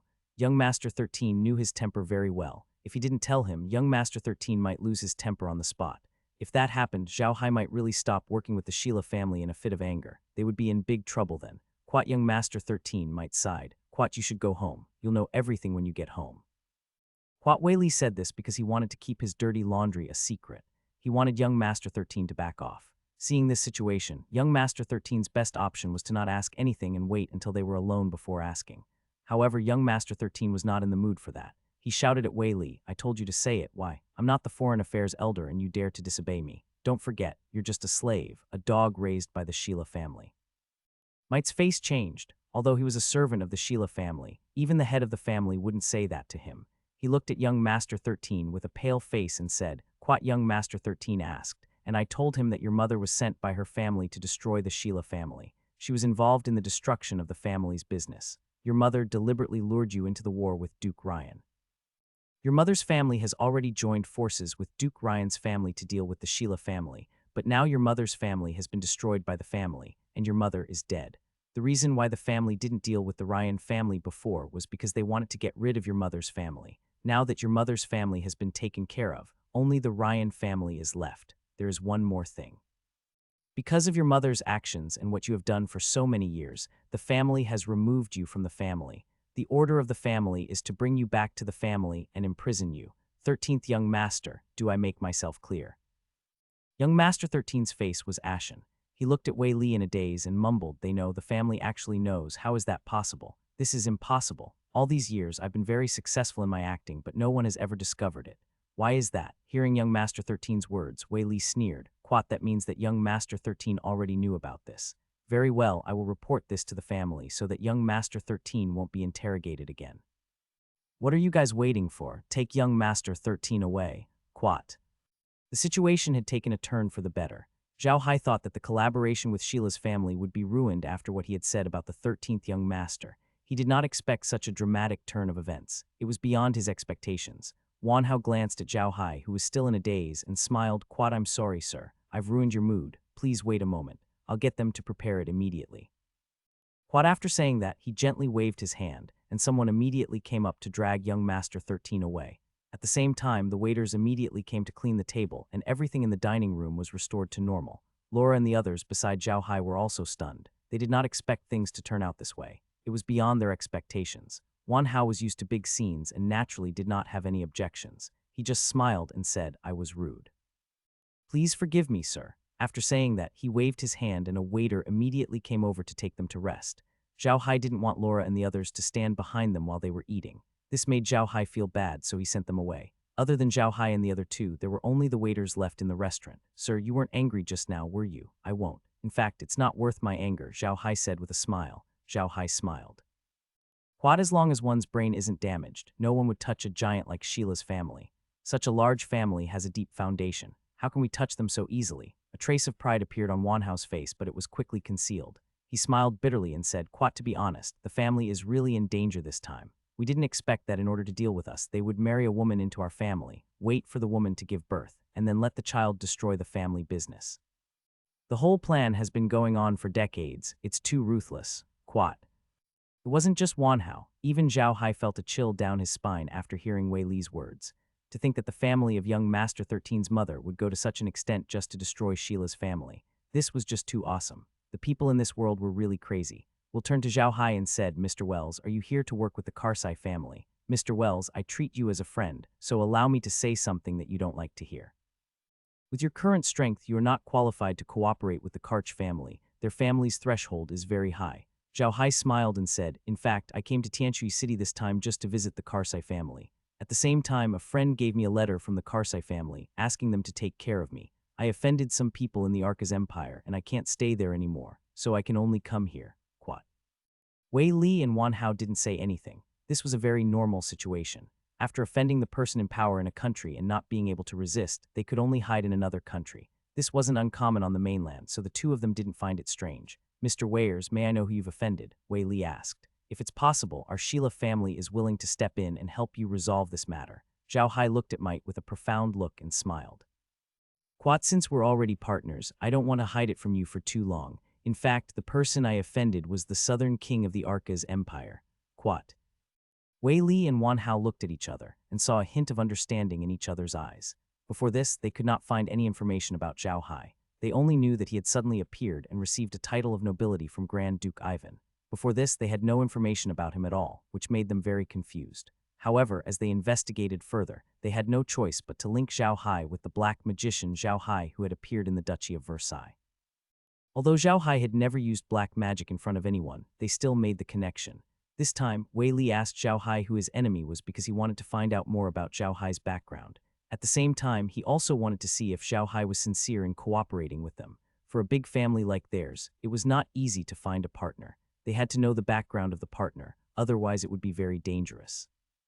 Therefore, the Sheila family had never stopped investigating Zhao Hai's identity. However, up until now, they could only find out that Zhao Hai was a black magician. There was no way to investigate any further. Zhao Hai's answer just now meant that he had already revealed his identity to them. The two of them knew that Zhao Hai knew that they were testing him, but he still told them his identity. This showed his trust in them. They had heard that Zhao Hai had offended the Church of Light in addition to the King of the South. No wonder Zhao Hai had come to Tianui City, because the Church of Light could not reach into Tianui City. Don't worry, Mr. Weyers. You will always be Weyers, Wan Hao said as he looked at Zhao Hai. Zhao Hai smiled and didn't say anything else. He knew that Wan Hao and Wei Li understood what he meant. At this moment, the dishes and wine were served, and the three of them sat down. Everyone was happy during the meal, and no one asked any questions. Zhao Hai didn't ask anything about young Master 13, as he didn't want to ask too much about the internal affairs of Sheila's family. Wei Li and the others didn't probe Zhao Hai's identity. Zhao Hai had already shown his sincerity. If they continued, it would be a little ungrateful. That night, Zhao Hai and the others were resting in Sheila's hotel. Although Ryan's status was higher than Zhao Hai's on the surface, in the eyes of Will and the others, Ryan didn't even exist. Zhao Hai was the most important. This also made Ryan understand his identity. She was a princess in the Versailles Duchy, but in the Rosen Empire he was nothing. The next morning after breakfast, Zhao Hai asked Fang Xiang from Will City Lord's mansion. He was going to thank the City Lord and show him Ibel's letter. He wanted to see what the City Lord's attitude towards him was. Sitting on his own ox cart, he slowly made his way towards the City Lord's mansion. Zhao Hai looked at the busy people outside the window. His face was calm, but his heart was not as calm as his face. He had been wondering what kind of attitude the City Lord would have when he saw him. One must know that he was now just a noble with no reputation. In the eyes of the Karsai family, he might just be an unimportant member of the Black Magician Alliance. However, the influence of the Karsai family on the Black Magician Alliance was very huge. The status difference between the two sides was too far apart. Laura was sitting in Zhao Hai's position. They were also a little nervous. This time, they were going to meet one of the top families on the continent, the Karch family. They could not help but be nervous. It took the ox cart more than an hour to arrive at the City Lord's mansion. This time, apart from Laura and the others, there was also a guide sent by Sheila Hotel. The group of them slowly arrived at the City Lord's mansion. There was a large square in front of the mayor's mansion. The square was paved with green stone strips. It was about a few thousand square meters in size. It was very lively. From time to time, there were pedestrians passing by. Some peddlers would set up stalls in the square. This was out of Zhao Hai's expectation. He thought that a big family like the Karsai family would not allow those peddlers to set up stalls here. However, there were still a few hundred square meters of empty space in front of the City Lord's mansion. It was obvious that no stalls were allowed there. The ox cart steadily stopped in front of the City Lord's mansion. The gate of the City Lord's mansion was very high, more than 5 meters high.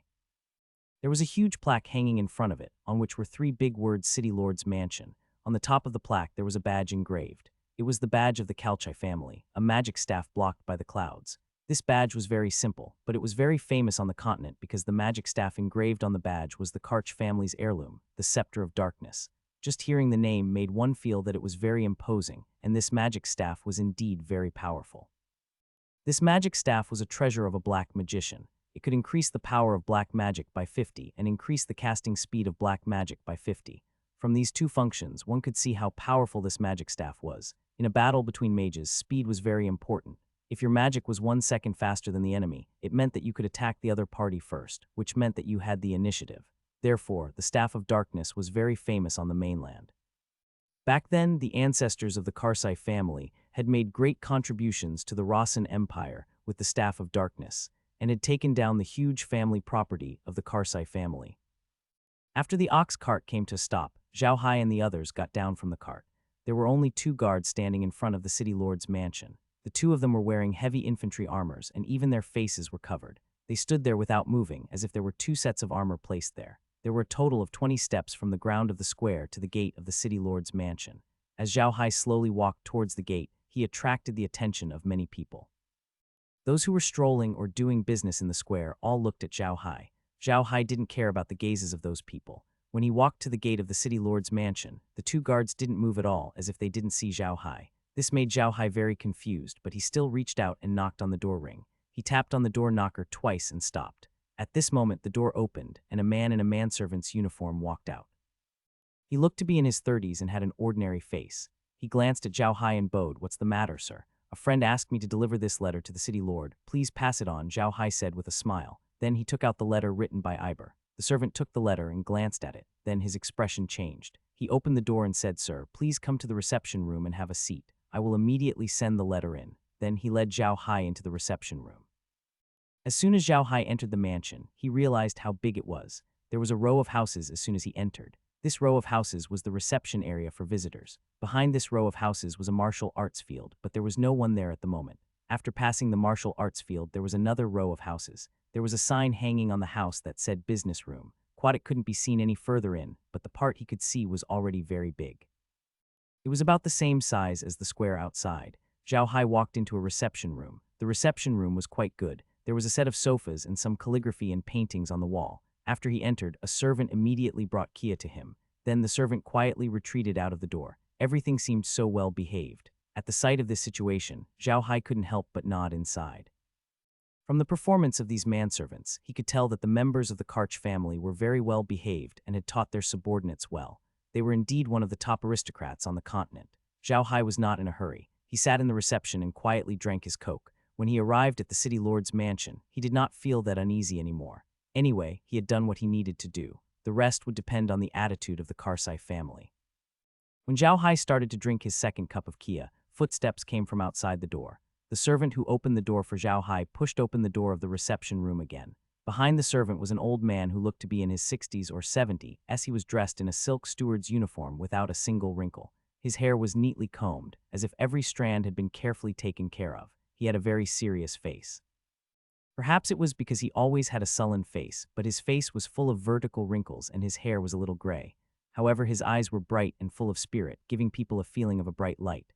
Zhao Hai quickly stood up. The old man also walked to Zhao Hai and bowed. "Hello, sir. I'm the manager of the city lord's mansion. The city lord wants to see you. Please, sir. I'll have to trouble you, sir." Zhao Hai quickly bowed. After saying that, he followed the steward out.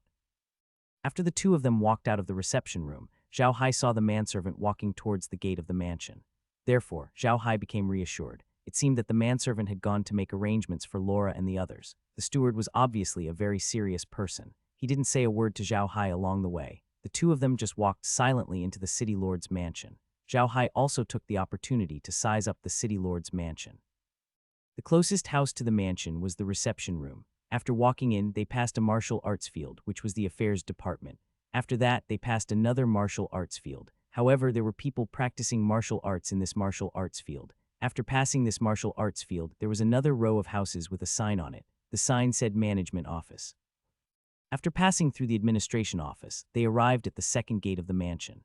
After entering the second gate, they arrived at a square where a group of warriors were practicing martial arts. Behind the square, there was a row of houses with the words Secretariat written on them. After passing through the Secretariat, they arrived at a small square. However, there was no one practicing martial arts in this small square. There was only a fountain with flowers and plants on the side, which made it very quiet.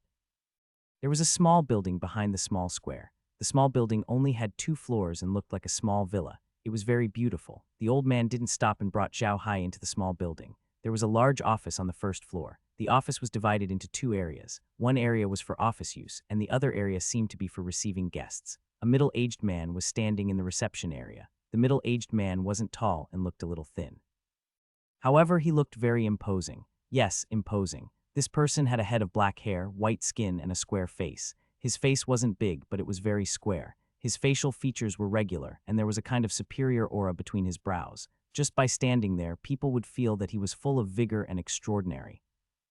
The old man walked in front of the middle-aged man and bowed to him. "Quat City Lord, this is Mr. Zhao Hai." The middle-aged man was also sizing up Zhao Hai. Hearing the old man's words, he only nodded and turned to Zhao Hai. "Welcome to Tianui City, sir. You've had a hard journey. Please have a seat." Zhao Hai quickly bowed to the city lord and said, "Zhao Hai greets the city lord. City lord is too polite." After saying that, he sat down. The city lord sat down as well, sizing up Zhao Hai. "Quat, I've read Ibel's letter. Sir, you're one of us, so I won't be polite with you. I know why you're here. If you need anything, just let me know. Oh, don't call me lord anymore. I'm Smith's Karsai. You can call me Brother Smith. Quat." Zhao Hai didn't expect Smith to be so polite. He quickly said, "Quat, yes, Brother Smith, but you don't have to call me sir. Just call me Zhao Hai or Little Hai. Brother Smith should know my current situation. I can't stay in the Arca's empire anymore, and I can't go to other countries. I'm afraid the Church of Light will hunt me down all over the world, so I can only come to Brother Smith's place. I hope Brother Smith can take me in." Quat.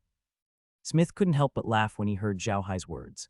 "Brother, you're too polite. You're a brother in the Alliance, so you're my brother too. You don't have to be polite with me when you're here. How can I let you stay in a hotel when you're here? How about this? You can move into my residence. How about that?" Zhao Hai didn't expect Smith to let him stay at the mayor's mansion. To be honest, he couldn't stand Smith's enthusiasm. He quickly said, "That's too much trouble. I think I can just find a place to stay outside. How can I trouble Brother Smith?" "Don't mention it." Smith smiled. "Can't you stay in my big mansion?" "Ah, you don't need to go back and pack your things. Uncle Phil, send someone to pack Little Hai's things. Also, tell the people in Sheila Hotel that Little Hai is my brother and that he's moving over to stay with me." The old man who had brought Zhao Hai in was clearly Phil. He responded and left the room. Zhao Hai didn't expect Smith to do this, so he didn't even have the chance to refuse. Zhao Hai could only smile bitterly. Smith turned to Zhao Hai and said, "Little Hai, what business do you want to do here? Did Ebel say that you have a good deal? What is it?" "Quado." Zhao Hai was stunned for a moment, then he smiled. "Quad, I do have quite a lot of business, but if we're talking about good business, I only have a few. One of them is Taoyuan products. I believe you've heard of this Brother Smith." Even though the products of paradise had yet to reach the Rosen Empire, and even in the Arca's Empire, they could only be found in the vicinity of the Versailles Duchy, Zhao Hai believed that with the Karch family's information network, it was impossible for them not to find the products of paradise. "Quat, I've heard of it," Smith said with a smile. "Quat, but it's not a good business." "What else?" "There's a milk hotel nearby. High milk wine," Zhao Hai said with a smile. With that, Zhao Hai flipped his hand and took out a few wine bags. He placed them on the table and said, "Quat, I brewed this milk wine using the Orc tribe's method, but after some improvements, it's even better than the fruit wine that people on the continent often drink. Of course, this is a strong wine. Ordinary people will get drunk after drinking a small cup. So far, I'm the only one on the continent who has this wine, so it's a unique business. I've only worked with Ibel and Sheila Hotel. Ibel only sells about 500 kilograms a month, while Sheila Hotel sells 10,000 kilograms a month. Brother Smith, do you want to try it?" Smith looked at the wine bags on the table. He had seen these wine bags before. They were the most commonly used wine bags of the Orcs. The Karsai family controlled Tianui City, which was the most famous port city in the Rossen Empire. Long-distance trade was very developed here, and many ships here did business with the Orcs. The Karsai family naturally had ships to do business with the Orcs, so he had seen many wine bags of the Orcs.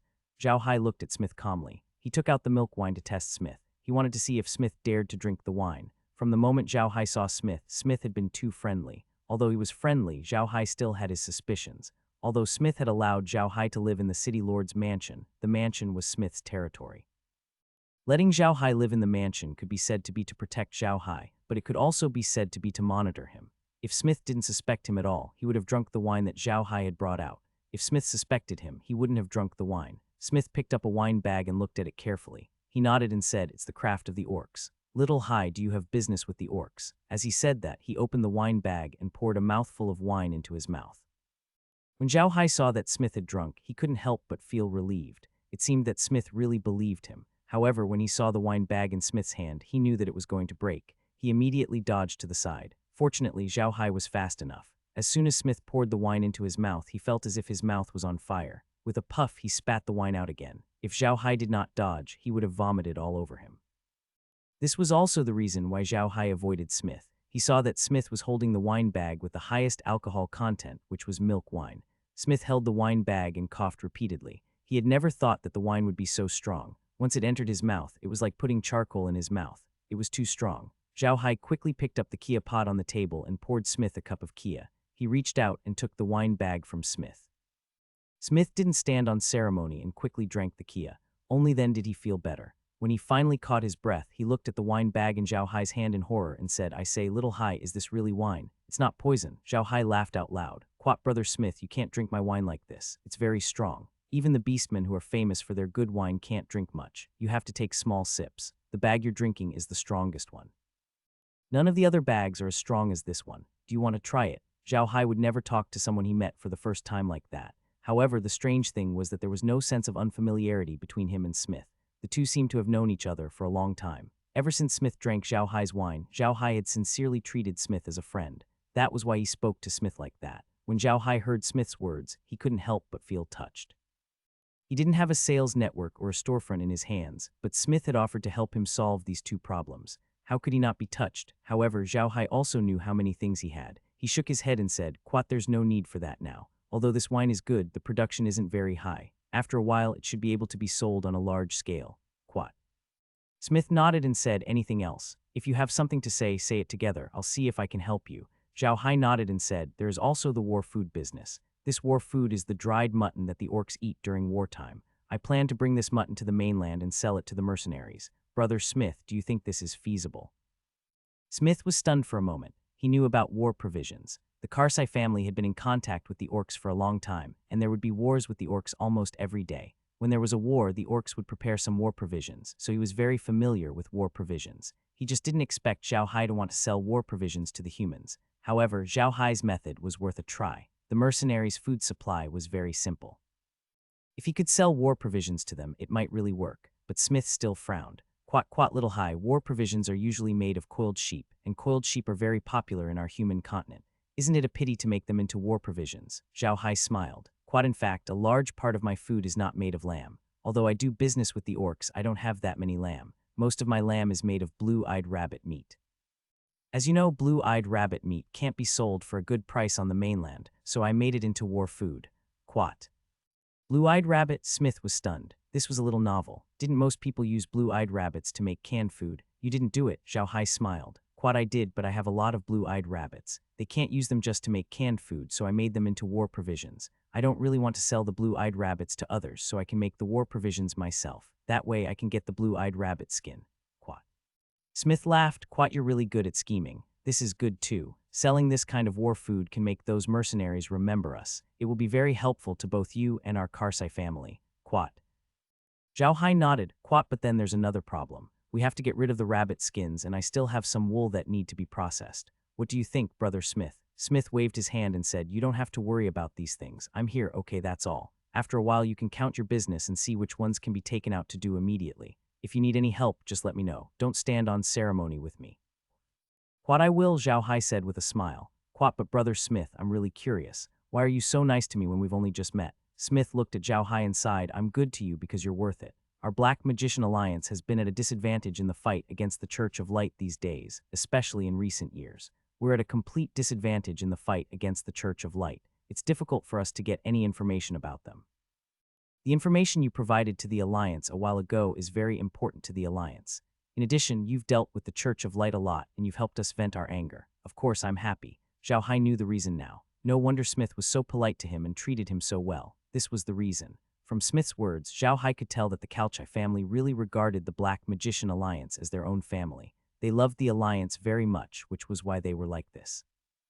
Zhao Hai, on the other hand, thought that there was nothing wrong with this. The Cassa family could be said to be the only and strongest Black Magician family on the continent. The rise and fall of their family were closely related to the Black Magicians. Therefore, they could not watch the decline of the Black Magician profession, so they formed this alliance. However, because they were both Black Mages, they knew very well that Black Mages didn't like to be controlled by others. So when they established the alliance, they made the environment of the alliance very relaxed. Sure enough, they succeeded. Black Mages all liked to join this relaxed alliance that could help them. As for dealing with the Church of Light, they would have done it even without being told. No matter what, the Church of Light was the enemy of all Black Mages. Zhao Hai looked at Smith and smiled. The enmity between me and the Church of Light has grown. On this trip to the plains, I even killed one of their experts of the 9th rank. All the information I've obtained was from that expert of the 9th rank. Smith was taken aback. He really did not know that Zhao Hai had killed a rank 9 powerhouse from the Church of Light. He was extremely shocked. He looked at Zhao Hai and said, "Did you really kill a level 9 expert of the Church of Light?" Zhao Hai nodded and said yes, a 9th grade fire magician. He was trained by the Ultimate Weapon Project. This time they extended their hands to the Tauran tribe and cooperated with the bullfighting tribe. They defeated the Herculean bull tribe and I helped them defeat them. Not only did I destroy the entire bullfighting tribe, but I also killed a 9th grade master and a Herculean bull spy from the Church of Light. Now, I am the prince of the Herculean bull tribe. Smith was stunned again. The Karsai family had been doing business with the orcs for a while, but a prince of the orcs. Could a human obtain such an identity? Smith had been nice to Zhao Hai because Zhao Hai had helped the Black Magician Alliance do a lot. It was also because of Ibel's letter which praised Zhao Hai. That was why Smith was so nice to Zhao Hai. However, Smith didn't expect Zhao Hai to bring him so many surprises. First, it was the business. To him, those businesses were all good businesses, especially when he heard that there were only 2 people in the milk wine business. Smith felt like his blood was boiling. Smith knew very well how much profit a private business would bring him. The ratio was really too high. However, he was also a person who had been through big occasions, so he accepted this business very calmly. He only asked about the other business. He wanted to see what the next business would be like since this exclusive business only took 2nd place. Soon, the 2nd business deal came out. Smith was confused when he heard it because this business deal was too ordinary. It couldn't be compared to the Yang City business. There was nothing special about it. However, when Zhao Hai mentioned the mercenary uncle, Smith knew why Zhao Hai was doing this business. On the mainland, mercenaries represented a power that could not be underestimated. Although the power of mercenaries was very small now, to Smith, the power of mercenaries couldn't be underestimated. Big families like them had their own monitoring network. They were very clear about how terrifying the mercenaries could be when they were united. However, although this was terrible, the effect was very slow. He only provided a very special kind of food for the queen, which was not much help to the mercenaries. This business could only achieve the most ideal effect with the cooperation of other businesses. However, when Zhao Hai said that he was the prince of the Herculean Divine Ox tribe, he was really on high alert. The prince of the Beast clan had a very high status in the Beast clan. Even if you were only a prince of a race, you would still be treated with respect when you arrived at the battle tribe because it represented your identity.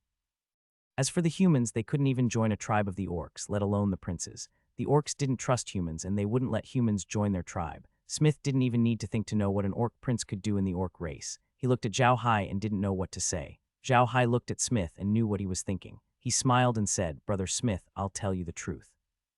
I'm not the prince of the Herculean bull tribe, and I have the friendship flag of the big-bellied pig tribe and the giant horned bull tribe.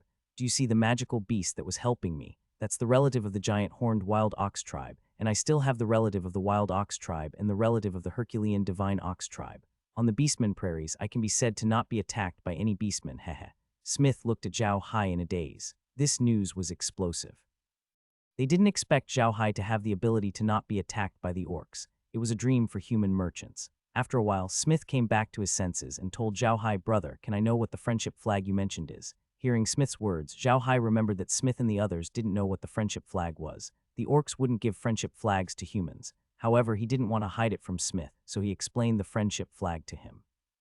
Smith finally understood that the orc battle flag his family had was just an ordinary battle flag. It had no use. The two of them chatted for a while, and Smith finally had a better understanding of the situation with the orcs. At this time, Phil walked in and bowed to Smith and Zhao Hai. "Young master, Mr. Weyers, the food is ready. Please take a seat." Smith quickly stood up and said to Zhao Hai, "Little Hai, come, let's have a taste of the cooking skills of the chefs in my residence."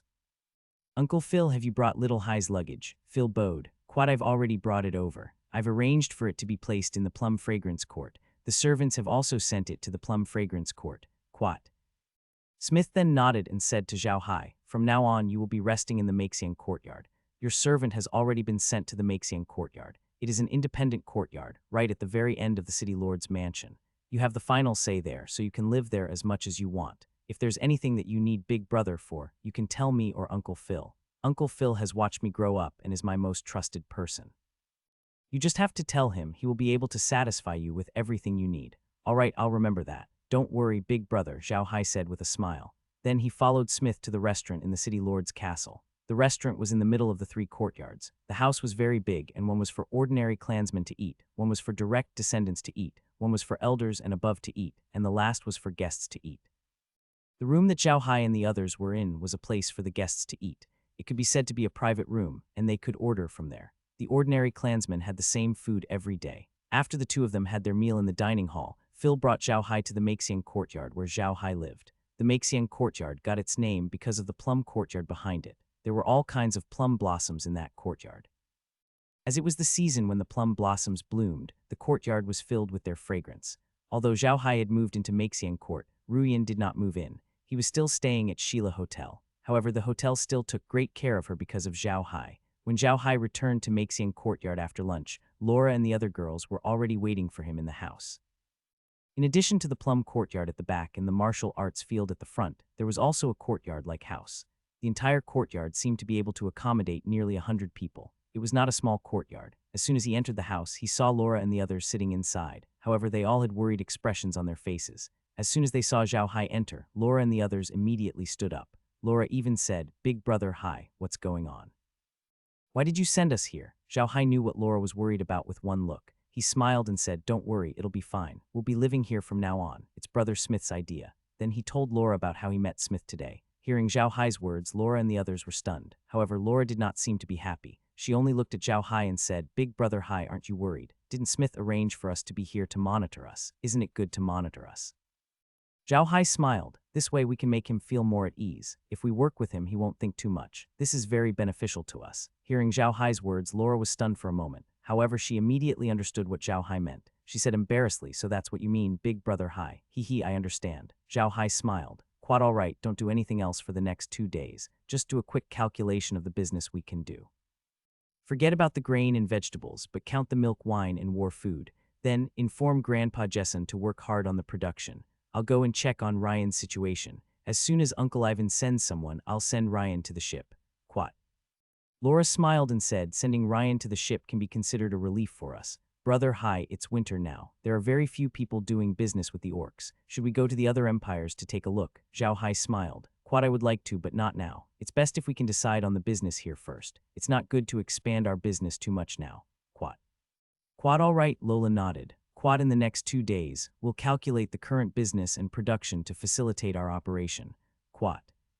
Zhao Hai nodded. "Quat, we didn't expect things to go so smoothly. Now that we have Brother Smith's help, things are going much smoother than we expected. It's best if we go to the slave market to take a look after a while. What do you guys think?" Lola nodded and said, "Good idea. What we lack the most now is people. Although we bought a lot of orc slaves, those slaves don't know how to cultivate land, which is very unfavorable to our development. We still have to buy more human slaves. It's best to buy more craftsmen and literate slaves." Quat. Zhao Hai nodded and said, "That's right. There are too few people in our territory now. If we count our territories together, it is not much smaller than the Arca's empire. However, we have too few people. Even if our land has not been improved as much, we still have too few people." Quat. During this period of time, Zhao Hai didn't pay much attention to the Black Soul Wasteland. As long as Kai Er's 7-colored poisonous fog spread out, he would immediately improve the land. He had already improved a lot of land by now, but he didn't have enough people in his hands. Previously, the people under him could go out and farm, but as the number of factories under his control increased, the slaves were too busy with the things in the factory. They had no time to farm outside. Fortunately, it was winter outside, so they could not do it even if they wanted to. At this moment, there was a sudden clamor outside, which stunned Zhao Hai and Laura. This courtyard was arranged by Smith, so no one should have come in. What was going on? Zhao Hai's expression darkened, and he turned to Shunyi. "Shunyi, go and see what's going on. Don't offend anyone." Quat, "Yes," Shunyi replied, then opened the door and walked out. Meljan had loved plum blossoms since she was a child, so the Maxiang courtyard was the courtyard that she visited the most. If it was not because Maxiang courtyard was located at the back and was not safe, she would have moved there long ago. NBSB. It was early winter, the day when the plum blossoms bloomed in Maxiang courtyard. Majin had sent a few friends to this courtyard to admire the plum blossoms, drink a few cups of warm wine, and chat about the matters of the continent. The Maxiang courtyard of the city lord's mansion was very famous in Tianui City. It had the largest plum garden in the entire Tianui City. The scenery here was the best in early winter. Many young ladies and young masters of noble families would go to the Maxiang courtyard to admire the plum blossoms, but it would be even better if there was a little snow. Meljan was accompanied by 2 servants. In order not to alarm the people in the front yard, they came in from the door of the backyard. This way, they would not alarm the people in the front yard, and it was also because this place was closer to the plum courtyard. Meljan's servant opened the door of the Maxian courtyard, and everyone immediately entered. They went straight to the backyard of the Maxian courtyard. At that moment, Meljan felt that there was something wrong with the courtyard. NBSP. Meljan had not asked anyone to clean the yard before today. The yard should have been messy, but now it looked very clean, as if someone had cleaned it on purpose. It was really not artistic. NBSB. It had to be said that Miss Meljan was a bit of a scholar.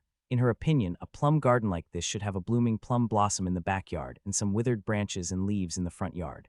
This would reflect the two different artistic concepts of vitality and decay. That would be good. But now the front yard had been cleaned thoroughly. It was as if the floor had been washed with clean water. It was very clean, and Meljan was very puzzled. NBSB. At this moment, the door to the main hall of the Maxian courtyard was suddenly opened. A thin and small figure dressed in a warrior's uniform walked out of the door and looked at them coldly. The noble ladies and young masters who were on good terms with Meljan also noticed that something was wrong. They looked at the thin figure in a daze, and for a moment, they collectively lost their voices. NBSP. The person who came out was naturally too Shunny. Shunny understood Zhao Hai's meaning. Zhao Hai did not want to cause trouble, which was why he let him out. He even specially instructed him to do so. Shunny understood what was going on the moment he saw the people in the courtyard. He had seen many noble ladies and young masters moaning in pain before, so he understood what was going on when he saw Meljan and the others. NBSB. It was no wonder that Shunny could tell that Meljan and the others were mostly girls.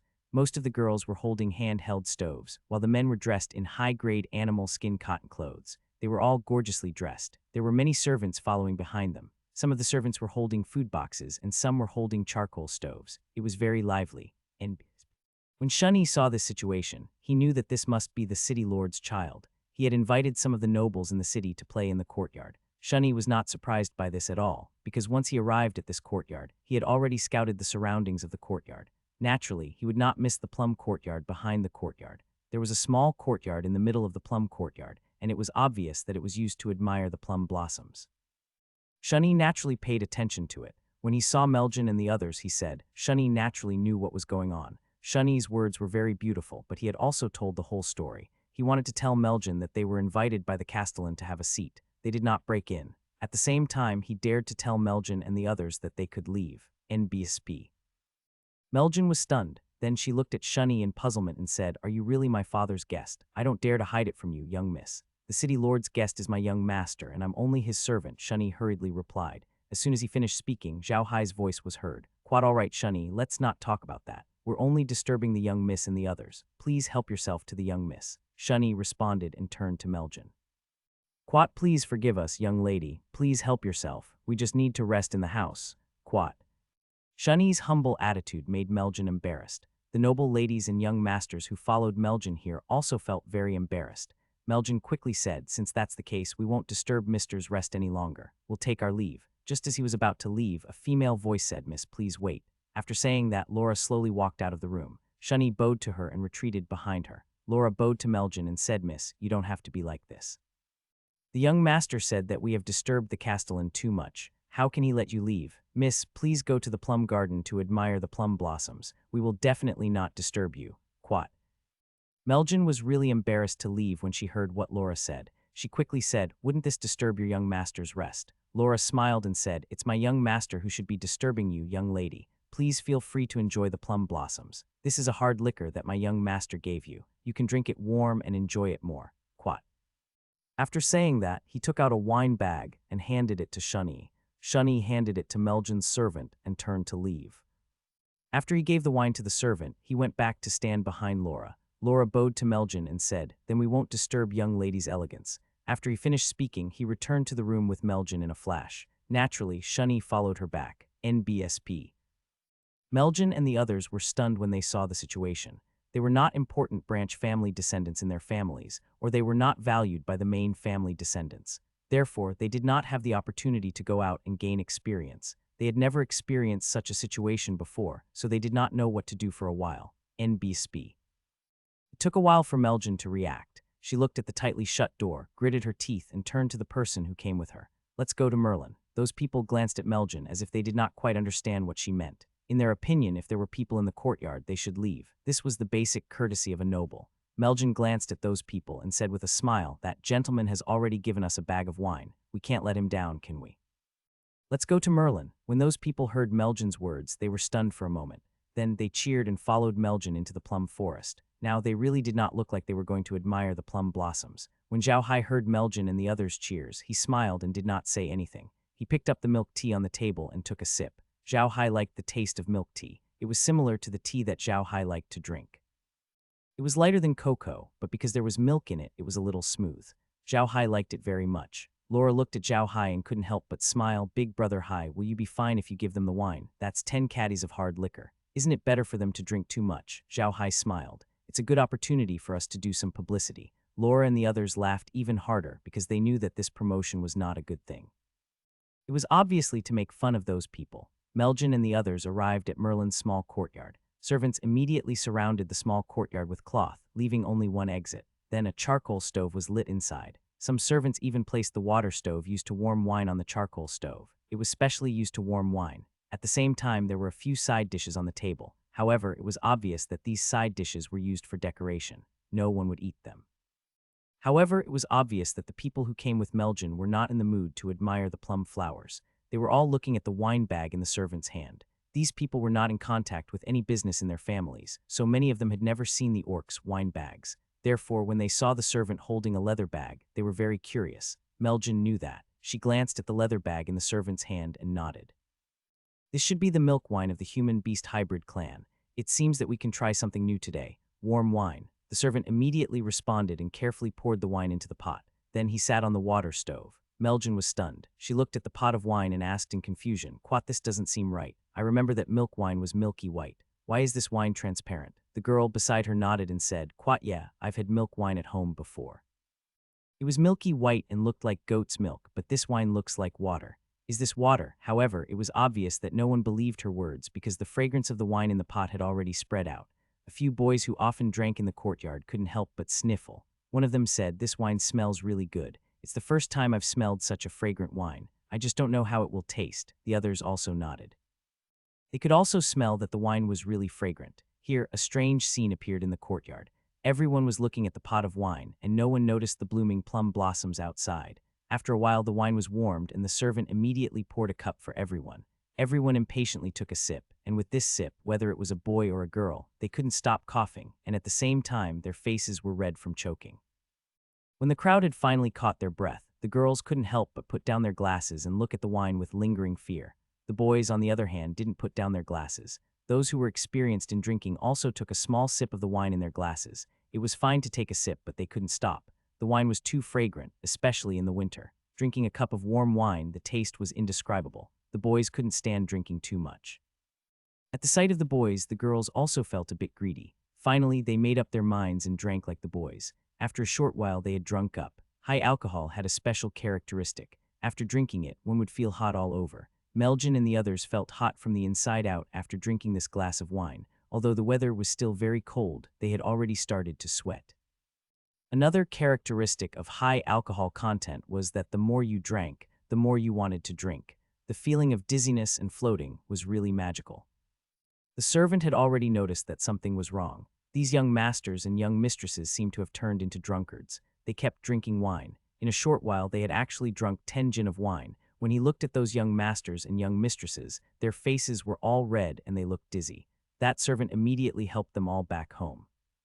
When they had just arrived at the entrance of the plum garden, Shunny had already seen it, but he did not say anything, only sneakily laughing there.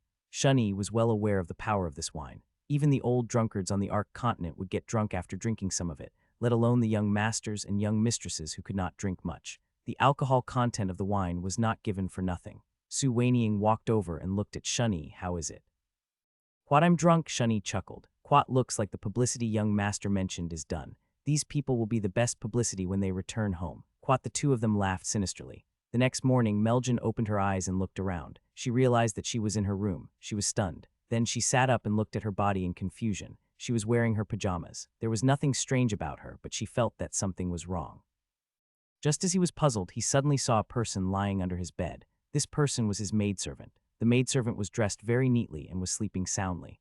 Meljan suddenly felt very thirsty. She quickly said, may get me a glass of water." Meljan was naturally the young girl who slept on the floor under her bed. The young girl heard Meljan's call and immediately got up. She looked at Meljan with a happy face and said, "Miss, you're awake. That's great. Wait a moment, I'll get you some water." As she spoke, Mel ran to the table and poured a cup of water for Meljan. The kettle was wrapped in animal skin, so the water in the kettle was not very cold. It was just right for drinking. Meljan drank a glass of water and felt better. She turned to Meljan and said, "Mayor, what's wrong with me? When did I fall asleep? How come I can't remember?" When Meljan saw Meljan's expression, she knew that Meljan really could not remember. She quickly said, "Miss, you really can't remember. Yesterday, you were admiring the plum blossoms in the plum garden with Miss Holly and the others, and then you got drunk after drinking the wine that Mr. Wells gave you. You didn't even have dinner last night before you fell asleep." Meljan was stunned. She frowned and thought about it carefully. She seemed to have some impression of it. She could not help but nod and say, "Quite, I think I remember it. The wine was very strong. Helios and the others drank a lot, so I only had one glass, but I didn't expect to get drunk. Does father know?" Meljan's father was naturally Smith. Meljan was really afraid that Smith would find out. Although Smith did not stop her from hanging out with her friends, he would definitely not let her go if he knew that she was drunk. Their family's upbringing was very strict. NBSB. Mayor didn't think so much and only nodded. "Quite yes, His Excellency the Duke knew last night. However, when he heard that you drank the wine that Mr. Wells gave you, he didn't say anything. He only told you to rest well." Quite. Meljan was stunned for a moment, but she immediately said, "Change my clothes. I'm going to see my father." "Quite yes," Meljan replied and helped Meljan put on her clothes. NBSB. It was dinner time in the family. Meljan immediately went to the dining hall. She went to the restaurant that was dedicated to the elders and above. It was also the place where Smith usually ate. According to the written regulation of the Cassa family, if there was no special situation, everyone had to dine in the restaurant. If anyone dared to lie and not go to the restaurant, he would be severely punished. With this rule, everyone in the clan should understand that they were eating the same food. If they wanted to eat in a more advanced place, they had to work harder to make contributions to the clan. Another point was that it was easy to manage when everyone ate together. If they were not around, they would have to eat this today and that tomorrow. Then, for a big family like the Carr's family, the monthly food expenses would be a big expense. Meljan soon arrived at the restaurant where they usually ate. However, when she entered the restaurant, she was stunned because she did not see her father in the restaurant. She did not even see anyone from her family who had any status. Meljan was stunned. NBSB. At that moment, a servant walked over. Once he saw Meljan, he immediately said, "Quat, miss, you're here. His Excellency the Duke said that you're going to eat in hall number 3 today." Quat. Meljan froze for a moment and looked at the servant in confusion. "Quat, isn't hall 3 used to invite guests? Why does father want us to eat in hall 3? Quat, Mr. Wells came yesterday," the servant said. Quat, although the Duke invited Mr. Wells yesterday, he wants to introduce all the important members of the family to Mr. Wells today. So he invited Mr. Wells to have a meal in hall 3. Quat. Meljan understood. She nodded and walked toward hall number 3. After a while, Meljan arrived outside hall number 3. There was a servant standing outside hall number 3, and there were sounds of laughter and chatting coming from the hall. NBSB. When the servant saw Meljan, he quickly shouted, "Miss Meljan has arrived." Meljan opened the door as she shouted and she walked in. NBSB. As soon as she entered the room, Meljan saw that her father, mother, and 2 older brothers had arrived. There was a big table in the room, but they were just sitting in the resting area next to the room and resting. NBSB. Meljan was the only daughter of Duke Smith. In the Calchai family, there was a rule that the men in the family could only marry one wife. The daughters of the family could never be used for marriage. This regulation was the foundation to ensure the prosperity of the Karch clan. Each male in the clan could only marry one wife. In this way, the baby of this wife would have one father and one mother. With the suppression of his parents, they would not compete for the family properties too often. As a result, the clan would not split up. Additionally, it was the toughest rule in the family that daughters could not be used for marriage. After this rule, there was another admonition passed on by word of mouth in the Karsai family, which meant that if a family sold women for benefits, the family would be exterminated sooner or later, because selling women for benefits only indicated that men were incompetent. Encouraged by this sentence, the first generation of men in the Calchai family were all very outstanding. They finally lived up to their ancestors' words. Each bag of men only took one wife. Even so, their family developed very fast without any division. As for Duke Smith, he was now the third in line to inherit the Calchai family. He also followed the teachings of his ancestors and married only one wife. He only had 3 children in his life: Chris, Nadia, and Meljan. Meljan was the only daughter in the Smith family, so the Smith family doted on her a lot. However, Meljan was not as arrogant as Ryan because the cults had a very strict education. On the contrary, she was a gentle and kind girl. The friends he made were very simple because they knew that she never cared about the family matters. If you asked her to do something with her family, she would definitely not see you. Therefore, the people who came into contact with Meljan were those who did not have much power in their families. They did not care about their family's affairs. In other words, they were just people who did nothing and waited for death. NBSP. Although people didn't like this kind of person, they had to admit it. In contact with such a person, Meljan wouldn't be involved in those interests, and she could create the safest environment. Meljan's kindness were also well known in Tianui City. Countless poor people in Tianui City had received her grace, so in Tianui City, she was also known as the Princess of Plum Blossoms. This name had two meanings. One was that she liked plum blossoms, and the other was that she was as pure as plum blossoms. In the cold winter, only plum blossoms bloomed, bringing a trace of beauty to the cold winter. When Smith saw Meljan walk in, he quickly smiled at Zhao Hai. Quat little Hai, come, let me introduce you. This is our family's little princess, my daughter Meljan. Meljan, come and meet Mr. Zhao Hai. By the way, he's using an alias now, Wales. Quat. Meljan was stunned for a moment when she heard Smith say that Zhao Hai was Wells. Then she remembered the wine that Lola had given her yesterday. However, Meljan immediately regained her senses. She went forward and bowed to Zhao Hai. Meljan greets Mr. Zhao Hai. Nice to meet you, Miss Meljan. Zhao Hai quickly stood up and returned the greeting. Meljan stood up after she finished speaking. She walked to her brother's side and sat down. NBSP. However, Zhao Hai was a little dazed when he looked at Meljan. It was not only because of Meljan's name, but also Meljan's appearance. When Zhao Hai first saw Laura, he was very surprised because she looked almost the same as Taylor, but she had a little more heroic spirit. When Zhao Hai saw Meljan this time, he was also very surprised. Meljan was not only a name, but her appearance was also exactly the same as Meljan Fox on Earth. She was very tall and beautiful. Meljan had a purity that Meljan Fox did not have, which made her even more attractive. Meljan was now wearing a princess dress that was often worn by noble girls. She looked pure and beautiful as a princess. NBSB. However, Zhao Hai also knew that it was impolite to stare at a girl, so he only took a glance at Meljan before he turned to speak to Smith. NBSB.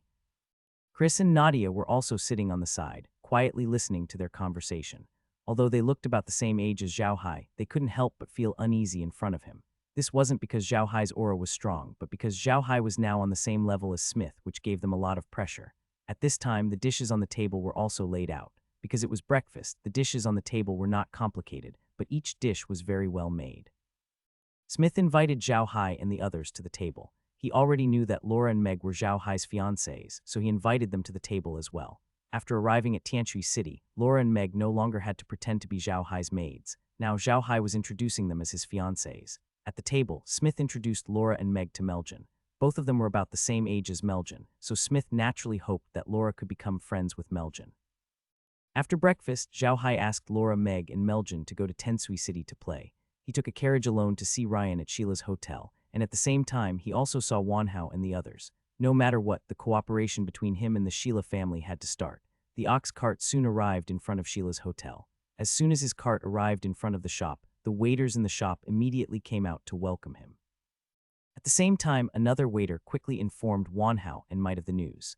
Zhao Hai entered the hotel and went to Ryan's room first. Ryan's room was the best in the hotel. Because of Zhao Hai's relationship with him, the hotel took good care of him. When they arrived outside Ruyan's room, Shunny immediately went up and knocked on the door. Jilly opened the door, and when he saw Zhao Hai, he immediately let Zhao Hai in. Because it was the best room in the hotel, the room had a living room.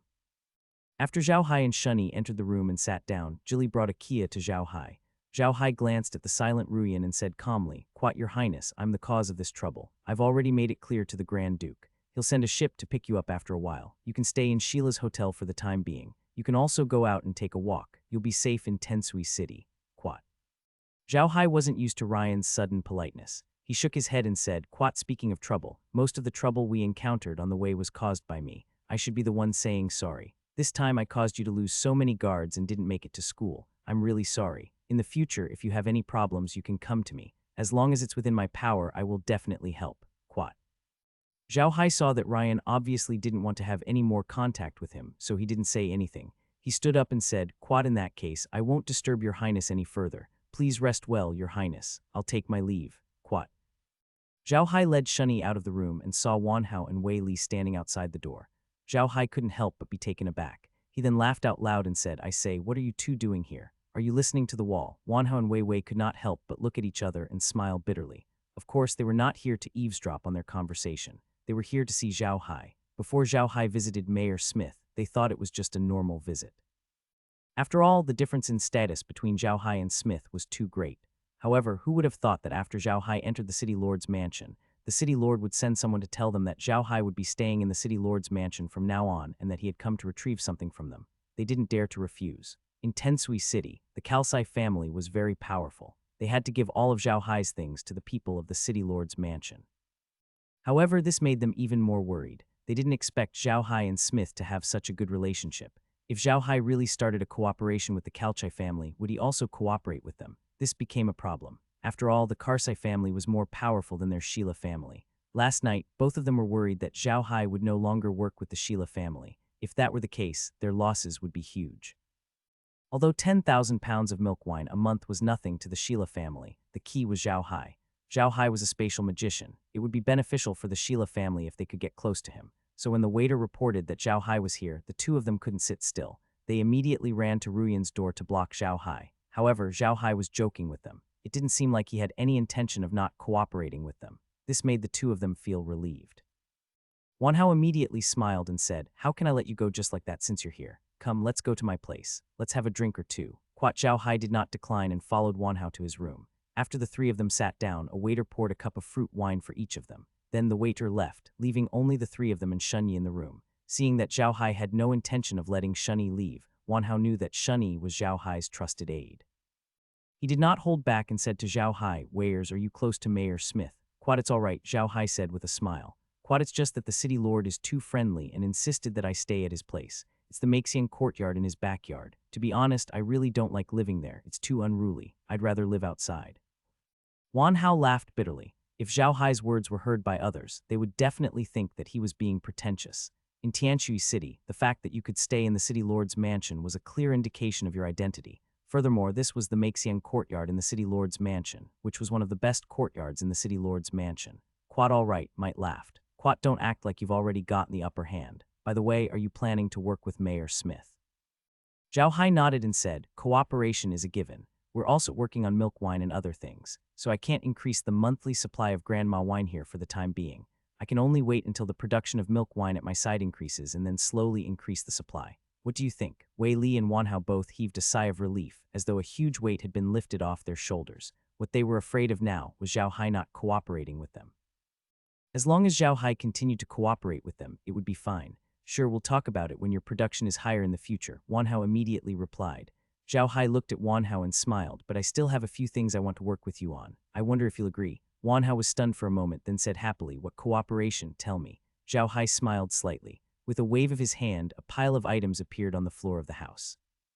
Wanhao and Wei Wei were stunned when they saw these items. To them, the items here were all very ordinary. Bamboo, rice, flour, and all kinds of magic vegetables. These were all very ordinary things on the continent and were nothing special. Zhao Hai looked at the two of them and smiled. "Get someone to cook these things. I'll tell you after we've had a meal." Wanhao was not an idiot. One look at Zhao Hai's expression and he immediately understood what Zhao Hai meant. He immediately ordered his men to take away the magic vegetables and food to cook, while they got up and went to the dining hall. Not long after the three of them arrived at the restaurant, the food was served. They were all very ordinary dishes. Zhao Hai smiled slightly and asked Wanhao to try them. Wanhao did not stand on ceremony and went over to try the dishes. With this, Wanhao could feel the difference between these dishes. Although these dishes were just ordinary dishes, Wanhao also knew the standard of the chefs in the restaurant. He ate these dishes every day, but when he ate them today, he felt that there was something different. This taste was much better than the taste he had every day. Wanhao was certain that the taste of this dish was good, not because of the chef, but because the taste of this dish was too good. The taste of this dish itself was already very good, and coupled with the chef's skills, this dish was naturally even more delicious. Wanhao put down his knife and fork and turned to look at Zhao Hai, saying, "This is the cooperation you were talking about." "Yes, how is it?" Zhao Hai smiled. "Can we cooperate? I can guarantee that the quality of the vegetables I produce is the same. Do you think we can cooperate?" Wanhao's eyes sparkled as he said, "Yes, you're really capable. If we have these vegetables of yours, our hotel's business will definitely rise to a higher level." "Oh right, how many of these vegetables do you have?" Zhao Hai smiled. "I have a lot. I also have some magical vegetables that are not available on the continent. If you are interested, I can give you those vegetables and the cooking method of those vegetables. This will become your exclusive business. How about it? Are you interested? Wan Hao's eyes were already shining with a golden light. He looked at Zhao Hai and said, really, if you really have magic vegetables that the continent has never had before, we'll take as many as you have. Zhao Hai laughed heartily and said, Big brother Wan Hao, you're really greedy, but I like it. Don't worry, after I go back, I'll do some calculations and see how many magic vegetables I can produce every day. I'll let you know when the time comes. How about it? Wan Hao nodded. Quite all right. I'll be waiting for your news then. You have to be quick, Quat. Zhao Hai nodded, then turned to Wan Hao and said, Big brother Wan Hao, I still have a business deal. I'm not sure if you're willing to. Quat, before he could finish, Wan Hao said, I'm willing to. Zhao Hai was stunned. Quat, I haven't said what business it is yet. This business is risky. If it wasn't for a big family like the Sheila family, ordinary people wouldn't dare to take it. They can't afford it either. Quat. Wan Hao's face darkened and he calmly said, Tell us, what business is it? As long as it's your business, our family will definitely take it. Quat, it's not that serious, Zhao Hai said with a smile. Quat, it's just that although this business isn't a unique business, it's definitely a business that makes people jealous. Hing you, Quat. Wan Hao stood up and looked at Zhao Hai. You mean the hinderfish? How many do you have? 10,000 taels a month, Zhao Hai replied with a smile. Wan Hao muttered, 10,000 taels, 10,000 taels. Quat. Zhao Hai looked at him and couldn't help but smile. He turned to the dumbfounded Wei Li and shook his head. He sighed and said, Really, I really can't communicate with you people who have never seen the world. As soon as he said that, Wei Li and Wan Hao snapped back to their senses. Both of them looked at Zhao Hai with shining eyes. Wan Hao even pounced on Zhao Hai and said, Brother, is what you said true? Can you really provide us with 10,000 Huqiuzhangs a month? It's not 100 or 1,000, but 10,000. Quat, it's 10,000, Zhao Hai said with a smile. Quat, how about it? Do you dare to accept this business? Wan Hao laughed out loud. Quat, I'll take it. I'll take this business no matter what. Brother, you're really my lucky star. You're the lucky star of our Sheila family. Quad. Zhao Hai laughed. Quat, come on, the cuttlefish is a lucky star. It's not worth much if you have too many of it. I told you I don't eat that much these days. Quat. Wan Hao rolled his eyes at Zhao Hai and said, Quat, if anyone else heard what you said, they'd definitely beat you up. Brother, you don't understand the situation of our Sheila family. Because our family was suppressed by Duke Ryan in the Rosen Empire, this has affected the business of Sheila's hotels in other countries to a certain extent. Even if we kill Duke Ryan, the hotel's business will be at a low point for a long time. At this time, if we have hunchbacked fish in your vegetables, we can use them as an advertisement. That's why, brother, I said that you're the lucky star of our Sheila family. But brother, you have the Martian fish. Does City Lord Smith know about it? Why would he give up this business? As a native Wan Hao, he was very clear about what a Huting fish meant to the people of the mainland. The reason why Huting fish were precious was because they were rare in the next life. If they were as common as the radishes on the streets, they would be worthless. The business of the Huqius would definitely be very profitable. One should not underestimate the 10,000 Huqius a month. After being processed by Sheila's hotel, 10,000 Huqius a month could bring in at least 40,000 to 50,000 gold coins of income to others, who would be willing to give up on the fact that just the Huqius could bring in so much income a month. Upon hearing Wan Hao's question, Zhao Hai shook his head and said, Brother Smith really doesn't know about this, but don't worry. I'll go back and tell him. Also, this thing is mine. I can sell it to whoever I want. He won't say anything. Don't worry. By the way, I can give you these 10,000 fish, but you have to prepare the things to put them in. These fish are very delicate, you know this. Wan Hao nodded his head and said, That's right. This should be prepared. Don't worry. I promise I'll get it ready. Zhao Hai smiled. Quat, then it's settled. When I'm done with the vegetables in 2 days, I'll tell you where I'll send these things. However, I think I'll send them here. The transportation here in Tianui City is very convenient. Quat. Wan Hao nodded his head and said, Okay. By the way, can I discuss with you? Can we not send the 10,000 cuttlefish in one go? Can we do it in batches? Zhao Hai smiled. Quat, all right, let's do it this way. We'll split it into 3 batches, 1 batch every 10 days. The first and second batches will have 3,000 taels each time, and the last batch will have 4,000 taels. Is that okay? Wan Hao laughed and said, Sure, that's great. Ha ha ha. Then it's settled. I'll wait for your news. Quat. Zhao Hai nodded and stood up. All right, I'll go back first. I have to go back and tell Brother Smith about the hinderfish and other business. After he finished speaking, he stood up and walked out. Wan Hao and Wei Li walked Zhao Hai all the way to the door. Seeing that Zhao Hai had already left, Wan Hao and Wei Li returned to his room. Wan Hao looked at Wei Li and said, Wei Li, who do you think Zhao Hai is? Why does he have so many good things in his hands? Do you really think your family hasn't investigated this? Will smiled bitterly. However, they couldn't find anything. The only thing their family could find out was that Zhao Hai first appeared in the Black Earth Fortress. They couldn't find anything else after that. This person seemed to have appeared out of nowhere, and he could only be described as low-key and arrogant. His methods were also very cruel. Most importantly, he always had a steady stream of good things in his hands. It was because of these good things that he could not stay in the Arca's empire. The king of the south of the Arca's empire, Boric, had his eyes on the good stuff in his hands. It was also because of this that they had implicated the beloved daughter of the master family, Laura, and forced her to give it up. They even had a falling out with the family. However, it seemed that Zhao Hai had taken advantage of her. Laura had married him. It could be said that he had gotten both the man and the money. After so many years of running a business, Laura had a lot of money in her hands. Later, they ran to the grasslands. No one knows what he did at the plains. He appeared as Wares again and then came here. Wan Hao nodded and said, "This person's identity is too mysterious. The first time he appeared was in such a chaotic place like Black Earth Fortress. No wonder no one could find out. I suspect that this person might have been trained by a big force to accumulate wealth for that big force. Otherwise, why would Smith be so good to him? You know that Smith is very proud. Quat.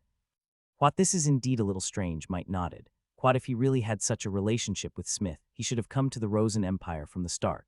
Why would he come to the Arca's empire and the Duchy of Versailles? Moreover, when they couldn't stay at Versailles Place any longer, the Karsai family didn't help. If the Karsai family pressured Boric, then Boric wouldn't dare to do anything to Zhao Hai. There's something strange about this matter. Wan Hao nodded. Quat, then there's only one explanation.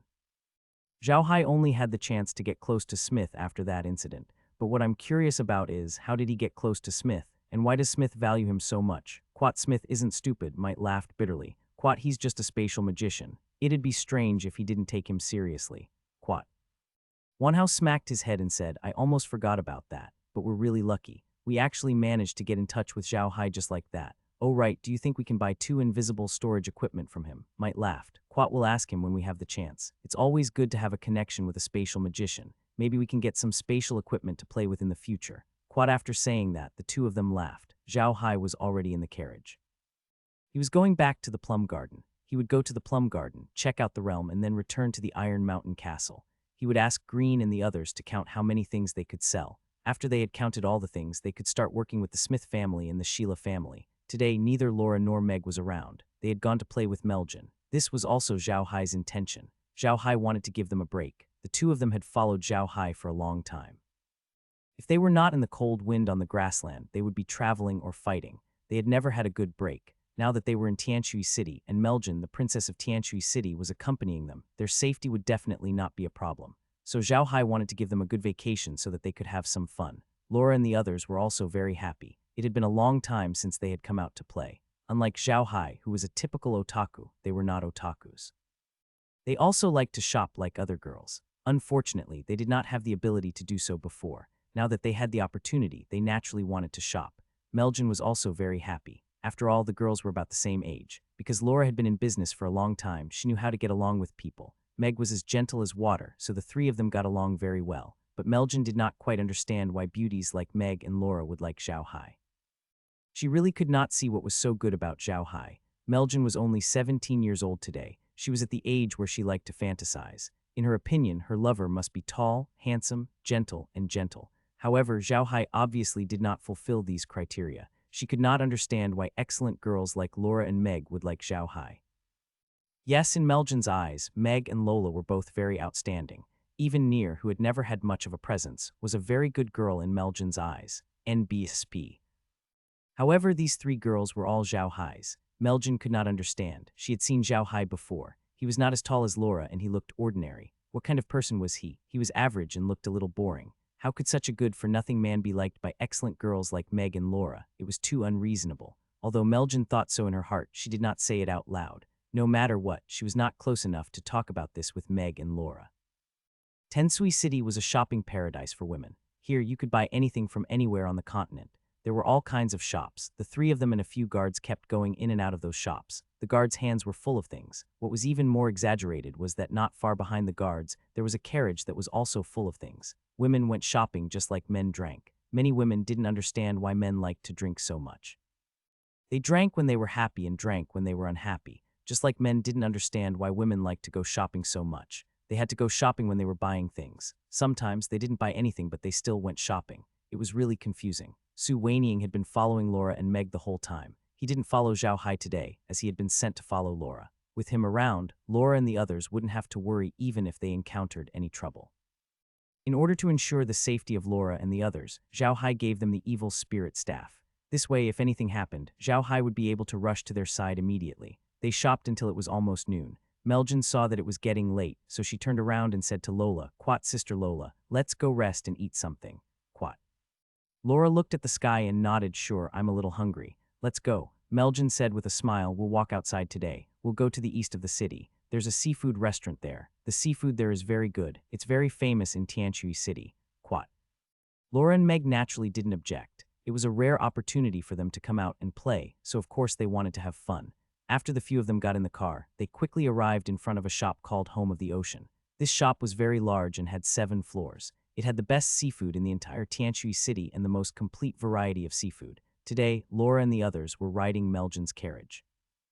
Meljin's carriage was picked up by a level 4 magic beast, the Snow Divine Horse, which was the same as the one Laura used before. It seemed that girls preferred this kind of handsome white horse.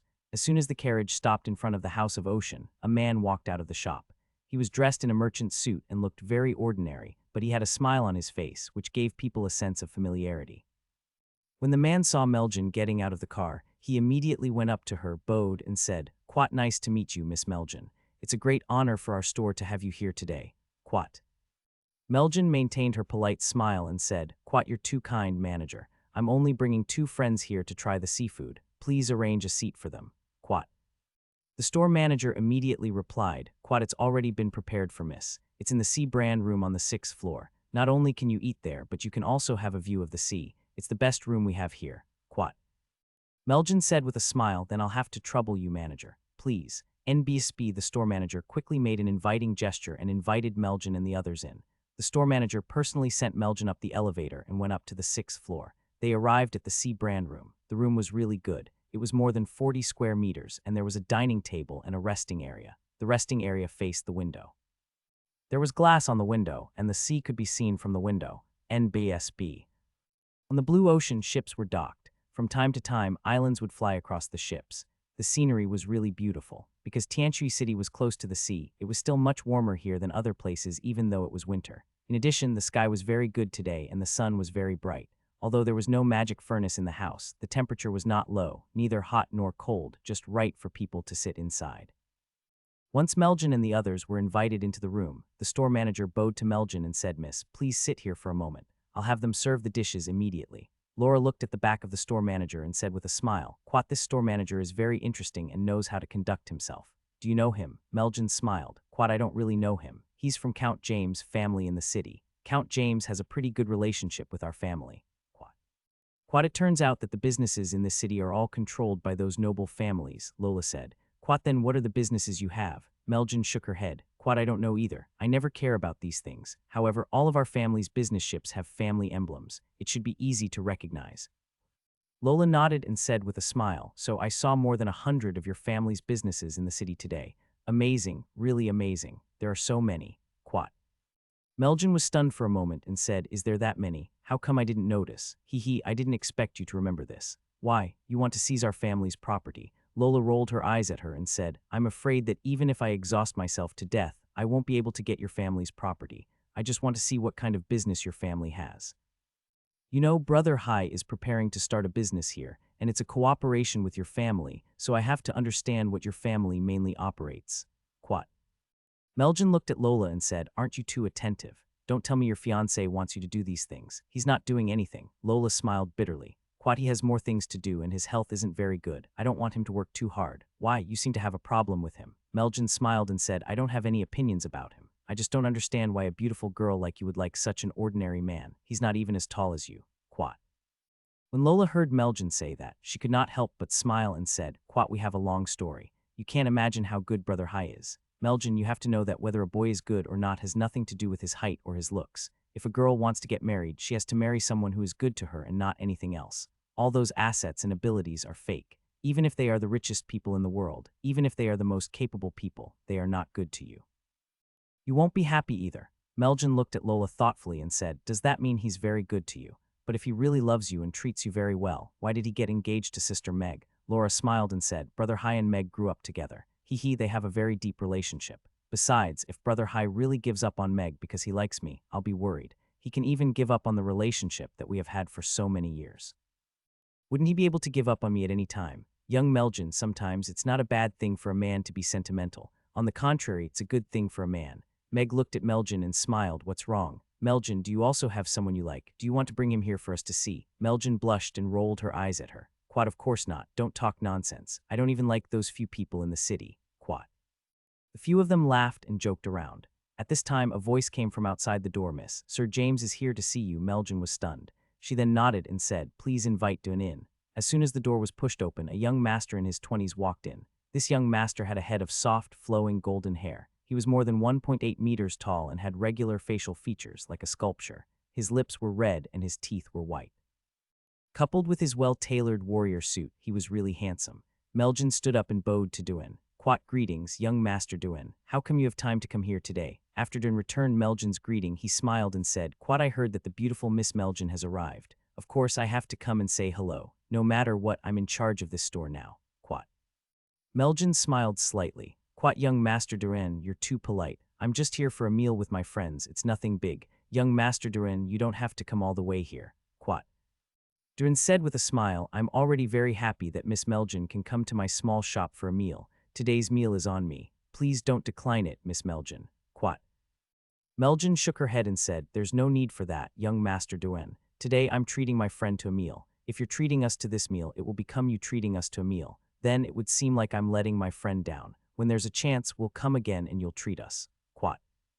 Duin smiled and looked at Laura and Meg. As they didn't wear veils, Duin could clearly see their faces. His eyes lit up and he said with a charming smile, Quat, it turns out that Miss Meljan's friends are also such beautiful women. It's the store's fortune that you, beautiful women, can come to our store. I'll immediately ask the kitchen to prepare with all their heart. Please allow me to take my leave. Quat, after saying that, he bowed to the few of them and turned to leave. After Duin left the room, Laura said to Meljan, what's wrong, Meljan? You don't seem to like this young Master Duin. Do you know each other? Meljan nodded and said, of course we know him. He's the second-in-line successor of the Duin family. Don't be fooled by his looks. He's actually a very lecherous person. Although he's very capable, people will only pay more attention to his lecherous nature. I heard that he has more than 10 mistresses now. Quat. Laura smiled and said, isn't this a common problem among the noble young masters? Actually, it's not that big of a problem. It's not a big problem, but I don't like it, Meljan said with a frown. As they were talking, the waiter had already started to serve the dishes. It was all seafood, and the seafood was very beautifully cooked. It looked very appetizing at first glance. Women had a very low resistance to delicious food, and Laura and the others were no exception. Now that they had such a good opportunity, they naturally wouldn't let it go, and they ate to their heart's content. However, even so, many years of noble education had made them eat in a very cultured manner. However, they did not eat little. After lunch, they did not leave immediately. Instead, they sat in the sea dining hall, drinking Coke and chatting while looking at the sea. Young Master Duin did not come to disturb them. It seemed that young Master Duin was a smart person. He could tell that Meljan did not like him very much. NBSB. While they were chatting, the sound of weapons clashing suddenly came. The expressions of Laura and Meg changed. They were people who had experienced life and death battles, so they immediately understood that someone was attacking them. Laura stood up immediately and pulled Meljan behind her. Meg used wind magic to block the table in front of the door. At the same time, she looked at the door with full vigilance. She took out her ghost staff and informed Zhao Hai. Meljan had obviously never encountered such a situation before. She still did not quite understand what was going on. She was very nervous because of Meg and Laura. It was not until Meg blocked the table in front of the door that she felt that something was wrong. She said with a panic-stricken face, Sister Laura, what's wrong? What's happening? Laura looked at Meljan and said with a smile, Quat, it's okay. It's just a small matter. Don't worry, it'll be over soon. Don't be afraid, Meg and I are here. Quat, after she finished speaking, a sword appeared in her hand. Although Laura was a 5th-ranked knight, she was pretty good at using a rapier. In such a small room, a short weapon like a rapier was the best choice. Meljan was shocked by Laura's actions. She did not expect to encounter such a situation in Tianui City. It was the first time she was attacked since she was young. Although she was a powerful mage, she did not know what to do at this time. She was at a loss and stood behind Laura with a pale face. The sound of weapons clashing outside was getting louder and more urgent.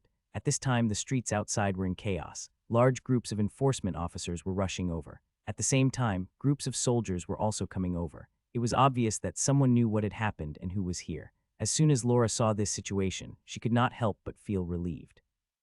She knew very well that as long as the army came, the people who attacked them would retreat. In any case, this was Tianui City, and Meljan was Smith's daughter. The person who dared to attack Meljan in Tianui City must be very bold. However, at the same time, there was only one chance to attack. If they missed it, they would not have another chance. Otherwise, they would die a terrible death. The Karsai family was not a pushover. At that moment, the window of the hotel was suddenly broken, but strangely, they did not see anyone.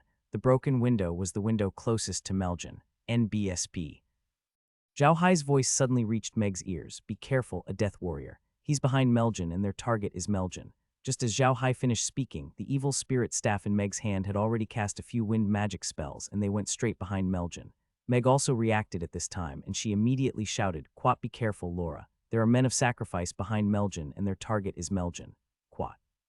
Laura was also a battle-hardened figure, so she reacted immediately. She turned around and protected Meljan with her hand. At the same time, she swung her sword a few times, firmly protecting her front. At this time, the evil spirit staff in Meg's hand released more and more spells, and soon a figure appeared in front of Laura, who had been injured by the wind blade.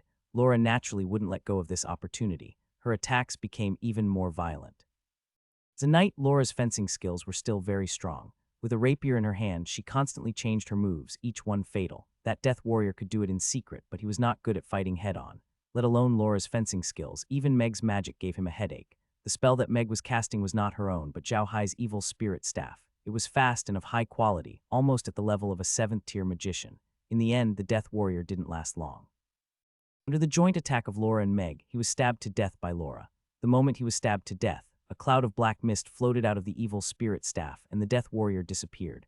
Laura and Megger were not surprised by this situation at all, because they knew that it must have been Zhao Hai's doing. At this time, Megger was already scared silly. Meljan had been pampered like a princess since she was a child. She had never encountered such a situation. She was really frightened, especially when she saw the blood flowing out of the death warrior's body after he was injured by the wind blade. When she saw that the death warrior was stabbed to death by Laura, the blood that spurted out from the wound made her feel extremely disgusted, and she vomited it out directly. NBSP. When Laura saw Meljan's reaction, she was slightly stunned. Then she immediately took out a glass of space water and helped Meljan to sit down on a chair. She comforted her softly. Quad, all right, Meljan, don't be afraid. The other party is a bad person and we're just beating up the bad person. Come, have a glass of water and calm your mind. Quad. Meljan heard Laura's comforting words, but she burst into tears. She was really scared. It was her first time seeing death so close to her. NBSB. Meljan only felt better after a while under Laura's soft comfort. She took the water from Laura's hand and drank it bit by bit. After drinking the water, Meljan felt a warmth in her body and her flustered mind slowly calmed down. At this moment, there was a knock on the door. The three of them immediately became nervous. Then they heard Su Weining's voice. Miss Laura, Miss Meg, how are you? Please open the door. Laura turned her head to look at Meg. Meg had her head lowered, waiting for Zhao Hai's instructions. Finally, she received Zhao Hai's instructions. She raised her head and nodded at Laura. Only then did Laura let out a sigh of relief. Meg used wind magic to move the table on the door away. Laura went to open the door and saw Su Weining standing there with an anxious look on his face. Su Weining heaved a sigh of relief when he saw that Laura had opened the door unscathed. However, he also saw the hole in the window.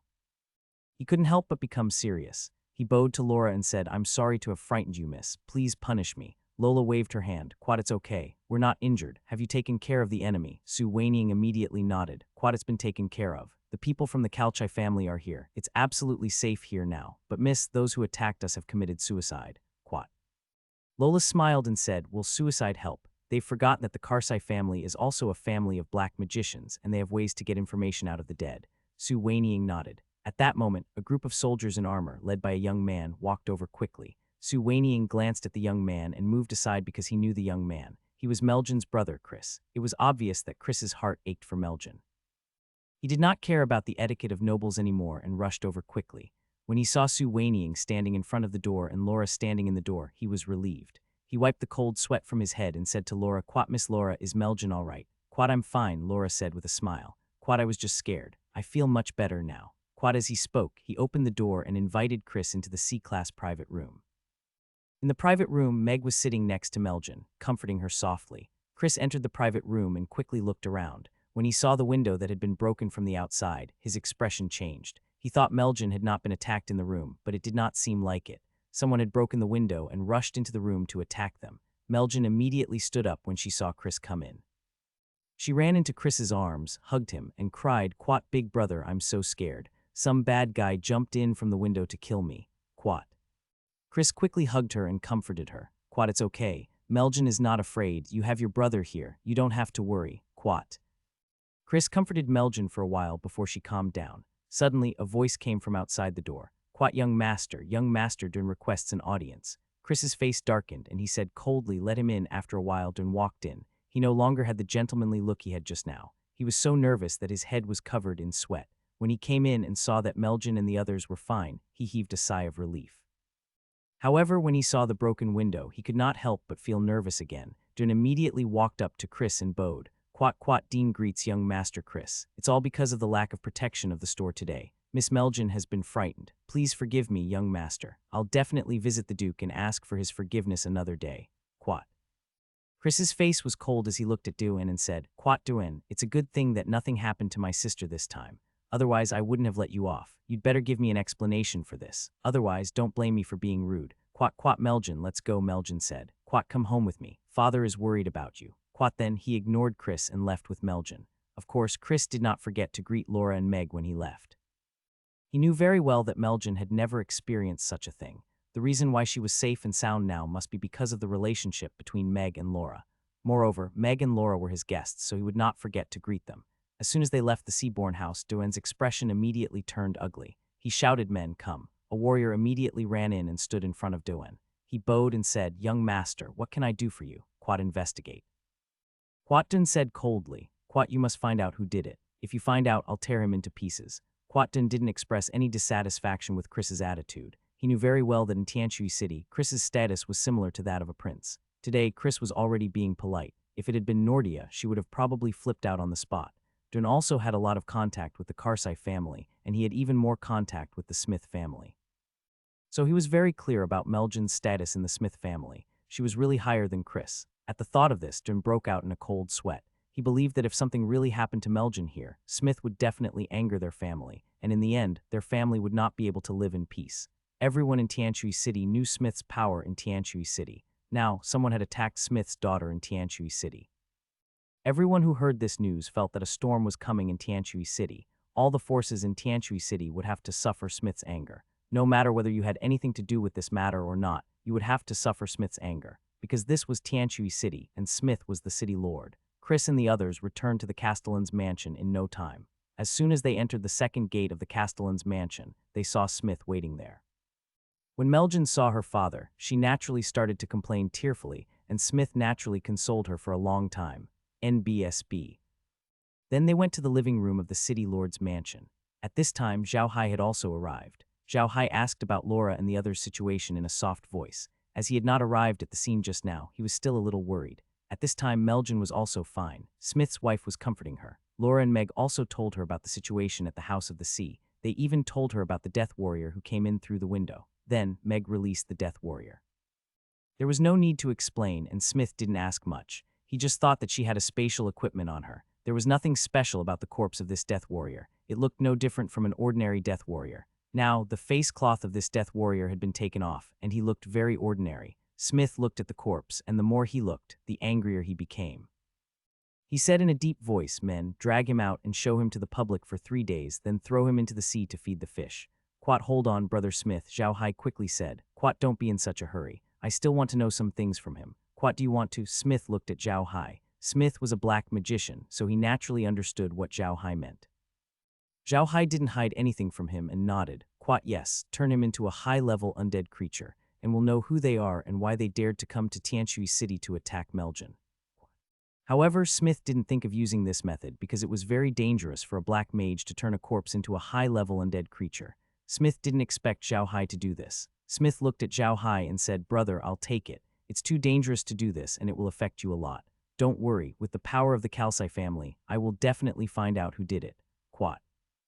Zhao Hai shook his head and said, forget it, that's too troublesome. Besides, I'm afraid that they will attack again. I've always suspected that this matter might be related to me. Otherwise, why would Meljan be attacked the moment I arrived in Tianui City? I must investigate this matter. Quat, before Smith could say anything else, he took out his evil spirit staff and softly chanted the wind incantation. Then he waved the staff, and a black mist surrounded the Death Warrior. After a short while, the black mist disappeared while the Dare to Die fighter stood still. The wounds on his body had disappeared. Besides the bloodstains, one could not see that he had experienced any battle. Moreover, this Death Warrior didn't look like a zombie with rotten flesh all over his body. His current appearance was no different from an ordinary person, except that he wasn't breathing and his face was expressionless. Tell me your identity and your purpose in coming here, Zhao Hai said in a deep voice.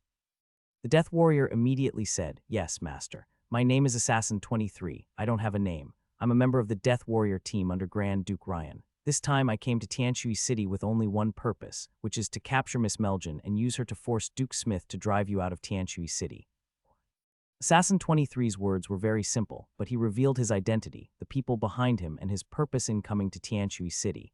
Smith's face turned ashen when he heard that. He didn't expect Assassin 23 to be Duke Ryan's man. Duke Ryan actually had his eyes on him.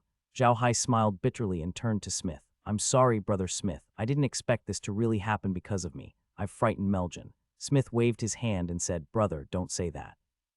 You can't be blamed for this. I didn't expect Lian to be so arrogant. He dared to come to Tianui City to capture my daughter. He's clearly trying to slap my face. I won't let him off." Quat. Zhao Hai forced a smile and asked the Death Warrior a few more questions. However, Assassin 23 was only a Death Warrior. He didn't know much about Duke Ryan, so Zhao Hai couldn't answer. Zhao Hai waved his hand and kept Thorn 23. He then turned to Meljan and said, "Quat, Miss Meljan, I'm sorry to have frightened you. This is a gift for you." Quat then he took out a portal bag and handed it to Meljan. NBSB.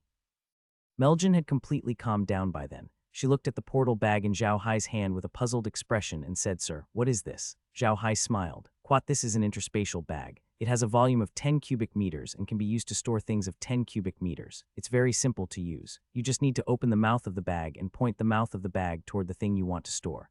Quat.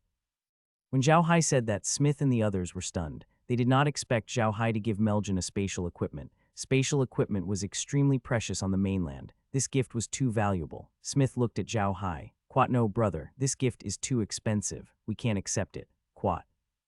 Zhao Hai smiled. "Quat, it's all right. This is my gift to Miss Meljan as an apology." Quat, after he finished speaking, he handed the portal bag to Meljan before he sat down. He turned around and said to Smith, "Brother Smith, how do you want to deal with Grand Duke Ryan?" "Quat, you don't have to worry about this, brother." Smith snorted coldly. "Quat, just leave it to me. I promise I won't let him have an easy time." Quat.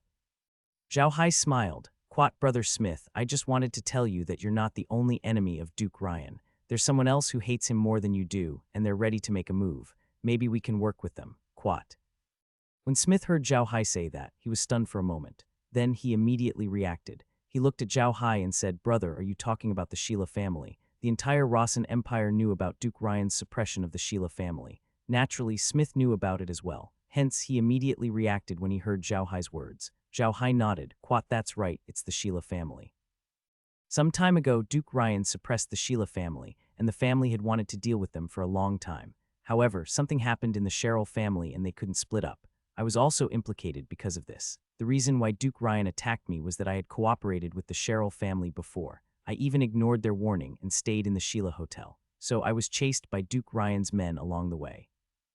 Now that the internal affairs of the Sheila family have been resolved, they're preparing to fight back. If we can join forces with them, we'll definitely be able to make Duke Ryan suffer." Smith nodded and said, "That makes sense. If you don't kill someone like Ryan in one blow, he'll definitely fight back. We're not strong enough to kill him in one blow. It'll be different if you include the Sheila family. They're one of the largest business families on the continent, and their strength is unfathomable.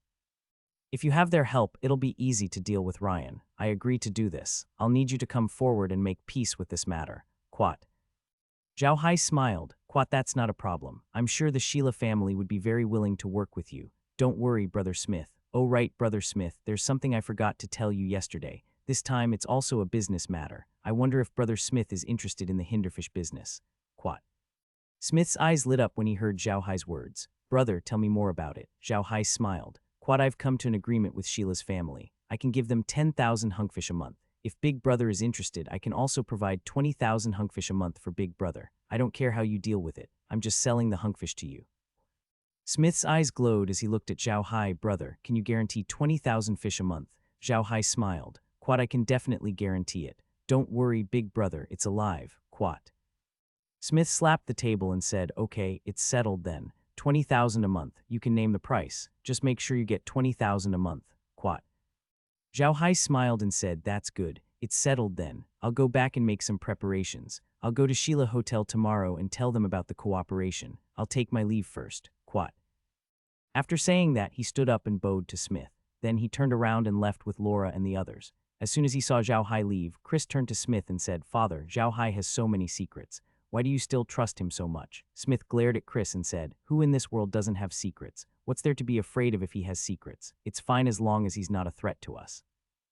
Now that he's on the continent and has enemies everywhere, he can only rely on us to live gloriously, so why can't we trust him? Chris, you have to remember that everyone has their own secrets. As long as he can be used by me, what's there to be afraid of? Chris bowed and accepted the lesson. This time, Smith turned to look at Meljan, who was fiddling with the portal bag. Quat Meljan, let me take a look at that portal bag. It's my first time seeing a bag-shaped portal equipment. Quat okay, Meljan replied and handed the portal bag to Smith. Smith took the portal bag and looked at it carefully, but it was just a very rough little bag. There was nothing special about it. If he didn't believe that Zhao Hai would not lie to him, he would have thought that it was a fake. He curiously untied the rope on the portal bag, and a magic circle appeared in front of him. He was shocked, but he immediately understood the use of the magic circle. He used the magic circle on a chair in the room and thought of taking the chair.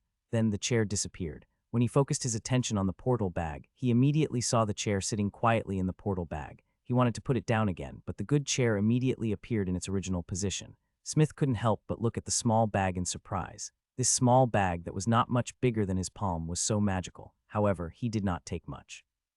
He handed the bag to Meljan and instructed, Quat Meljan, this small bag is an extraordinary item. You must keep it well. Don't take it out and use it casually. This thing is too eye-catching. There are many desperados in this world. They would do anything for this thing. Don't let others know that you have this thing, understand? Quite okay, Meljan replied, but she was still looking at the ordinary bag with a happy expression. She had seen how Smith used the bag just now. She really didn't expect the bag to be so magical. Chris and Nadia also looked enviously at the small bag in Meljan's hand. It should be known that it was a spatial equipment. Even the cults didn't have many of them. Even Smith didn't have any, let alone them. Just then, Smith's wife stood up and turned to Smith. Quat, master, I'll go back with Meljan. I'll give her a good bath and let her have a good sleep. You can go ahead with your work. Quat after that, he led Meljan away.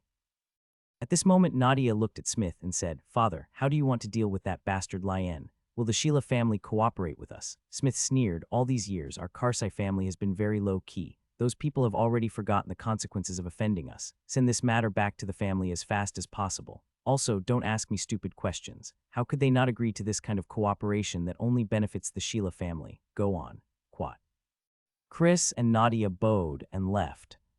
Zhao Hai, Laura, and the others returned to Maxian courtyard and entered the space. Only then did Laura and the others relax. Zhao Hai looked at Laura and smiled. I didn't expect Laura's swordsmanship to be so powerful. Hee, you're amazing. Quat, of course. Quat Lola proudly raised her chin and said, Do you think I'm a fake knight? I feel like I'm about to break through to become a knight of the 6th rank. Zhao Hai smiled and said, It seems that when we go to the grasslands, we'll have to find you a magical beast that can be your mount. By the way, Laura, what do you think about using the Blood Eagle as your mount? After the ranches were upgraded, the Blood Eagle's combat power has increased again. You will be safer with the Blood Eagle as a mount. Laura smiled and said, Forget it, we'll talk about it in the future. There are so many magical beasts in the space anyway. I can't use them as a mount. There are blood eagles flying in the sky, moon lions running on the ground, and swordfish swimming in the water. If it doesn't work, there's still Zioan. Zioan can also ride a mount. It's okay, there's no hurry. Quat. Zhao Hai couldn't help but laugh out loud. Laura was right. There were so many magical beasts in the boundless space, and any one of them would be a good mount. Laura had a lot of choices. After a while, they finally got to the main topic. Zhao Hai turned to Kai and said, Kai, how many vegetables do we have left in our space? Kai immediately said, Now, all the vegetables add up to more than 2 million jin. The grains add up to more than 1 billion jin. The milk wine add up to more than 50,000 jin, and the war grain add up to more than 20,000 jin. Zhao Hai nodded and said, From now on, reduce the amount of food you plant in the boundless space. Increase the amount of vegetables you plant. Also, when the first batch of scaleless fish is done, you should raise more hutton in the boundless space. You must ensure that there are enough vegetables and hutton. Quat. Kai replied. She was in charge of the farm now. Although was in charge of the ranches, he had to listen to Kai. Therefore, the farm was completely under Kai's control now. If Zhao Hai had anything, he could just tell Kai. Zhao Hai wasn't too concerned about the farm's affairs anymore. Therefore, when he saw that Kai had agreed, he could only nod his head and return to the Iron Mountain Fortress with Laura and the others. It was already winter in the Iron Mountain Castle. It was already covered with ice and snow outside the castle. The temperature inside the castle was only about 10 degrees Celsius. People were wearing thicker clothes. However, on the whole, the situation in Iron Mountain Castle was pretty good. With the help of Kai, the usage of firewood in Iron Mountain Castle was greatly reduced. Many rice, bamboos, and oil fruit trees that came out of the medium were made into furniture by those slaves. Although those slaves had not made these things before, Laura had brought some craftsmen with her. Additionally, the things made by these slaves were only for their own use. Whether they looked good or not, they were practical. Therefore, there were many carpenters in the Iron Mountain Castle now. Zhao Hai was happy to see this happen. The carpenters were no longer slaves. He also told them that if they learned the skills, they would be rewarded with land. This aroused the enthusiasm of the slaves. Many of them began to work as craftsmen after they got off work at the factory and returned home. Grimm found a few dexterous ones among them. Now, Grimm and the others had selected these people to focus on training. Of course, the things made by these people would not be wasted. Grimm's intention was to let them make as many as possible. They should not be too fast or too beautiful, but they must be strong and practical. Even if they could not use these things, they could store them. Don't forget that when spring comes, they would have 100,000 slaves here. 100,000 people would have a lot of things to use. This time, Zhao Hai wanted to buy some craftsmen from Tianui City. It would be best if there were stonemasons, blacksmiths, and even craftsmen who could make bricks. At the same time, it would be best to have a few craftsmen who knew how to build houses. It was not easy to build a house. If you could not build a good house, not only would it not be warm, but it would also not be able to withstand the wind and rain. Zhao Hai was not lacking in ordinary slaves. What he needed were craftsmen. Of course, it was not cheap to have a literate and skilled slave. However, Zhao Hai did not lack money now. Zhao Hai had returned to the Iron Mountain Fortress to discuss with Green. He wanted to see how their wool products, milk wine, and war rations were producing. It was impossible for them to supply them on a large scale. After discussing with Green gave Zhao Hai a very specific number. Currently, the daily output of their milk wine was around 5,000 caddies. The output of wool products was also good. They could produce about 20 blankets every 5 days. This number might not be high, but it was important to know that their blankets were all handmade, which was very troublesome. The production of war provisions was very smooth. Now that their rabbit farm had reached a certain scale, they could produce about 10,000 caddies of rabbit meat and 5,000 caddies of mutton every month. The most important thing was that they now had the technology to process rabbit skin. Orcs could process the skin, while human women could turn the skin into beautiful furs to make mouths. The rabbits produced in Zhao Hai's interspace had bright red fur, which could be used to make beautiful clothes or capes. Zhao Hai and the others had one more product, which was great news. After learning about the situation here, Zhao Hai returned to the realm and discussed with Kai about the amount of vegetables they could produce each month. This was very important to them. The vegetables were to be supplied to Sheila's hotel. It was a growing business, and its income was more stable than that of Versailles Duchy. After asking Kai to calculate the output of the vegetables, Zhao Hai's conclusion was that they could supply more than 500,000 caddies of vegetables to Sheila's hotel every month. This was already quite a large number, and this was under the condition that it would not affect the production of grain and fruit oil. After sorting everything out, Zhao Hai returned to the Maxian courtyard. It was getting late, and it was time for dinner. Smith sent someone to invite Zhao Hai and the others to the dining hall of the mayor's mansion. Zhao Hai took out some milk wine and had a good drink with Smith. Smith also liked the taste of the milk wine. After the meal, Zhao Hai and the others returned to Maxian courtyard to rest. The night passed by peacefully. However, the entire Tianui City was not peaceful. All the nobles and other forces in Tianui City took action. They didn't want to rebel, but they wanted to find the murderer. They wanted to find out who had dared to come to Tianui City to deal with Smith's daughter. The forces in Tianui City had no choice but to do this. They wanted to use this method to clear their suspicions. They were afraid of being suspected by Smith. If they were suspected by Smith, they would have no way to survive in Tianui City. Not only in Tianui City, but in the entire Rossan Empire. In fact, the reason why these nobles were so nervous was that after Meljan was attacked, the entire Tianui City was under martial law. The city enforcement officers could be seen everywhere on the streets. There were also teams of city defense army, teams of warriors of the Kalchai family, and even teams of mercenaries patrolling the streets. On this day, the business of the entire Tianui City dropped by about 3 levels. It could be seen how great the influence of this incident was. Seeing that Smith was going to get serious this time, the nobles and other forces in Tianui City became nervous. If they offended the angry Smith at this time, they would definitely die a miserable death. Compared to the other forces, Cheryl's hotel was very peaceful. Although they had informed the city lord's castle and sent their family warriors to help maintain order on the streets, they didn't cause a lot of commotion. They only did what they could on the 2 streets nearby, and they were very careful. They didn't overstep the boundaries at all. This kind of low-key behavior was just to Smith's liking. Of course, there was no need for Wanhao to command the operation this time.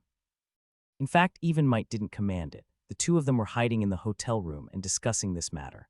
Wanhao looked at Wei Li and said, "Do you think this matter has something to do with Zhao Hai? I heard that Meljan was with Laura and Meg when she was attacked." Will nodded and said, "It's very likely." Other than that arrogant fool Ryan, I can't think of anyone else who would have the courage to attack Meljan in Tianui City. If it was Ryan, then their targets might be Laura and Meg. Quat. Wanhao leisurely said, Quat, there's another group of people who have the courage to do this. They are the people from the Church of Light.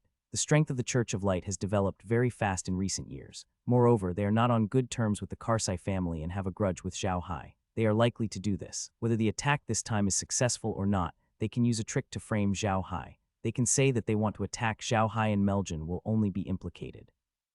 In this way, there will be a rift between Smith and Zhao Hai. This will be very beneficial to them. Quad, if that's the case, we'll be in danger as well. The Church of Light might think we're on Zhao Hai's side and attack us. We have to remind our family to be more careful.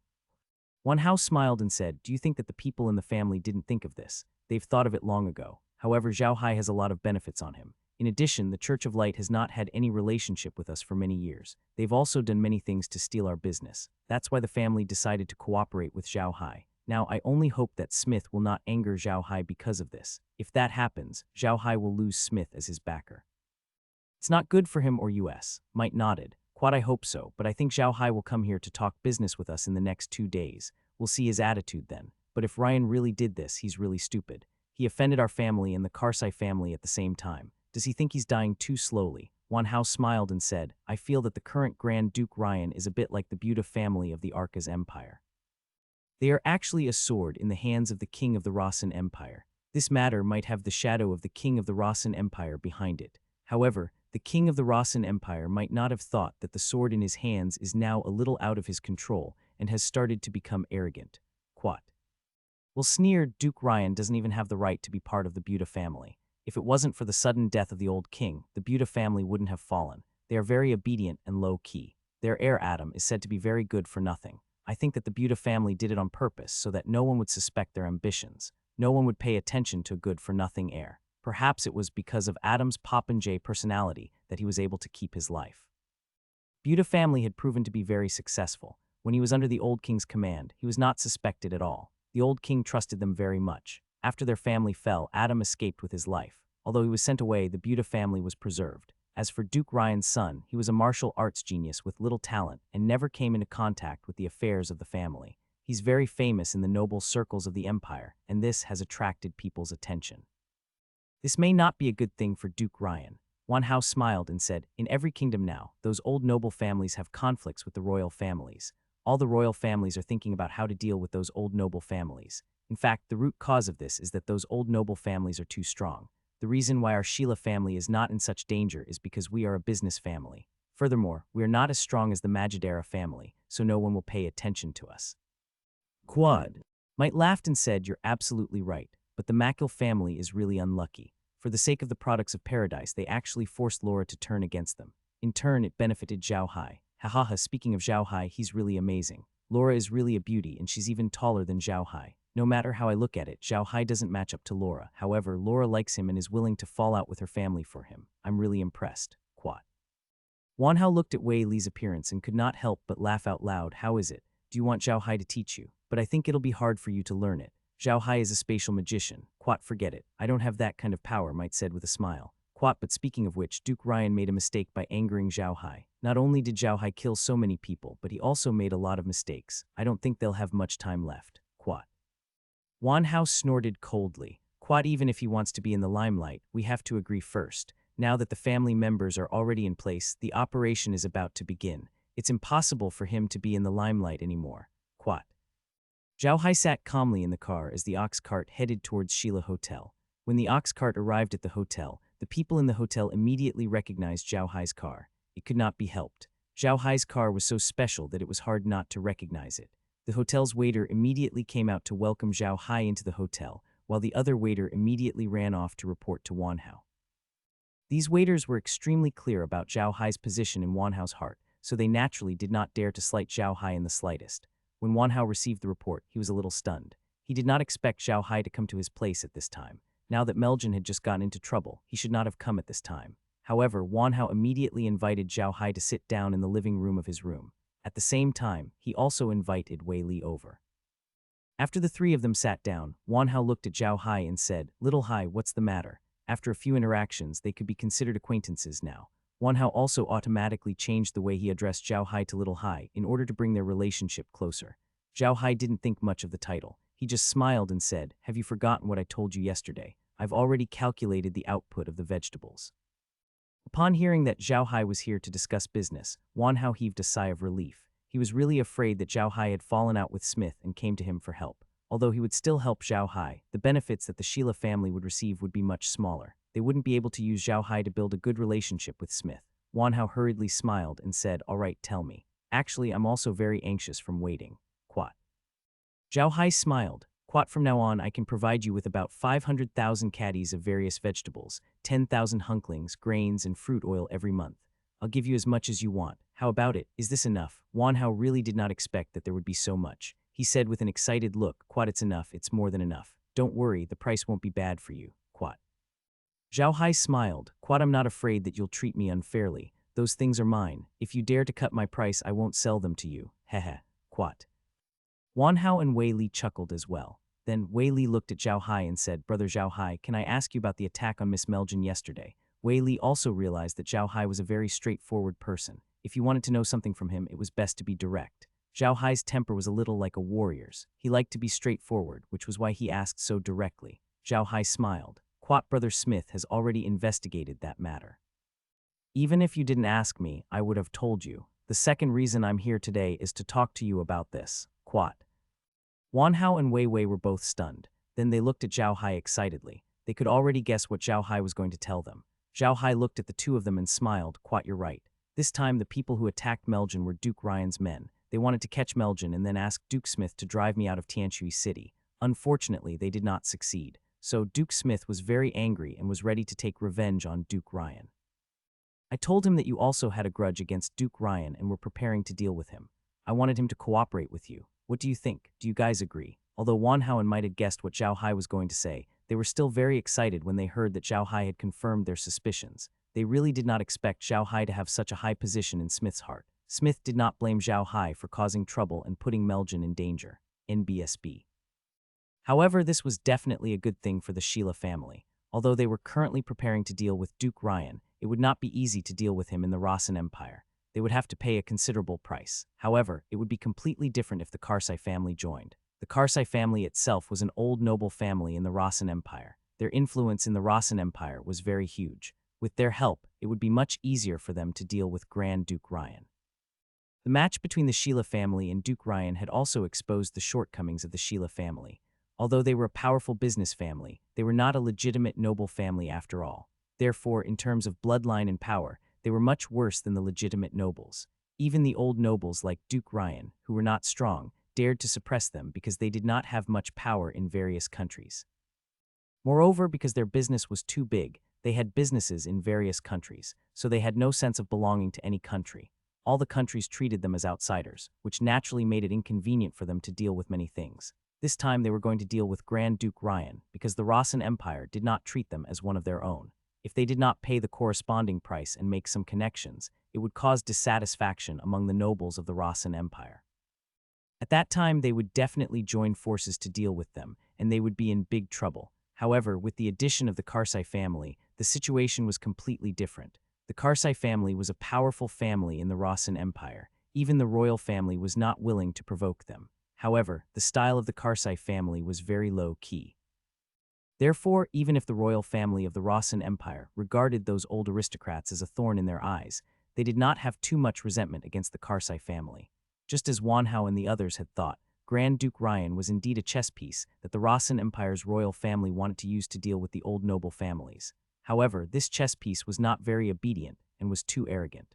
The royal family had already prepared to change their chess piece. In the eyes of those rulers, everyone was a chess piece. There were two kinds of chess pieces, useful and useless. Useful chess pieces were further divided into obedient ones and disobedient ones. Rulers would always give up a chess piece that they couldn't speak clearly, because a disobedient chess piece might become an unstable factor at any time, not only for their enemies but also for themselves. No one in power would want an unstable factor to exist by their side. Wanhao laughed and patted Zhao Hai's shoulder. "Quite, I agree. Why wouldn't we agree to such a good deal? Brother, you're really the lucky star of our Sheila family. Don't worry, I can promise you on behalf of the family. This time, we will do our best to cooperate with the Karsai family. Please help me pass on a message to Duke Smith." Quat.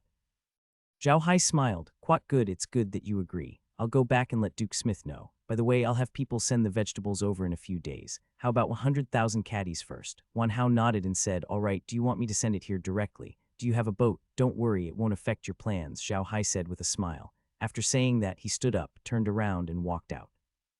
What Zhao Hai didn't know was that when he came to Sheila's hotel, Smith was also summoning an elder of the Calchai family in the Castellan's mansion. This elder was, of course, a black magician. The elder looked to be in his 60s and his hair had already turned white. He was wearing a black magic robe, but his face was not covered, so he looked a little pale. Elder Nalo, what do you think? Smith asked. Nalo nodded. Quite, it's just as Mr. Zhao Hai said. The people who came this time are indeed Duke Ryan's men. They are indeed here for the young lady. Their goal is to kidnap the young lady and force you to drive Zhao Hai out of Tianui City so that they can deal with Zhao Hai. Quat. Smith heaved a sigh of relief, but his expression turned even uglier. Smith was not a fool. As a superior, he would not be swayed by his emotions. It was impossible for him to believe whatever Zhao Hai said. Hence, he asked Elder Nalo to turn a death warrior who attacked Meljin into a high-level undead. He asked about the situation and was relieved when he got the same answer as Zhao Hai. However, at the same time, the fire in his heart was completely ignited. Grand Duke Ryan really didn't put the Karsai family in his eyes. Although Smith was only the second heir of the Karsai family, he was also one of the most important members of the family.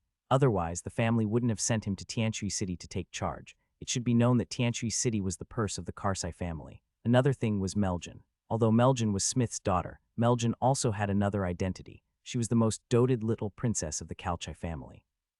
She was also not in the Calchai family. Since ancient times, the Calchai family had always been in a state of more men than women.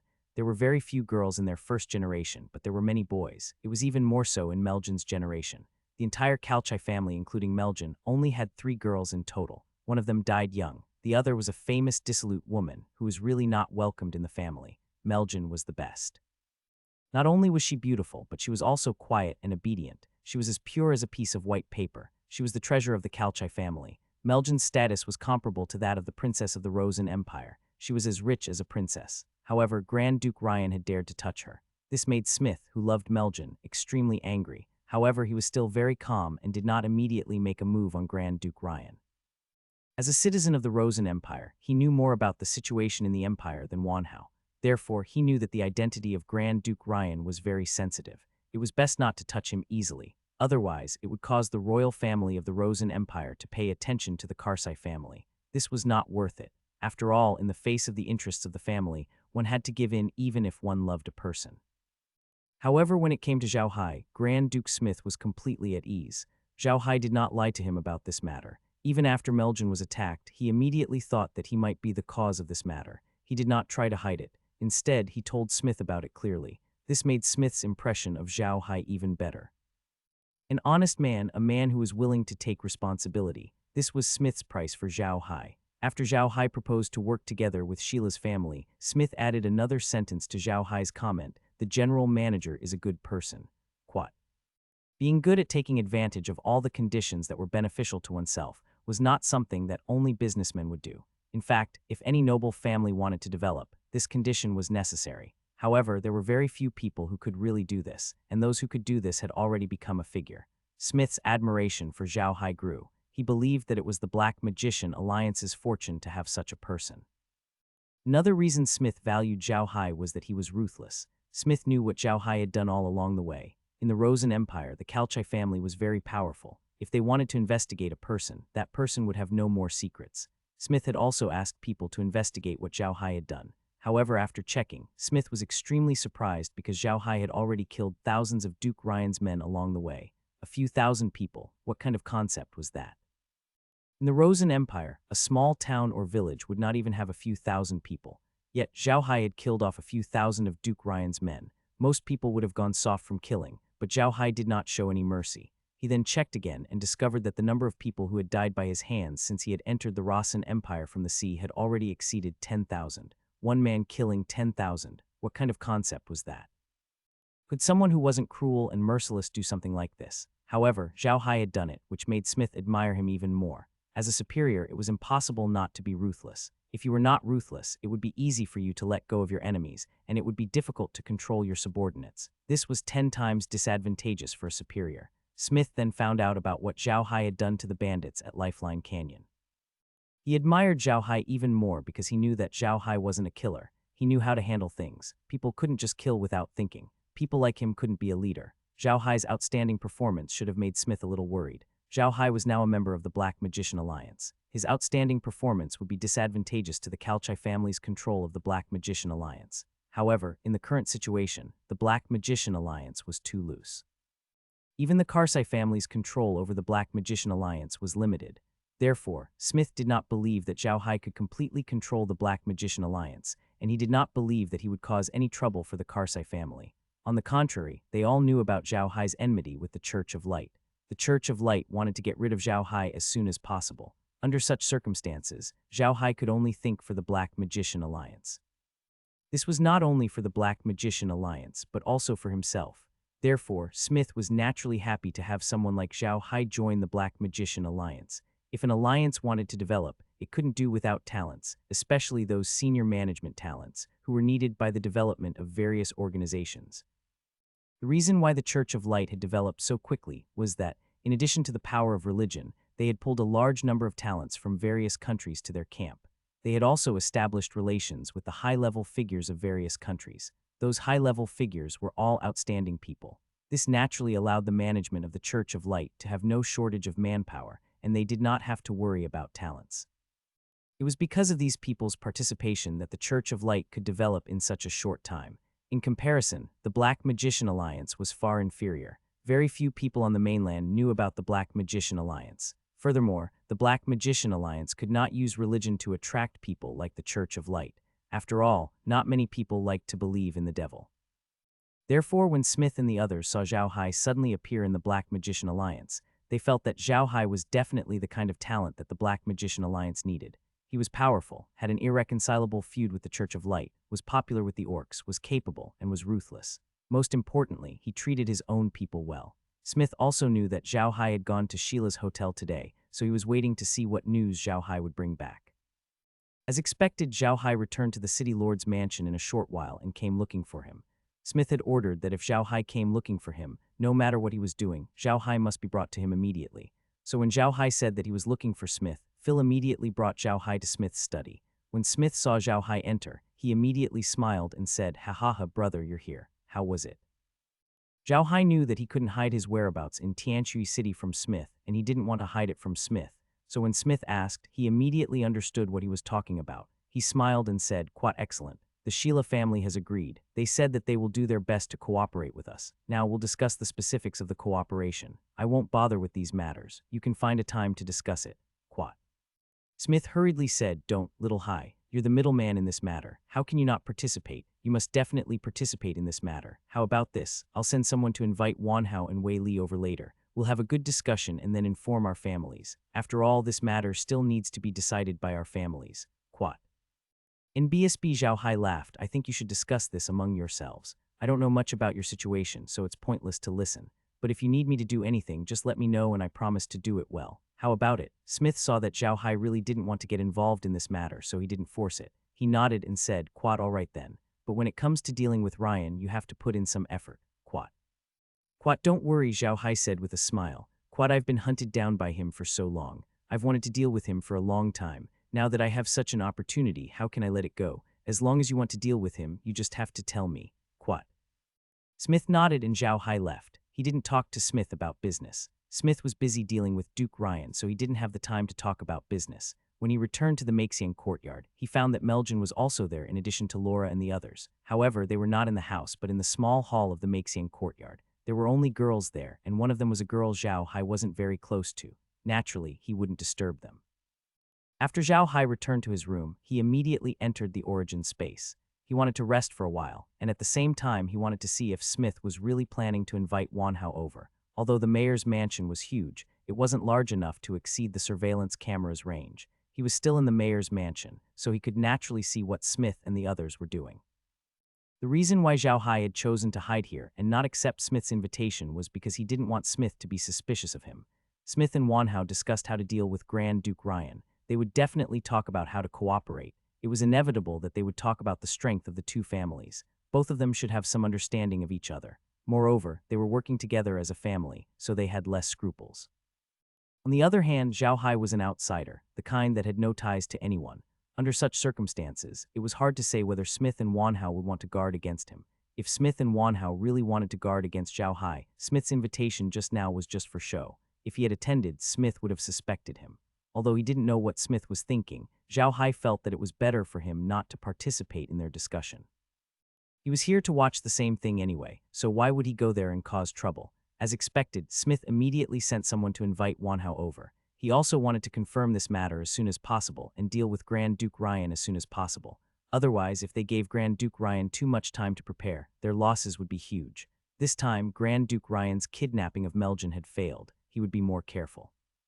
If he was given too much time to prepare, it would be even more difficult to deal with. Wanhao did not expect Smith to invite him over so quickly. The moment Smith sent someone to invite him over, he knew what Smith was up to. This gave Wanhao a new understanding of Zhao Hai's position in Smith's heart. It seemed like Zhao Hai had really caught Smith's eye. Otherwise, Smith wouldn't have come looking for them so quickly. Wanhao and Might arrived at the city lord's mansion on their horses. Phil immediately invited the two of them to the living room of the mansion, where Smith was waiting for them. Wanhao and Wei Li immediately bowed to Smith. Smith also very courteously invited the two of them to take a seat. Immediately, a servant brought over the kia. After Smith took a sip of the kia, he turned to Wanhao and said, "Quat Wanhao store manager, I know about the enmity between your Sheila family and Lai En. Meljan's attack was also because of this matter. Of course, I don't blame you. No matter why Lai En wanted to touch Meljan, I will not let him off. Now, we have a common enemy. I heard from Little Hai that you are already preparing to deal with Lai En. Can you tell me your plan?" Wanhao wasn't angered by Smith's words, because Smith was indeed speaking the truth. The cause of this incident was indeed due to the grudge between Sheila Hotel and Grand Duke Ryan. If it wasn't for the grudge between the Sheila family and Lai En, Zhao Hai wouldn't have become enemies with Lai En. If Zhao Hai didn't become enemies with Lai En wouldn't have chased after Zhao Hai all over the world. He wouldn't have thought of such a trick to deal with Zhao Hai. Hence, Wanhao was in full agreement with Smith's words. Besides, there were only benefits and no disadvantages to working with Smith and the others this time around. It did not matter if he lowered his voice a little. In the end, this was the difference between merchants and old-time aristocrats. The old noble families only cared about their dignity. If anyone dared to offend them, they would fight back with all their might. They would fight to the death with the other party. Other than that, they only cared about benefits. In their eyes, if an old noble family did not have dignity, then they could not be called a noble family. This was a temperament that had settled down over the years. It had been integrated into their souls and could not be erased. But businessmen were different. There was a line in Lao Bai's poem that was right. Businessmen valued profit more than separation. To businessmen, profit was the most important. They could let go of everything else. As long as they could get benefits, sometimes they could even let go of their dignity. Therefore, Wanhao smiled and said, "You're right, Sir Castellan. It's because of this that I brought a small gift for Miss Meljan to calm her nerves. I hope you won't reject it. I'll definitely tell you everything I know and say everything I know. After all, I'll still need to rely on you this time." Quat. Smith looked at Wanhao with a smile and said, "I'll accept the gift on Meljan's behalf. Tell me about your plan. Today I wanted to invite Little Hai over to listen, but Little Hai refused to do anything, so I could only forget about it. However, he said that if there's anything, as long as you tell him, he will definitely help. After all this time, Grand Duke Ryan has chased him quite miserably." Quat. Wanhao smiled and said, "Speaking of which, I'm really sorry for Mr. Zhao Hai this time. It was originally a matter between our Sheila family and Lai En, but we dragged you into it. This was really not our intention." Quat. Smith looked at Wanhao with a profound look and smiled. "You should never treat a person like Little Hai as a fool. A person like him is worthy of your sincere friendship. If you don't show your true heart, then you can never make him treat you as one of his own, am I right?" Wanhao looked at Smith's expression and smiled bitterly. Although he had quite a bit of power in the family, the ones who made the real decision were the elders in the family. The test for Zhao Hai was also made by those elders. Although Wanhao didn't agree, the words of a store manager that was sent out still had limited weight. Although Zhao Hai was treating them well, no one knew what he was thinking. Zhao Hai was willing to do business with them for profit. If Zhao Hai really wanted to rely on them, he wouldn't have given the majority of the business to the Smith family. Wanhao was certain that Zhao Hai would definitely give Smith more benefits.